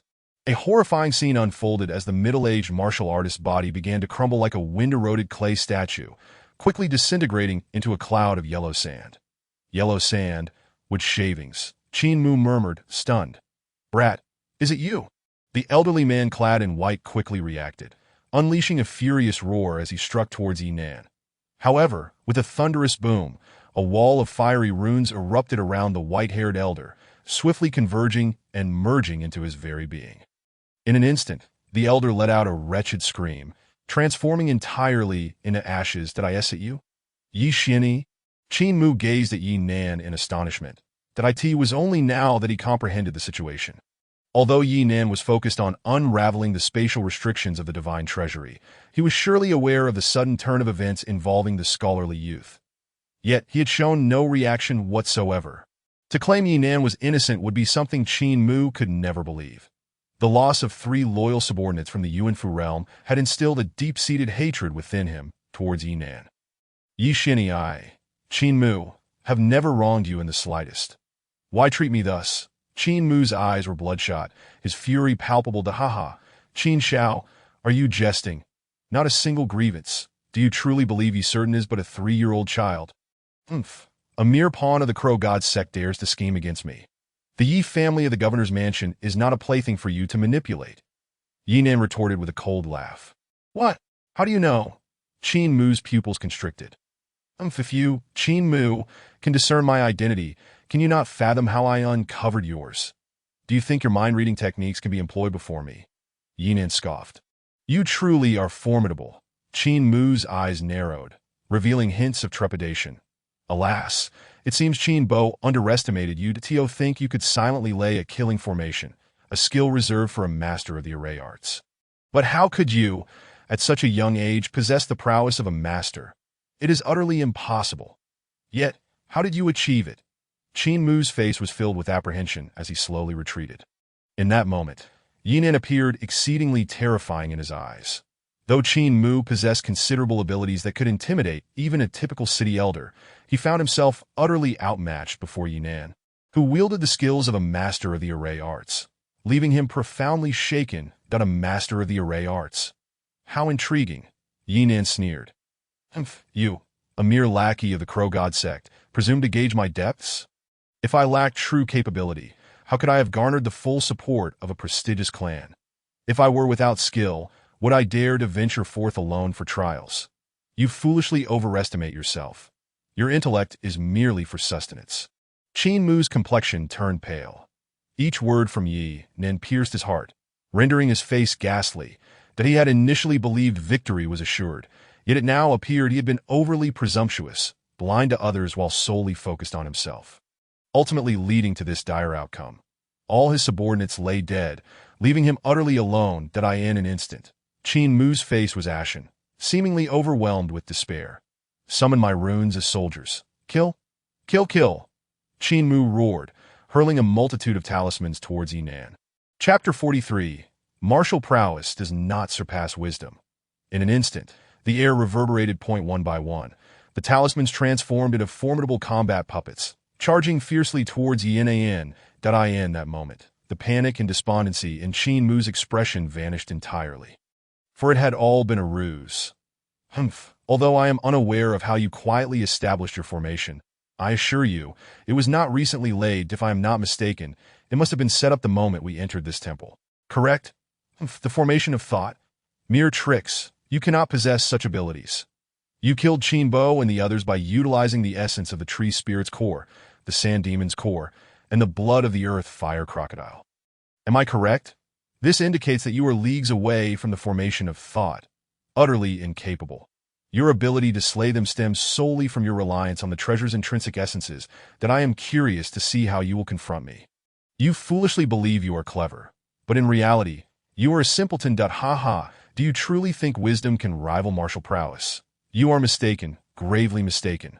Martial prowess will always surpass wisdom. Initially, I had intended for you to worship me and spare your life.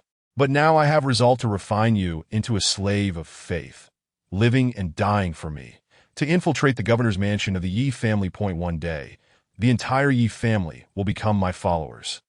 And at that time, all warriors in the region will worship me. Qin Mu. Haha, what an illusion the Eternal Night Dynasty is. I will control the faith of a region, extinguishing even a mere martial king with a single hand. You are quite impressive, yet far too self-satisfied. Thus today, your demise is inevitable. Qin Mu laughed maniacally, his thoughts crystal clear. Amidst his laughter, he charged fiercely towards Yinan, accompanied by a thunderous roar erupting from his chest. 10,000 fiery star gods suppress him. In his frenzy, Qin Mu swallowed the false golden elixir and, in his ecstatic laughter, summoned the 10,000 fiery star gods once more. Clearly, Qin Mu still held some trepidation towards Yinan, unwilling to underestimate him for fear of unforeseen circumstances that to him, as long as he could subdue Yinan and turn him into a slave of faith. Even injury would be worth it. Formation arise as numerous combat puppets charged forth. Yinan remained undaunted, unleashing a chorus of blood-red runic walls that rose majestically. These runic walls were evidently far more powerful than the shield formation he had previously employed against the demon wolves. And there were a total of 18 walls, densely packed and nearly impossible to breach. Boom, boom. The combat puppets relentlessly battered against the walls. Yet, even their powerful blows merely resulted in bursts of crimson sparks. With a dozen combat puppets unable to breach even a single runic wall. After several futile attempts, Qin Mu grinned malevolently. Do you truly believe the path of formations can hinder my advance? Absurd. If I were merely using the false golden elixir, then indeed, I would be unable to contend with Yinan. But now that I have invoked the 10,000 fiery star gods, what is there to fear? The 10,000 fiery star gods have absorbed the true demonic fire of the Lord of the Crow God, attaining the essence of demonic fire. I end this moment. I fear nothing. Demonic fire, break for me. Qin Mu roared, waving his hands as the surrounding fire essence coalesced into fiery orbs that bombarded the first runic wall. Instantly, the first layer of the runic wall was obliterated into ashes by the explosion of the fire orbs. Yet, Qin Mu found the destruction of the barrier too sluggish. In a fit of rage, he slammed both hands against the runic wall. Demonic fire, break for me. Qin Mu howled. However, before he could finish his command, a mouthful of blood erupted from him, and he staggered back. How is this possible? Poisoned. Qin Mu stared blankly, struggling to lift his head. Disbelief etched across his face as he gazed at Yinan. Did you poison me? Qin Shao, you overestimate me. I am no poison master. I merely used the right eye of the earth fire crocodile to administer a potent poison to you, Yinan replied with a cold smirk. The earth fire crocodile? Qin Mu's eyes widened in shock. Impossible. Absolutely impossible. Is my entire life as learning merely a facade, with a head adorned in ridges resembling horns, one eye red and the other green? Clad in bronze scales, massive in size, and exuding a ferocious aura, this is undoubtedly an earth fire crocodile with a trace of dragon blood. The eye of the earth fire crocodile can only be used for warmth. That is common knowledge. How could it possibly be poisonous? Qin Mu could hardly believe it. Those who read little should refrain from making rash judgments. Had you not hastily concluded that it contained a trace of dragon blood, perhaps I would not have resorted to this method to kill you. Yet, you chose to voice your opinion first and make a definitive statement. Yinan sneered. What is incorrect? Qin Mu glared intently at Yinan. Everything. For that earth fire crocodile does not harbor dragon blood. Rather, it contains the blood of a flood serpent. The flood serpent is also a member of the dragon lineage, yet it belongs to the toxic dragon faction. Its eyes contain potent venom that if you cannot even recognize the bloodline of the earth fire crocodile, who else should I kill? If not this earth fire crocodile, then who?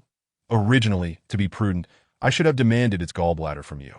However, to avoid arousing your suspicion, I had no choice but to settle for poisoning you with its Yinan chuckled. What? It was actually... Qin Mu's features twisted in agony, blood seeping from the corners of his mouth. From the moment he realized he was poisoned, he understood that this venom was overwhelmingly potent and utterly incurable. His entire body had deteriorated in an instant. Did I end this match? He was thoroughly defeated. Qin Mu wailed in despair. It is often said that wisdom cannot overcome martial prowess. Yet do you now understand what it means for martial prowess to be outmatched by wisdom? To contend with me. You, a mere waste of Jirshan City, have finally met your match. Yinan gloated with a cold sneer. You scoundrel, I will never coexist with you or the Yi family of the governor's mansion. In the midst of Qin Mu's wild howling, blood gushed from his mouth, his entire body exuding a sense of decay. Suddenly, an ethereal force flickered into existence. Not good. Yinan instantaneously sensed the impending danger. Just at that moment, a vortex materialized above Qin Mu's consciousness, and his essence was swept into it. The storage ring, too, was abruptly drawn into the transmission vortex that in the blink of an eye, the transmission was activated. Chapter 44. Advanced Storage Ring. As the essence and the storage ring were on the verge of being transmitted away, Yinan focused his mental energy. With a swift motion, a minuscule afterimage shot out from the transmission vortex, landing directly in Yinan's palm. Within the transmission vortex, Qin Mu's essence appeared pallid, his furious roars echoing. Yi Xianyi, I hold a deep-seated grudge against you. We cannot coexist. How noisy, Yinan sneered, delivering a powerful punch that resonated with a mighty force, striking the transmission vortex with a thunderous impact. Although this strike did not completely obliterate the transmission vortex, it unleashed a wave of destructive energy that shattered a significant portion of Qin Mu's essence, nearly annihilating it.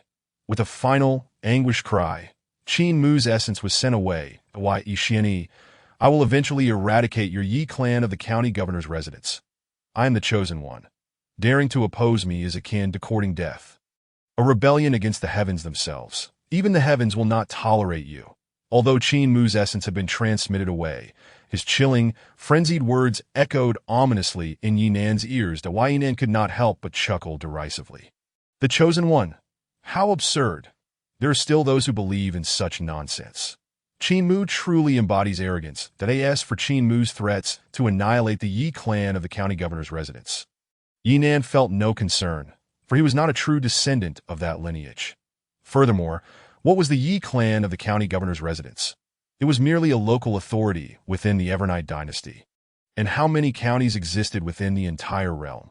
If the Wu God cult dared to eliminate the Yi clan, it would undoubtedly provoke the wrath of the Evernite dynasty, leading to their complete eradication. From Yinan's understanding of the Evernite dynasty and the Wu God cult, it could be likened to a cat and a mouse. The Evernite dynasty, more often than not, sought to obliterate the Wu God cult. No one would allow an intruder to sleep peacefully on their bed. All must be exterminated. Thus, the Wu God cult would only be able to exact minor revenge. Moreover, what could a mere Qin Mu, who was not even a son of the divine, possibly command within the Wu God cult? Yinan held no high regard for him. Additionally, he had already shattered Qin Mu's essence. Given his current state, whether he could be revived remained uncertain. So why should he fear? Even if the Wu God cult managed to locate him, that would undoubtedly take considerable time. Why then, with the memories of the martial emperor Gu Xianyi, what heights might he have attained? The Wu God cult might not intimidate him. With this thought, Yinan smiled coldly. Nevertheless, for the sake of safety, it would be prudent to leave this fragment of the small dimension as soon as possible. With this in mind, Yinan gazed at the object in his hand. That was none other than a storage ring. Indeed, this was Qin Mu's storage ring, which he had activated using the minor divine ability chickens crowing and dogs stealing, snatching it from the transmission vortex. Fortuitously, this act had spared Yinan from being trapped within this temple. Although the temple's threefold trials of realm, comprehension, and potential would not repeat upon exiting, the divine presence had long since vanished. And the spatial restrictions and divine might would not dissipate. To escape, he would have to confront these barriers. Given his current abilities, he would be unable to overcome any of them. The minor divine abilities here would be utterly ineffective. In ancient times, even those above the martial king level had likely perished within spatial restrictions. Such beings, endowed with vast divine powers, could not contend with the constraints of mere spatial barriers, let alone a trivial minor divine ability. However, Qin Mu undoubtedly anticipated all of this and must have made preparations. Thus, Yinan had a chance to escape, provided he could first decipher Qin Mu's storage ring. There were two types of storage rings. One was similar to the one Yinan utilized, which was unencrypted and allowed direct access to its contents. The other was the advanced storage ring, marked with the owner's essence imprint that if forcibly taken, the owner could sense its location within a certain range. Some of the latter even contained additional restrictions, commonly referred to as encryption, that if it were a standard essence-imprinted storage ring, one could cleanse the imprint and inscribe their own essence to claim it. However, if it were an advanced storage ring with encryption, Unless one was the owner, they would need to possess the corresponding methods to unlock it. Failure to do so would result in the storage ring exploding, causing the entire storage space to collapse, annihilating everything within it in a conflagration of destruction. The unfortunate news was that Qin Mu utilized such an encrypted advanced storage ring. The fortunate news was that within the remnants of the memories Yinan had absorbed from the martial emperor Gu Xianyi, there was indeed a method to counteract it. However, this method required at least the mental prowess of the law manifestation realm to execute, that be by chance. Yinan met this requirement, in other words, although this advanced storage ring was encrypted. It was a stroke of luck that Yinan could decipher it. Immediately, he began the process of unlocking it. Bit by bit, he began to employ the secret methods, countering each move and breaking each law. Finally, with a soft pop, a minuscule wisp of azure smoke erupted from the advanced storage ring, dissipating the restrictions. However, this process was by no means easy to decipher. Such a storage ring typically required a master of the law manifestation realm. While Yinan could only be considered a half step into that realm, his mental energy and essence were adequate, yet his true energy was somewhat lacking. As a result, it was rather strenuous, taking considerably longer than normal to unlock it. Afterward, Yinan cast a spell to verify that there were no further traps within the advanced storage ring before he began to infuse his mental energy, continuously impacting Qin Mu's essence imprint. After multiple attempts, Qin Mu's essence imprint finally loosened. At a certain moment, it completely dissipated, rendering the advanced storage ring a true masterless item. Without hesitation, Yinan began to inscribe his own essence imprint upon it. An advanced storage ring could only accept items when its owner had inscribed their essence imprint upon it. This step proved somewhat challenging for Yinan, yet he gritted his teeth and completed it.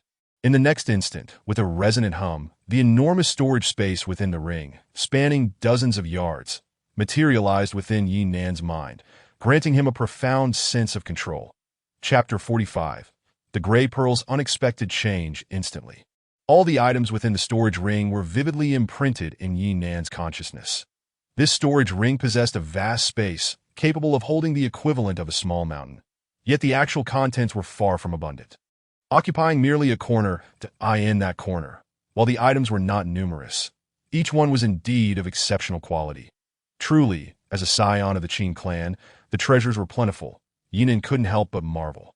Among these items were, of course, the spoils of Qin Mu's journey, comprising various materials from demons. Each demon material held significant value, with even the least expensive item valued at no less than 100,000 gold coins. However, there were only two items that particularly caught Yinan's attention. Point 1 was the staff of the demon priest, the jade green staff. This was a treasure akin to an innate spiritual item. If properly refined, it could effortlessly transform into a spiritual weapon. It is worth noting that even among those of the Fate Pill realm, not everyone could possess a spiritual weapon. A spiritual weapon embryo, like this jade green staff, was undoubtedly a remarkable find. In Yinan's eyes, this item was worth at least 30 million gold coins. Normally, such an item would not be worth that much. After all, a finished spiritual weapon typically cost around 20 to 30 million gold coins. How could a mere spiritual weapon embryo be valued so highly?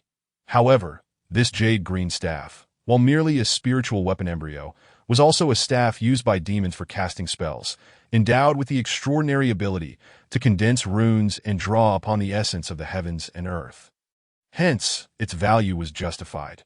Should it be refined into a spiritual weapon, its quality would undoubtedly be exceptional. Yinan had no intention of selling this treasure, for finding materials to craft spiritual weapons was no easy feat. Acquiring one was a rare opportunity. Without a doubt, it was something to be kept for future use. For the second item, it was the gallbladder of the fiery crocodile. Previously, Yinan had used the right eye of the fiery crocodile to poison Qin Mu to death. Even the true fire of the demon could not withstand the spread of the toxin, showcasing its potency.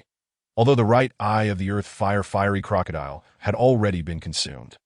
However, the gallbladder of this firestorm crocodile is far more precious than its right eye, possessing a toxicity that surpasses it by at least tenfold. It may even have the potential to poison someone at the Dan realm. Such a rarity is not something one can seek out easily. It must never be sold. Keeping it in hand is akin to gaining an additional lease on life. As for the other two items, Yinan did not place much importance on them.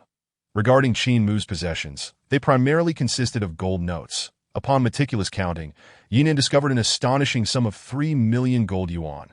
Additionally, the storage rings belonging to the white-clad elder, Qin Bo, and the other two formidable figures of the Yuanfu realm surely contained numerous gold notes as well. Before he ascended to the Yuanfu realm, this amount would be more than sufficient for him, constituting a veritable windfall. Beyond that, he found various talismans which, upon inspection, were valued at a staggering 10 million. Selling them would yield a considerable fortune. Yet, given Yinan's current precarious situation, how could he possibly consider parting with them? Of course, within Qin Mu's storage ring, there were also several valuable spiritual pills, all rare concoctions of great utility for cultivation. Notably, many were essential for Yinan's specialized practice of the Blood Star Divine Path. However, what truly captured Yinan's interest were three specific items. The first was a martial classic, undoubtedly not an ordinary one. Otherwise, Yinan would hardly pay it any heed. This was indeed a sacred martial classic. Although Yinan did not intend to practice this particular classic, knowing both himself and his adversaries was essential for survival. Qin Mu was undeniably peculiar. Should he escape death, Yinan would need to remain vigilant. The second item was a weapon, and given Qin Mu's status, it was undoubtedly a spiritual artifact. This spiritual artifact took the form of a long sword, a low-grade spiritual artifact. Yinan concluded this merely by sensing it with his mind. Spiritual artifacts are categorized into 4 grades: low, medium, high, and supreme. Those within the Dan realm typically possess only low-grade spiritual artifacts. This particular low-grade artifact was merely at the initial level of its grade. It was not that Qin Mu lacked access to superior artifacts. Rather, upon entering the Dan realm, the most crucial task was to nurture one's spiritual artifact. That a spiritual artifact must be cultivated gradually to achieve a harmonious connection with its wielder. However, even this low-grade artifact, if it were to fall into the hands of the bustling Geo Mountain city, would surely incite a fierce storm, if not a bloody upheaval, in a small city like Geo Mountain. Despite the presence of numerous noble families, there were likely very few who owned a clan-protecting spiritual artifact. The final item was the Gray Orb. This orb, which had been enshrined in a temple, was undoubtedly extraordinary. It was a divine object. Divine objects and spiritual artifacts are not to be compared. One is a sacred treasure from the heavens, while the other is mere refuse from the earth. Utterly incomparable. This divine item was of incalculable worth. With a casual wave, Yinan grasped the divine object, the Gray Orb, in his palm. Yet the next moment brought forth a shocking development.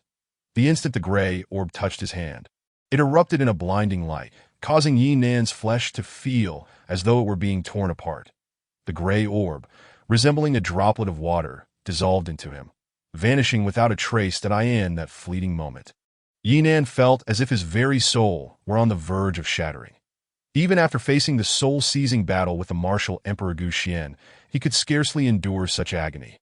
Letting out a pained cry as darkness enveloped his vision, nearly causing him to lose consciousness. Yet ultimately, the trials from the soul-seizing battle did provide some resilience, allowing him to endure part of the torment and gradually regain his clarity. In the first instance, Yinan glanced at his left hand. His palm was smooth and unblemished, devoid of any signs of injury or blood, completely normal. What was going on? Yinan was still reeling from the pain in his head. He distinctly remembered that the Gray Orb had entered through this very hand. How could there be no trace of injury? At this moment, he was at a loss for words why Yinan hastily channeled his true essence, activating his techniques to examine his condition. After cycling through a complete round, he found no anomalies whatsoever. How could this be? Yinan furrowed his brow. The Gray Orb was a divine object, having passed through 2 hands without incident. Be it the white-clad elder or Qin Mu, neither suffered any consequences. Why, then, did it behave so differently with him? Chapter 46. Beasts of the Wilderness, what on earth is happening? Yinan muttered, yet before he could finish his thought, he involuntarily let out a pained gasp in the next instant. All his vitality was forcibly drawn back into his mind. What is going on? The first sight that greeted Yinan's eyes within his mind was astonishing. What had once been an empty, serene expanse was now filled with a slowly flowing gray substance, resembling morning mist. However, The flow was significantly slower than that of the mist. The Yi Nan's soul was thoroughly bewildered. The sudden appearance of this gray mist left him utterly perplexed. What is this situation? The gray orb? Yi Nan froze, and a realization dawned upon him, causing his expression to darken. This gray orb was an offering meant for the divine. The reason it remained here was anyone's guess. Perhaps the deity found it unworthy, or for some other reason. The Yi Nan felt an ominous and peculiar change in the gray orb, and he frowned in contemplation. Damn it, how could this happen? That old fossil and the ever-immortal Qin did not suffer any consequences from repeatedly examining this orb. Yet when it came to me, it reacted so violently. Yi Nan's face soured. Qin Mu boasted of being the chosen one. Surely, I cannot be the forsaken child of destiny. Could it be that I truly am the child of fate's abandonment? Yi Nan chuckled bitterly. Suddenly, the gray mist quivered lightly, startling Yi Nan's soul, prompting him to retreat hastily. When he saw that the gray mist showed no further response, he let out a breath of relief, though he remained shaken. Yet in the next moment, Yi Nan's spirit froze, hesitantly glancing at the gray mist. Just moments ago, the tremor of the mist had evoked an eerily familiar sensation within him, one that sent shivers down his spine.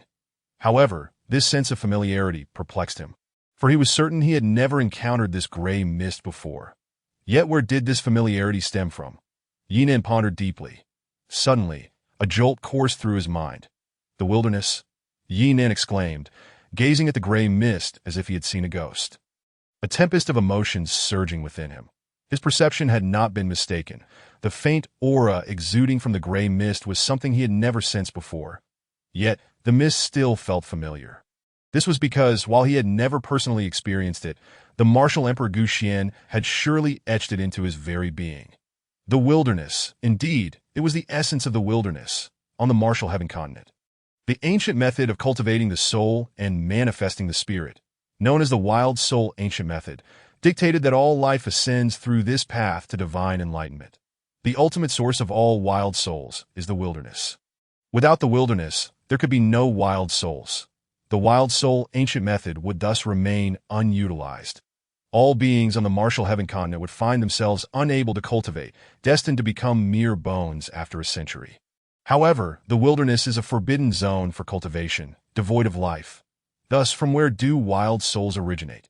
The martial Emperor Gu Xian, driven by curiosity, ventured deep into the wilderness to uncover the truth, only to suffer devastating injuries within, leaving him with irreparable wounds to his path.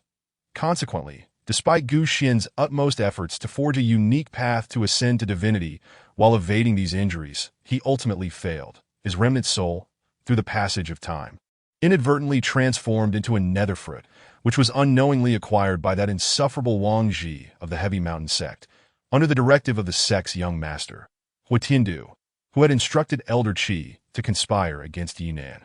Thus, this fruit was ingested by Yi Nan, leading to the eventual soul-seizing battle with Gu Xian. And it was Yi Nan who emerged victorious, resulting in the subsequent series of events. The wilderness, so, that is the truth.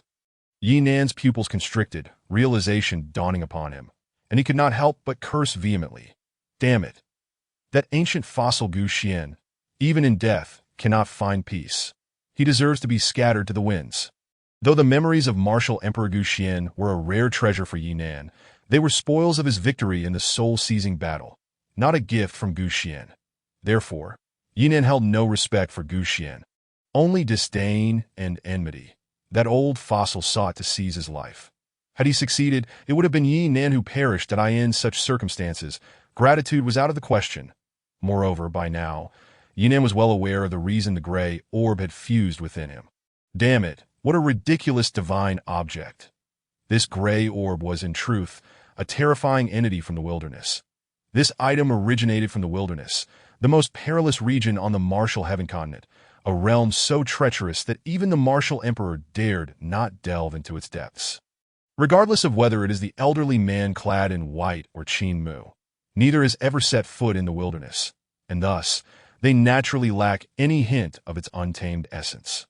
Without the aura of the wild, there can be no resonance with that accursed wild beast, the gray orb. Although he too has never traversed the wild, the martial Emperor Gu Xian he has, and he has suffered from injuries of the Tao, which imbue his very soul with the essence of the wilderness, when Yinan devoured it, although he did not bear the injuries of the Tao himself. That aura, akin to an unending poison, was directly transferred into his being.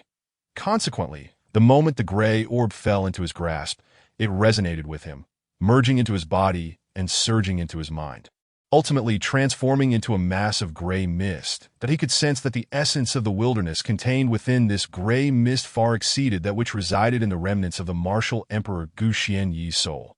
The Tao injuries encapsulated within Gu Xianyi's spirit could scarcely be compared to the vast ocean of gray mist. They were but a mere drop in the sea. One drop had led to Gu Xianyi's failure in ascending to divinity. The aura of the wilderness from his Tao injuries had infiltrated his essence, and within his mind resided countless traces of this essence of the wild. At this moment, Yinan's mood was utterly indescribable. What a tremendous pitfall. It was akin to a treacherous trap. Merely the Tao injuries infused with the essence of the wild had claimed the life of an extraordinarily powerful peak martial emperor, like Gu Xianyi. Yet here Yinan stood, with his true realm merely at the rudimentary level of martial Tao, having not even stepped into the second stage, yet his mind was inundated with an overwhelming amount of Tao injuries infused with the essence of the wild. How could he endure such a fate? It felt as though he had heard the clarion call of death. This was an insufferable predicament. The peak martial emperor, Gu Xianyi, had struggled with the crisis he could not resolve. Yet within the mind of a mere novice in the martial Tao, it had accumulated endlessly. What a mockery! Yinan felt as though the heavens had darkened and the sun and moon had lost their light. How could he resolve a crisis that even Gu Xianyi could not? Even if he could, what could he accomplish with his current state? He was utterly powerless to shake the roots of this wild aura that seemed so firmly entrenched in his mind. If he believed that this wild aura would remain docile within his consciousness, he would not trust it for a moment. How could that be possible? It was simply inconceivable. In the past, although Gu Xianyi had endured countless years after sustaining his Tao injuries, he had ultimately perished during his attempt to ascend to divinity. However, even during that lengthy existence, Gu Xianyi had faced numerous crises due to the resurgence of his Tao injuries. Why did Gu Xianyi delve into so many auxiliary pursuits of the human race? It was precisely to discover a means to alleviate his Tao injuries. Yet he had never succeeded, only managing to postpone the inevitable threat. Thus, despite possessing the strength of a peak martial emperor, Gu Xianyi had long hesitated to attempt ascension to divinity. Knowing full well that the chances were high he would suffer a backlash from his Tao injuries. Ultimately, as his lifespan waned, he was compelled to break through that he even made various arrangements in hopes of suppressing his Tao injuries, wishing to avoid their eruption during the tribulation of ascension. Alas, the outcome was still a failure. Gu Xianyi could be seen as a tragic figure. Had it not been for a moment of curiosity that led him into the depths of the forbidden realm of cultivation to uncover secrets, he would not have met such a fate. He was destined for greatness, with the potential to ascend to divinity and enter another domain without issue. Yet, it ended in tragedy, merely the Tao injuries essence of the wild, akin to a drop of water in the ocean of gray mist, had led to the downfall of martial emperor Gu Xianyi. Here, within his mind, lay an endless reservoir of wild essence. And such overwhelming malevolence could very well wear down even a martial god, piece by piece. Should he reach the moment of condensing the Tao principles, would not this gray essence immediately erupt and obliterate him? The likelihood was high that it would die in that instant. Yinan found himself speechless. However, after observing the mist for a moment, he noted that this gray sea of mist would not explode immediately, granting him some reassurance. Soon after, Yinan gathered his thoughts and let out a cold laugh. What of the crisis that Gu Xianyi could not resolve? It was precisely because that individual was a failure that I was able to vanquish him. He is a failure. I, Yinan, am not. I, Yinan, battled the remnant soul of the peak martial emperor for a full month. Not merely to face defeat once more did I seek longevity, to ascend to divinity, to surpass Gu Xianyi, and to reach the ultimate realm of martial Tao. What is Gu Xianyi? He is nothing. The true self of Gu Xianyi upon awakening to martial Tao is inferior to my invincibility. The wild soul he fused with upon entering the dharma aspect realm pales in comparison to mine, that I cultivate my true self and fuse with the soul of death, and I shall even pursue the blood-star divine path. which Gu Xian dared not attempt. How can a mere old man like Gu Xian be compared to me? Yinan? Yinan regained his confidence, breaking free from the negative influence of the wild beast residing in his mind. Yet at that moment, a thought arose unbidden. The blood-starred divine path, derived from the most profound depths of the wilderness and regarded as a harbinger of misfortune by Gu Xian. Could it possibly have some connection with the wild beast? Perhaps it could provide a means to resolve the impending peril. This did not seem entirely implausible, though hope appeared slim. Nonetheless, it was ultimately worth a try. However, Yinan chose to set this matter aside for the time being. The pressing concern was to swiftly depart this damned fragment of the minor dimension, should he fail to leave in time. He might be met with the descent of the Wuxian sect or other unforeseen calamities that he could not withstand at this moment. Thus, Yinan gathered his spirit and energy, centering them within his corporeal form. Regaining his clarity in the external world that as he had anticipated, Qin Mu was indeed well prepared. The heavenly machine talismans and other items remained within that advanced storage ring. Naturally, Yinan would make use of them. Immediately, Yinan activated the talismans, swiftly traversing the two trials of the temple. Then, with a flicker, he exited the confines of the temple. From a distance, Yinan sighed as he beheld the temple, which was sculpted from the remnants of the tree demon.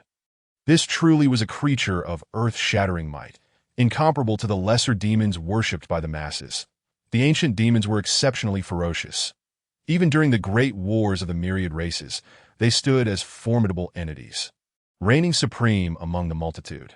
The tree demon was a notably famous branch of these ancient demons. After the wars among the myriad races, the civilization of cultivation declined. The entire martial heaven continent was left in tatters, fragmented into countless minor dimensions, and the once expansive martial heaven continent was now reduced to numerous smaller plates.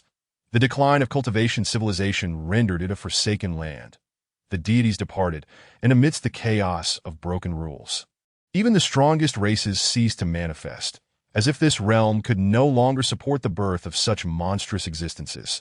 Such extraordinary beings became increasingly rare, and the practice of cultivation waned. Ultimately, all creatures grew weaker.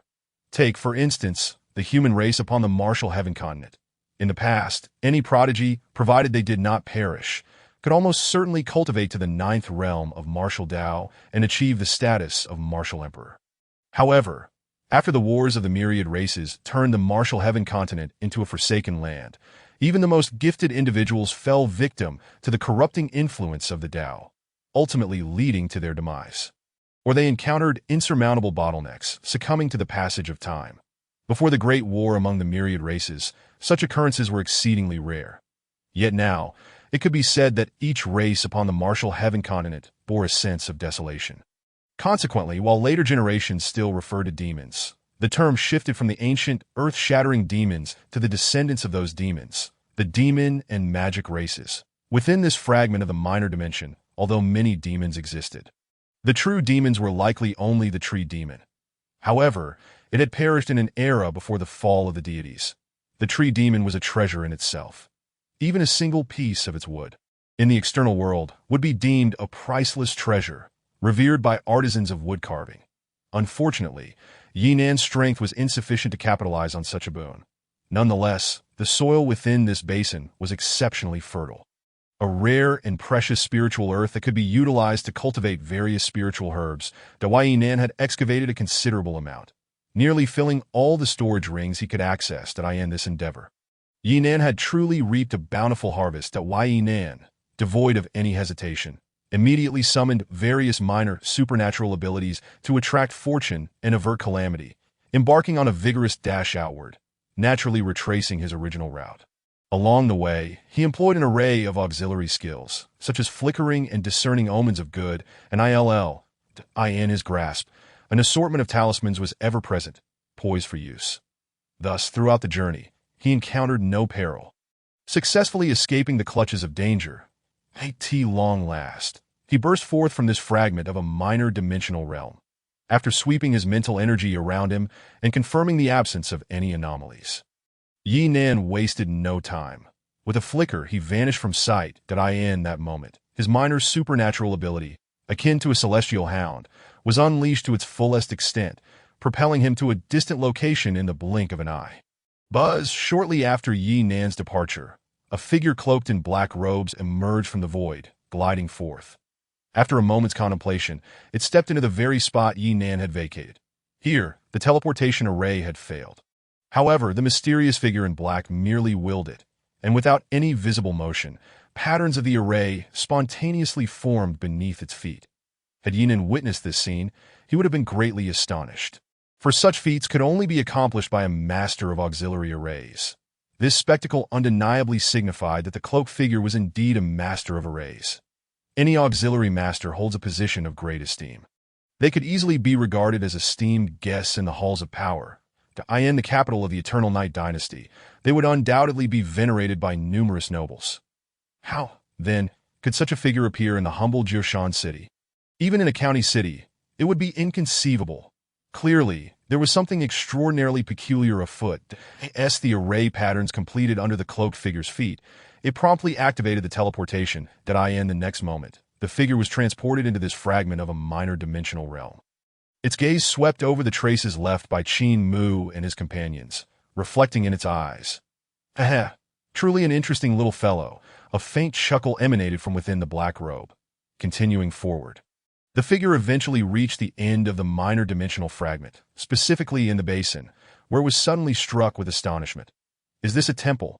They actually entered a temple. The words of the cloaked figure were laced with disbelief and surprise. Did this temple harbor something of such significance that it would draw the attention of the Black God sect? There was a hint of skepticism in the figure's tone. Ultimately, the cloaked figure halted before the temple, its words imbued with an enigmatic essence, and with a swift motion, it retreated. Yet, before departing, torrents of true essence surged from its sleeves, swirling into a vortex that devoured the soft, fertile spiritual soil within the basin, stripping away an entire layer of earth. Soon after, the cloaked figure departed from the minor dimensional fragment. Qin Mu and his party spent a full 3 days exploring this fragment, consuming vast quantities of talismans, expending nearly 100 million gold in the process. In stark contrast, the cloaked figure came and went like the wind, completing its task in merely an hour. This perilous minor dimensional fragment appeared as mere flat ground before it. After a brief contemplation, the cloaked figure shot off like lightning, inexplicably following the direction Yi Nan had taken. Naturally, Yi Nan remained blissfully unaware of everything that transpired following his exit from the minor dimensional fragment. As he raced through the air, he finally made his way back to Jioshan City. This time, he was well acquainted with the route. The potency of the 9 Revolution Spirit Pill had fully merged within his body, transforming into a nourishing essence that rendered his physical form comparable to the most formidable of legal realm demons. Next, he naturally set about cultivating the Blood Star Divine Path. Practicing this path required a vast amount of resources. Initially, with his lion's share of 30,000 gold received from Qin Mu, it had been somewhat challenging. However, the situation was now markedly different. Yi Nan, at present, was in possession of several million gold notes. With ample confidence in his ability to finance his cultivation of the Blood Star Divine Path, Yi Nan's current persona could be described as one of financial extravagance. Unlike the impoverished and remote Xinjiang town, where conflicts and skirmishes frequently erupted, the Jioshan city was governed by law. Who would dare to commit murder or theft in Jioshan city? Such acts would be tantamount to seeking one's own demise. Therefore, the caution of not revealing wealth was not a significant concern here. In every corner of Jioshan city, countless transactions worth millions or even tens of millions of gold were routinely completed. Yi Nan purchased the materials necessary for cultivating the Blood Star Divine Path, expending merely over 900,000 gold on spiritual herbs. Such transactions hardly caused a ripple in the bustling marketplace. 1 million gold. This amount equated to the total expenses of the 3 prominent clans in Xinjiang town over 50 years. Yet for Yi Nan, it was merely the cost of resources for the martial spirit realm's recultivation. Subsequently, Yi Nan took residence in the most luxurious inn in all of Jioshan city. This opulent inn was not merely extravagant, but also secure, boasting significant backing and even connections to the city lord's estate. This was precisely what Yi Nan sought, a place to cultivate in utmost safety.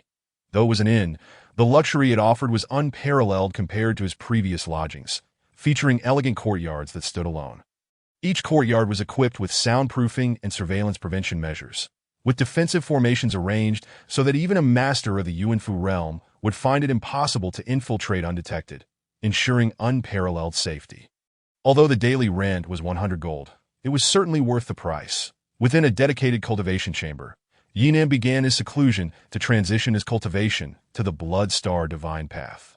Buzz! Yinan calmed his mind, concentrating his spirit as he silently activated a specific technique.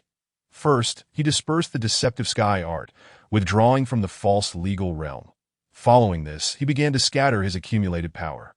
Indeed, he was scattering his power. For a martial artist, focus is paramount. While it is not impossible to practice multiple arts, ultimately, such endeavors lead to conflict, and one risks reducing oneself to a mere shell of their former self. Either they become ensnared in a specific realm, or they might entirely lose their cultivation, rendering their progress null and void. Point 1 cannot overreach. Although the Bloodstar Divine Path is mysterious and domineering, Yinan's family martial arts would not even qualify to clash with it and would be rendered ineffective. Nevertheless, to guard against all eventualities, Yinan still opted to disperse his family's secret techniques. However, this dispersal did not imply that he would completely relinquish his power, becoming utterly defenseless. Instead, he aimed to integrate the essence of his family's martial arts, the arduous cultivation accumulated over the years, into his body, transforming it into a new nourishment and metamorphosis for his physical form. Chapter 49. Transitioning to the Divine Path. Buzz. Yinan followed his heart's method, gradually dissipating his power. As he did so, he became acutely aware of his own weakness. However, this weakness was not the truth. It was merely a sensation resulting from the true essence merging into his physical form, leading to a perception of deficiency, which was also linked to the successive drops in his cultivation level. This process of dispersing his power allowed his physical form to gradually strengthen. Boom! Thunderous roars echoed in Yinan's ears. This was both the sound of his rapid decline in cultivation and the resonant roar of his cultivation power merging with his physical form, becoming part of it. The sound was deafening.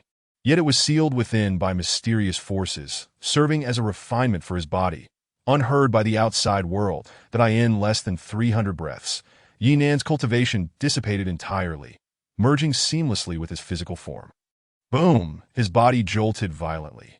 This was indeed the 9th level of the martial spirit realm, resulting in a further metamorphosis of his physical form, rendering it even more formidable. At this juncture, Yinan's body was devoid of true essence. This total depletion, unlike the exhaustion experienced by other martial artists, signified the disappearance of his entire martial path realm, a state that could be considered a loss of everything. Nevertheless, at this moment, Yinan did not find himself powerless. Although his cultivation was gone, his physical strength was incredibly fierce, rivaling that of some powerful legal realm demons. With sheer physical might alone, Yinan could easily rend apart martial spirit realm demons.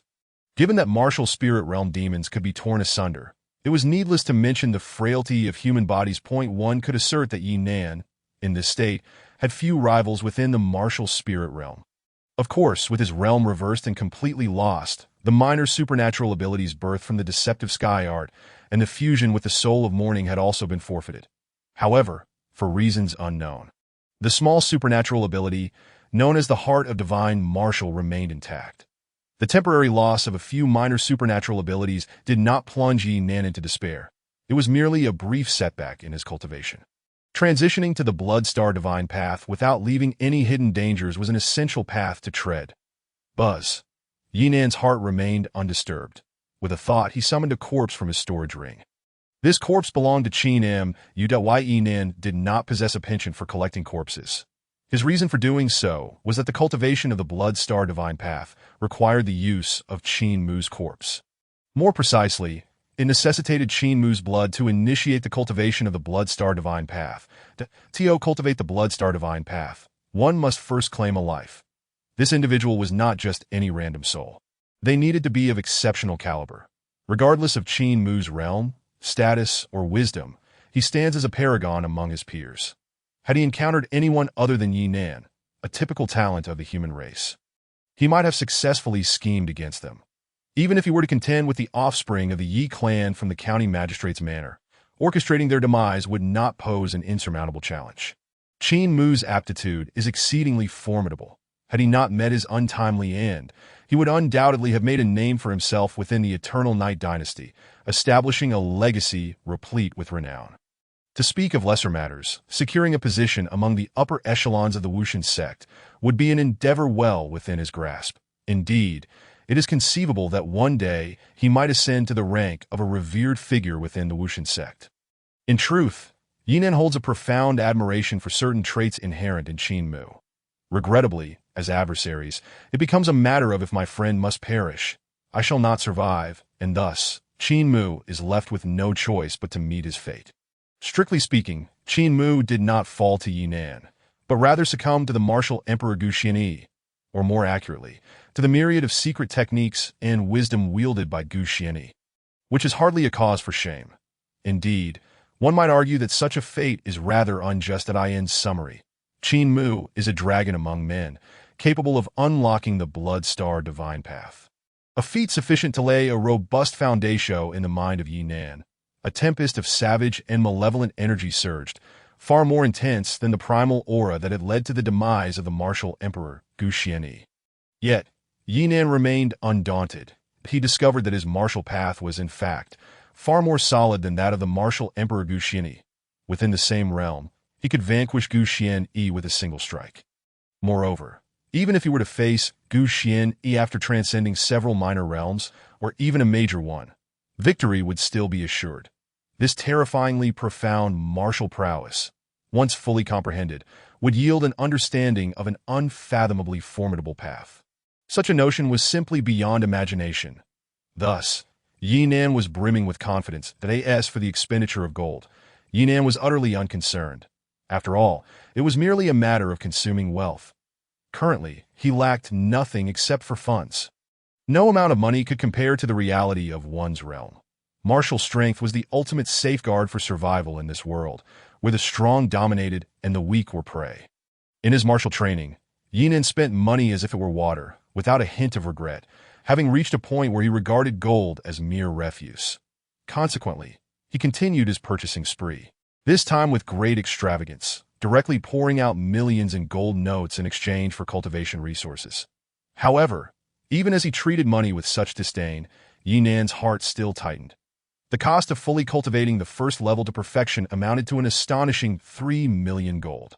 To put it in perspective, the expenditure for Yinan to achieve this level of skin refinement was comparable to the annual expenses of a prestigious noble family in Jiushan City. Chapter 51. Rapid progress, yet it was worth it. What is the purpose of cultivation if not to attain greater strength? Is it not to possess sufficient power to survive in a world where the strong are revered and the weak are consumed? Is it not to protect all that one holds dear?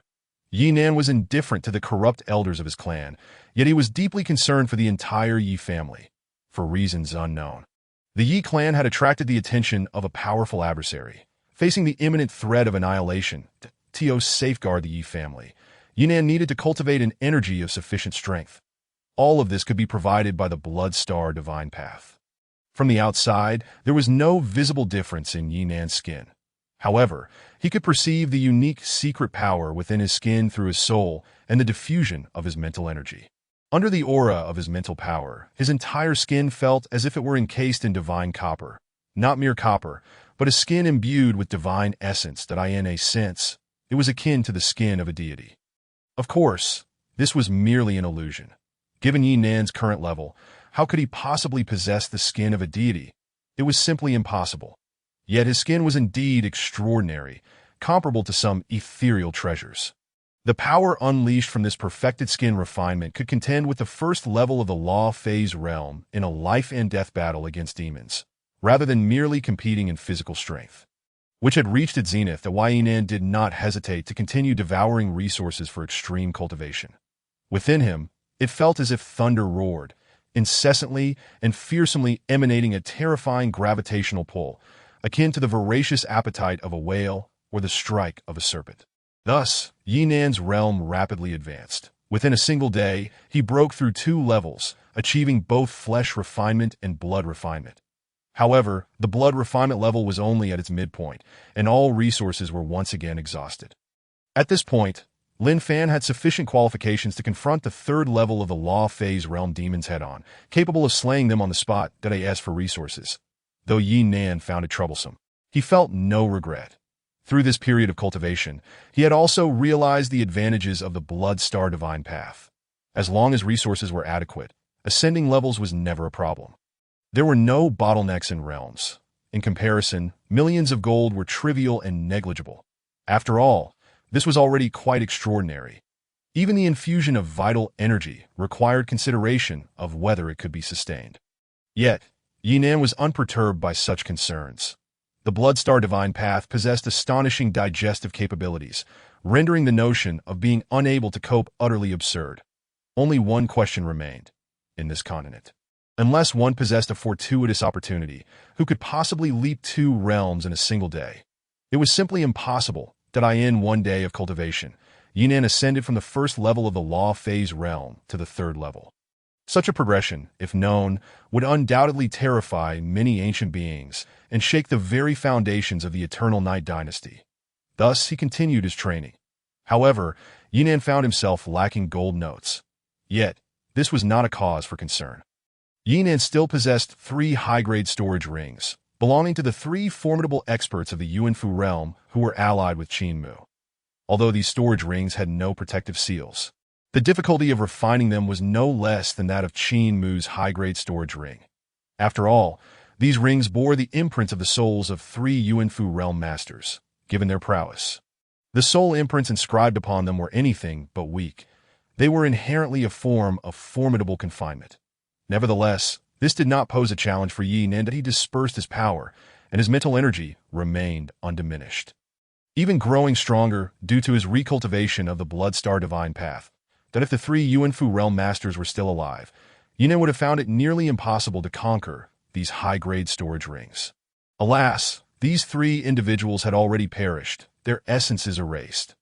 Thus, the soul imprints within the rings, no matter how potent, were rendered inconsequential, like a tree without roots or water without a source. With patience and perseverance, it was entirely feasible to break through. Moreover, Yinan's mental energy had already reached the late stages of the Law Phase realm, making it a trivial matter to conquer them. Soon, Yinan succeeded in overcoming one of the storage rings, which belonged to the white-robed elder known as Qin Bo, who served as a steward beside Qin Mu. Naturally, this ring contained a wealth of valuable items. The Elder Soul imprint was indeed immensely powerful. Even Yi Nan required an entire day to fully refine it. With a resounding crash, the high-grade storage ring came into Yi Nan's possession, its storage space manifesting in his mind. Immediately, he began to tally his newfound wealth and discovered that his initial suspicions were correct. This old fellow's storage ring contained a thick stack of gold notes, amounting to over 300,000 for an old servant. Even one existing in the Yuanfu realm, possessing 300,000 gold, was a remarkable feat. Such a sum was undoubtedly a fortune, comparable to the personal wealth of a city elder. Within this elder's storage ring, Yinan also found several cultivation items. Though he had no use for them, his knowledgeable assistant could appraise their value. Altogether, these items were worth several tens of thousands.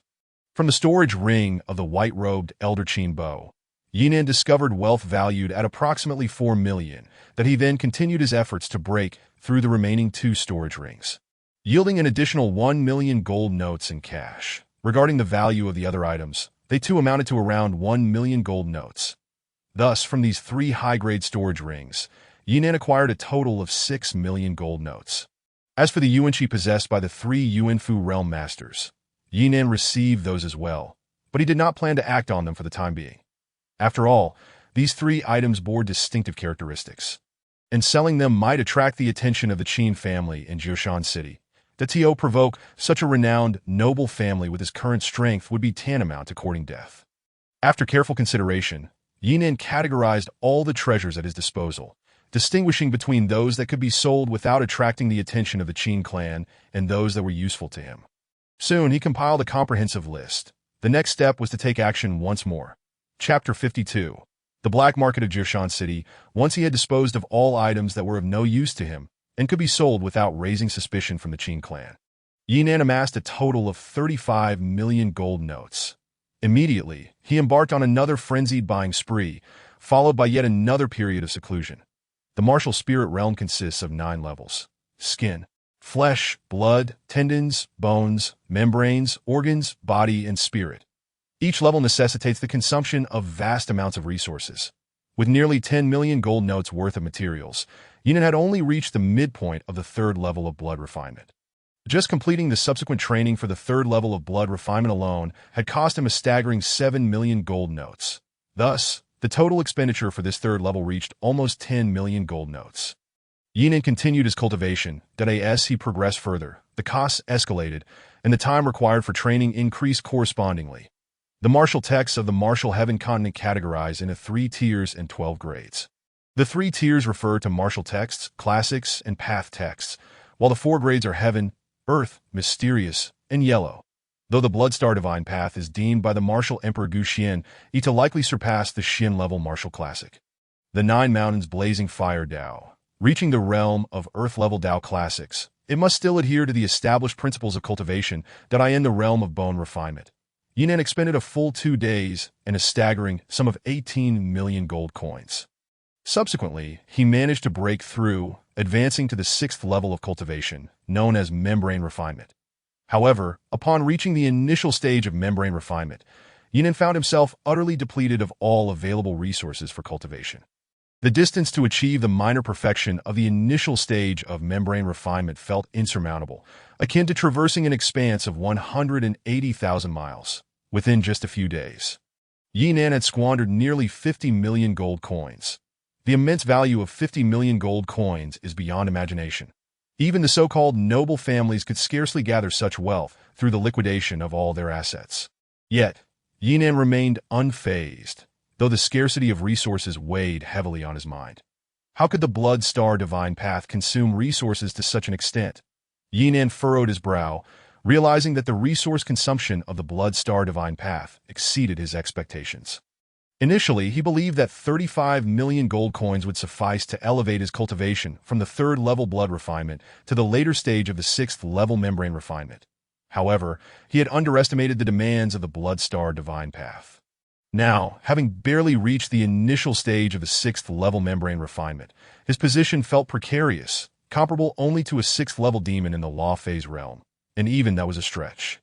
Given his current realm, venturing into the black market to procure resources posed considerable risks. Yinan knitted his brow, recalling the adage about preparing before the rain falls, that he was acutely aware of the situation around Jiashanqing while amassing 35 million in resources. Naturally, he had gleaned much information under the pretense of seeking rare materials. Ultimately, he discovered the existence of the Jiuqing black market. The Jiuqing black market is a chaotic, lawless territory, aptly named as it serves as the underground black market for the 9 cities. Among these cities, Jiushan City is one, with the other 8 cities being Yushan City, Huangta City, Haida City, Heishui City, Heifeng City, and Dashishing. Each of these cities boasts formidable merchant alliances. However, some materials remain unattainable within the confines of these 9 cities.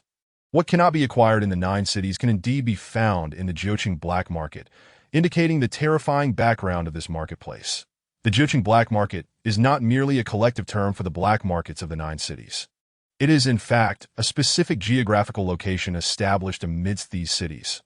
All items unavailable in the 9 cities can be procured from this black market. Furthermore, the Jiuqing black market serves another significant purpose. It is a haven for all illicit goods, where stolen items can be sold off. Admittedly, prices may be slightly suppressed, yet the black market absorbs the risks, making it a reasonable exchange. However, the Jiuqing black market is far from simple. It is rife with chaos. Once one departs from the black market, violent acts such as murder and theft are commonplace. Even within the black market, coercive buying and selling can occur. To summarize, the Jiuqing black market exists outside the bounds of civilized law, where might serves as the sole currency for passage and self-preservation.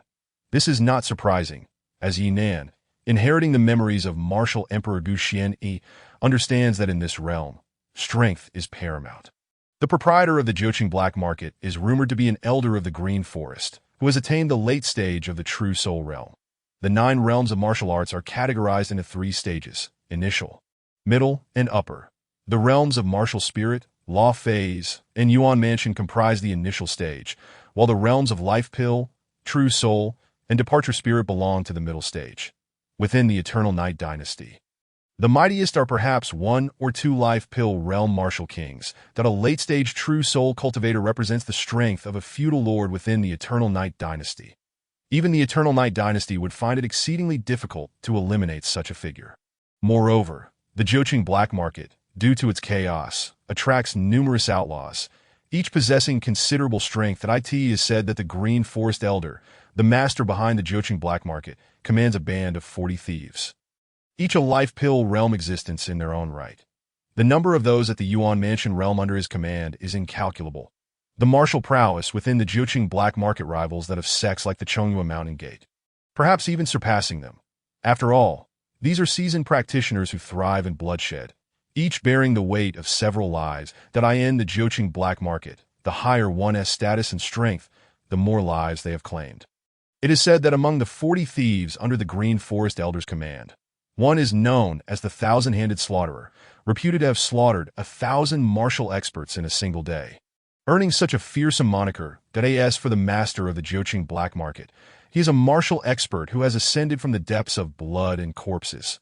For Yi Nan, possessing the cultivation of the 6th level membrane refinement, it would be somewhat beneath him to venture into such a treacherous place. After all, his current battle prowess equates merely to that of a 6th level demon in the Law Phase realm. With such strength, entering the Joqing black market could render him a target, viewed as easy prey, and ultimately lead to his demise. That Yi Nan contemplated selling off those troublesome treasures in the black market.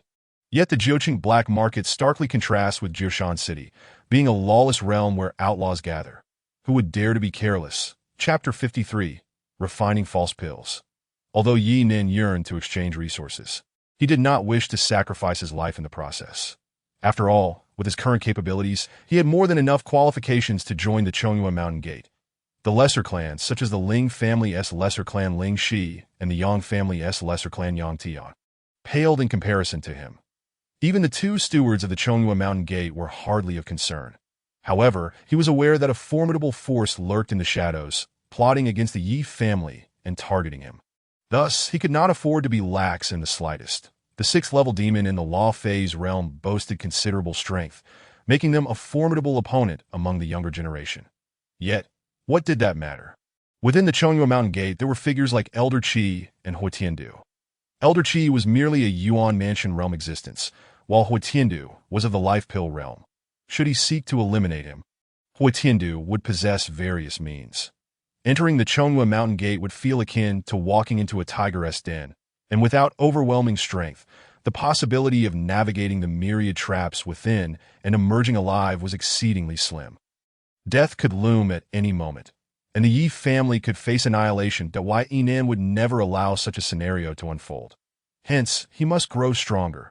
Only then could he potentially avert the impending calamity and ultimately resolve the crisis. Within the Chongyue Mountain Gate, attempting to resolve everything with mere 6th level Law Phase strength was entirely unrealistic. Moreover, the resources available within the Chongyue Mountain Gate, even if acquired through his own efforts, would still fall short of his cultivation needs. To date, he had already expended nearly 50 million gold coins worth of resources. 50 million gold coins equate to the total assets of a mid-tier noble family. It would not be an issue for a martial artist to advance from a state of utter helplessness to the Life Pill realm. What level of existence was the Chongyue Mountain Gate? It held a renowned status throughout the Eternal Night Dynasty, wielding power comparable to that of a feudal lord. Yet, what of it? The Chongyue Mountain Gate could scarcely possess a surplus of Life Pill realm cultivators.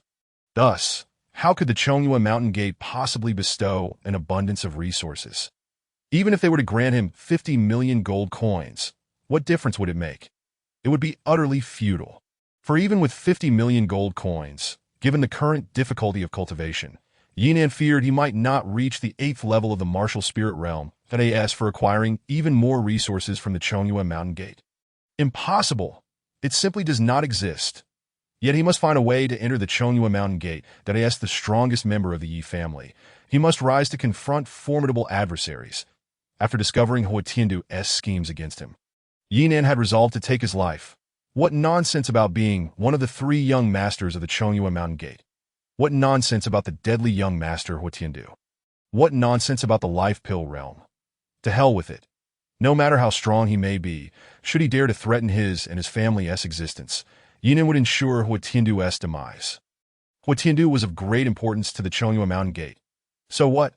As long as he demonstrated even greater value, the Chongyue Mountain Gate would know how to make their choice. Huatiandu must die.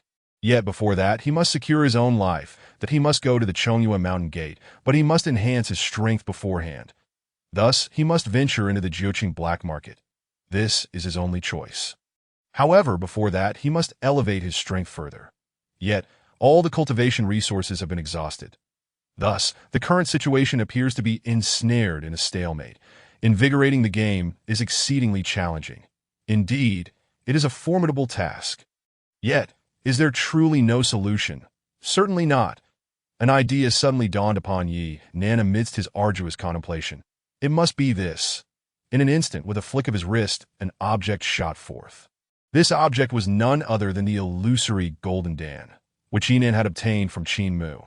This deceptive Golden Dan, rooted in the essence of an alien race's Golden Dan, had been melded with numerous precious herbs through a series of meticulous refinements, ultimately yielding a pure Golden Dan, capable of being ingested by martial artists. Upon consumption, their essence and mental energy could temporarily elevate them to the realm of the Fate Dan, although it harbored several drawbacks. Its value was immeasurable. This particular illusory Golden Dan had seemingly been utilized a few times by Qin Mu, rendering it somewhat diminished in size, yet it remained extraordinarily valuable. To be precise, such an item was priceless and generally unobtainable. Even a sum of 100 million gold coins, or even 1 billion, would likely fail to entice a seller. For within noble and illustrious families, this Golden Dan could be regarded as a treasured heirloom. Even if a clan were to fall into decline, possessing such an illusory Golden Dan could elevate the strongest member of the clan to the brink of Fate Dan, ensuring the family's survival. How much could one pay to secure the perpetuity of a family? No amount could suffice. Hence, the illusory Golden Dan was immensely precious. Money alone could not acquire it.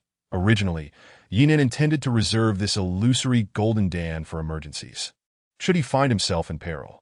However, he has come to a crucial realization. The energy contained within this Golden Dan is finite, that he practices the Blood Star Divine Path, which demands colossal amounts of energy at each stage. While the illusory Golden Dan could elevate an individual to the quasi-Fate Dan level, it would not include Yi Nan's own energy. After all, the Blood Star Divine Path, being of the Earth rank, could not be elevated to the half-step Fate Dan realm merely through an illusory Golden Dan. Such a notion was implausible. Achieving the Yuan Mansion realm would be a remarkable feat in itself. Yi Nan's intuition informed him that he might only reach the late stage of the Dharma aspect realm, and even the 9 heavens might remain elusive. Of course, this would pertain to the Dharma aspect realm attained through the Blood Star Divine Path, which should be capable of contending with the city's elders. Yet, could he contend with the formidable young master, Huatiandu, from the Chongyue sect? That was utterly impossible. If it were merely such, the illusory Golden Dan could still be considered a life-preserving artifact. However, it is fraught with numerous drawbacks that significantly hinder the advancement of one's realm. Generally speaking, once the illusory Golden Dan is consumed, the path to advancing to the Fate Dan realm becomes exceedingly difficult, effectively barring one from progression for eternity. Qin Mu practiced an extraordinarily peculiar path of belief in martial arts, wherein sufficient belief could allow one to disregard all bottlenecks and constraints on their martial advancement, rendering him indifferent to such matters. However, Yi Nan was not so fortunate. He cared deeply. The path of belief in martial arts was indeed bizarre. If Yi Nan could avoid its taint, he would certainly refrain from engaging with it. Chapter 54. Half-Preternatural Being. Even if the illusory Golden Dan were to be retained, it would ultimately yield more disadvantages than advantages for Yi Nan. Thus, he resolved to refine it away. The creation of the illusory Golden Dan was a monumental achievement of the ancestors of humanity. It was through the existence of the illusory Golden Dan that the human race on the martial heaven continent could triumph over stronger foes, ultimately establishing themselves as the sole formidable race upon this land. Although other races possess some heritage, none could rival the sheer number of powerful humans. However, the illusory Golden Dan also harbored the poison of shackles, as the saying goes. One must gain at the cost of losing. To contemplate acquiring the power akin to the Fate Dan, one must sacrifice the opportunity to ascend to the Fate Dan realm, which was tantamount to severing a portion of one's future, a perilous endeavor indeed. Those qualified to ascend to the Fate Dan realm would hardly be inclined to forfeit their martial prospects that Yi Nan, too, would not acquiesce. Thus, he resolved to completely refine the illusory Golden Dan away. Regardless of how many times the illusory Golden Dan had undergone refinement, its essence remained unchanged. It was merely an exceedingly concentrated mass of energy. The Bloodstar Divine Path is a primal martial scripture of mysterious origin. Refining the illusory Golden Dan to extract its nutrients should not prove difficult. The challenge lay in Yi Nan's willingness to part with it. And the truth was, Yi Nan was indeed willing. He had devoured the remnant soul of the ancient martial emperor Gu Xianyi. His vision and comprehension were not of an ordinary caliber. His aspirations extended across the entirety of the martial heaven continent.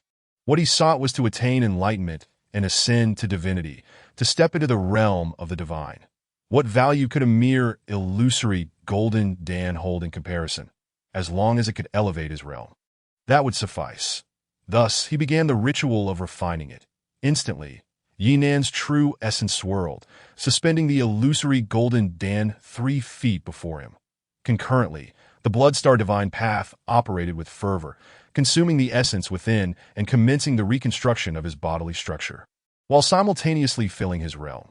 The Blood Spirit realm is divided into 9 stages: skin, flesh, blood, tendons, bones, membranes, organs, body, and spirit. Each stage of the Bloodstar Divine Path demands an immense amount of resources for its cultivation. This illusory Golden Dan was akin to a vast reservoir of resources that not be deceived by its diminutive size, comparable to that of a pigeon egg. It embodies the essence of high-purity energy. Just this small Golden Dan surpasses the resource reserves of the Qin clan. Originally, Yi Nan had reached the 6th stage of the Bloodstar Divine Path, the refining membrane, but had only just begun. Yet, under the deluge of this immense essence, his realm surged forward at an astonishing pace. Moreover, due to the nature of the illusory Golden Dan as a demon's Fate Dan, the purity of its energy was extraordinarily high, significantly accelerating his cultivation speed. From the initial peak of refining membrane to the mid-stage, then the late stage, and finally to the pinnacle of refining membrane, he progressed directly into the refining organ stage. As his realm advanced by leaps and bounds, the illusory Golden Dan rapidly diminished in size. Upon entering the 7th stage of refining organs, the Bloodstar Divine Path unleashed a terrifying devouring force. Soon, more energy surged forth from the illusory Golden Dan, flooding into Yi Nan's body to facilitate the transformation. Yi Nan was wholly absorbed in his cultivation, not daring to slacken his focus, immersed in his practice. He remained oblivious to the fact that as the energy from the illusory Golden Dan coursed into his body, a portion of it settled within his skin, flesh, blood, tendons, bones, membranes, and organs, transforming into a new foundation. Buzz, a most peculiar essence began to take form within Yi Nan's skin, flesh, blood, tendons, bones, membranes, and organs. This startling transformation could have terrified countless martial artists. Yet in this moment, Yi Nan remained utterly oblivious. Boom! At a certain moment, Yi Nan finally reached the late stage of the refining organs realm, aiming for the grand perfection of this stage. Concurrently, the illusory Golden Dan erupted with a resounding roar, shattering into nothingness. This was profoundly alarming. If word of this spread, it would send shockwaves through countless individuals that a single illusory Golden Dan, containing the essence of a substantial portion of a demon's Fate Dan and high-purity energy, had merely enabled Yi Nan to ascend 2 realms, falling short of even achieving the grand perfection of the refining organ stage. How terrifying must the energy required to reach the Dharma aspect realm be? This realization would surely instill trepidation in countless martial artists, while simultaneously igniting their envy. The fact that he had not even attained the grand perfection of the refining organ stage left Yi Nan furrowing his brow in surprise that he was acutely aware of the terrifying energy contained within a demon's Fate Dan. Yet the considerable energy had only allowed him to ascend less than 2 realms. This was simply beyond words. Wait, suddenly, Yinan was struck with astonishment. Blood and flesh life forms. Previously, his skin, flesh, blood, tendons, bones, membranes, and organs had all undergone extraordinary changes, evolving into entities with consciousness. While immersed in his cultivation, Yinan had been oblivious to this transformation. However, as he withdrew from his meditative state, he immediately sensed the change. Why Yinan was astonished, as one who had inherited the martial memories of the ancient Emperor Gu Xianyi. He understood precisely what this meant. In the realm of martial arts, the fourth stage was the Fate Dan realm. Upon ascension, the Yuan mansion would coalesce into a Fate Dan, and the entire body would undergo sublimation, giving rise to consciousness. The emergence of blood and flesh life forms signified that he had stepped into the half-preternatural realm, with only a Fate Dan separating him from complete transcendence. The existence of blood and flesh life forms was not merely a matter of possessing sentience. It conferred significant advantages.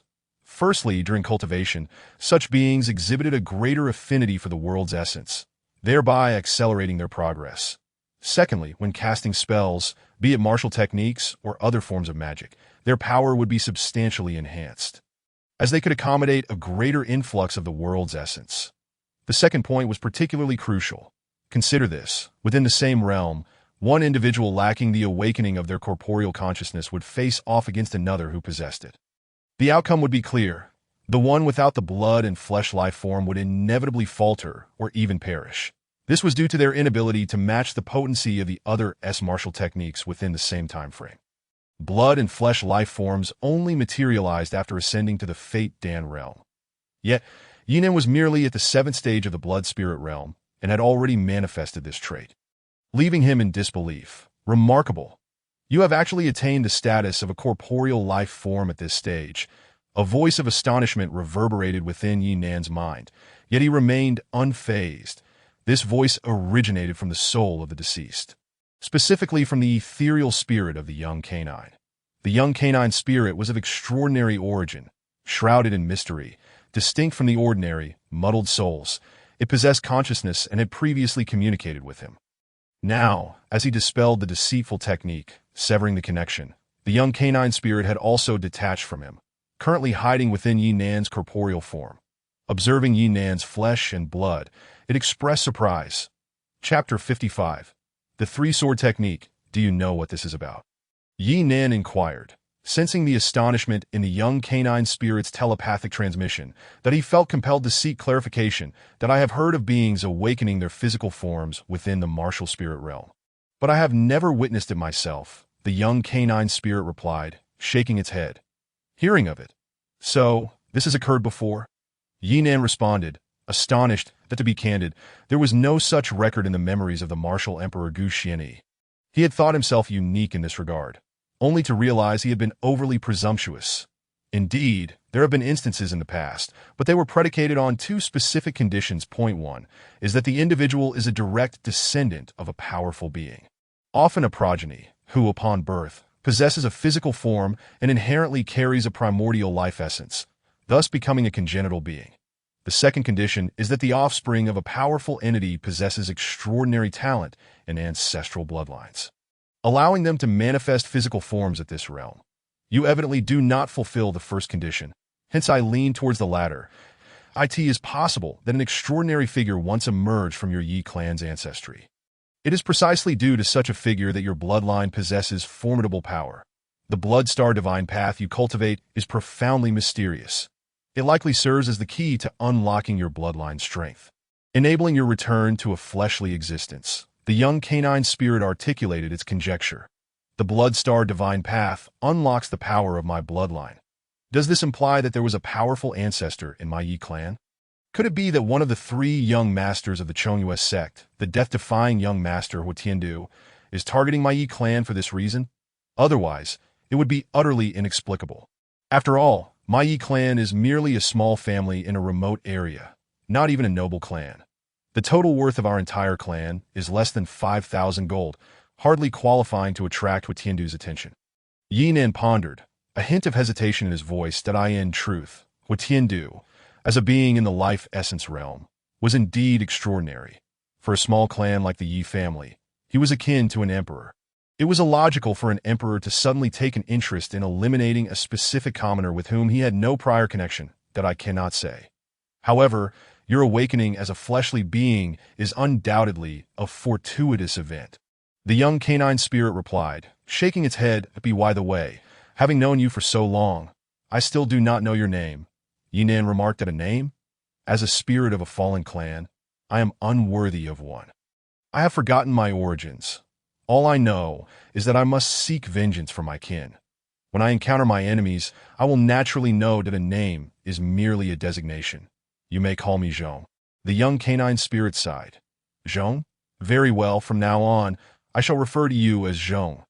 Zhong, remember, I, Yinan, have entered into a bond of life and death with you, and I shall honor my word. Our fates are intertwined.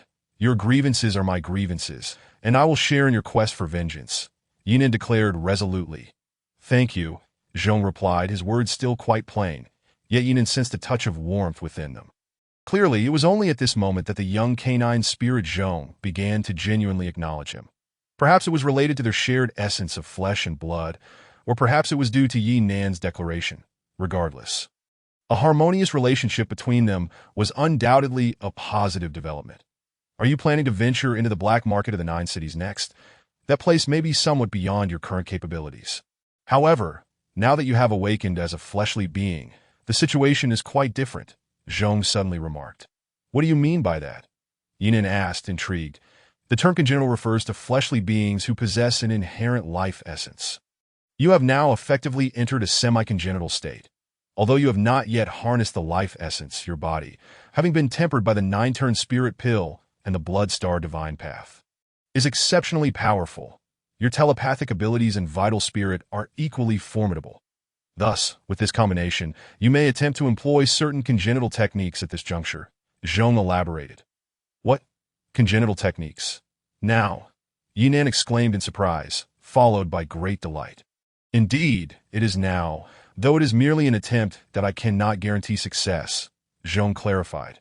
How should I proceed? Yinan inquired earnestly. I in the realm of martial arts.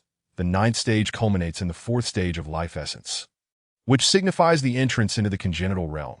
Are you familiar with the techniques of the congenital realm? Zhong queried. Attaining the enemy's head from 1,000 miles away, Yinan replied eagerly. Precisely. The congenital realm, beyond mere physicality, true essence and vitality, surpasses the Yuan Mansion realm in strength. The key distinction lies in the mastery of power at minute levels. That to claim a foe's head from 1,000 miles away is an exaggerated expression. However, the ability to manipulate true essence remotely after separation is an undeniable fact. Such a technique is beyond the capacity of the Yuan Mansion realm to counter, Zhong explained. You seem to possess remarkable methods. You must have grasped some techniques for manipulating objects in the congenital realm. Indeed, I do, Yinan nodded. Utilize that method and give it a try. Remember to channel both your vital spirit and physical strength into it, as you are not yet a true congenital being. Thus, you must exert your utmost to control objects. Zhong added, I understand. Yinan acknowledged, nodding in agreement. Zhong ceased further conversation, allowing Yinan to practice independently. I have it. In the past, Martial Emperor Gu Xian, he acquired a technique known as the 3-sword technique, an introductory method for sword cultivators, which can be practiced even in the Yuan Mansion realm. I can give it a try. Yinan contemplated that in the martial world of Wu Tian continent, there existed myriad martial arts, among which were the faith in martial arts and the fiery martial arts. With Qin Mu practicing the former and Martial Emperor Gu Xian, he cultivating the 9 mountains fiery path, representing the latter.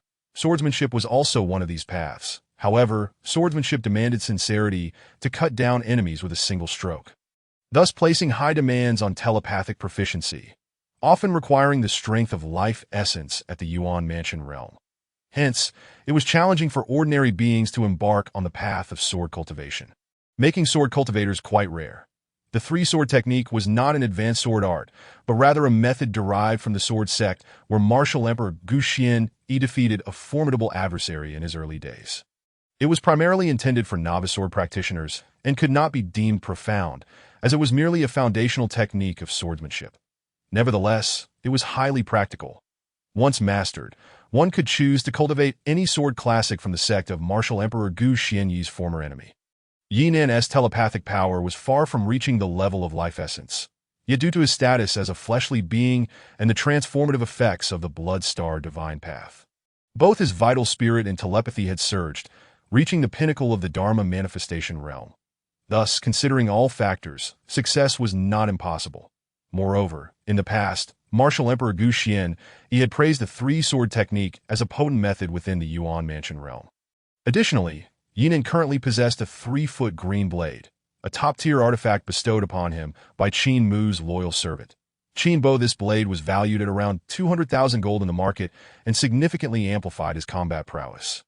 Thus, it was not difficult to comprehend why Yi Nan chose to practice the three-sword technique over the other two artifacts. A folding fan and a long knife to perform extraordinary techniques using an artifact. One must first inscribe their vital spirit imprint upon it, akin to refining it, similar to using a high-level storage ring. Many high-level items in martial arts necessitated such a process that Yi Nan promptly began the refinement process. Once he successfully refined the 3-foot green blade, he began to comprehend the three-sword technique. Meanwhile, within an inner sanctum of the hunting hall, a cloaked figure knelt respectfully below. At the head of the inner sanctum sat an elderly man in white robes. Although remarkably lifelike, it was evident that this elderly man was not physically present, but was merely a projection formed by essence stones that in other words, it was merely a manifestation of the elderly man's telepathic energy. Nevertheless, this should not be underestimated, as such a technique of projecting one's essence via talismanic formations was not something just anyone could perform. It required immense strength that in the entirety of the Eternal Night Dynasty. It seems that no one possesses the means to achieve such a feat, even the ruler of the Eternal Night Dynasty, despite being a paragon of martial prowess, is incapable of accomplishing this task. The reason is quite simple. The realm is insufficient. To achieve this, one must at least attain the realm of martial sovereign. The martial sovereign stands above the martial king, transcending the power hierarchy within the martial arts realm of the Eternal Night Dynasty. The mere presence of such an entity, even as a projection, within a humble hunting hall stronghold, is nothing short of astonishing. Your Excellency, the young scion of the Qin clan from Jiashan City, Qin Mu, has been recruiting numerous hunters in my hunting hall for the purpose of exploring fragments of the small dimensional realm that my subordinates have already discerned that his true objective lies within the temple. The black-robed figure stated with utmost reverence that a temple. What temple? The white-clad elder displayed a flicker of surprise that it is a temple carved from the remains of a tree demon that my subordinates lacked the strength to enter. Thus we were unable to investigate. However, upon my return, I employed certain methods available within the hall and have confirmed several matters. First, Qin Mu is a disciple of the Black God cult, and his standing within the cult is quite remarkable. He is one of the 12 chosen envoys of the Black God cult in the Eternal Night Dynasty, practicing the orthodox martial arts of the cult, and the Black God himself holds him in high regard. Although his excursion appears to be a mere trial for the Qin clan, it is in fact a mission to procure a specific item for the Black God cult. Secondly, while this mission can be deemed a success, it is also a failure that it is a success because a member of this small team managed to exit the temple with fragments of the small dimensional realm. However, it is a failure because it was not Qin Mu who emerged. Instead, he was ambushed and severely injured by one of his recruited 7 deputy masters. The black-robed figure continued with great deference. This revelation indeed astonishes me. Qin Mu is, after all, one of the 12 chosen envoys of the Black God cult in the Eternal Night Dynasty. Such a youth can be considered a dragon among men, at least within the confines of the Eternal Night Dynasty. It is not beyond the realm of possibility that one day he could transform the Eternal Night Dynasty into a nation of the Black Goddess faith. Yet this young man was unexpectedly ambushed and gravely wounded, and by a mere deputy master. Deputy masters are already scarce in Jiashan City, a remote locale. How could one of the 7 deputy masters be present there? The white-clad elder pondered. Your Excellency, I have also investigated this matter. The name of that 7th deputy master is Yi Xianyi. Initially, I suspected he was a secretly cultivated disciple of the local governor's family, the Yi clan. However, upon further scrutiny, I uncovered an intriguing truth. This 7th deputy master, Yi Xianyi, is actually named Yi Nan, a minor warrior from the Yi clan, one of the three prominent clans in Xingyang town under Jishan City's jurisdiction. He possesses some talent for cultivation and is regarded as one of the three prodigies, due to the recent expansion of the Heavy Mountain Sect's recruitment, which has a minimum requirement of martial arts awakening. He hastily believed the rumors from one of the three prominent clans in Xingyang town, the Ling clan, mistaking the malignant spirit fruit for the martial spirit fruit and consuming it, resulting in a month-long coma. Upon awakening, he manifested extraordinary abilities, directly achieving martial arts awakening and stepping into the realm of law manifestation, subsequently appearing in Jishan City, mastering the 7 deputy masters without a teacher. The events that followed are known to your excellency, and I need not elaborate further. The black-robed figure reported with profound respect that, consuming the malignant spirit fruit should have led to a deviation. Yet this lad has instead risen to prominence. It seems he did not consume an ordinary malignant spirit fruit, but rather a nether spirit fruit.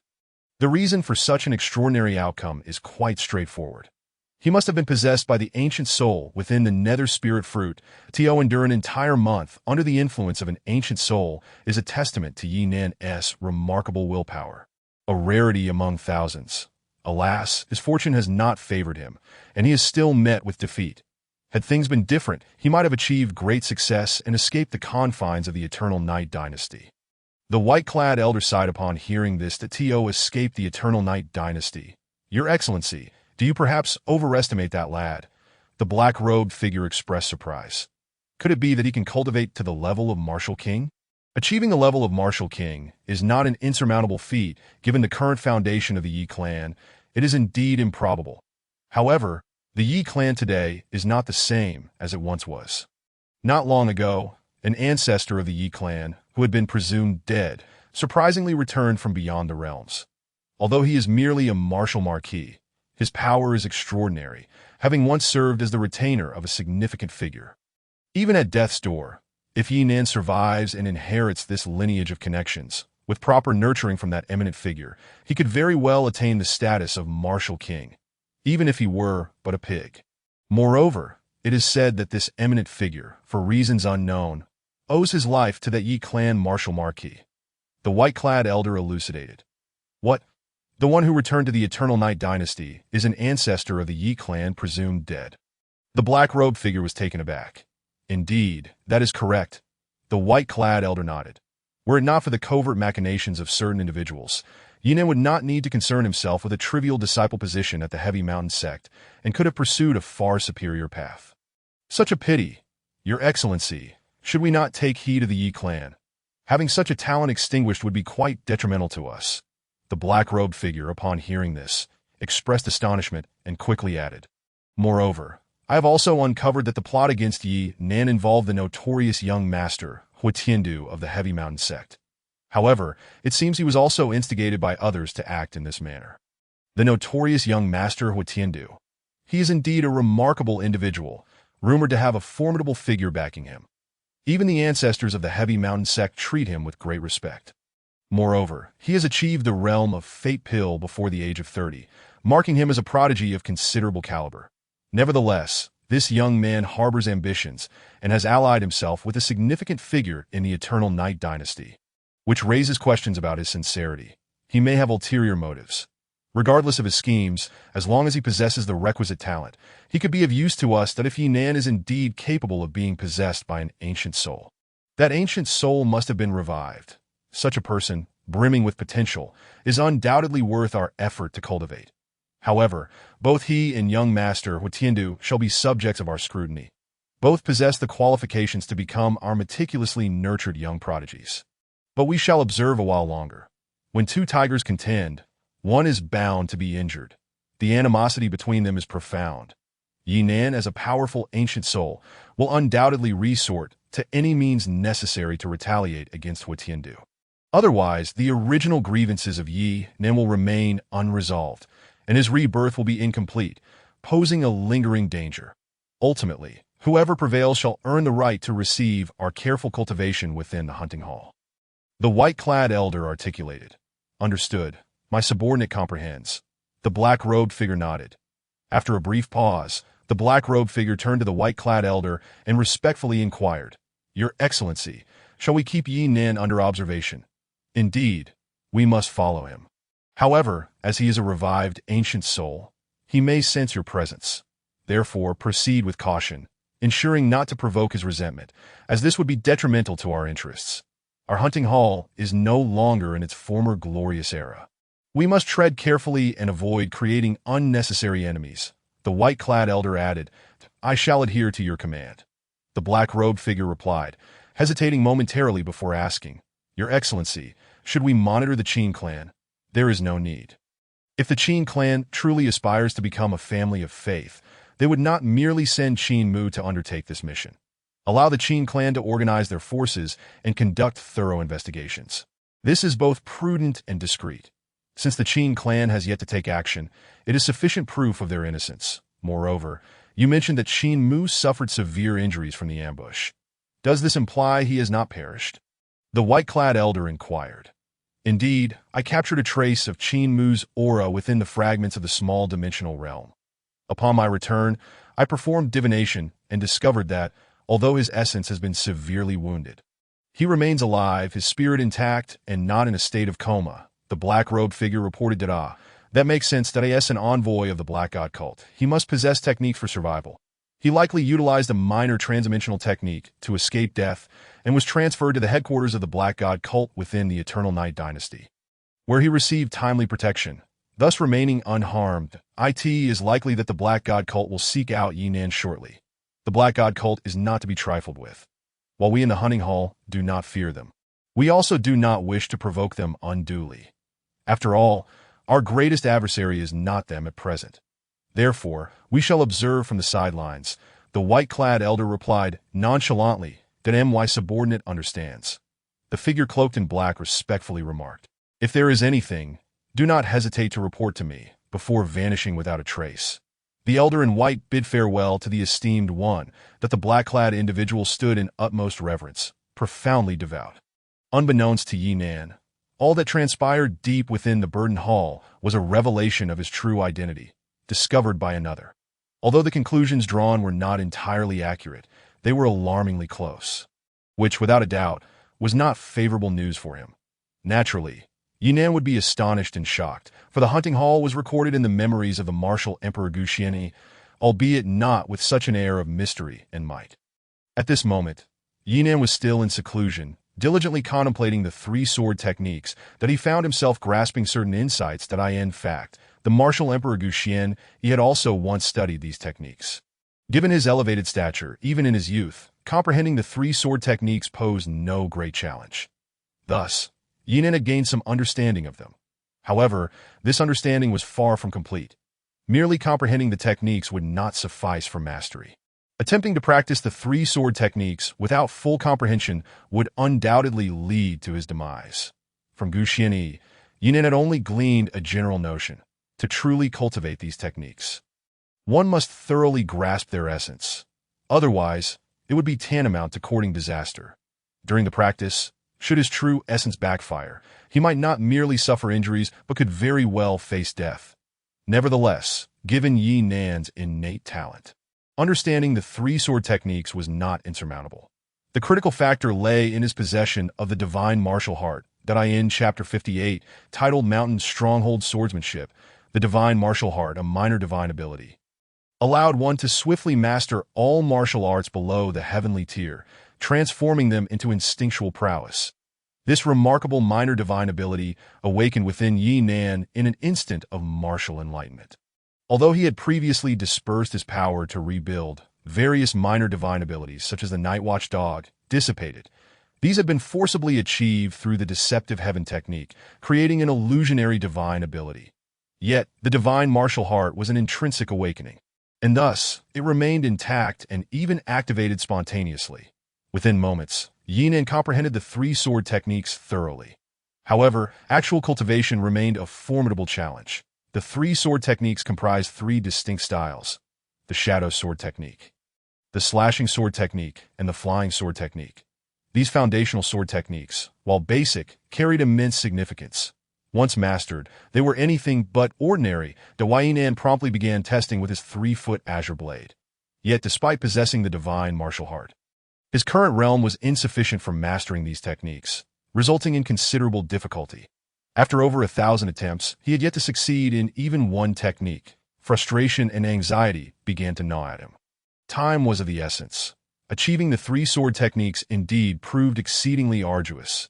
Without mastering these techniques, how could he venture into the Nine Cities black market? Doing so would be tantamount to seeking death. Entering the heavy mountain gate without sufficient strength would also lead to ruin. Thus, he found himself caught in a dilemma. The more he struggled, the calmer he became. After a month of battling the remnants of martial Emperor Gu Xianyi, he had narrowly escaped death. What had enabled him to endure? It was patience, gradually consuming Gu Xianyi's essence, unwavering amidst the raging storm. The struggle for possession had endowed Yi Nan with an unparalleled composure. In his agitation, he suddenly realized his impatience and promptly calmed himself. Quickly, Yi Nan recognized that he had begun in the wrong direction. Why did he seek to master object control? It was to catch his enemies off guard, to strike them down unexpectedly. That if that was the case, why must he perfect the three sword techniques? Even mastering a single technique might not be feasible in a short span. After all, according to Gu Xianyi's memories, even those gifted in swordsmanship required years of diligent practice to master the three sword techniques. Furthermore, those individuals possessed exceptional talents. Yearning to master these techniques in a single day was nothing short of a fantasy, especially since each technique was immensely powerful. Since his goal was merely to learn object control, mastering the means of sword manipulation sufficed. Therefore, the essence of what he needed to learn was solely the art of sword control. Realizing this, Yi Nan began his practice in sword manipulation that he concentrated his true essence, willpower, spirit, and physical strength upon the 3-foot azure blade, causing it to soar forth with explosive force. Yet in an instant he stifled a groan. The effort required for sword manipulation drained his willpower excessively, rendering it impractical. However, Yi Nan refused to yield, that he understood that mastering this sword control technique was vital for his upcoming journey to the Nine Cities black market.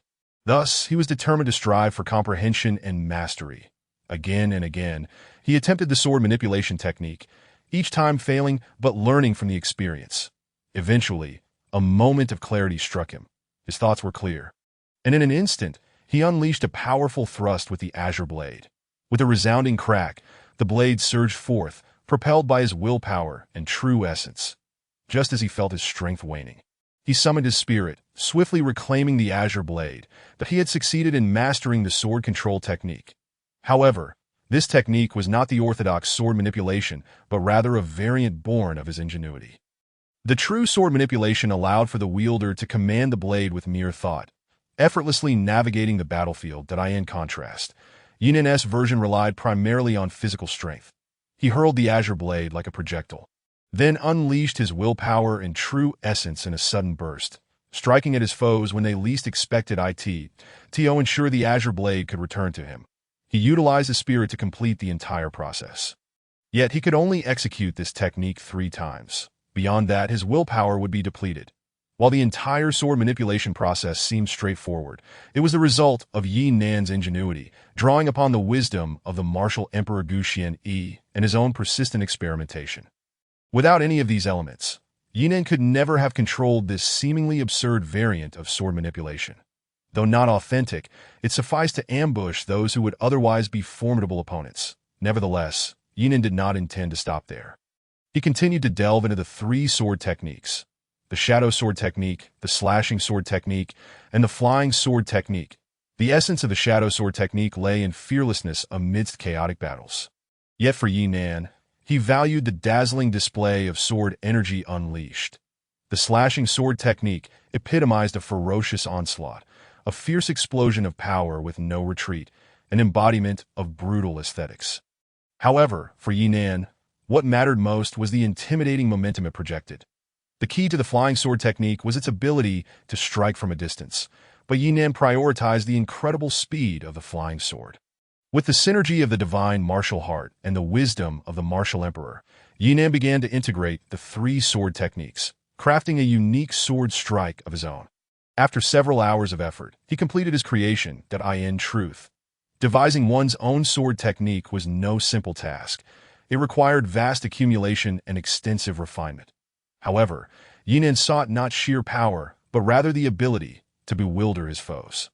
leading them to misjudge his intentions. That it could be said that he had not grasped the essence of the three-sword techniques, but merely skimmed their surface.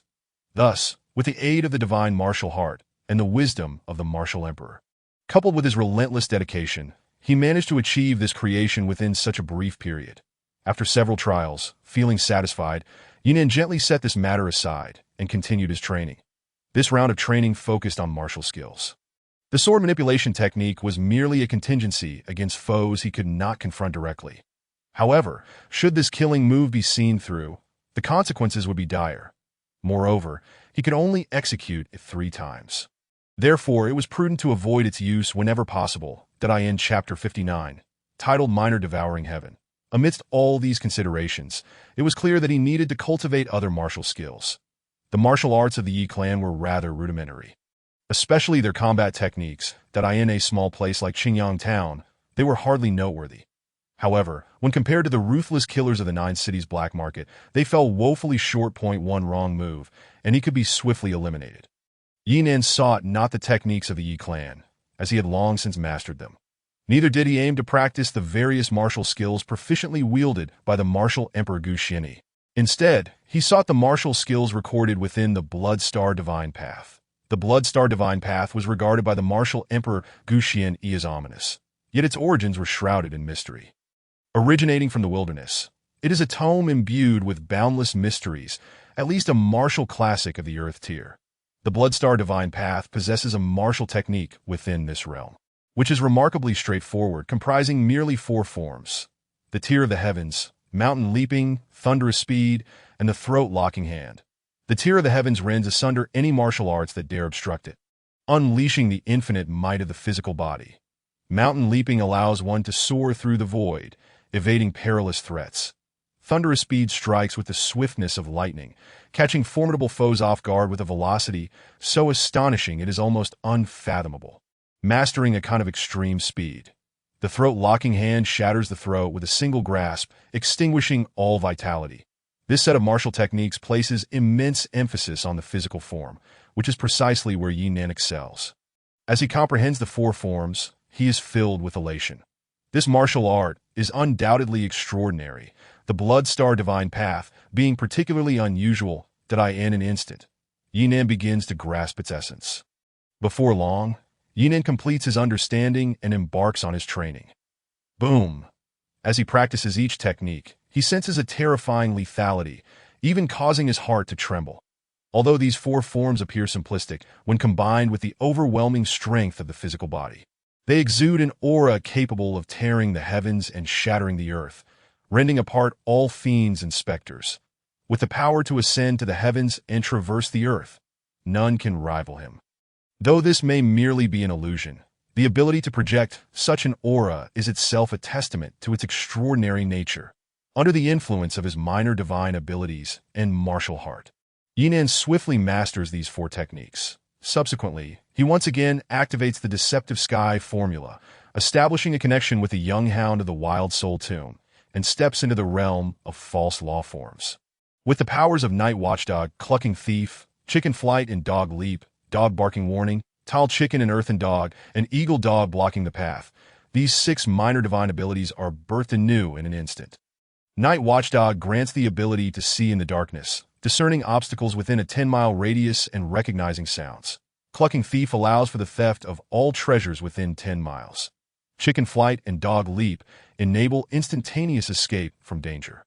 Dog Barking Warning senses hidden dangers, guiding one towards fortune and away from calamity.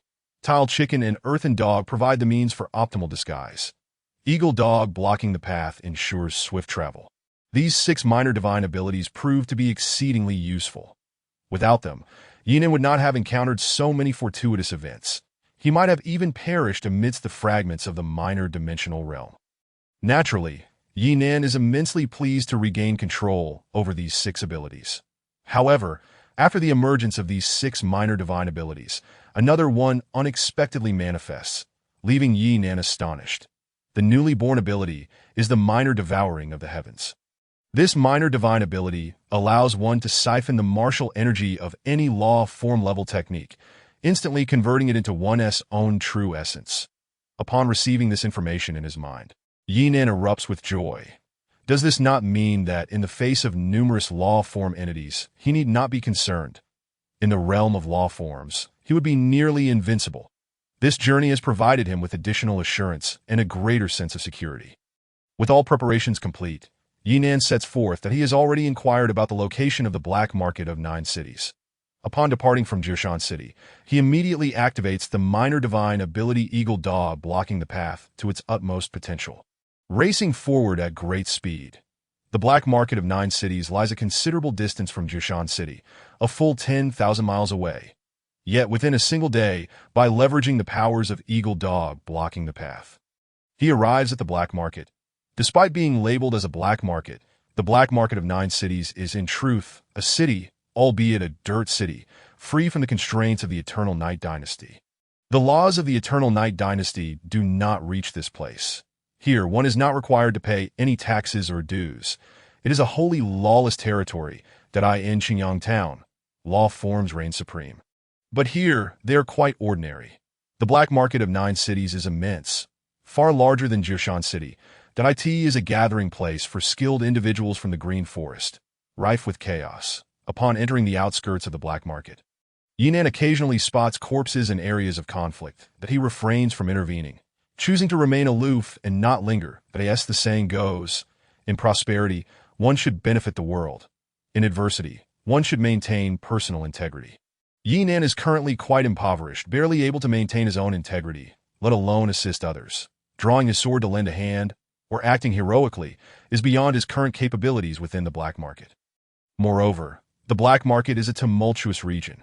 Who can guarantee that the slain were truly righteous and not merely lawless brigands who met their demise while attempting robbery?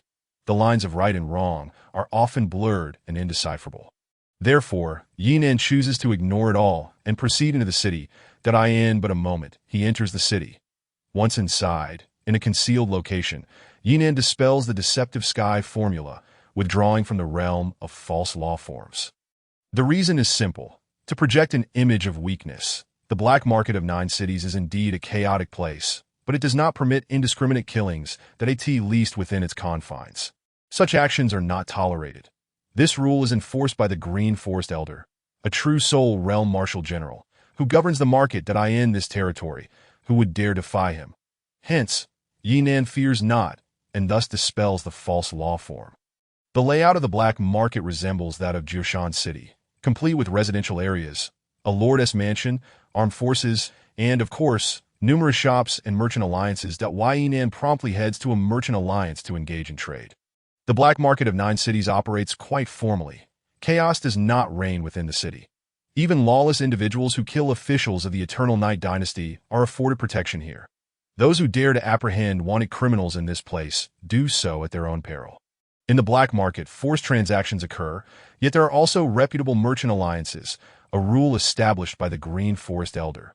Without rules, order cannot exist. Even in such a chaotic place as the black market, regulations are upheld. The reason the black market is deemed chaotic stems from its disregard for the laws of the Eternal Night Dynasty. However, in reality, it possesses its own set of legal codes and regulations. Otherwise, the black market would be truly chaotic, where anyone could be killed and everyone could be oppressed.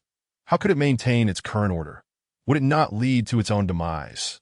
Chapter 60.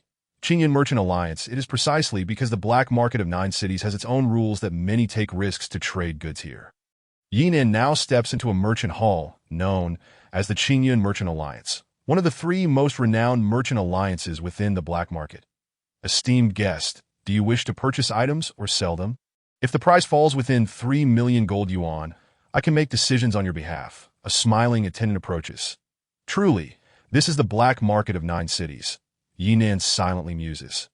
Even a mere attendant engaged in transactions possesses a cultivation level of the 3rd tier of law forms. However, this is only to be expected. It is nearly impossible to find locals below the law form level in the black market.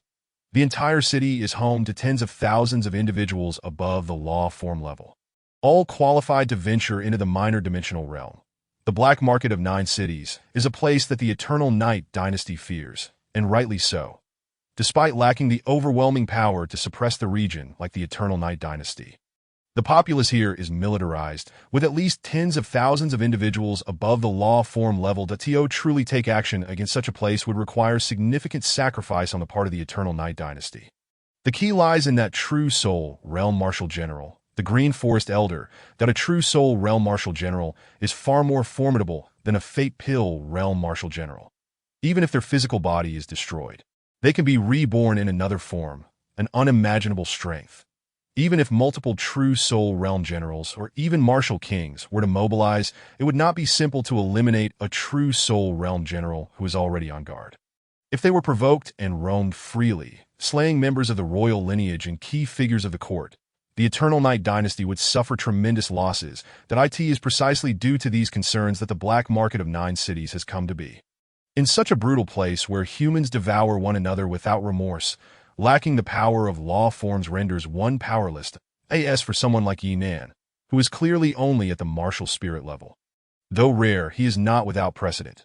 There are 2 possibilities. Either Yinan is a naive youth with no choice but to come to the black market to trade, or he is a scion of a prominent family, secretly protected by someone. The attendant, confident in their keen perception, cannot discern which category Yinan belongs to, hence they do not dare to be negligent. You cannot decide on this transaction, Yinan states coolly. Upon hearing this, the attendant is momentarily taken aback, but quickly recovers, responding, "Understood, I will notify the steward immediately." Shortly thereafter, a sharp-featured steward arrives. This steward possesses a higher level of skill, having attained the 9th tier of law forms, and is not far from the realm of the Yuan Mansion. "Esteemed guest, I am but a humble steward of the Qingyun Merchant Alliance, authorized to conduct business for transactions within 30 million gold yuan." The steward greets with a smile. "Very well. Lead the way." Yinan glances at the steward and nods slightly that, "Of course. Please follow me, esteemed guest." Upon hearing this, the steward immediately led the way, and Yinan followed closely behind. Soon, they arrived at a luxurious VIP room.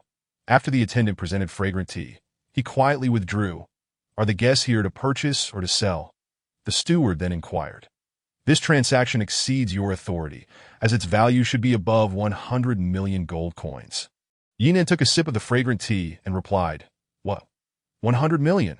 The steward of the Merchant Alliance was taken aback that if this were true, it would indeed be a substantial deal. Although the black market of the 9 cities gathered the wealth of the entire region, typical transactions usually range from a few million to 20 million gold coins, which he commonly handled.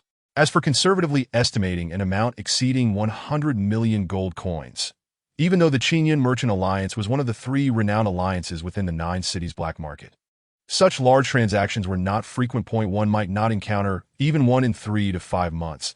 Tio think that today he would come across such a deal, and surprisingly, it was initiated by a mere youth in his teens who had yet to break into the realm of law manifestation. This undoubtedly left only 2 possibilities. Either Yinan was a naive youth who had suddenly come into a fortune, wandering into the 9 cities black market to trade goods with no support, or he was a descendant of a significant family, with someone discreetly safeguarding him behind the scenes. This transaction might simply be a trial arranged by his family. Yet, what kind of family could afford such a vast sum of wealth for him to test himself? It was almost inconceivable. "Are you certain that the amount you wish to transact is at least above 100 million? The steward of the Merchant Alliance proceeded with a final confirmation. "Yes, that is absolutely accurate. The transaction amount exceeds 100 million." That Yinan nodded decisively. "Very well. I shall inform the esteemed elder." Upon hearing this, the steward took a deep breath, nodded, and produced a communication device to relay the message. This device was precious, likely worth thousands of gold coins that a typical practitioner of the law manifestation realm could hardly afford such a luxury. However, the Qingyun Merchant Alliance, being wealthy and engaged in such business, distributed communication devices to its staff at remarkably low costs for efficient operation. Nevertheless, it was evident that both the previous attendant and this steward were equipped with such items, suggesting that all personnel within the alliance were provided with similar tools. Although the Qingyun Merchant Alliance was a merchant organization, it undeniably indicated its substantial financial strength. Such an alliance was likely valued at a minimum of several billion gold coins that plunder it would undoubtedly lead to sudden wealth. Though it was merely a fleeting thought, one could easily deduce that behind the expansive Qingyun Merchant Alliance, The support of that venerable figure from the green forest was essential to why Inen leisurely savored his tea. Yet his mind was in deep contemplation. This was not difficult to guess. After all, while that venerable figure was indeed a martial general of the true soul realm, he also required cultivation, which consumed vast resources. Naturally, he needed a money-making beast to amass wealth for his training resources. Should that day come when he achieved the status of a martial king in the realm of leaving the gods, he would have the qualification to carve out territories from the Eternal Night Dynasty and establish himself as a king that if he were to join the Eternal Night Dynasty and shed his bandit identity, he would immediately be granted the status of a co-regent. Chapter 61. 120 million. This was not impossible that a bandit is still a bandit, after all, and there are many inconveniences. In the martial world, only strength matters. Unless one were the tyrant of the 9 cities black market, utterly ruthless, there would be no occurrence of things that could not be accepted. A distinguished guest has arrived. Welcome, an elderly man entered with a smile, his cultivation level evidently at the 3rd tier of the Yuanfu realm, comparable to the elder Qin Bo beside Qin Mu. Moreover, Yi Nan's intuition told him that this elder's identity was undoubtedly remarkable. Greetings, esteemed elder. The steward quickly rose to greet him. You have done well in this matter. I will commend you within the alliance. Now, you may step down, the white-bearded elder said with a smile. Yes, the steward promptly exited. May I inquire whether the esteemed guest is here to buy or sell? The white-bearded elder asked with a smile. First to sell, then to buy, Yi Nan replied. Very well. Please present the items you wish to sell. The elder responded with a grin. Without a word, Yi Nan summoned forth the carefully organized items from his advanced storage ring, causing them to spill out in a heap, forming a small mountain. The white-bearded elder's eyes widened as he spotted 3 weapons among the items for sale. 2 of them were Yuan artifacts, specifically the folding fan and long knife belonging to the 2 attendants of Qin Mu. Such items were considered valuable even within the 9 cities black market. However, at that moment, the elder's gaze was captivated by another weapon, a long sword that was not merely ordinary, but a low-grade spiritual weapon. Despite being a low-grade spiritual weapon, it would incite a frenzy of competition in any city, undoubtedly a treasured possession for any noble family. This single spiritual weapon alone could be valued at tens of millions of gold coins, and its quality appeared quite exceptional, likely worth over 60 million gold coins, even at the black market's purchasing price. Instantly, the merchant elder comprehended the situation. This was indeed a lucrative deal that he promptly began to quote prices. 30 low-grade spiritual herbs. Valued at 5,000 gold coins. 3 spirit pattern flowers. Low-grade spiritual herbs. Valued at 6,000 gold coins. Qingfeng golden folding fan. Superior Yuan artifact. Valued at 200,000 gold coins. Obsidian iron knife. Superior Yuan artifact. Valued at 260,000 gold coins. 9 gold merging spirit sword. Low-grade spiritual weapon. Valued at 70 million gold coins. Upon reaching this point, even the white-bearded elder's voice quivered with excitement. 1 could not help but feel this way. How many spiritual weapons could be found in a single city? To handle even one spiritual weapon was a stroke of fortune. Regrettably, he was acutely aware that such treasures were beyond his reach. Even among the 40 bandits under the venerable figure of the Green Forest, those possessing spiritual weapons were fewer than a third. Such good fortune, once acquired, would undoubtedly fall into the hands of those formidable beings. The total value of all the treasures amounts to 116 million gold coins, which is within my authority that I can round it up to 120 million gold coins for you. How does that sound? The white-bearded elder proposed. Very well, 120 million gold coins it is. Yi Nan agreed without hesitation that in truth, if these items were sold within the 9 cities merchant alliances, they could fetch even more, at least an additional 30 million gold coins. However, these items were not meant for the light of day. Selling them to the alliances in the 9 cities would be tantamount to courting death. Eventually, the Qin family would swiftly trace him that point. Death would be his awaited fate. With his current abilities, he was not a match for the ancient family of the Qin. Although there were no life elixirs within the clan, multiple elder-level figures from the city existed that if they were to mobilize, he would be no match for them. Thus, he had to resort to the 9 cities black market to dispose of his ill-gotten gains. The 9 cities black market thrived on such transactions that it was no exaggeration to say that treasures acquired from slaying the Qin family could also be sold here. The Nine Cities black market was a place where fear was a foreign concept. Men die for wealth. Birds die for food. The Nine Cities black market embodied such a lawless realm that in such a place, everyone would inevitably have to part with a portion of their gains. Though Yinan was not particularly familiar with the Nine Cities black market, he had absorbed the remnant soul of the ancient martial Emperor Gu Xian, and he knew that all black markets in the martial heaven continent operated under this universal rule. It was an unspoken regulation that could not be defied. Indeed, the esteemed guest is remarkably generous, the white-bearded elder remarked, though not unexpectedly. After a brief pause, he continued, "You mentioned earlier that you wish to sell first and then buy. I wonder what items you intend to purchase." "Well, it is these spiritual herbs and elixirs." Yinan casually waved his hand, causing several slips of paper to flutter out from his sleeve, clearly inscribed with various spiritual herbs and elixirs he required. Even the white-bearded elder felt his eyelids twitch at the sight of such an extensive list of spiritual herbs and elixirs, enough to sustain the cultivation needs of a large family for years. Among them, many were highly beneficial for those in the Yuanfu realm, and some even facilitated breakthroughs to the life elixir realm. The elder was practically drooling with envy. However, he also understood the rules of the Qingyun Merchant Alliance. Even thieves have their principles. As one of the three major merchant alliances, maintaining credibility was paramount. They could not be blinded by profit and lose their integrity when it came to transactions. Thus, the venerable old man with the white beard could only retrieve the communication device to convey the message. The precious medicinal pills required by Yinan were far too numerous. Even the Qingyun Merchant Alliance would need some time to gather them all. After an entire hour had passed, these precious pills were finally placed into more than a dozen storage rings and sent over. With a wave of his hand and a flicker of his mind's energy, Yinan transferred all the medicinal pills from the storage rings into his own. "Farewell," Yinan said with a respectful gesture before departing. "Please, esteemed guest, wait," the old man with the white beard called out, presenting a silver card. "This is the VIP card of the Qingyun Merchant Alliance. With this card, you shall enjoy a 25% discount on your next visit, Ditto." "Thank you," Yinan replied with a nod and continued on his way. In the black market of the Nine Cities, Yinan did not linger long and soon exited. Chapter 62. Blood Slaughter Hehe. After all, he is just a young one, that though he pretends to be composed, he remains rather immature. The old man with the white beard sneered that a steward from the Qingyun Merchant Alliance, witnessing Yinan's departure, had a flicker of light in his eyes, as if he had made a decision, and promptly left the Merchant Alliance. Once Yinan exited the Nine Cities black market, he concealed himself in a secret location, transforming once more into a being of the dharma aspect, dashing like lightning into the wilderness. The little divine ability, Canine Sentinel, was activated, allowing for a swift escape.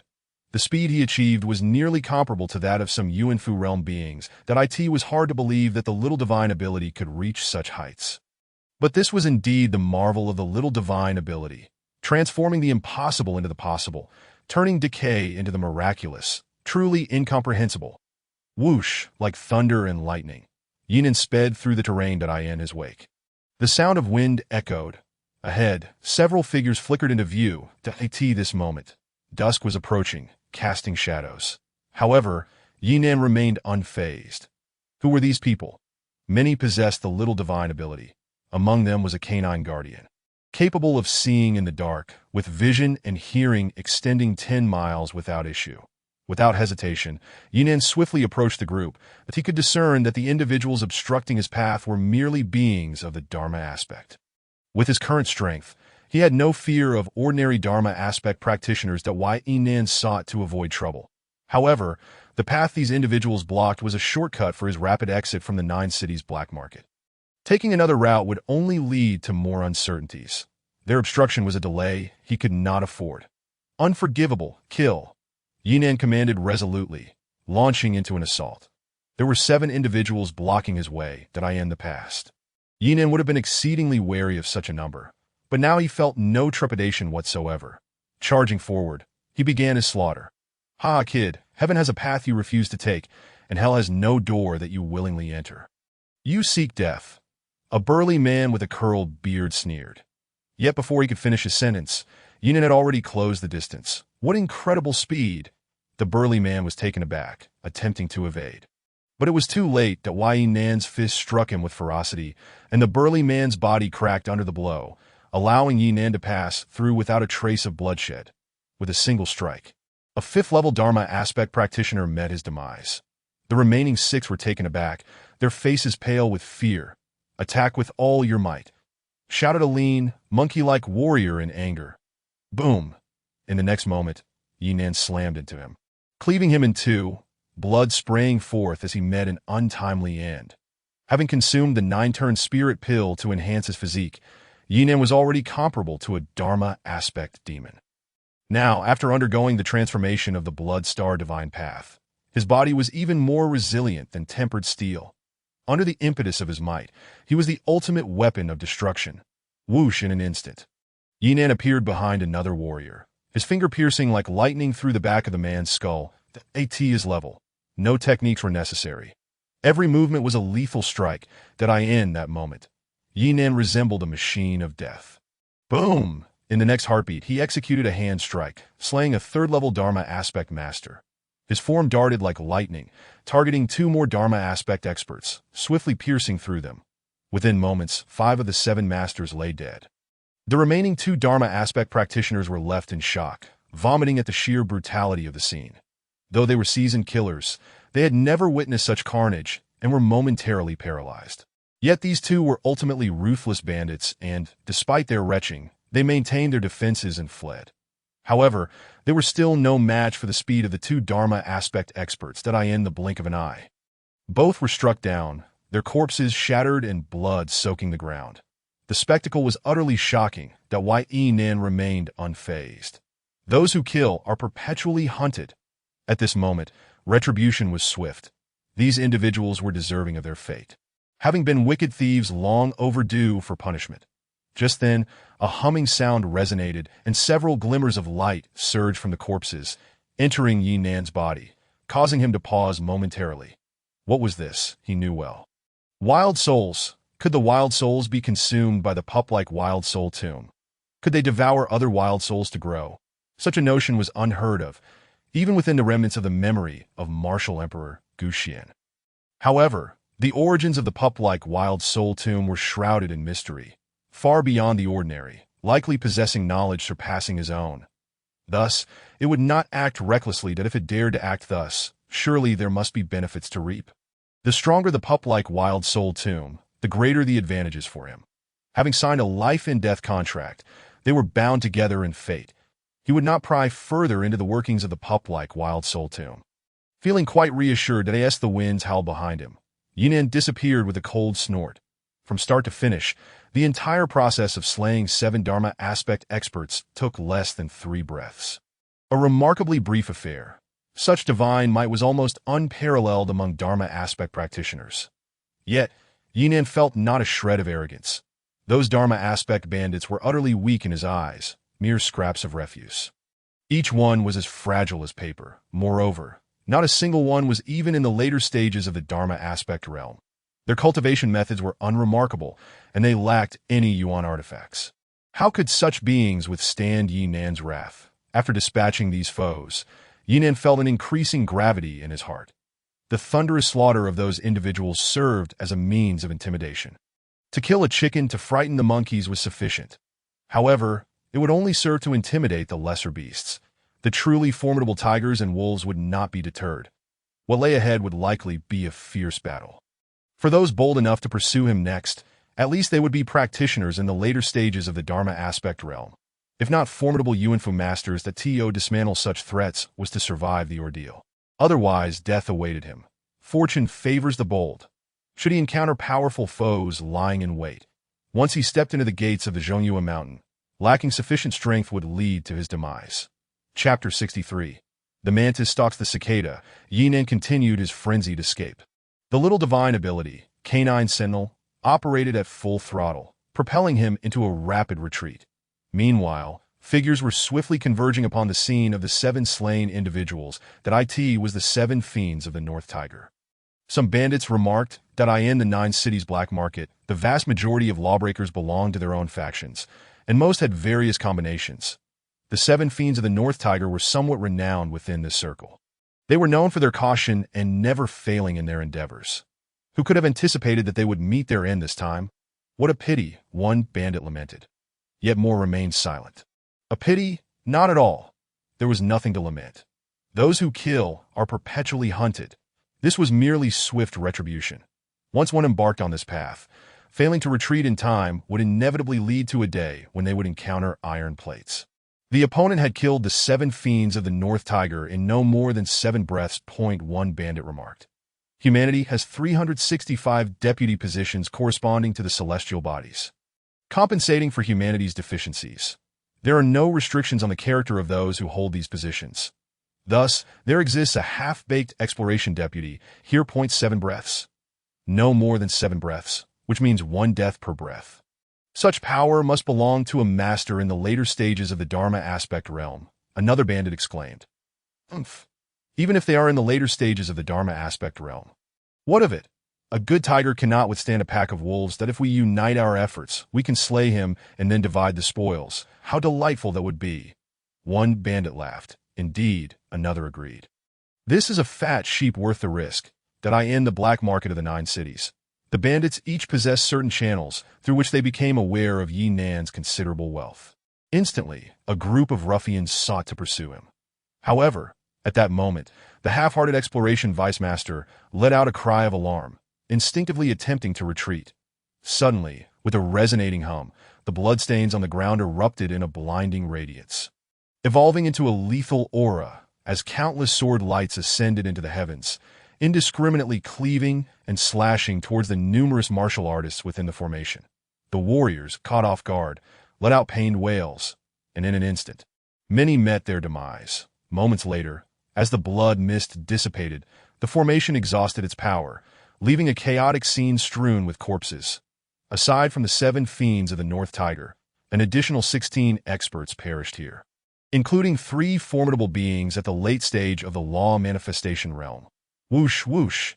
Just as these 16 masters fell victim to the ambush, several figures shot forth, heading towards the site of the formation. Among them were a number of notorious lone thieves, each exuding powerful auras, all undeniably experts at the 8th or 9th level of the law manifestation realm that I end the treacherous realm of the 9 cities black market. Those at the 9th level of the law manifestation realm were not considered particularly formidable, especially since even true soul realm martial generals existed here. Yet, they had undoubtedly found some means of survival in this perilous domain, and the potential for ascending to the Yuanfu realm in the future was substantial. Achieving such a status would grant them the qualification to serve under the Green Forest Ancestor, allowing them to partake in the spoils of the 40 bandit factions, securing steady cultivation resources and the protection of the Green Forest Ancestor. However, once they took this path, there would be no turning back. Previously, when Yi Nan dispatched the 7 fiends of the North Tiger, he had fled. Yet, their survival instincts warned them that something peculiar lingered in that vicinity. While they could have circumvented the area to minimize their understanding of the prey they sought to hunt, such ignorance could prove fatal. Thus, they opted to wait in this location, unwilling to forego this hunting opportunity. Every year, the 9 cities black market welcomed a multitude of newcomers, a cadre of naive youths. Their realms might not be low, but their experience was sorely lacking. For instance, these 16 individuals had unwittingly become pawns in a test. Who would have anticipated that this young man could wield formations and serve as a vice-master of formations? At such a tender age, being able to eliminate the 7 fiends of the North Tiger, coupled with such cunning, indicated that his origins were anything but simple, that I would find it utterly implausible to believe he arrived here alone. With a sigh, a burly man with a thick beard propelled himself in a chosen direction and retreated swiftly. The soul hand speaks the truth. The origins of this lad are not trivial, and I cannot afford to offend him. I withdraw. The short-haired man shook his head and vanished in a flash. I too shall withdraw. I too shall withdraw. Out of the 8 lone thieves, 4 chose to retreat. The remaining few exchanged glances, silently deciding to pursue further. These 4, having formed an alliance, agreed not to act against one another until they confirmed Yi Nan's demise, even banding together to fend off external threats. As these 4 departed, a figure flickered and returned, revealing itself to be the burly man with the thick beard. Almost simultaneously, another figure shot back, the short-haired man. The two exchanged knowing glances and smiled. "Shall we join forces?" "Excellent." They immediately allied, continuing their pursuit. These two schemed to feign departure, deceiving the earlier bandits, and subsequently trailing them. The four bandits became mere pawns for the burly man and the short-haired man's probing, testing Yi Nan and gauging whether the path was safe. The chances of succumbing to peril were significantly reduced. This stratagem, while not particularly clever, was nonetheless effective. At the very least, those four bandits would certainly surmise this point. Yet they willingly fell into the trap. They genuinely intended to hunt down Yi Nan, because obtaining the spoils from his death would grant them an advantageous position. The treasures they sought could indeed become theirs. This was a gamble, with the outcome uncertain. However, the first four were more likely to lose, as they pursued a vice master of formations, who had, at the moment of slaying the 7 fiends of the North Tiger, completed the arrangement. With such an ability, who could guarantee that Yi Nan wouldn't lay traps along the way? If he did, they would meet their end. Conversely, if Yi Nan were to flee in panic, without the formation laid down, they might stand a chance of eliminating him. Ultimately, was he not merely a vice master of formations? Without his formations, devoid of his professional advantages, he was merely an ordinary practitioner of the law manifestation realm. Although formidable, capable of slaying one with a single breath, they too could achieve that in a one-on-one confrontation. Yi Nan might not necessarily be their match. With 4 of them joining forces, his demise would be all but assured. Meanwhile, the short-haired man and the burly giant sought safety, hoping that any potential dangers could be borne by the 4 bandits. Yet equally, they risked losing the opportunity to seize the coveted treasures. Thus, the pursuit continued. However, 2 of the bandits genuinely withdrew and vanished from sight, evidently valuing their lives more. The information Yi Nan displayed upon slaying the 7 fiends of the North Tiger indeed left them shaken, prompting them to abandon their plans for an ambush. Buzz. Not long after the short-haired man and the burly giant departed, a figure streaked forth, landing beside the corpse of the 7 fiends of the North Tiger. Scrutinizing it closely for a moment, what a formidable individual. Truly a case of a wolf in sheep's clothing, though one must be wary. Sometimes, the wolf can turn against its prey. Mere fists cannot contend with a multitude. In the treacherous realm of the 9 cities black market, could one truly reign supreme? With a cold smirk, the figure darted forward, tracing the path to pursue. Were Yi Nan present, he would undoubtedly recognize this individual, the steward from the Qingyan Merchant Alliance who had once received him. A powerful expert at the 9th level of the law manifestation realm. This steward was well acquainted with the 7 fiends of the North Tiger, as he had leaked the information to them. As a steward of the Qingyan Merchant Alliance, engaging in such underhanded dealings was strictly forbidden. Yet, this individual had dared to act so brazenly, fully prepared for the worst, moreover, with over 100 million in assets. He could squander them for a lifetime, not to mention the potential for achieving the life pill realm. Even true soul, realm marshal generals were not beyond his grasp, with such a substantial fortune at stake. Would he ever return to the Qingyan Merchant Alliance as a steward? He would surely flee far and wide. Should the situation unravel, so what? He would merely need to distance himself further. Even if a true soul realm marshal general were to pursue him personally, what could they do? Once he changed his identity and lay low, cultivating to achieve the true soul realm, who would dare underestimate him? Who would dare hold him accountable? Of course, he might also meet his demise in the process. Yet, he was somewhat confident in his own strength. There is a saying, men die for wealth, and birds perish for food. That on the surface, this appears contradictory, as individuals toil for money throughout their lives. Yet what uses wealth in death? Birds, too, behave similarly. Nevertheless, some will risk everything for wealth, fully aware of the peril, driven by obsession to take the gamble. To this moment, the steward of the Qingyan Merchant Alliance was one such individual.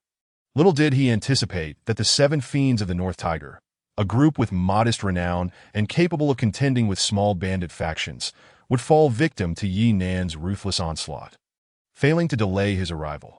Now, he had no choice but to pursue on his own. Within the shadows of the 9 cities black market existed a vast web of intelligence, swiftly disseminating various news, leaving little room for secrets. Soon, various groups of bandits set off in pursuit of Yi Nan. Meanwhile, Yi Nan was still fleeing at high speed. Yet ahead, several figures emerged to block his path.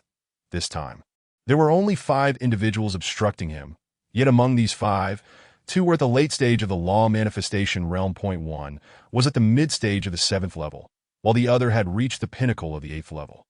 Such strength was already formidable, but Yi Nan's expression remained unchanged, his eyes filled with a terrifying killing intent, a palpable aura of slaughter directed at the 5 masters. That it must be acknowledged that these 5 were indeed powerful, each a significant threat. Unfortunately, they were unaware of Yi Nan's wealth and were oblivious to his swift annihilation of the 7 fiends of the North Tiger. Consequently, they perceived Yi Nan merely as an ordinary, plump target within the law manifestation realm. Thus, the outcome was all but predetermined. Boom! In the blink of an eye, Yi Nan surged forth like a mountain, akin to thunder descending from the heavens, striking violently at one of the lawless bandits. The individual he targeted was none other than the pinnacle bandit at the 8th level of the law manifestation realm. Among the 5, the strongest to capture the thief, one must first seize the king. This was Yi Nan's current resolve. Seeking death. The formidable rogue at the apex of the 8th tier of the law manifestation realm was a robust bald man. Upon witnessing Yi Nan daring to take action against him, he immediately let out a furious roar, followed by a ferocious punch. This technique, known as the Mountain Smasher Fist, was documented within the Earth tier martial texts of the martial heaven continent, which categorizes martial literature into 3 types: classics, doctrines, and can be further divided into 4 levels: heaven, earth, profound, and yellow, with heaven being the highest and yellow the lowest. The 12 ranks of the 3 categories delineate the hierarchy of martial texts across the martial heaven continent. The Mountain Smasher Fist, wielded by the bald man, was a martial technique recorded within the Earth tier texts, regarded as quite formidable even within the black markets of the 9 cities. Its power was immense. Engaged in a perilous trade, the bald man had diligently honed his skills, investing countless hours to master this technique to perfection. The inherent might of the technique, combined with his advanced cultivation at the pinnacle of the 8th tier of the law manifestation realm, unleashed a punch that resonated through the void, causing a small segment of the air to shatter upon impact. This punch carried tremendous force, resembling a colossal imprint of a fist, formed by the condensation of pure essence in a meticulously ordered manner, emanating an irresistible power akin to a bronze seal. Even when clashing with genuine weaponry, victory was all but assured. Striking down upon a small mountain, such a blow could carve out a tunnel, showcasing its overwhelming strength. Such an entity could easily eradicate the adept practitioners of the law manifestation realm within the Qingyang garrison with a mere flick of his fingers. Even in the perilous realms of lower dimensions, he could survive with significant probability. However, Yi Nan regarded this impending strike with utter indifference, a nonchalant expression adorning his face. The bald man, this audacity transformed into a sinister sneer, arrogance. While he could not discern Yi Nan's true level of cultivation, he could perceive enough to conclude that Yi Nan's prowess was undoubtedly inferior to his own. Having slain beings at the pinnacle of the 9th tier of the law manifestation realm, and even standing firm against half-step Yuanfu realm practitioners, he deemed this upstart who underestimated him was doomed to per often. When one encounters a bottleneck, no amount of resources proves to be of any use. However, for Yi Nan, the situation is quite the opposite. He possesses the Blood Star Divine Path and has inherited the memories of the martial Emperor Guxian, making his cultivation a mere formality. The only challenge lies in the resources, which is no trivial matter. Although Yi Nan possesses the minor divine ability of chicken crowing and dog stealing, allowing him to pilfer everything within a 10-mile radius, this is contingent upon the absence of formidable defensive formations. When protected by the power of such formations, his minor divine ability becomes utterly ineffective. Moreover, certain entities, such as those in the Yuanfu realm, have their storage rings marked with seals. Should he dare to steal from them, the owner would instantly be aware of his location and could eliminate him with ease. Chapter 66. Encirclement. Due to these circumstances, acquiring sufficient cultivation resources is far from the ease it may appear. Even during this recent excursion to the fragments of the minor dimension, where he garnered nearly 200 million gold yuan, it was largely a matter of luck that is not easily replicated. The confrontation with Qin Mu was perilously close, in truth. Had it not been for Qin Mu's excessive arrogance, Yi Nan's chances of victory would have been less than 50%. Within the minor dimension, Qin Mu's overconfidence ultimately led to his defeat, despite having numerous advantages. Yet Yinan is aware of a fundamental truth. Those who frequently linger by the riverbank are bound to get their shoes wet. No genius rises without the unseen fortune that truly exists. Though it may be imperceptible that Yin battles against such prodigies, he cannot always rely on fortune to outshine his adversaries that a single misstep could lead to his demise. Fortune is not something one can depend upon indefinitely. Originally, Yinan could have taken his time. However, once he steps into the gates of Zhongyue Mountain, he might find himself in a den of dragons and tigers. Should he refrain from entering Zhongyue Mountain, the Yi family could face extermination by the lurking powers. Under such circumstances, the only path for Yinan is to continuously enhance himself. Thus, he dares not squander any resources at his disposal. Moreover, these individuals are notorious bandits engaged in murderous and thieving activities, and their amassed wealth is undoubtedly significant. Therefore, he cannot afford to waste anything, even the storage rings of those he previously vanquished, such as the Northern Tiger's 7 fiends, were appropriated through his minor divine ability of chicken crowing and dog stealing. Fortunately, while this minor divine ability allows him to seize all valuables within 10 miles. Outside of formations, it is not a random grab that in the moment of acquisition, Yinan gains insight into the owner of the valuables, enabling him to decide whether to proceed with the theft. Thus, he avoids provoking those beyond his means out of course, attempting to plunder an entire city solely through this minor divine ability, while avoiding confrontation with those above the Yuanfu realm, is impossible. Although the minor divine ability is wondrous and possesses incredible power, it is not without its limitations. Once invoked, those above the Yuanfu realm can easily detect its use. Furthermore, Yinan is not the type to act selfishly at the expense of others. There is a code even among thieves. A gentleman values wealth, but acquires it through rightful means. Those like Wang Zhishe, the Yang family, and the Ling family have offended him, which is why he took their storage rings that to avoid exposure. He also involved his own Yi family in the fray. Qin Mu and his associates sought to scheme against him, only to be met with retribution and have their possessions seized. Otherwise, even if Qin Mu had acquired divine artifacts, Yinan would have simply accepted his due rewards without issue. Most of these thieves would not have met their end had they not harbored ill intentions. Eye for an eye, tooth for a tooth. A drop of kindness should be repaid with a fountain. To repay grievances with justice and virtues with kindness. This is Yinan's way. For those uninvolved who harbor no malice towards him, he would not offend or harm. After dispatching the 5 bandits, Yinan pressed onward, but as he departed, his pupils constricted and his true essence surged wildly. In the darkness, he sensed 4 powerful presences, lying in wait, ready to strike. The minor divine ability dog barking warning was operating at full capacity. Even employing the minor divine ability eagle dog path, he found it difficult to evade this pursuit. After all, while the minor divine abilities are extraordinary, the speed of the eagle dog path cannot match the explosive force of 4 masters at the 9th level of the law phase realm, who are poised to attack at any moment. Thus, attempting to escape using the eagle dog path would be akin to seeking death. In an instant, he would likely be obliterated by a combined strike from these 4 masters. These 4 experts, hidden and concealed, were exceedingly stealthy.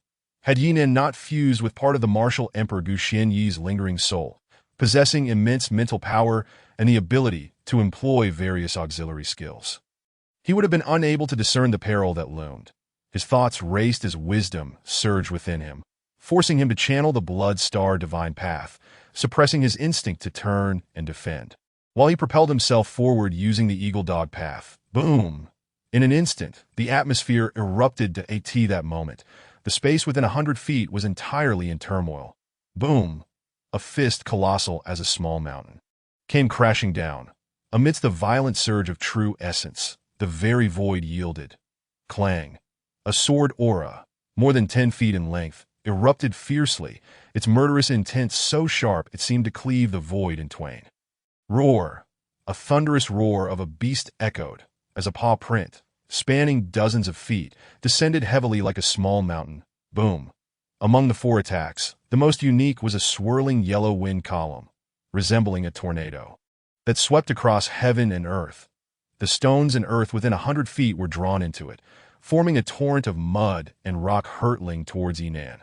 These 4 attacks were undeniably ferocious. The strongest techniques of masters in the law phase realm utilize their true essence to wield the power of the wild soul. However, those who have reached the later stages of the law phase realm possess a meticulous control over this power. Even without revealing their true forms, they can integrate the power of the law phase into their martial techniques to slay formidable foes that I in this moment. The 4 peak masters combined their efforts, and their attack was such that even a mountain would crumble before them. Their angles of attack were perfectly coordinated, effectively encircling Yinan. Unless a miracle occurred, the next moment would see Yinan reduced to nothing but ash. Yet this was not the case. Boom! Just as the 4 masters unleashed their techniques, Yinan soared into the air, employing the technique Soaring Mountain. This martial technique, once executed, allows one to escape perilous situations. Of course, it is not infallible. Had a master from the Yuanfu realm, or even the Life Dan realm attacked, Yinan would not have been able to flee with his current strength. However, these 4 masters had not yet reached such an insurmountable level. Though formidable, they were merely at the 9th level of the law phase realm. Therefore, as Yinan executed Soaring Mountain, he broke free from the impending onslaught of their 4 murderous techniques and reached a place of safety. Yet Yinan did not linger. With the power of Soaring Mountain still surging, he seamlessly transitioned to unleash another martial technique. Swift as lightning, this technique erupted with the might of thunder, unstoppable and swiftly closing in on the enemy. The moment this technique was invoked, Yinan surged toward the hiding place of one of the 4 law phase masters, the middle-aged man in black robes. Chapter 67. Shock and oh no. The black-robed man was taken aback, clearly astonished that Yinan could escape the combined lethal strike of the 4 masters at the 9th level of the law phase realm. How is this possible? The middle-aged man in black was bewildered and astonished. He knew just how powerful that strike was. The 4 of them were well known to each other, having been prominent figures in the black market of the 9 cities for years. Immensely powerful. While they may not rival the masters of the Yuanfu realm, they were certainly capable of contending with half-step Yuanfu realm experts. They undeniably ranked among the strongest tiers below the Yuanfu realm. In a hurried moment, a coordinated strike from the 4 of them was nearly impossible to evade, even for a law phase master. A Yuanfu realm expert would find it exceedingly difficult to escape unscathed, most likely paying a hefty price. However, the gap between each realm in martial arts is vast. The difference between the Yuanfu realm and the law phase realm is akin to heaven and earth. Given their strength, they represented the most formidable tier below the Yuanfu realm. Yet, even with their combined efforts, landing a significant blow on a Yuanfu realm expert would be an extraordinary challenge. This is due to the fact that upon entering the Yuanfu realm, one's true essence undergoes a transformation, granting the ability to manifest protective barriers. This alone allows a Yuanfu realm master to react. Hence, a saying in the martial world goes, above the Yuanfu realm, one need not fear ambush. Yet, this is not an absolute rule that if opponents of equal or greater strength disregard their status and launch a surprise attack, the Yuanfu realm's self-defense may prove ineffective. And more often than not, they would meet a quick demise. Nevertheless, for all that, the joint strike of the 4 of them was immensely powerful. How could Yinan, a mere martial cultivator of the law phase realm, possibly escape? Though he could not discern the exact realm of Yinan, he instinctively understood that Yinan's level was undoubtedly not superior to his own. Moreover, the technique he had just executed did not appear to be a minor divine ability, but rather a manifestation of martial prowess. How could a mere martial skill contend with the deadly strike of a master at the 9th level of the 4 great realms? Such a notion was utterly implausible. The unusual circumstances left the middle-aged man in the black robe astonished and bewildered. However, what truly shook him was Yinan's rapid descent, akin to a bolt of lightning.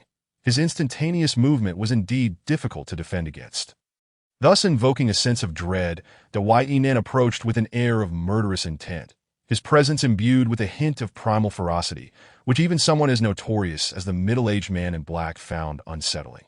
However, this man, being a formidable expert at the pinnacle of the 9th level of the realm, was seasoned in the art of killing and possessed a ruthless heart. His reflexes were swift in an instant. He did not shy away, but rather faced the challenge head-on. With a roar, The middle-aged man in black, silent until then, unleashed a ferocious punch that manifested as a colossal imprint, striking forth with ferocity. As a master at the 9th level, he was far more powerful than the bald giant who had previously perished at Yi Nan's hands, with his devastating mountain-crushing fist nearly doubling in might. Although it was a hasty strike, it contained boundless lethal force, harboring the potential for annihilation, aimed at obliterating Yi Nan. Yet, the outcome was not as he wished, with a swift, tearing motion of his hands. Yi Nan unleashed the tornado claw technique, erupting with power in that fleeting moment. The enormous fist imprint unleashed by the middle-aged man shattered as Yi Nan traversed through the chaos. With a sudden claw, he locked onto the throat of the black-robed man, and with a resounding pop, his true essence erupted, annihilating the man's entire throat structure. In the blink of an eye, the middle-aged man's vitality dissipated, meeting an untimely demise. Simultaneously, a booming sound echoed as the minor divine ability, small devouring heaven, erupted, disintegrating the massive fist imprint and voraciously consuming the surrounding elemental energy, while the Bloodstar divine path refined and restored a fraction of Yi Nan's true essence. What? How is this possible? Alarmed, the 3 9th-level masters of the realm were taken aback. The span of time from Yi Nan's escape to the death of the middle-aged man in black was but a single breath. This seamless sequence of action seemed almost preordained, and only then did the 3 experts react. Kill him. Don't hesitate. Eliminate him first, and then discuss other matters. They shouted in fury, charging towards Yi Nan.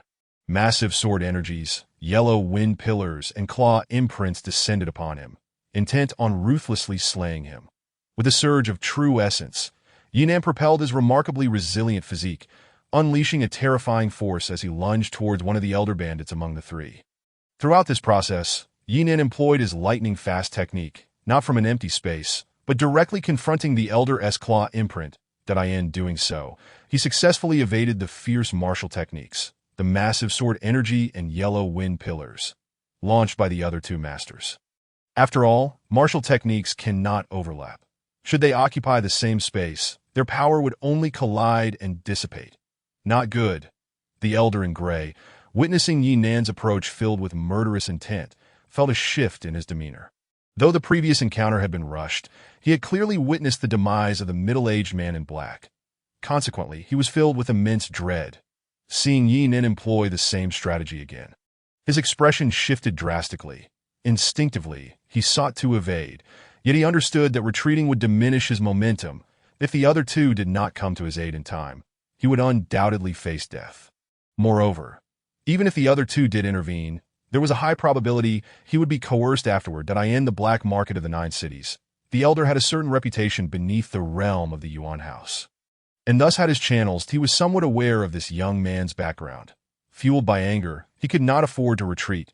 The elder in gray was resolute in his stance. With a furious roar, he trembled his body, his true essence surging violently. This time, he did not unleash a massive sword energy, but instead conjured a tide of sword energy, dense and sharp enough to cleave the heavens. Furthermore, behind the elder, a gigantic sword materialized, also aimed at Yi Nan. This sword represented his archaic soul manifestation, intrinsically linked to the archaic soul itself. In the martial heaven continent, archaic souls were boundless in variety. Plants, animals, and even celestial beings could serve as souls. The archaic soul the elder had fused with was that of a sword, though its quality was not exceptionally high when combined with his sword techniques. It became extraordinarily formidable. The 3 techniques unleashed simultaneously: the massive sword energy, the tide of sword energy, and the great sword strike.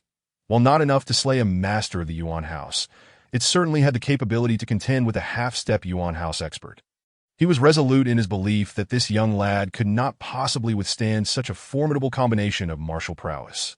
Yet in the next moment, the elder in gray found his pupils constricting, a look of bewilderment crossing his face.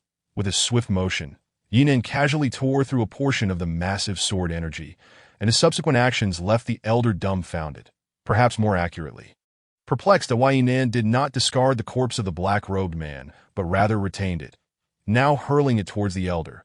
This action was astonishing to all, despite the fact that the black-robed man had been a master at the 9th level of the realm. He was now lifeless, Reduced to a mere heap of flesh, devoid of any power, that a simple slash from the sword energy could obliterate him into ashes. What was Yi Nin attempting to achieve? It seemed utterly futile. In an instant, the Elder in Gray was left in a state of shock. Not only the Elder in Gray, but even the other two formidable bandits at the 9th level were similarly taken aback. This scene was utterly incomprehensible. With a swift motion, Yi Nin hurled the corpse of the middle-aged man in black, evading the Elder's 3 deadly strikes and advancing toward another bandit of the 9th level. The sight of this unfolded before the 3 bandits. Initially stunned, they quickly transformed into terror. Be careful. The 2 remaining bandits seemed to grasp the gravity of the situation, urgently alerting the Elder. Not good. Is the Elder having an epiphany? The Elder's expression changed dramatically as he hastily retreated, yet it was too late. The next moment unfolded in a terrifying spectacle. With a thunderous crash, the massive sword energy struck the corpse of the black-robed man, causing it to explode into a mist of blood, triggering an unseen force. Instantly, the black-robed man transformed into a myriad of overlapping sword shadows, coalescing into a massive blood-red sword that descended violently. The Elder's complexion turned pale as he realized the impending danger. With a resounding pop, both the massive sword energy and the tide of sword energy were cleaved apart by the blood-red sword. Even the massive sword conjured from the Elder's archaic soul, which had been infused with his power, could only withstand for a brief moment before shattering completely. Though this massive sword was a manifestation of his archaic soul, it was not the true embodiment of the archaic soul itself. Thus, it did not pose a fatal threat to the Elder. However, he was still violently shaken, suffering from a powerful backlash, resulting in a violent spurt of blood. He staggered backward, only to be struck by a fragment of the blood-red sword, causing his entire being to disintegrate into ash, both body and soul obliterated. Damn it. Concealed formations within the corpse, using blood to weave formations.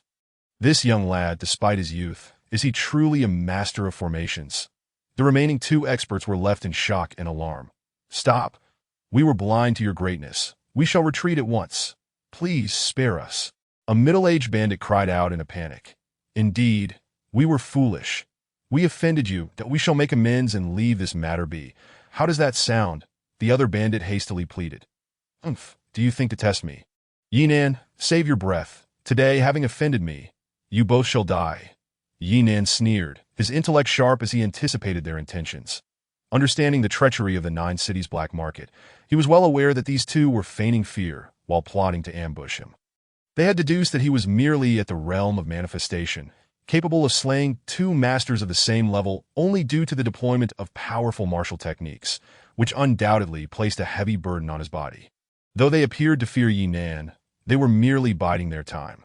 Should Yi Nin relent and accept their truce, it would undoubtedly lead to his demise. These 2 were certain to unleash their most ferocious attack, seeking to kill him outright. Hence, Yi Nin would not yield even an inch that I end the treacherous landscape of the 9 cities' black market.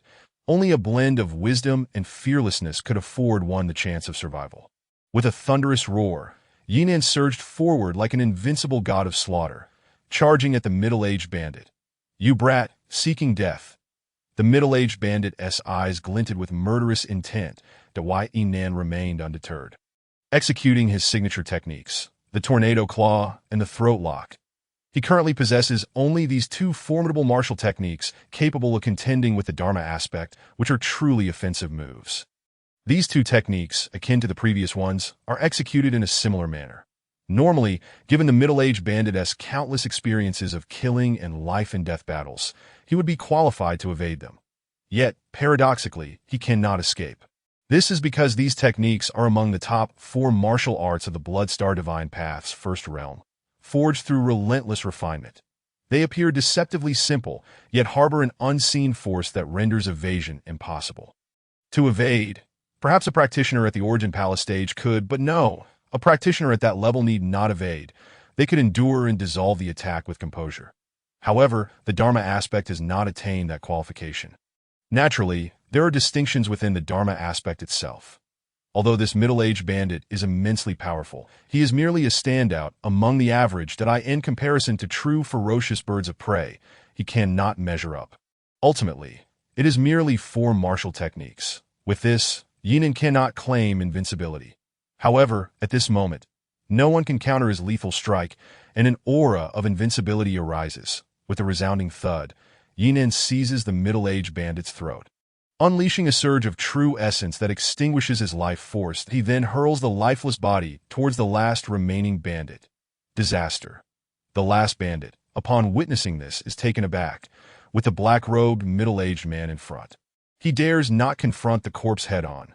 Even destruction is beyond his courage, and he can only dodge. Yet, in this moment of evasion, his aura diminishes, allowing Yinan to exploit the opening, striking with lightning speed and unleashing a barrage of blows. Ruthlessly delivering a fatal blow. With a resounding crash, the last bandit's throat is seized by Yinan.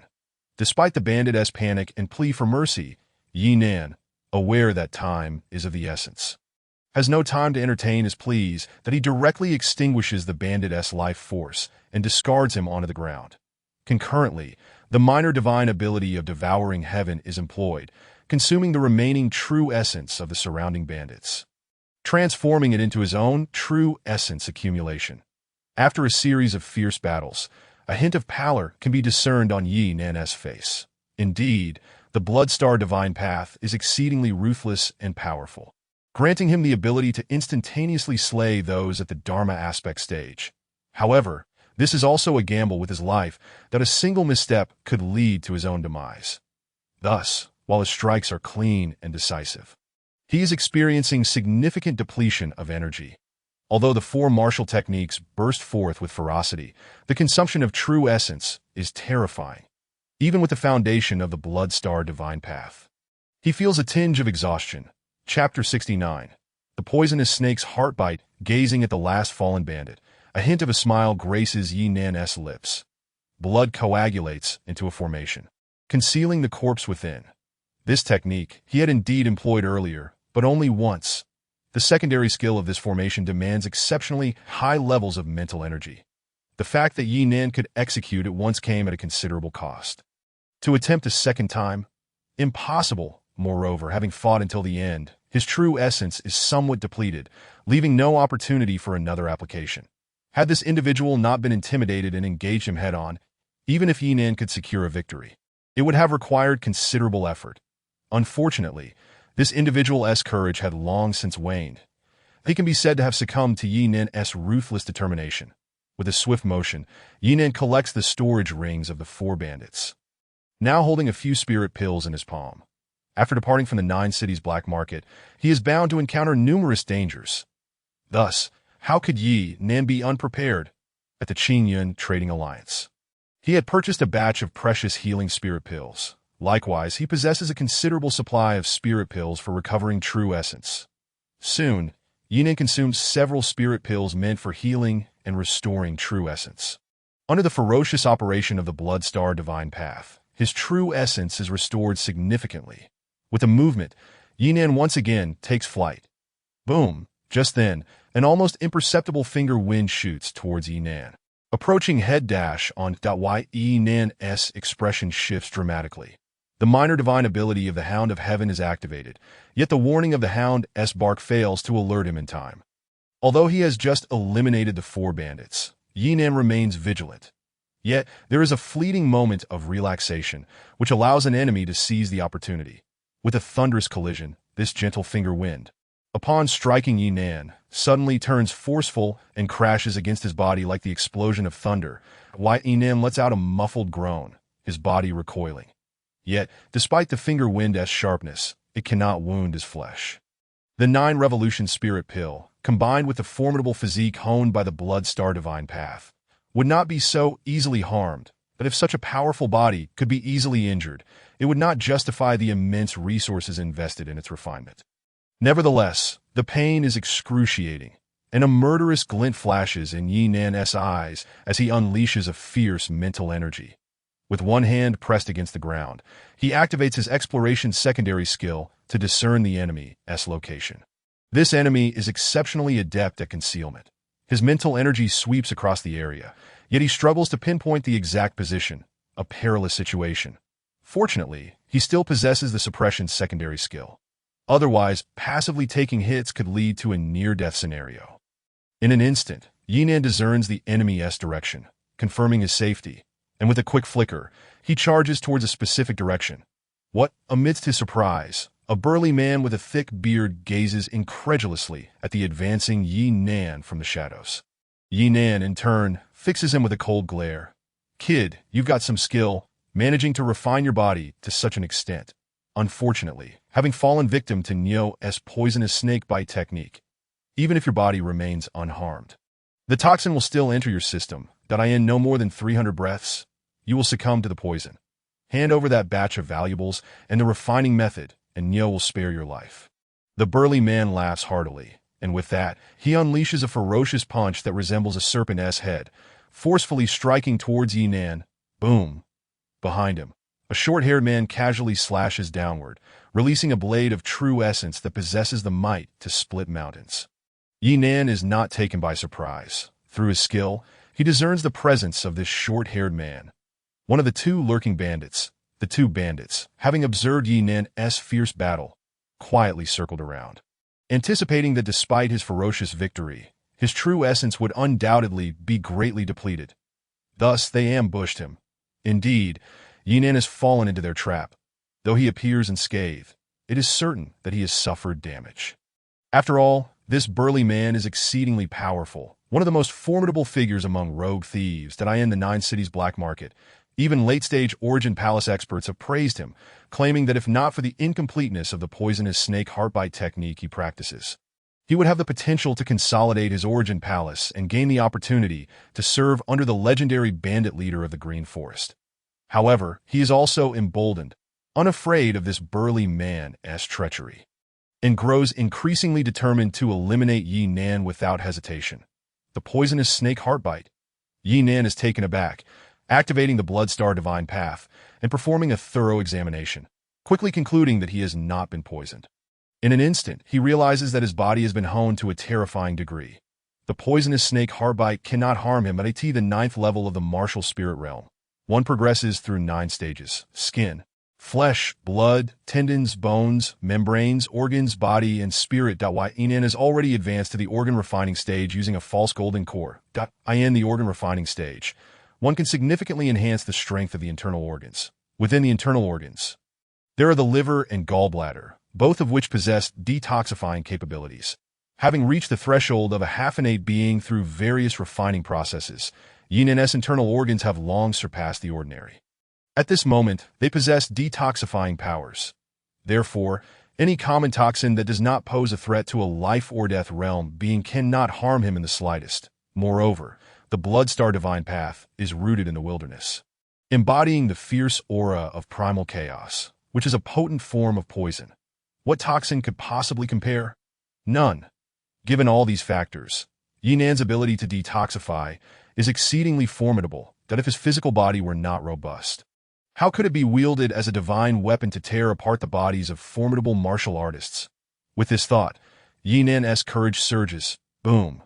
Yinan unleashes his martial technique once more, and under the sky-rending claw, the enormous fist imprint resembling a serpent's head is instantly shredded. In the next moment, Yinan activates the minor divine ability of devouring heaven, consuming the dissipating true essence of the fist imprint entirely.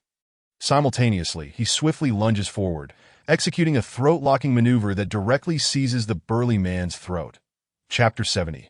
The Arrow of Death. What? How could the burly man with the twisted beard be so astounded?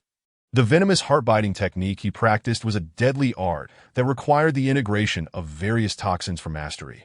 Even at the level of a law manifestation, his true essence was laced with numerous potent toxins, rendering him exceedingly dangerous. A mere brush with someone at the half-step Yuanfu realm would likely diminish their combat prowess. How could this young lad possibly exhibit such vigor and strength? It was beyond his comprehension. The short-haired man, equally perplexed, found himself momentarily dumbfounded. You haven't been poisoned? The burly man longed to inquire.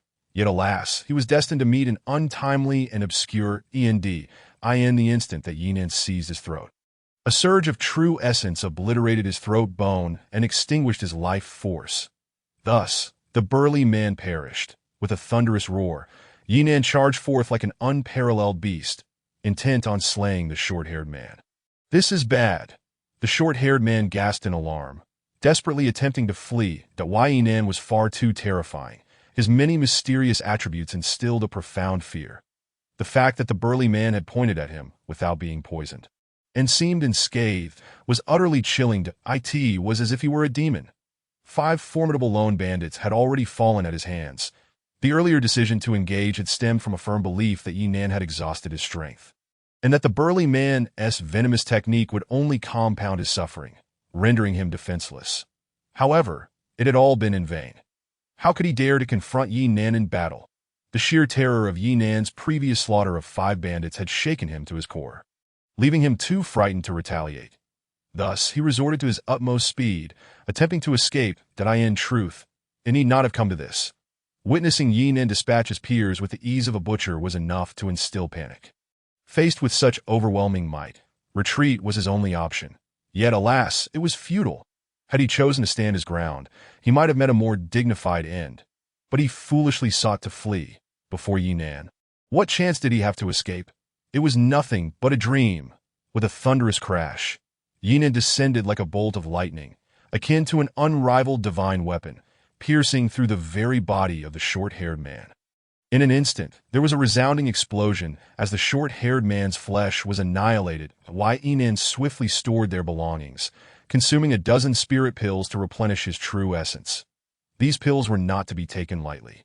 Excessive consumption could severely harm one's body and meridians. However, Yinan's formidable physique allowed him to endure the potent effects, emboldening him to act in such a reckless manner. With the blood-star divine path surging within him, Yinan advanced once more, albeit with heightened vigilance. The minor divine abilities of chicken flying, dog jumping could evade danger, while dog barking alarm could signal impending threats. Both were exceedingly useful, yet not infallible. Not only would beings of the Yuanfu realm pose a threat, but even those at the pinnacle of the law manifestation realm, like the burly man, could potentially go unnoticed by Yinan. In the treacherous black market of the 9 cities, relying solely on minor divine abilities to navigate was nothing short of naive recklessness. Having learned from past mistakes, Yinan proceeded with utmost caution. Suddenly, while in the midst of his swift stride, he halted abruptly as the dog barking alarm fervently warned him, every cell in his body screaming in alarm. All signs pointed to danger ahead. Crossing that threshold would spell certain death. Yinan was resolute that this was not a baseless assumption, for he had discerned some clues as an auxiliary formation master. Ahead lay a deadly formation, and should he breach it, his demise would be inevitable. Thus, he refrained from entering, cautiously retreating while extending his mental perception to scan the surroundings. This formation was evidently newly established, and its creator was no ordinary individual, lurking nearby, waiting to ensnare prey, himself, just then. As Yinan withdrew, a golden light burst forth, enveloping the heavens and earth, resembling a fiery storm, transforming into a wall that charged fiercely towards him. Within it lay the essence of lethal intent and calamity. Morphing into a true slaughter ground, a 4th-tier, incomplete formation. Yinan's expression shifted dramatically. An auxiliary formation master. He was acutely aware of the subtle distinctions within formations. A 4th-tier formation corresponded to the realm of life-pill martial artists, capable of harming powerful foes within the martial arts mid-tier. The formation before him was merely an incomplete remnant, an aspect of a greater whole. Yinan could see that it had been arranged using a formation diagram. The true essence of the impending slaughter was merely a fragment of the diagram's pattern. Though its lethality was limited, and despite its 4th-tier designation, it was still too flawed to kill a Yuanfu realm expert. However, for all beings of the law manifestation realm, it represented a terrifying lethal threat. Once ensnared, even Yinan would face certain death. How could Yinan not be apprehensive? In an instant, the minor divine ability of chicken flying, dog jumping activated, while the dog barking alarm urged him to evade. Moving with the swiftness of thunder, they expended true essence to escape at all costs. Boom! A deafening thunderclap echoed through the darkness as a lightning arrow descended with deadly intent. A Yuan artifact? Yinan's pupils constricted in horror. Such a revelation was unsettling. To say the least, an assailant wielding a Yuan artifact bow and arrow was no trivial matter. While he was initially astonished, he was far from panicking. However, the situation had changed drastically. In his desperate bid to escape the murderous formation, he found himself cornered at this moment. The arrow, imbued with lightning, possessing terrifying lethality, surged towards him. Locking onto his breath with an intensity he could not withstand. Boom! Like an arrow from the Grim Reaper, it pierced through the void towards him, driving Yin to grit his teeth in determination. There was no way to evade this strike. He had no choice but to confront it head-on. If he could not evade, he would fight. To not fight was to surely die. Fighting offered a slim chance of survival. The Bloodstar divine path surged violently within him as his true essence roared, akin to a tsunami rising within his body. Stop! Yin bellowed as he unleashed the Tornado Claw. The Tornado Claw could shred martial techniques. Though the Yuan artifact arrow was not a martial technique, but an artifact attack, the principle remained the same. The power of the Tornado Claw dissipated through the void, causing the Yuan artifact arrow to tremble imperceptibly. Although the impact was minimal and the arrow's speed was barely diminished, it was still undetectable by those in the law manifestation realm. Yet, even the slightest deviation could yield vastly different outcomes. This narrow margin provided Yin a chance to intercept the arrow. Chapter 71. The Clash of Life and Death. Thus, he found a glimmer of hope for survival. Boom! Yin unleashed another ferocious martial technique. Executing one of the 4 signature techniques, the locking throat hand. This technique was famously effective at seizing the throat, and it could just as easily be employed to intercept an arrow. With a resounding thud, Yin grasped the arrow firmly. However, the arrow's momentum was immense, and despite Yinan's strength, he could not entirely negate it. The arrow surged forward, piercing through flesh with a sickening sound. Fortunately, Yinan's Tornado Claw and locking throat hand had deflected the arrow's trajectory. Instead of tar, the wealth amassed by Yinan was indeed substantial, as he sneered coldly. Within his heart, an insatiable thirst for vengeance brewed, to obscure the heavens and the sun. The only means to alleviate the hatred that festered within him was to eliminate his foe. In the depths of his boundless fury, Yinan swiftly extracted the arrow lodged in his shoulder, wielding it in his hand like a dagger, his gaze chillingly cold and malevolent as he fixed it upon the Merchant Alliance steward. How could this be possible? The steward exclaimed in astonishment. Possessing considerable wealth, he had accumulated a fragmented 4th-tier array and a bow of elemental origin over a lifetime of effort. He held unwavering confidence in these assets, believing they could potentially annihilate an early-stage Yuanfu realm existence. Otherwise, he would not have approached this confrontation with such certainty. Having witnessed Yinan's ruthless slaying of several individuals, he was aware of his formidable strength. However, he never anticipated that Yinan would prove to be this overpowering. Even a desperate strike from the Yuanfu realm could hardly be evaded. Yet Yinan managed to sidestep it, sustaining only a negligible injury. He was utterly unprepared for this reality. Indeed, he had not foreseen it. He did not anticipate that Yinan's mastery of formations would be so formidable, his speed so astonishing, rendering the 4th-tier incomplete formation utterly ineffective, self-destructing instead. Moreover, the arrow of elemental origin was intercepted in what seemed an impossible manner. Despite the injury, it was limited. He had truly not foreseen this. Yet, all these unforeseen events transformed what should have been a lethal encounter capable of eliminating an early-stage Yuanfu realm expert into mere nothingness. Boom! As Yinan charged forward, the Merchant Alliance steward was jolted into action. Retreating while knocking another arrow. Aiming it directly at Yinan, he released a second arrow with great force, swift and fierce, difficult to withstand. However, with Yinan's overwhelming speed, akin to a thunderclap, why would he need to defend? In the blink of an eye, he evaded it effortlessly. Indeed, this arrow was locked onto his aura, but what did that matter? No matter how swift the arrow, it could not match Yinan's evasion speed, thus failing to inflict harm. Amidst the thunderous roars, Yinan descended like a tempest. The Merchant Alliance steward was poised to fire a third arrow. Yet time was not on his side, for he would soon be met with Yinan's lethal strike. "Do not kill me. Spare my life. I was momentarily misguided. Let me serve you," he pleaded desperately. "I am a steward of the Qingyun Merchant Alliance. If you dare to kill me, you will be hunted by the Green Forest." The steward's pleas echoed repeatedly, but as he witnessed Yinan's unyielding advance, his expression twisted with rage. He bellowed in fury, his body shuddering as a beastly roar erupted, manifesting into a bear-like avatar towering 10 feet high, striking down towards Yinan. However, at that moment, Yinan's expression was icy and unhesitating. He unleashed his claw technique, tearing through the bear avatar with ease that in an instant. He seized the steward by the throat, delivering a devastating blow that extinguished the steward's life force, leaving him lifeless. With a hum, the minor divine ability of minor devouring was activated once more, absorbing the residual true essence in Yinan's heart was filled with a cold, mocking laughter that, of course, he was aware that this old man, who seemed undying, was indeed exceptional. He possessed remarkable skills and even had a fragment of the Void Spirit Pearl. Although it was incomplete, it could undoubtedly protect him for a whole hour. The formation he wielded was utterly immune to harm.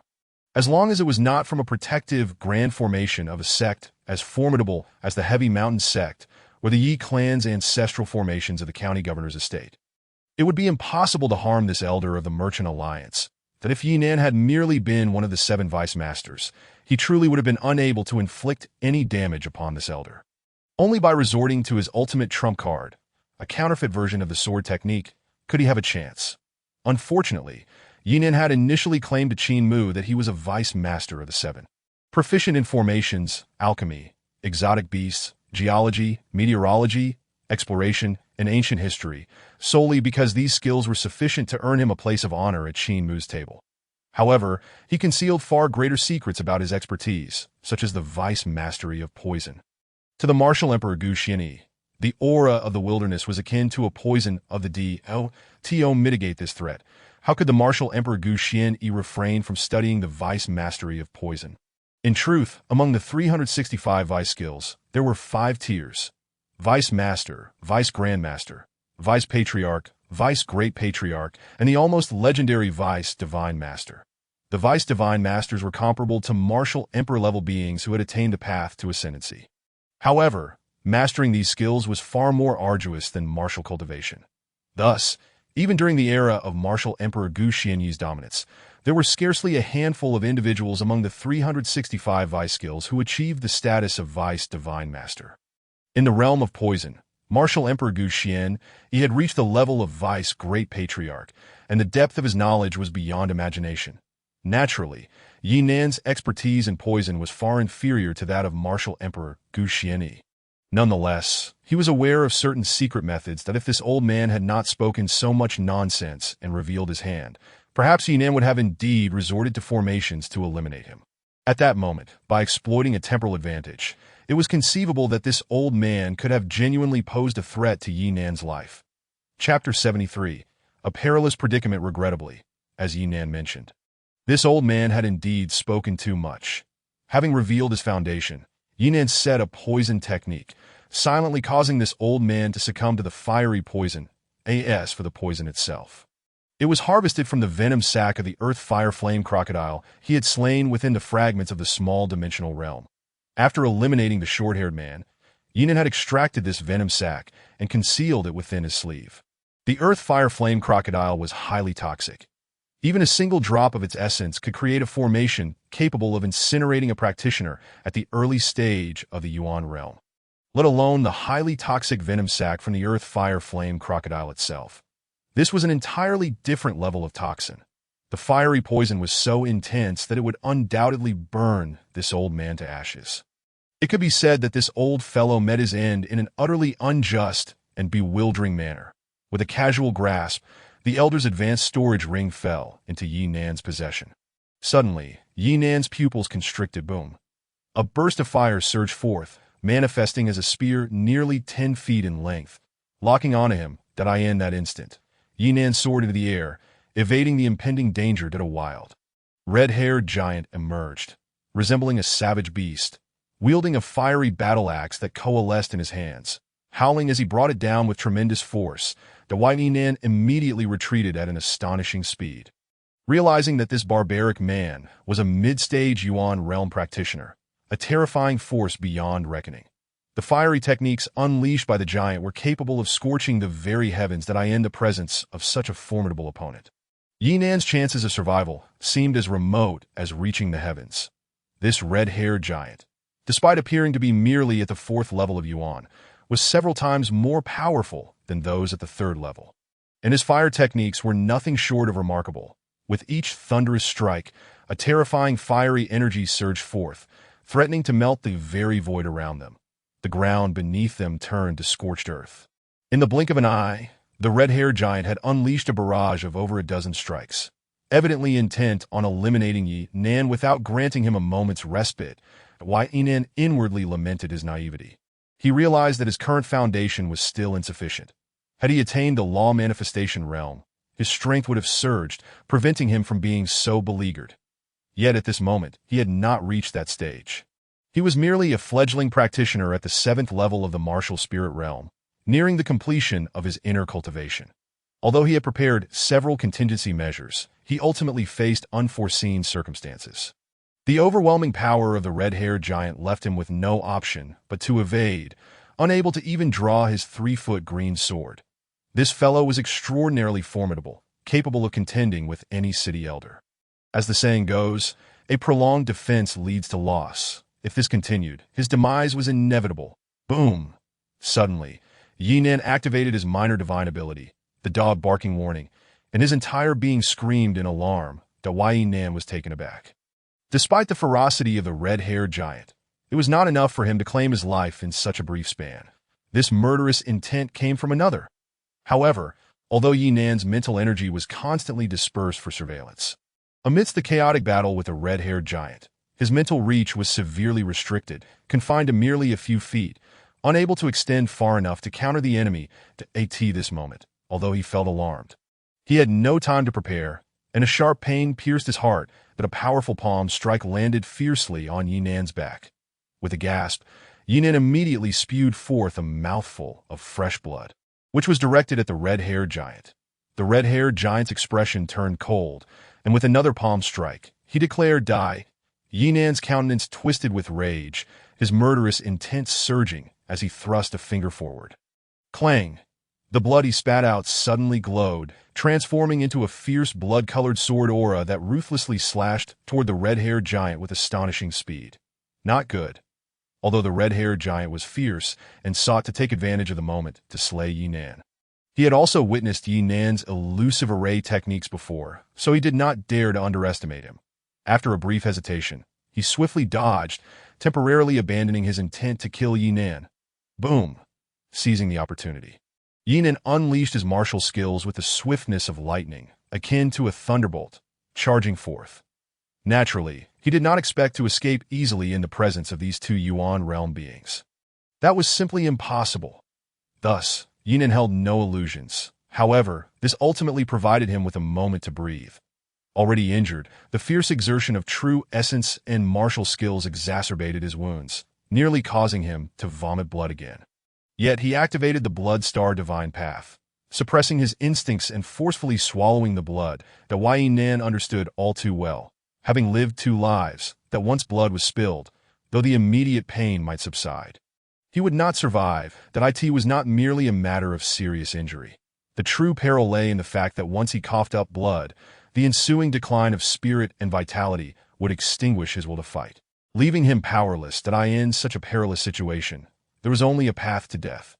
Therefore, no matter what, Yi Nan could not allow himself to spit out this mouthful of blood. This blood represented not just his life, but the fate of the entire Yi clan. In the delicate balance between life and death, how swift was the reaction of a Yuan realm expert? How could Yi Nan afford to show any carelessness before such formidable foes? At once, he waved his sleeve, casting out a dozen talismans. Instantly, streaks of spiritual light flickered and rapidly expanded, transforming in an instant into a dozen towering puppets, each over 10 feet tall, their bodies adorned with shimmering talismanic inscriptions. In their hands, they wielded massive swords, exuding a sharp radiance, all forged from the gathered talismanic power, their presence undeniably powerful, akin to beings of the law manifestation realm. While a dozen puppets of the law manifestation realm could not inflict any harm upon the 2 Yuan realm experts, they were sufficient to buy him a moment of precious time. Boom! The dozen law manifestation talisman puppets, wielding their great swords, struck fiercely at the red-haired giant. Get lost, the red-haired giant, having spent considerable time in the 9 cities black market, possessed a perspective that far surpassed that of ordinary martial cultivators. Thus, he recognized this technique, casting talismans to create soldiers. Indeed, this was one of the talismans Yi Nin had acquired from Qin Mu's advanced storage ring. Back then, Qin Mu had utilized this method effortlessly against the demon wolves. However, here, it was different. Although it was still the same technique, the object of battle had escalated to an entirely new realm, and its efficacy was naturally incomparable to before. Yet, this remained a technique of talismanic arts. Moreover, the talisman puppets, infused with talismanic power, were not so easily destroyed. Furthermore, having followed Yi Nin closely, the red-haired giant had witnessed far too many strange occurrences and thus dared not let his guard down. With an enraged roar, he summoned flames that blazed around his arms, unleashing a fierce fire technique to strike back. Chapter 74. The Blade of Murderous Intent. Young one, you truly underestimate the old man. A chilling, hoarse voice emanated from one side, revealing an elderly man, emaciated yet remarkably tall. This aged fellow, far from possessing an imposing appearance, resembled nothing more than a gaunt old monkey. However, Yi Nin dared not underestimate this ancient being in the slightest. He was, after all, a formidable master of the late stage of the third realm of Yuanfu, even surpassing Qin Mu's old servant, Qin Bo, by a margin. Moreover, he practiced an extraordinary form of martial arts, showcasing remarkable combat prowess. The earlier strike that had severely wounded Yi Nin was a result of his ambush. Yi Nin cast a cold glance at the old man, sneering silently, yet with a wave of his hand. He retrieved a barrel of demon heart's blood from his high-grade storage ring. With a hum, as Yi Nin waved his hand, numerous spheres of demon heart's blood swirled into the air, evaporating into runes that arranged themselves into a formation, enveloping a radius of several zhang in mere moments. Not good. The emaciated old monkey's expression darkened as he instantly darted towards Yi Nin. Amidst the booming sounds, the crimson-haired man unleashed a fire technique at any cost, obliterating over a dozen talisman puppets that had been summoned as soldiers. That he was determined to outpace the old monkey, fearing he might gain the upper hand and eliminate Yi Nin first. Break! The crimson-haired man roared in fury, his arms igniting with flames, spinning in unison as he condensed the elements of fire into a massive fireball of considerable size in mid-air. It emitted a thunderous sound, hurtling violently towards Yi Nin. With a buzzing sound, 3 defensive formations rose in succession to counter the attack. However, the fireball was merciless, annihilating 2 of the protective arrays entirely. The last formation also suffered significant depletion of energy, collapsing shortly after. Die!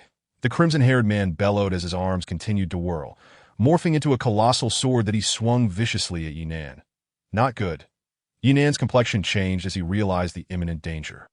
The crimson-haired man's sword strike was as swift as lightning, pursuing him relentlessly.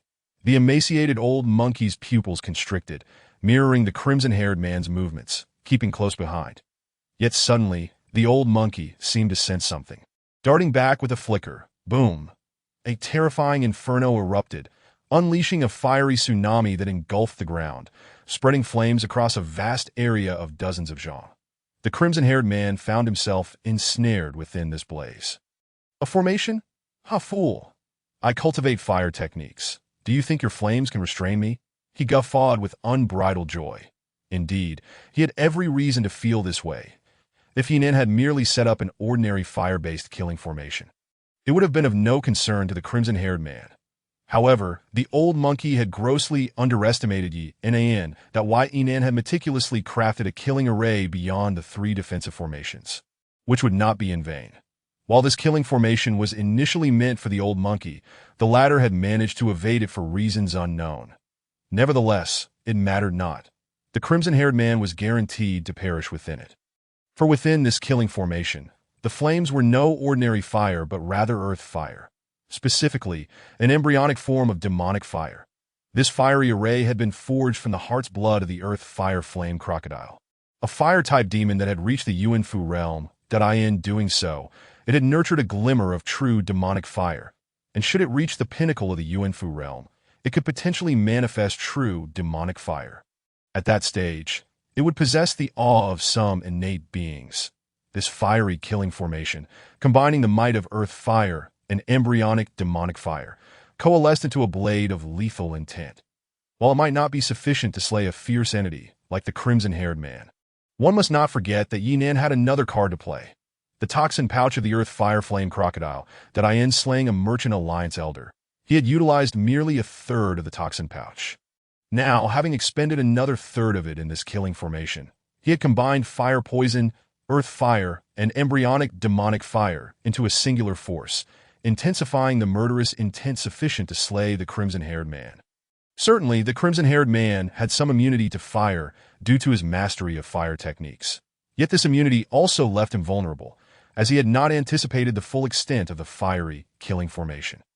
Thus, at the height of his manic laughter, he suddenly froze, his body becoming stiff. With a resounding blast, the crimson-haired man's entire form erupted. How could this be?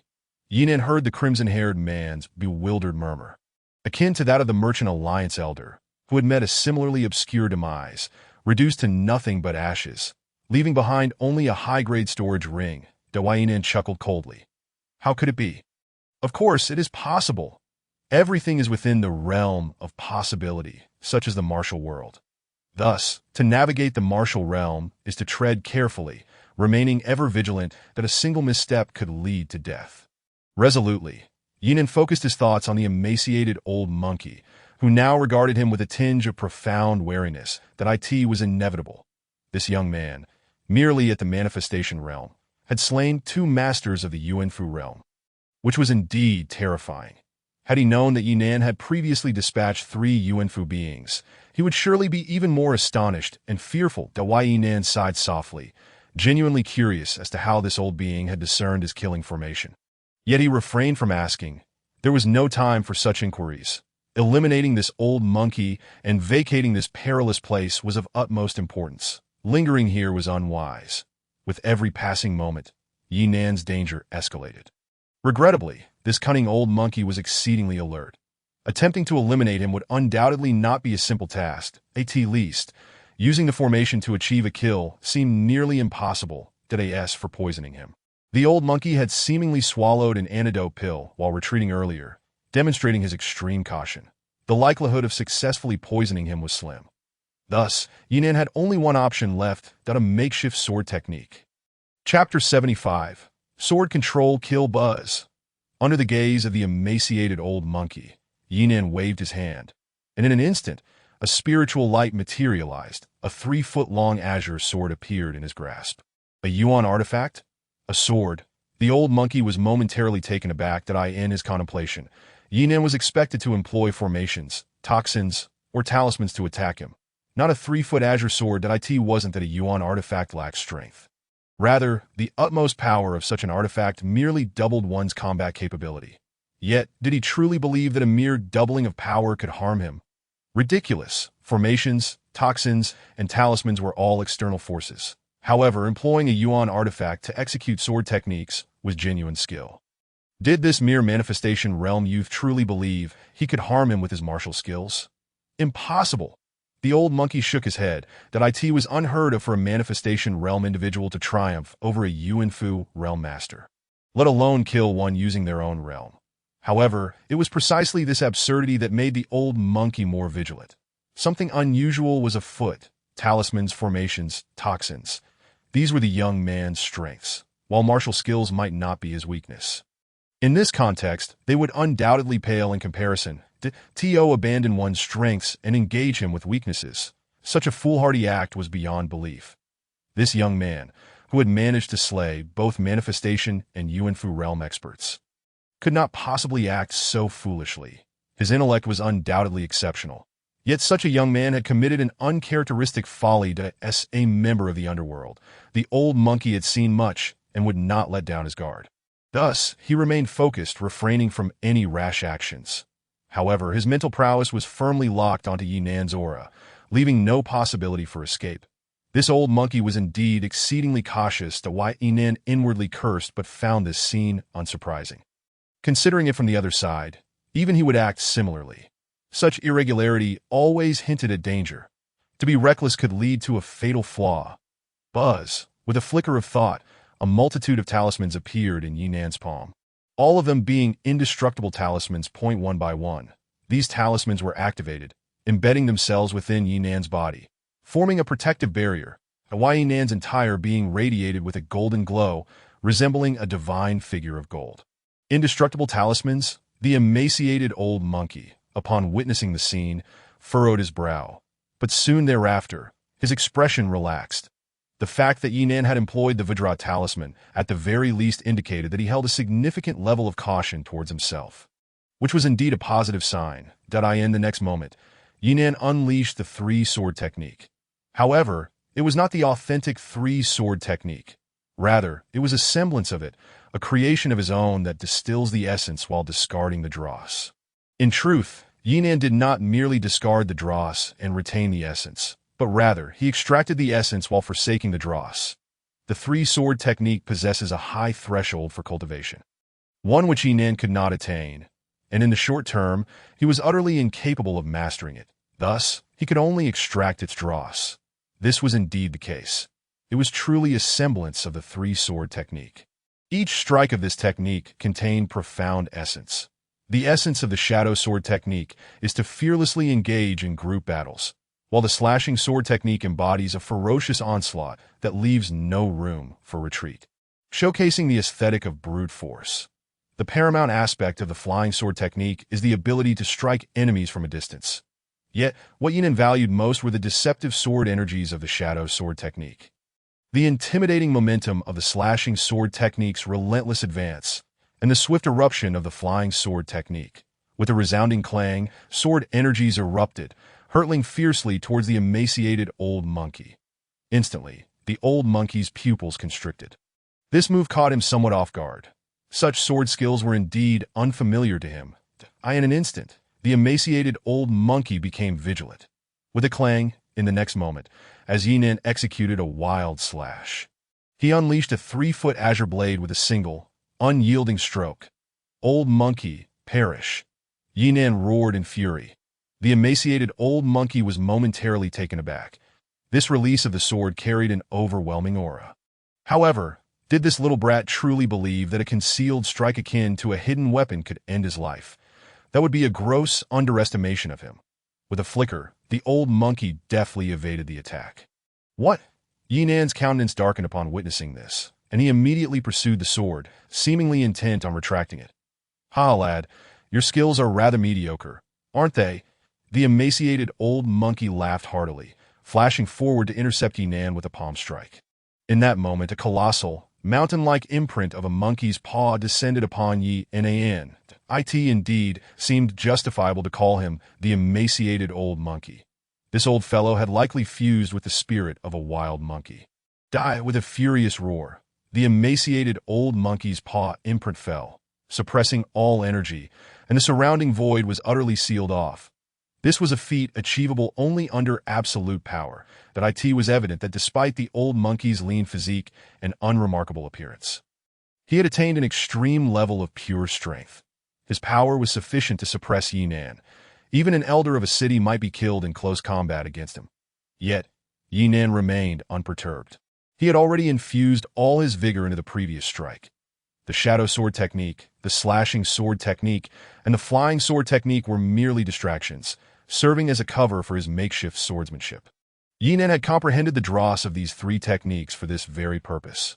With a clang, a sword came crashing down, erupting fiercely, and before the emaciated old monkey could react, it pierced through his skull. With a splatter, the old monkey's head collapsed and shattered, his eyes filled with disbelief. Indeed, it was hard to believe, for Yinan was clearly before him, who had delivered this fatal blow in the fleeting moment before death. The imprint of the monkey's paw dissipated, leaving only a remnant of consciousness as the entirety of his spirit turned to look behind him. Behind him, there was nothing but emptiness.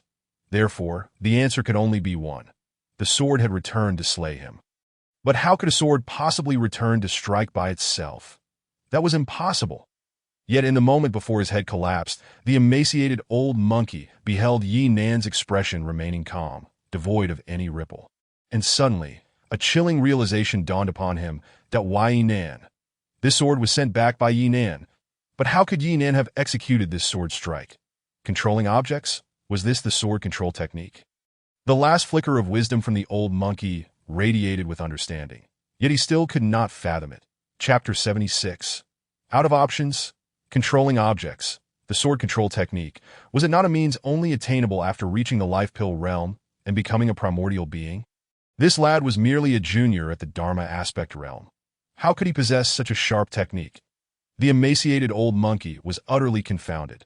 With a thunderous crash, death arrived. Buzz, the 3-foot azure blade cleaved through the old monkey's skull, falling into Yi Nan's grasp.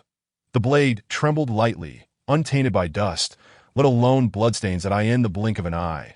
The azure blade vanished, casting a cold glance at the corpse of the emaciated old monkey. Yi Nan's expression remained unchanged. The old monkey could not be deemed anything but cautious and formidable. His wisdom was extraordinary, and he was exceedingly alert.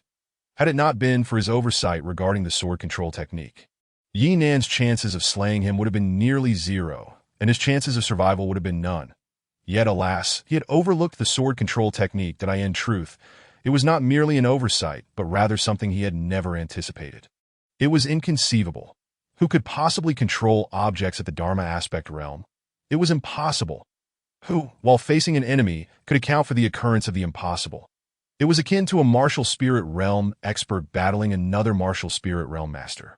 Who could conceive that a martial spirit realm adept might suddenly unleash overwhelming dharma aspect power? This was simply beyond comprehension. Yet at this moment, Yi Nan was transcending all limitations. With the foundation of the Bloodstar Divine Path and the guidance of the Pup's Wild Spirit Tomb, he possessed the strength to transcend. Such individuals were scarce throughout the martial heaven continent, and Yi Nan was certainly among them. Indeed, he might even be the only one that holding the 3-foot azure blade. Yi Nan also removed the old monkey's high-level storage ring. Suddenly, Yi Nan's pupils constricted. Boom! Amidst the thunderous sound, a formidable enemy emerged. The peak of the Yuanfu realm, 4th layer. His appearance was that of a middle-aged warrior with slightly graying hair, possessing a decidedly ordinary visage. This individual unleashed a palm strike, intent on obliterating Yi Nan. This palm strike bore no less ferocity than the earlier lethal attack from the emaciated old monkey. Its power was nearly indistinguishable. The strike was swift as lightning, leaving Yi Nan with no chance to evade. Yet, Yi Nan did not intend to evade. Once again, amidst the ferocious charge, sword energies erupted, relentless strike. The flying sword rocketed forth. The makeshift sword control technique surged forth once more. Concurrently, Yi Nan unleashed his hands in a tearing motion. The Tear of Heaven technique could rend the martial techniques of Dharma aspect beings. Yet it could not tear apart those of Yuanfu realm beings. However, it could still shake the authenticity of their martial techniques, causing instability. Thus, as the 3-foot azure blade was released, its might erupted. Even the makeshift sword control technique was sufficient to penetrate this martial technique. In an instant, the palm imprint shattered. The Tear of Heaven combined with the makeshift sword control technique successfully countered the strike of the peak Yuanfu realm expert. But what of it? While this blow indeed unleashed the power of the makeshift sword control technique and obliterated the palm imprint, the power of the makeshift sword control technique was again diminished. Let it not be forgotten, what Yi Nan wielded was a makeshift version of the sword control technique, not the orthodox technique of a sword cultivator. In other words, this was not true sword control. True sword control is the ultimate transcendence of controlling objects, a terrifying killing intent, allowing one to maneuver freely between heaven and earth as long as the sword cultivator who wields this sword has not exhausted their true essence and mental power. They can soar freely within their domain, battling all enemies. However, Yi Nan's understanding of sword control was quite different. His grasp of sword control merely allowed him to evade an enemy's attack and then return to strike unexpectedly. Nothing more. Moreover, this was contingent upon not having used the sword control technique prior, in reality. To counter this attack, Yi Nan had already utilized the sword control technique. Thus, before this formidable adversary, Yi Nan could not possibly retract the 3-foot azure blade. He had already employed the makeshift sword control technique twice, and with his abilities, he could manage at most 3 uses. Furthermore, the power of this makeshift sword control technique paled in comparison to that wielded by a true sword cultivator. This middle-aged warrior had already taken precautions against being slain by the sword control technique. It was an impossibility. The formation, poison, talismans, and makeshift sword control technique had all been employed, with this middle-aged warrior's rapid assault. Attempting to set up formations or unleash poison was utterly infeasible at this point. Yinan had truly exhausted all options. Was it truly so? It seemed so. Yet in fact it was not, for he had sensed the presence of this formidable enemy even before engaging the emaciated old monkey. Therefore, he had never contemplated using the sword control technique to kill this middle-aged warrior.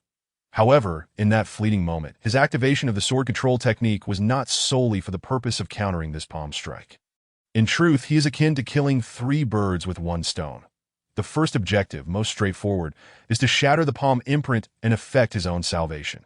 The second aim is to compel the middle-aged warrior to sidestep.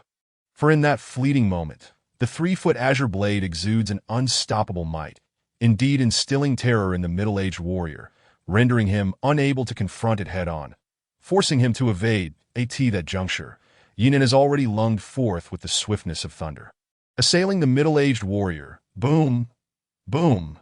If any onlooker were to witness Yinan's assault, they would surely be struck with profound astonishment. For Yinan has boldly charged forth, closing the distance to the middle-aged warrior. Is he truly seeking to engage in close combat? A practitioner of the Dharma aspect realm daring to grapple with one of the Yuanfu realm?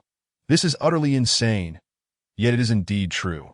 Yinan intends to engage in a brutal melee with this formidable middle-aged warrior at the pinnacle of the 4th layer of Yuanfu realm. Perhaps some might deem Yinan mad.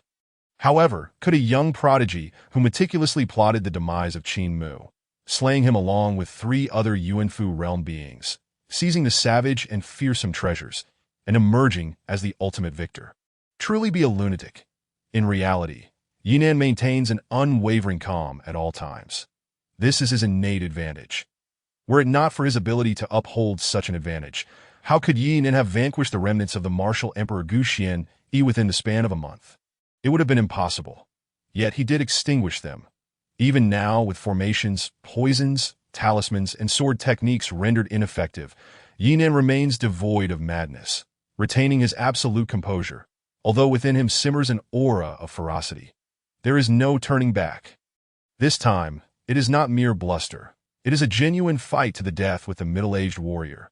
Formations, poisons, talismans, and sword techniques are indeed his forte, yet at this moment, they are akin to being lost, leaving Yinan seemingly devoid of means. However, this is not entirely accurate. Beyond formations, poisons, talismans, and sword techniques, Yinan possesses another unorthodox advantage: his physical form. Yinan's body, having undergone the 9 transformation spirit pill, nourished by the dispersal of power, and enhanced by the triple reinforcement of the blood star divine path, alongside the prowess of flesh and blood beings, is undeniably formidable. Indeed, it requires little elaboration. The mere honing of the 9 transformation spirit pill makes Yinan's physique comparable to that of a demon in the Dharma aspect realm. Moreover, having experienced the nourishing effects of dispersal and the dual enhancement of the blood star divine path, in conjunction with the prowess of flesh and blood beings, the advantages are abundantly evident. When combined, even a demon of the Yuanfu realm would find it impossible to triumph over Yinan in terms of physical strength. This is due to the blood and flesh beings, which represent a half-step innate being. With this advantage of a half-step innate being, Yinan's physical prowess approaches that of a demon in the life pill realm. And before him stands merely a mere human expert at the pinnacle of the 4th layer of Yuanfu realm, one who has yet to undergo rigorous body refinement. Even if the middle-aged warrior stands at the pinnacle of the 4th layer of Yuanfu realm, so what? Were it not for Yinan being ambushed by the emaciated old monkey, sustaining some severe injuries, even if he had consumed healing elixirs, his recovery would not have been so swift. Thus, in this battle, Yinan would have had a 9/10 chance of victory. However, with his current injuries, he is reduced to a mere 60% chance of success. Indeed, this middle-aged warrior is a master at the pinnacle of the 4th layer of Yuanfu realm, and even in close combat, though his combat prowess is restricted, he can still unleash 80% of his strength. Nevertheless, do not forget the sword techniques. With his makeshift sword technique, Yinan launches the 3-foot azure blade, shattering the middle-aged warrior's attacks. not only for self-preservation, but also to provide the middle-aged warrior with a clearer understanding of Yi Nan's improvised sword technique. Although he evaded the initial strike of the sword technique, given his level, he cannot be so naive as to believe that the sword technique possesses only a single strike of power. The sword technique's transformations are boundless, its movements elusive and unpredictable. Thus, the middle-aged warrior must reserve at least 2 parts of his strength to guard against the surreptitious sword strikes. Consequently, the middle-aged warrior is only capable of exerting 60% of his combat strength. A master at the pinnacle of the 4th layer of Yuanfu realm, limited to 60% of his combat strength. Though formidable, it is not overwhelmingly so. Meanwhile, Yi Nan, within the Dharma aspect realm, faces no rivals. At this moment, the battle is one of life and death. Why Yi Nan's odds of victory are not insignificant. Of course, a favorable chance does not equate to certainty. Were it not for being driven into a corner, Yi Nan would never have taken such a step. This is a desperate maneuver. Currently, he must annihilate this middle-aged warrior at the pinnacle of the 4th layer of Yuanfu realm to secure his own survival, provided that no other experts arrive in the meantime. Otherwise, Yi Nan is doomed. Therefore, Yi Nan is truly risking his life, rational yet frenzied, maintaining a terrifying state of mind as he engages with the middle-aged warrior. Boom!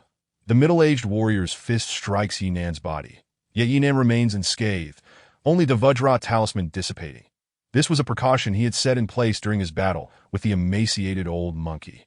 The old monkey is indeed powerful, yet Yi Nan requires only a single sword to slay him. There is no need to deploy the Vajra talisman. This talisman is specifically intended for the middle-aged warrior he now confronts. Yi Nan had calculated his moves well in advance. The middle-aged warrior's strike failed to injure Yi Nan, but Yi Nan retaliated with a direct strike aimed at the warrior's throat, an executioner-esque grasp. Bang! The middle-aged warrior, alarmed, flails his arms to block Yi Nan's grasp. The once invincible executioner's grasp falters momentarily before the might of the middle-aged warrior at the pinnacle of the 4th layer of Yuanfu realm. Yet is it truly so? Not at all. Why Yi Nan possesses 2 hands. The left hand's executioner-esque grasp may have been countered, but his right hand remains free. Instantly, the executioner-esque grasp is unleashed again. Although the middle-aged warrior has sealed his throat, Yi Nan is no fool. Knowing full well that an attack on the throat would yield no results, he would never direct his efforts there. The executioner-esque grasp can seize the throat, but it can also target elsewhere, albeit with lesser potency. Boom! Yi Nan's claw locks onto the middle-aged warrior's heart. Should the heart be destroyed, the middle-aged warrior would be as good as dead. Die! Roars the middle-aged warrior, unleashing his true essence, his body instinctively generating a protective barrier. However, at that moment, Yi Nan's left hand rises to tear the heavens apart, shattering the protective barrier that was on the verge of forming. Simultaneously, his right hand's executioner-esque grasp strikes the middle-aged warrior's heart. With a cry of agony, the middle-aged warrior's heart seizes in pain. A mouthful of blood erupts forth. Yet, Yi Nan's executioner-esque grasp does not achieve its full effect. After all, this middle-aged warrior is a master at the pinnacle of the 4th layer of Yuanfu realm, possessing immense strength and a pure true essence that affords him protective capabilities, greatly diminishing the impact of the grasp. Instead of penetrating his heart, it crashes into his ribcage, shattering it. Yet in doing so, Yi Nan's right hand also injures the middle-aged warrior's heart. Die for me! The middle-aged warrior bellows in rage, launching a frenzied assault upon Yi Nan. Yet, Yi Nan is equally unyielding, relentlessly pressing the attack against the middle-aged warrior. Shielded by the Vajra talisman, Yi Nan pays no heed to the warrior's strikes, enduring them time and again, adopting a strategy of trading injuries for injuries. Meanwhile, Yi Nan's assaults are incessant, his hands flying, executing one executioner-esque grasp after another. And even the middle-aged warrior begins to feel the pressure, finding himself at a disadvantage. Why Yi Nan remains in close proximity, almost within arm's reach as they battle for their lives. The middle-aged warrior, even if he desires to flee, cannot escape. Why Yi Nan is as swift as lightning, ensuring he remains locked onto his opponent. Neither Yi Nan nor the middle-aged amidst the turmoil of suppressed rage. A frenzied assault unfolds. This time, it is indeed a true exchange of injuries for injuries. Undeniably, Yinan, with his remaining vigor and formidable physical prowess, can somewhat diminish the force of the middle-aged warrior's attacks. However, it is far from sufficient to completely endure the onslaught of Yuan-level strikes. Near immunity is not a feat Yinan can currently achieve at least prior to reaching the 9th realm. Such endurance is beyond his capabilities. Consequently, Yinan finds himself grievously injured. Each clash is a wild confrontation, where they exchange wounds in a relentless cycle. Although it may seem like an eternity, their skirmish has only spanned a mere 20 breaths. Neither party grants the slightest respite, both desperately striving to annihilate the other and escape this place. Clearly, they are acutely aware that the arrival of any further adversaries would spell disaster for them both.